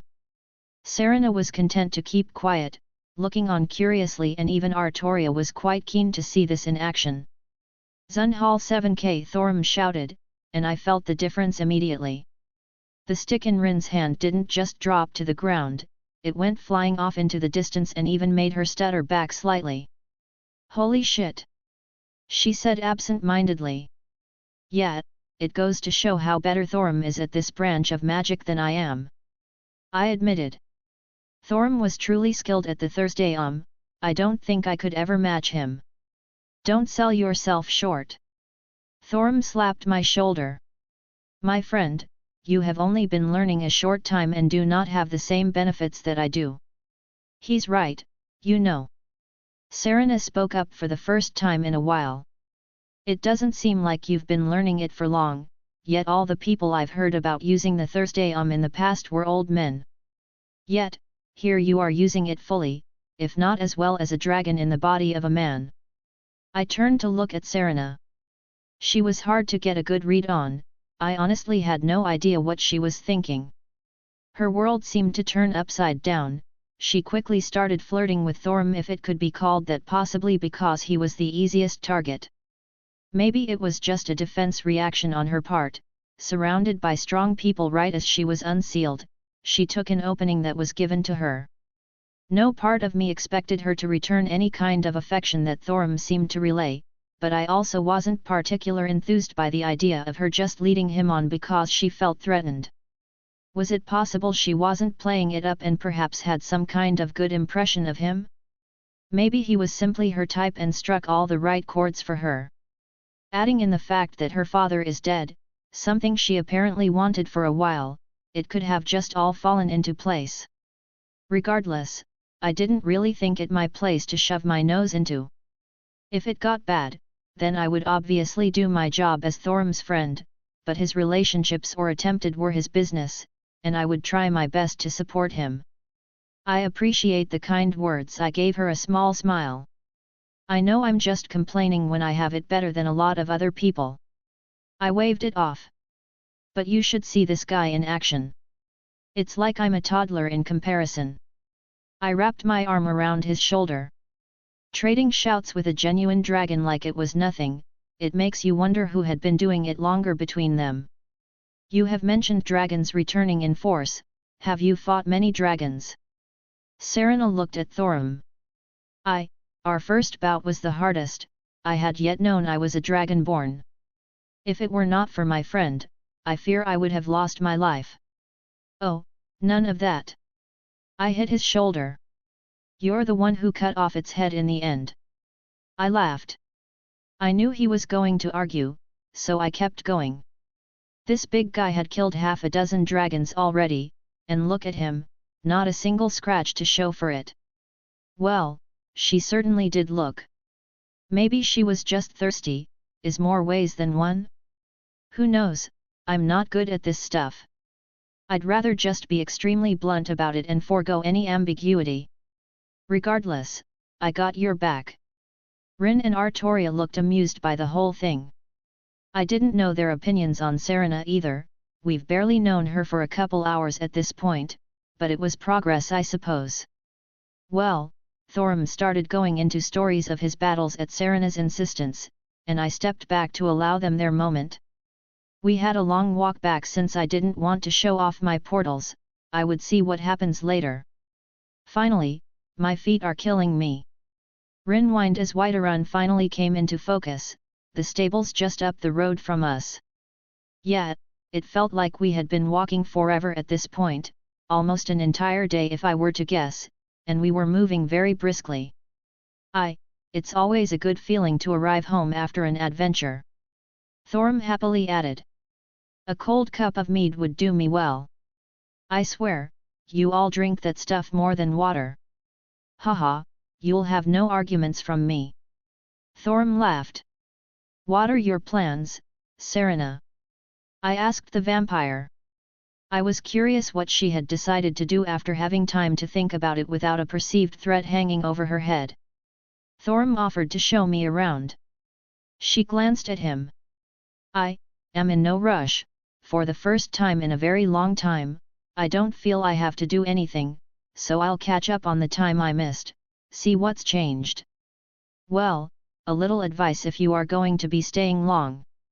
I guess I would keep an open mind here. I would introduce yourself to the Jarl, don't try to hide that you're a vampire, that's just going to end badly for everyone. He might even be appreciative if you share some knowledge about dragons or other things from your experience. She gave me a contemplative look.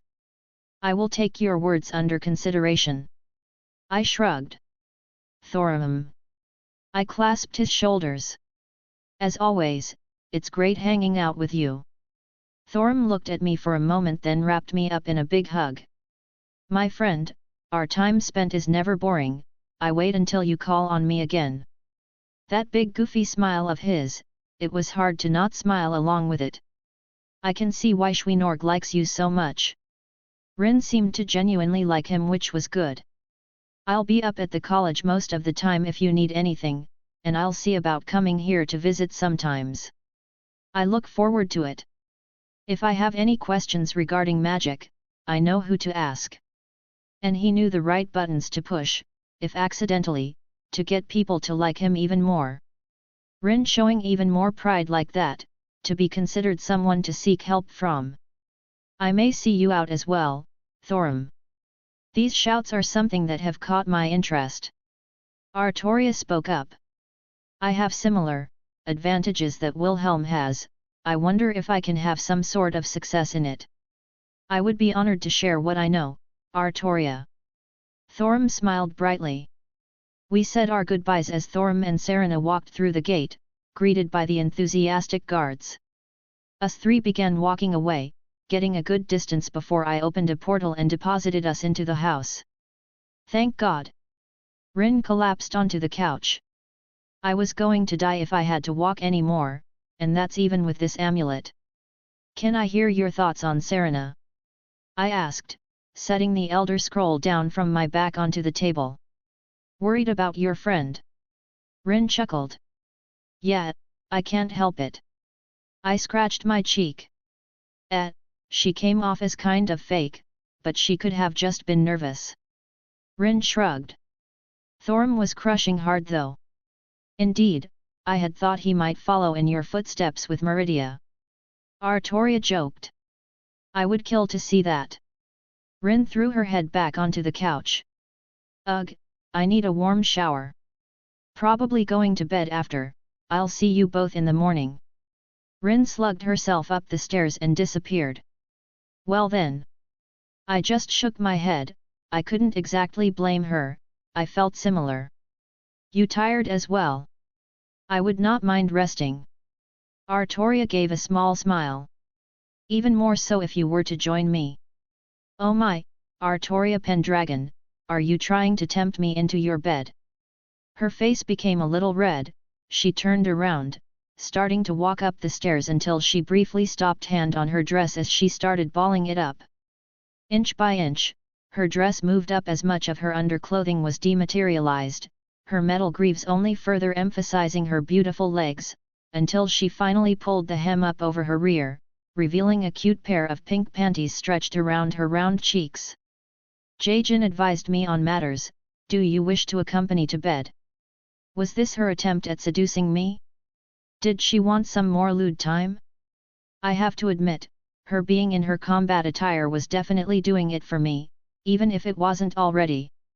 I had wanted to get a start on my lightning form, but I suddenly felt like I could put that off until tomorrow. Tempting a devil like that, you sure are bold. I quickly chased after, following her into the bedroom. Chapter 148, Chapter 141. I hummed my head resting against Artoria's. We were still snuggled up on the bed, even as the sun started peeking through the window. She mimicked me, giving a small smile. I kissed her cheek. She kissed mine. We shared a little laugh, snuggling a little closer. I don't think either of us had the intention to continue sleeping any longer, but it was nice to enjoy the moment. Should probably get up soon. I yawned, closing my eyes for another few moments. Do you have important things you must get done today? I felt her hand run through my hair, sending a small shiver down my spine. Going to perform a large ritual. I admitted. Should make me a bit stronger. Is it dangerous? There was a small amount of worry in her voice. A bit, but I am taking many precautions, and I'm going to see about having the Archmage watching over me. You're not allowed to get hurt. She grumbled. I will be upset with you if something unfortunate occurs. I let out another yawn, fully opening my eyes again. I'll make sure to be whole and healthy when all is said and done. Her eyes shot open, then narrowed slightly. Will, how dangerous is this ritual of yours? It's only mildly dangerous. As I said, I will be making many preparations. And it will not harm you. Not permanently. She frowned. It will be painful then. A bit, yes.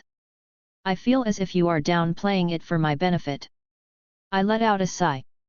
The biggest detriment to this ritual is the fact that it will be extremely painful, normally. I have aura, which will mitigate quite a bit, and other stuff, but even then, it's going to hurt. I do not like the idea of you harming yourself. She said quietly, gripping onto my shirt. Is this ritual that important? It will be helpful, and I need everything I can get before I head out. You never mentioned where you were going. If it is going to be so dangerous, then I shall accompany you. She stated. I guess this was coming at some point. I'm going to participate in a Holy Grail war. I wouldn't lie to her. You. Artoria had many expressions flash across her face. No. Absolutely not. Artoria. No. She said sternly. I have to. What is so important that you require? Skathig. I said simply. Her hands gripped me tight. It was clear she was holding in some choice words, and it made my heart hurt knowing it upset her. You must miss her a lot. I do. I sighed again. I keep trying to distract myself, but I can't stop missing her. I see. Artoria let go, turning around and sitting herself up on the edge of the bed. I ran my hands down my face, sitting up next to her. I would do the same for any of you. I reached out, pulling her close. She allowed it, accepting my touch. Don't think for a second that I wouldn't force myself into Avalon to get you if anything happened. Her lips twitched slightly, like she wanted to be happy at my words, but held herself back. I can understand why you must go, but I will not be happy about it. And I will be speaking to Meridia and Jin about what you will be doing. Of course. I nodded.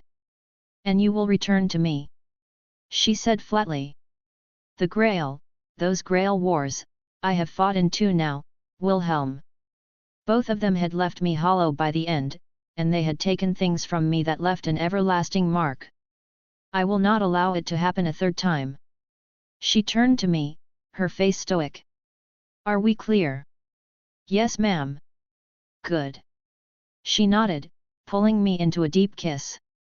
I didn't take point, letting her lead and express some stuff she probably had a hard time putting into words. Mayhaps Skathik will be able to rein you in from doing idiotic things like this in the future. She broke the kiss in a huff. It's going to be dangerous, but I don't expect to die. If anything, I consider myself unrivaled in running away. I gave a cheeky smile. Stop that. She let out another cute huff, holding back a smile.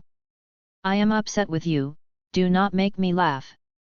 In seriousness, I'm making a lot of preparations, and I will be summoning a servant to assist me.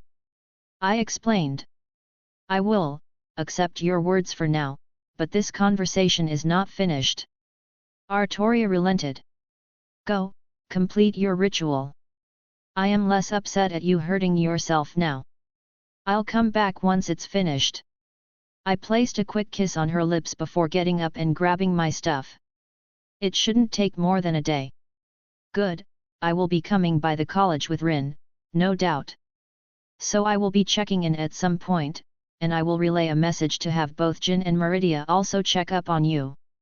Artoria left no room for argument, she seemed a tad more worried now that I explained my plans to her. Well, I couldn't really fault her either. If her or one of my other girls was going to do something dangerous, I would worry non-stop. Not to mention I'm touching on a very sore spot for her, knowing how the Fourth Grail War went, and the Fifth was probably not much better.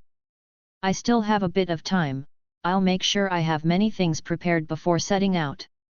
I quickly popped over to the college, the door still operating quite easily. I went straight for my little training room, and it appeared to have not been touched, not that anyone could do anything with it since I hid the mechanisms to it within my own spell castings. Walking inside, I started to erase the spell sequences already around. I had them memorized at this point, so setting them back up would be relatively easy. I took out the book on lightning form, opening it to the page I needed. I had already theorized a modified version of this spell, one crafted for my unique biology as opposed to the Imperial who created the spell in the first place. Not to mention I was filling in some gaps or correcting some errors I found along the way. The person who created the spell wasn't exactly the most prestigious of mages, even if the spell itself was rather ingenious. But then again, new ideas and innovations don't always come from the top, often coming from the average or the lower end of the spectrum. Taking out some talismans I set to create a 5 elements mutual generation up on the ceiling without invoking it. To utilize the natural cycle to bolster the spell further, since I was beyond most people, I needed it to be stronger. I began to draw more runes onto the walls, mostly to reinforce the concept of lightning within the room. There were also safety measures installed.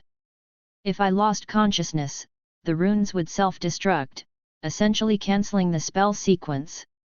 Taking off my shirt, I tossed it inside my ring along with my vest and tie. I took out a small blade and cut my palm, letting my blood spill into a bowl to collect a small amount. Dipping my finger in it, I started to draw a primordial rune onto my chest. The primordial rune representing nature, as lightning is a facet of the natural world.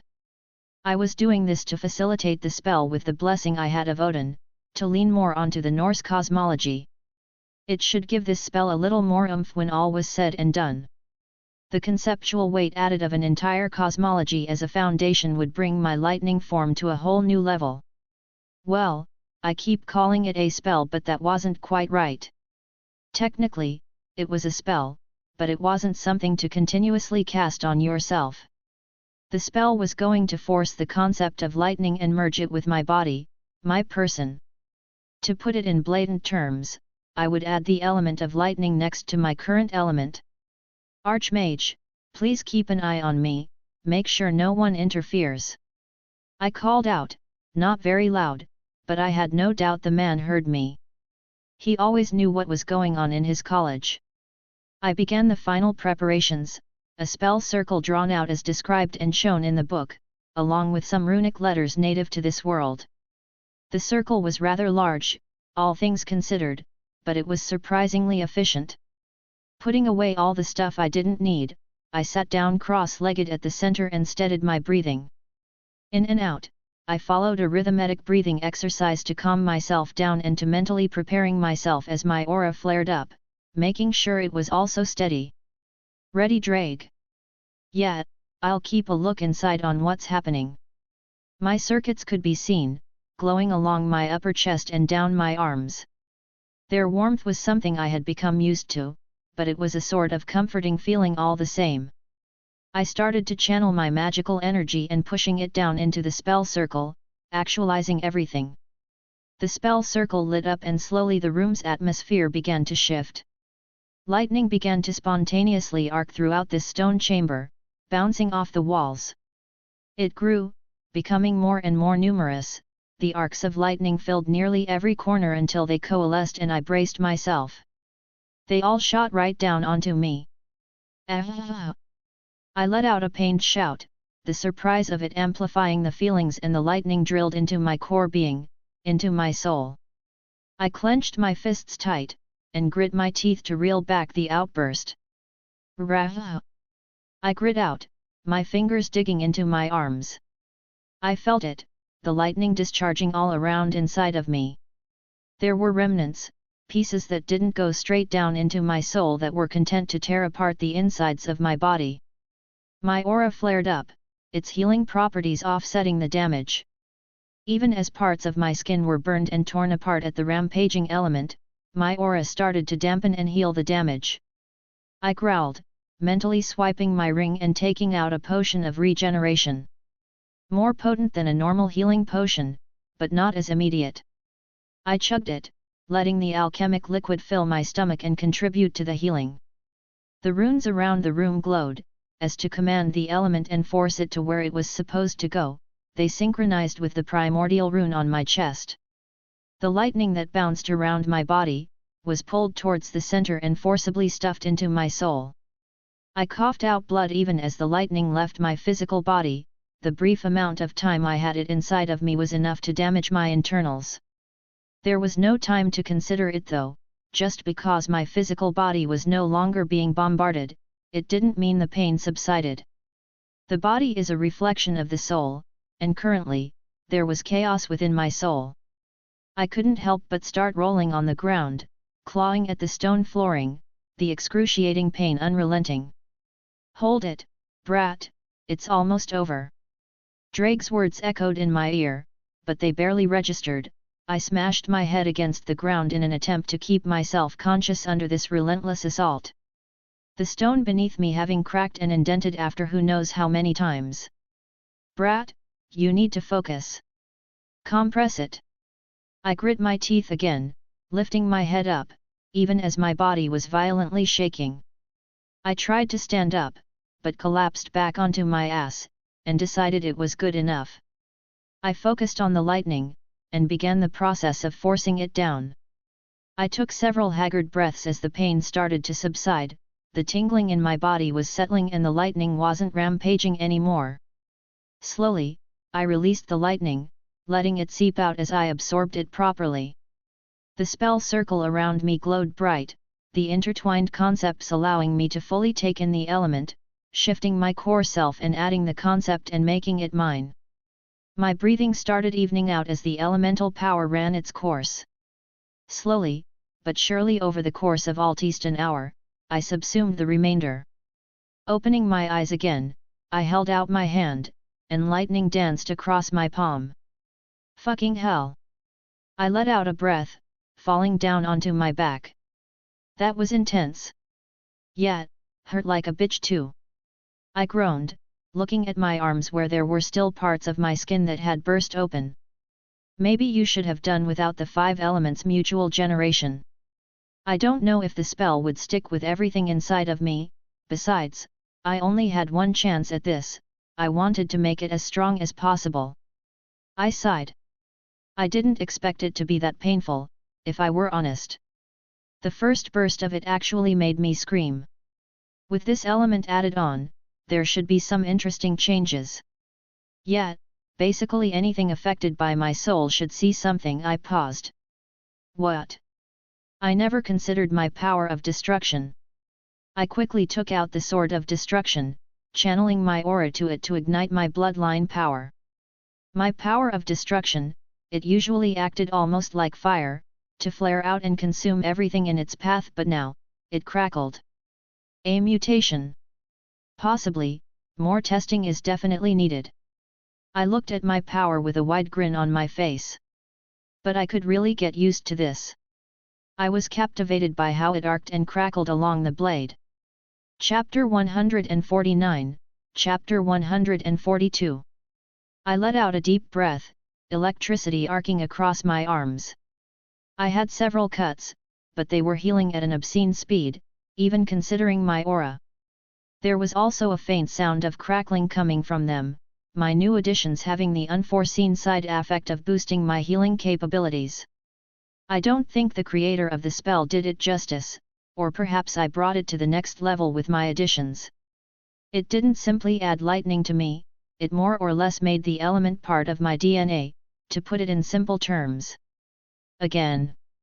Artoria commanded. I looked up to see her squaring off against me. There were a few instances of her armor being scuffed, her clothes looking a little disorganized. The telling signs of our sparring for the past few hours, that had been the lesser part of several days at this point. Mirage in my hand, my feet dug down into the ground and I pushed off, the crackling of lightning left in my wake as a new speed, dwarfing my previous selves, took over and I met her, blade to blade. Every swing of my sword, it felt like a clap of thunder bearing down on her own. I wasn't even trying to bring out my elemental nature and yet, there was a clear indication of my new alignment. You are letting it go out of control, she stated, unperturbed by the arcing bolts that jutted out randomly. I grit my teeth, reeling in the new, but still strange, sensation that enveloped my body. My fingers twitched slightly, gripping my sword, the snapping of lightning through the air slowly fading. Artoria swung her sword, a blur of speed as I moved to blow.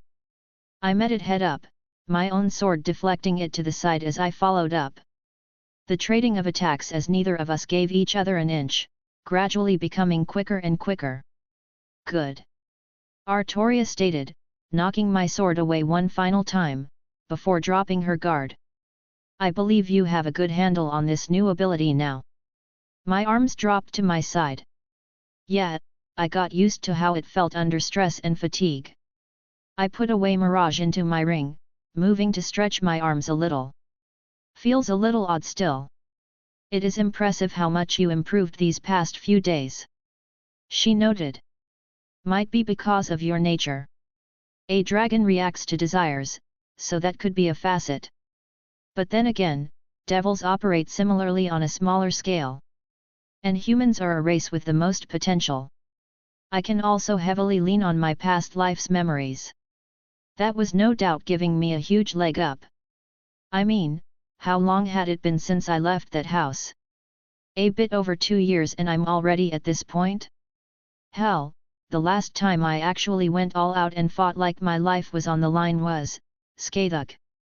Even with Harkon, I could have ended it earlier, but I didn't pull out some of my bigger stuff. Of course, I didn't feel majorly threatened at any point until Malag Bal showed up, and then I was just on guard and didn't want to tip my hand. I shook my head. Well, I had amazing help. I gave her a smile. I suppose you did. She smiled happily. Up for a break? I asked, though the way her weapon hung at the side pretty much gave away her thoughts. Yes, please. Artoria replied, casting her gaze over towards our two onlookers. I admit, I am a mite famished. You're always hungry. I deadpanned. I am not. She puffed up. I merely required a certain amount of sustenance to fill my stomach. She looked away. Ahoy! I looked at her dryly. I need to take you on another date to the States, I want to see you have a go at an all-you-can-eat buffet. She paused her steps. Does such a place exist? She practically had stars in her eyes. So cute. Well, if there's something Americans do right, it's food. I would admit I'm a bit of a glutton myself.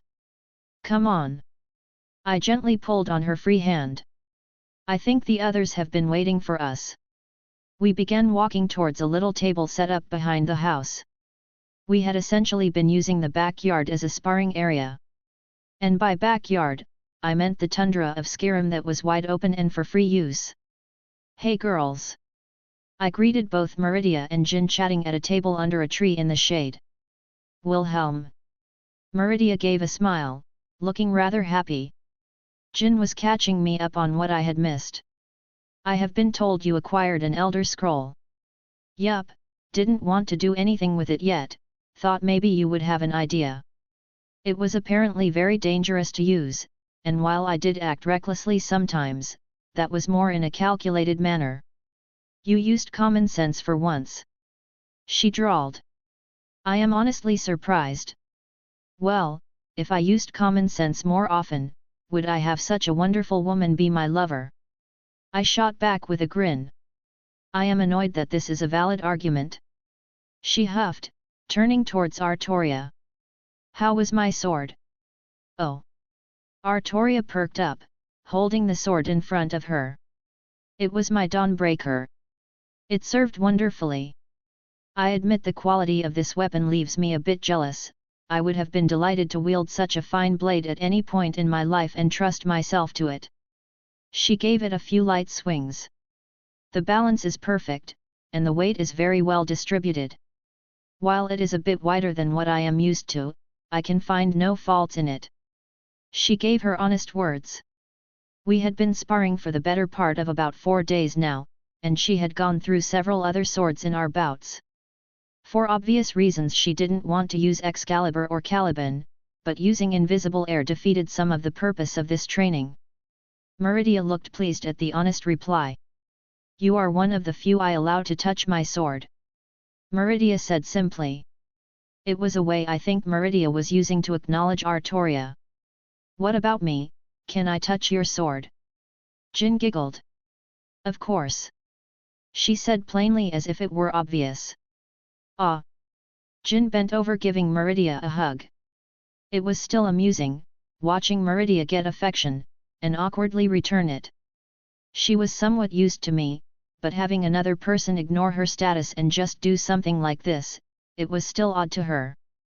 Not that she disliked it, I could tell she was enjoying the attention. I admit, I've been tempted to look at my new Elder Scroll. Jin stated, sitting back in her seat. I noticed you said my new Elder Scroll. I pointed out. I did in fact say that. She said shamelessly. Just checking. I chuckled. Jin held out her hands and the Elder Scroll seemed to pop into them. Can you read this for me, Meridia? I can. Meridia acknowledged. I am not bound by the same rules, though I suspect the divines will be upset. They do so like to control where these little toys land in situations like this. So they can control them? Interesting. I rubbed my chin, turning towards Jin. You already took over my wards and defenses. She pulled it from the library where it was last kept. I can only assume she was piggybacking on my established bounded fields and other magical defenses wrapped around this place. I have an entire world's worth of magical knowledge in my head, do you think I couldn't? She looked amused at my surprise. Fair. I accepted. I admit, I forget how much you actually know sometimes. Magical divine all-knowing spirit. She pointed to herself. And of you only use me for. All right, all right. I held my hands up in defeat. I will respect your magical prowess for now on. I'm also interested. Artoria chimed in. Are these Elder Scrolls used directly by these gods as a means to interact with the world? Sometimes. Meridia casually shrugged. Most of the time, I believe they just bounce around time and space, randomly appearing. But, the prophecies dictated within tend to draw the corresponding scroll to it. There are times when the divines give it a little push, or outright deposit them at certain locations. Hey, did I ruin a prophecy? That could be potentially bad. Not all prophecies dictate the completion of their contents. Some simply reveal what will happen if something is done, not that it is going to happen. Meridia explained. But it is entirely possible. I believe the term you used before was outside context problem. Oh, hope I didn't break anything. It is unlikely you caused any significant harm. But if you'd like, I can take a look. She glanced down at the scroll in Jin's hands. My curiosity is getting the better of me, but I believe we should wait for Rin. She did come with us on that adventure, she's just as much a part of this. I pursed my lips. I was really curious what was inside it, but I did care about Rin's feelings on the matter. Speaking of, where is she? Meridia had requested a kaleidophone to be created for her and offered substantial payment. Rin had commandeered an empty room for her workshop to craft one. Artoria replied. And I am thankful you are thinking of Rin.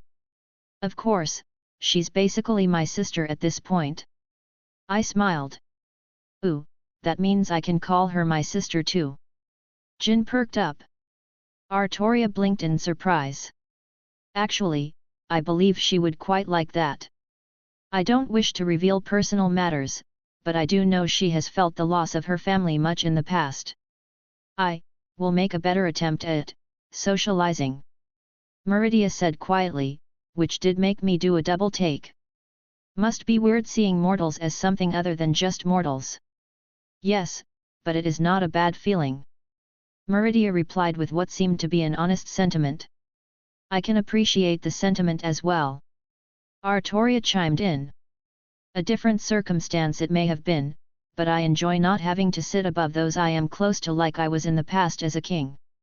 I'm just happy I have friends and family now. Jin smiled brightly. That made us all silent. I couldn't help but walk over and wrap my arms around her. You are precious to me, and I am infinitely glad you are here with us. Well, you're making me blush. She giggled. He speaks the truth. We have not known each other for long, but I am happy you are here, Jin. Artoria smiled gently. Indeed. I have not had a girlfriend, as you have put it, to chat with before. I enjoy the time we spend together. Meridia also gave her feelings. You both are so sweet. Jin continued to beam happily. But, we didn't gather to talk about me. She looked towards me. You are correct. Artoria agreed. Yes, our mutual target of affection is going to do something foolish again. Meridia said dryly, and the atmosphere was quick to change. I guess we're having this conversation now. I sighed. All right, hit me with it. I will not try to dissuade you. Meridia was the first to speak.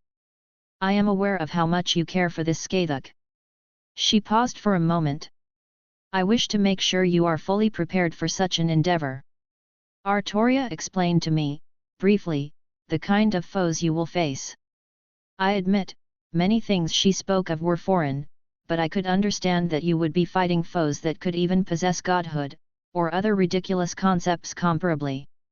Well, that isn't completely accurate. I fought Heracles, Wilhelm. I fought Cuculain, Medea, Medusa. Artoria started listing off various heroic spirits. Gilgamesh. She said pointedly. Need I go on? Okay, that's fair. I acquiesced.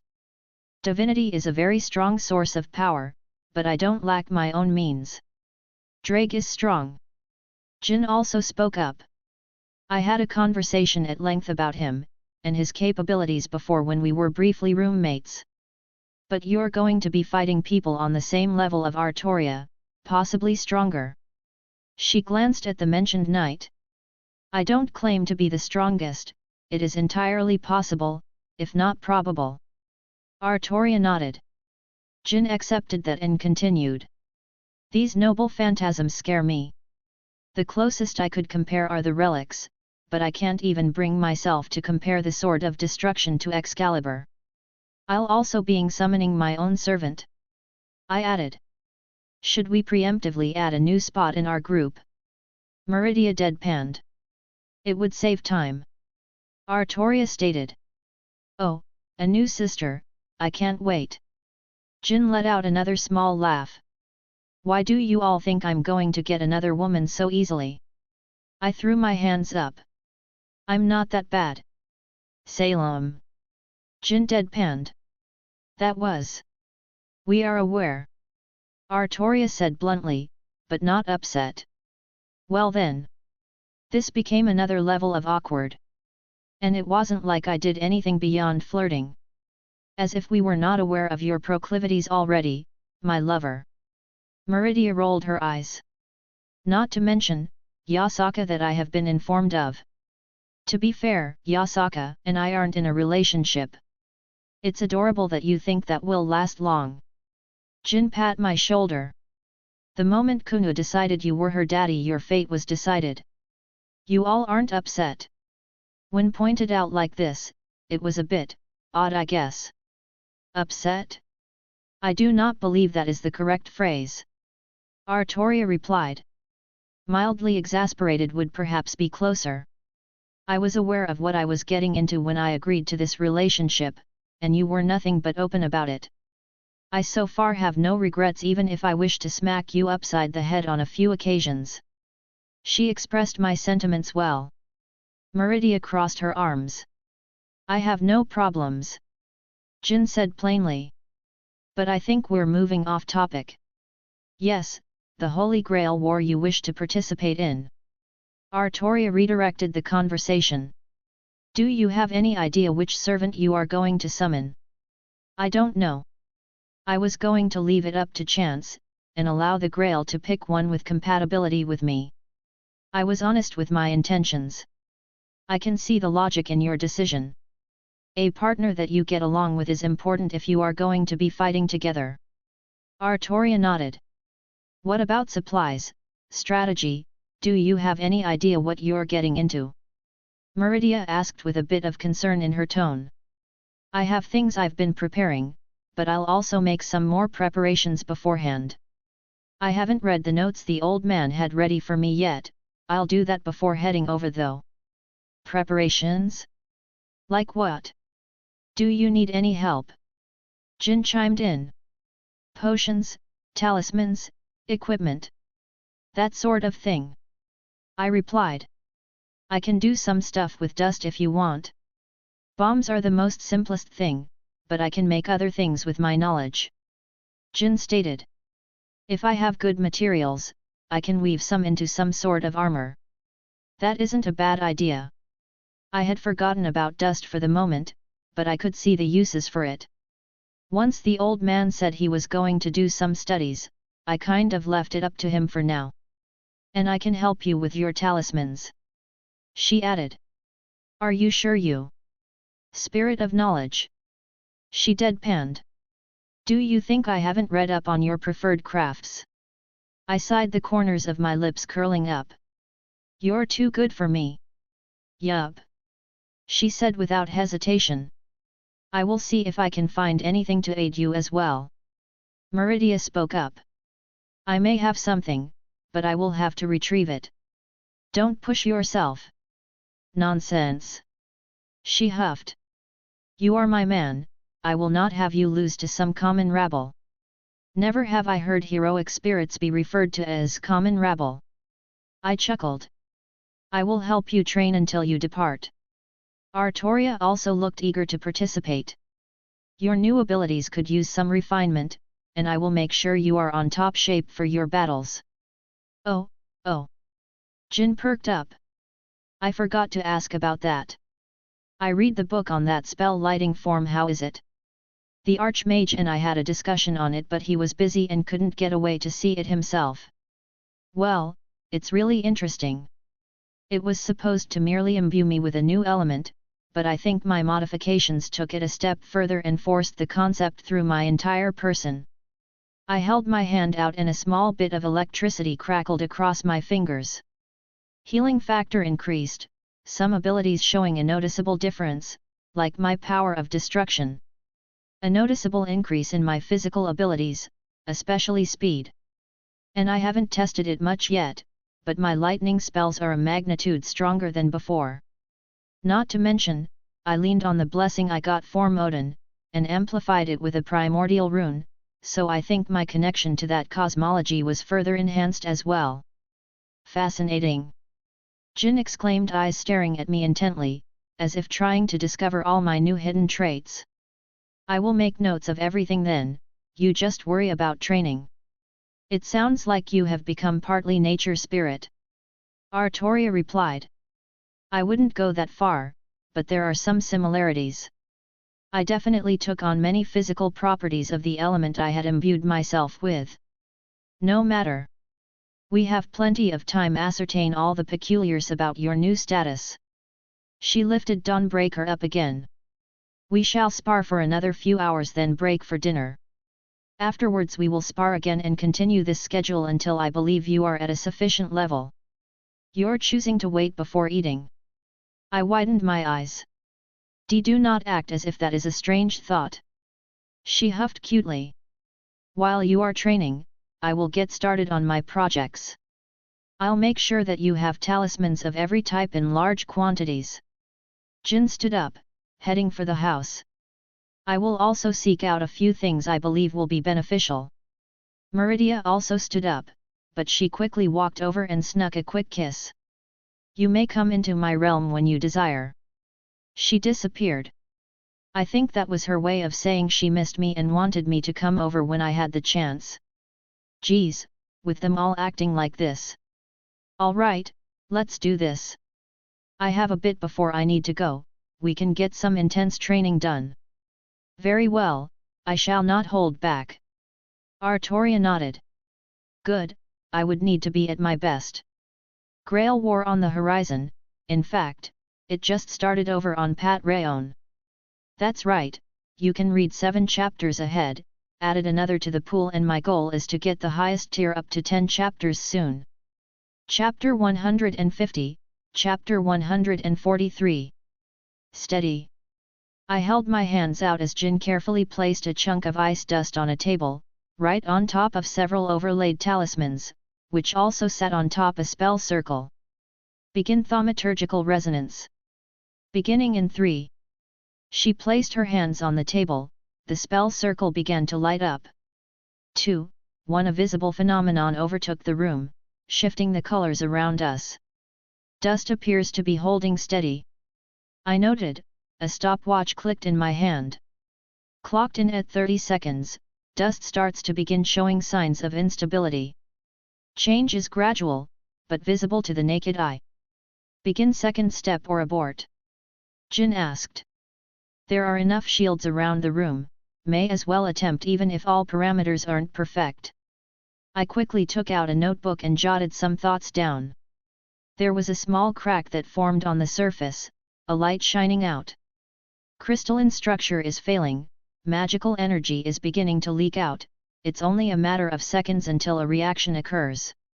Or, it's going to explode in a few moments. I made a hand sign, actualizing the talismans underneath. They stiffened and surrounded the dust crystal, wrapping it up tight and sealing it shut. Time is 57 seconds, estimated a minute for complete failure. The timing is going to be tight. Yes, I'm sure you know all about tightness at this point. But I kept my horny thoughts to myself for the moment, as it was important to focus. We have about 3 breaths worth of time to figure out how to do this. I set the pocket watch down, putting my palms on the table. Cancel the ritual. I waved my hand. Jin pulled away, magical energy stopped flowing and the area began returning to normal. 3 seconds to capture the magical reaction. The concept of ice right at the start of an explosion where it would be in its purest state and sealing it to further enhance its properties. The most obvious thing to do would be just to carve runes on it and chuck at someone, but that is highly inefficient, especially if I'm going to be up against servants or other mages. I walked over to another table, notes scribbled all around, and began looking over them again. Dust was the purer form of elemental magical energy I've ever seen. Well, I suppose the crystallized mana from my home world would be purer, but it was infinitely more rare. If I could somehow discharge ice from a spell and capture that, it would still be magnitudes less viable than the stuff from Remnant. It was the nature of dust.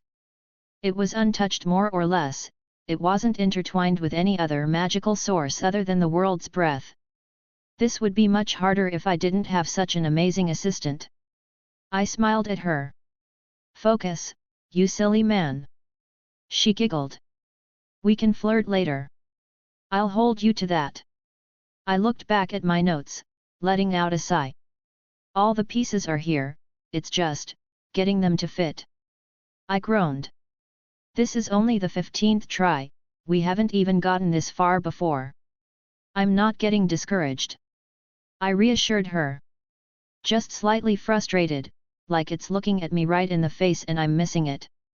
I'm never heard of anything doing something like this before, so my knowledge is limited. Jin propped her chin up on the table, looking at me. Dust wasn't widely available until she paused with a groan. Still can't reveal Remnant's secrets. Yes, it is very annoying, she pouted. Based on what I know, dust became prominent once magic disappeared from the world. I stated.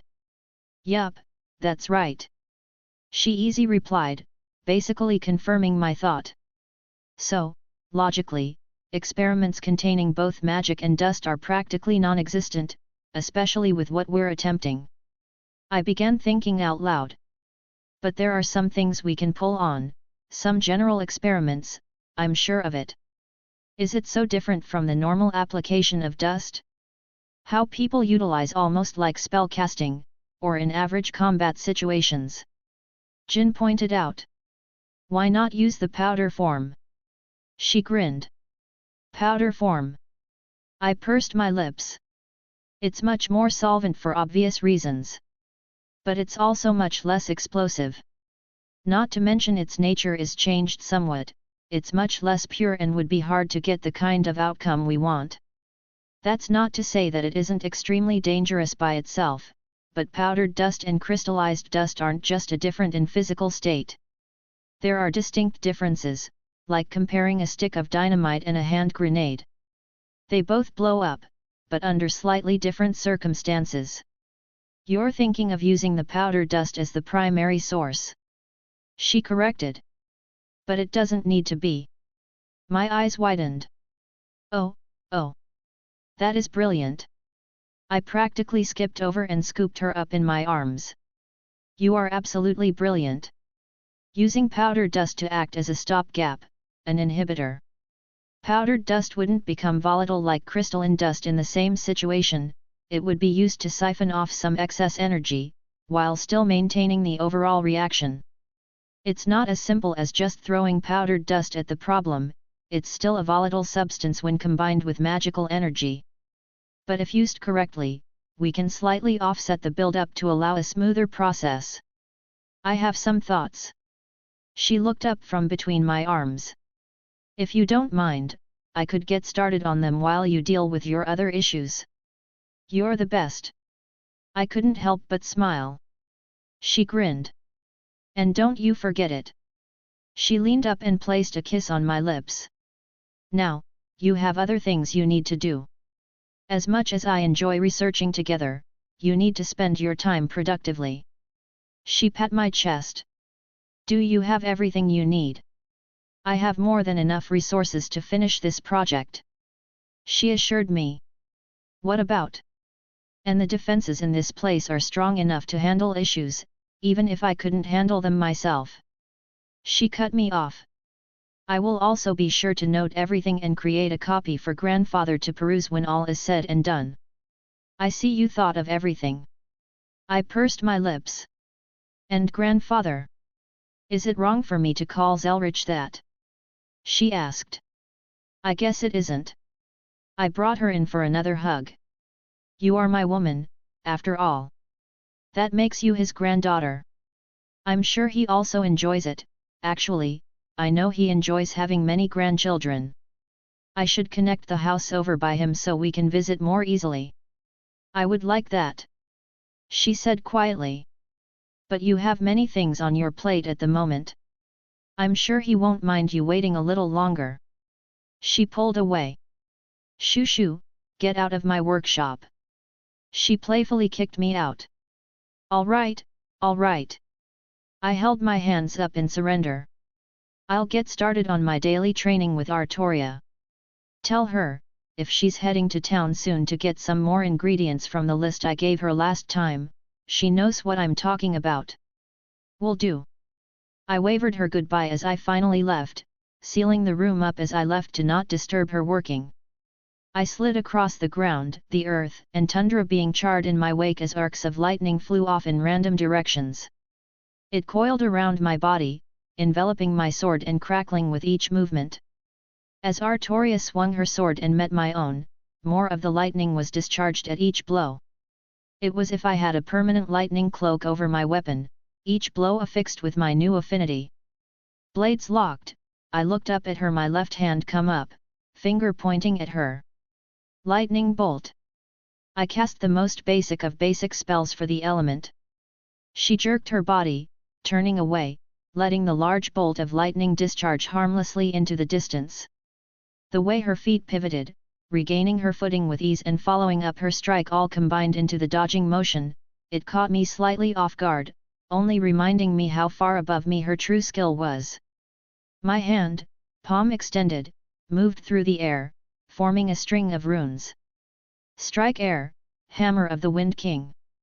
Artoria swung her invisible sword at me, the activation of her noble phantasm, albeit her weakest one.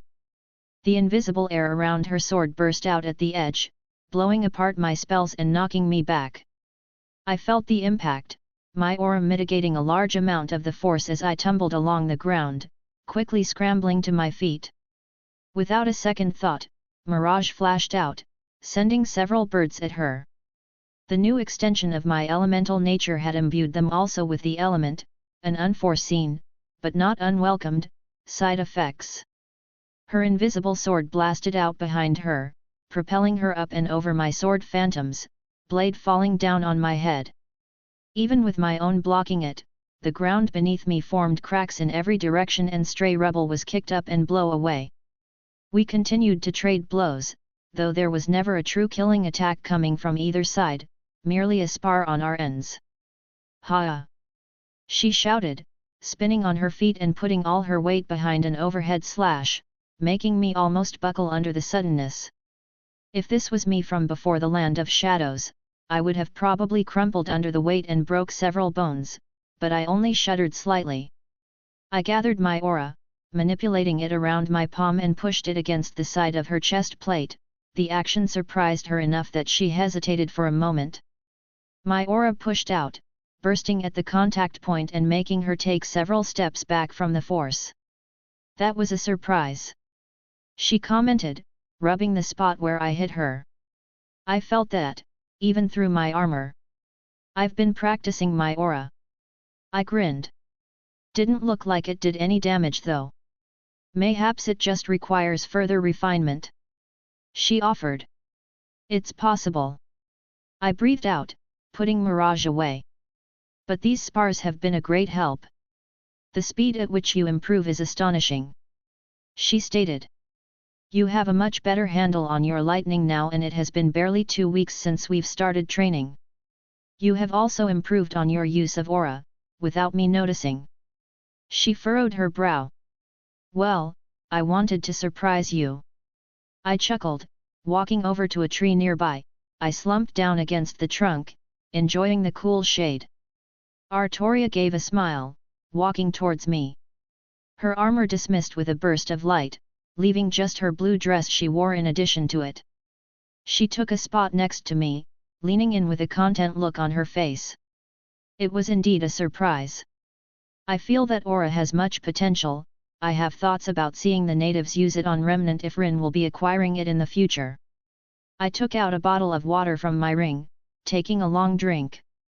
It's too bad Jin's a bit limited on what she can reveal with regards to Remnant stuff, otherwise she'd be the perfect teacher. I handed the bottle over to her. The last time I tried to get her advice on aura, she could only huff and give me annoyed looks when I did something wrong. I couldn't help but laugh. It's been roughly 2 weeks since we've started this training regime. I was working on research and preparing for my time in the Holy Grail War, barely having time to keep up with other matters. I only saw Thorim once in this period. He had been understanding when I told him I was caught up in some training stuff. He himself was rather busy, running around with Serena. I hadn't seen them initiate anything I would call romantic gestures in that small time frame, but there were still some smiles exchanged between them. No idea what's going on, but I'm not going to stick my nose in it beyond my duties as his friend. Which obviously involved teasing in revenge. Artoria finished off the bottle of water, playing with it between her fingers. How much longer until you intend to leave? Few days, probably. I didn't hide my intentions from her. I feel confident. I see. She replied, closing her eyes, head leaning on my shoulder. Would you mayhaps attend to the market with me? I require a few supplies Rin asked me to fetch. I would love to go with you. I gently placed my arm around her. When do you want to go? This made things easier. Jin needed some stuff too. In a little bit. She smiled brightly. Rin requested some time to gather everyone so we could finally deal with the Elder Scroll. Oh, right. I blinked in remembrance. Honestly, I was so caught up in my own stuff, I forgot about that. I couldn't help but scratch my cheek.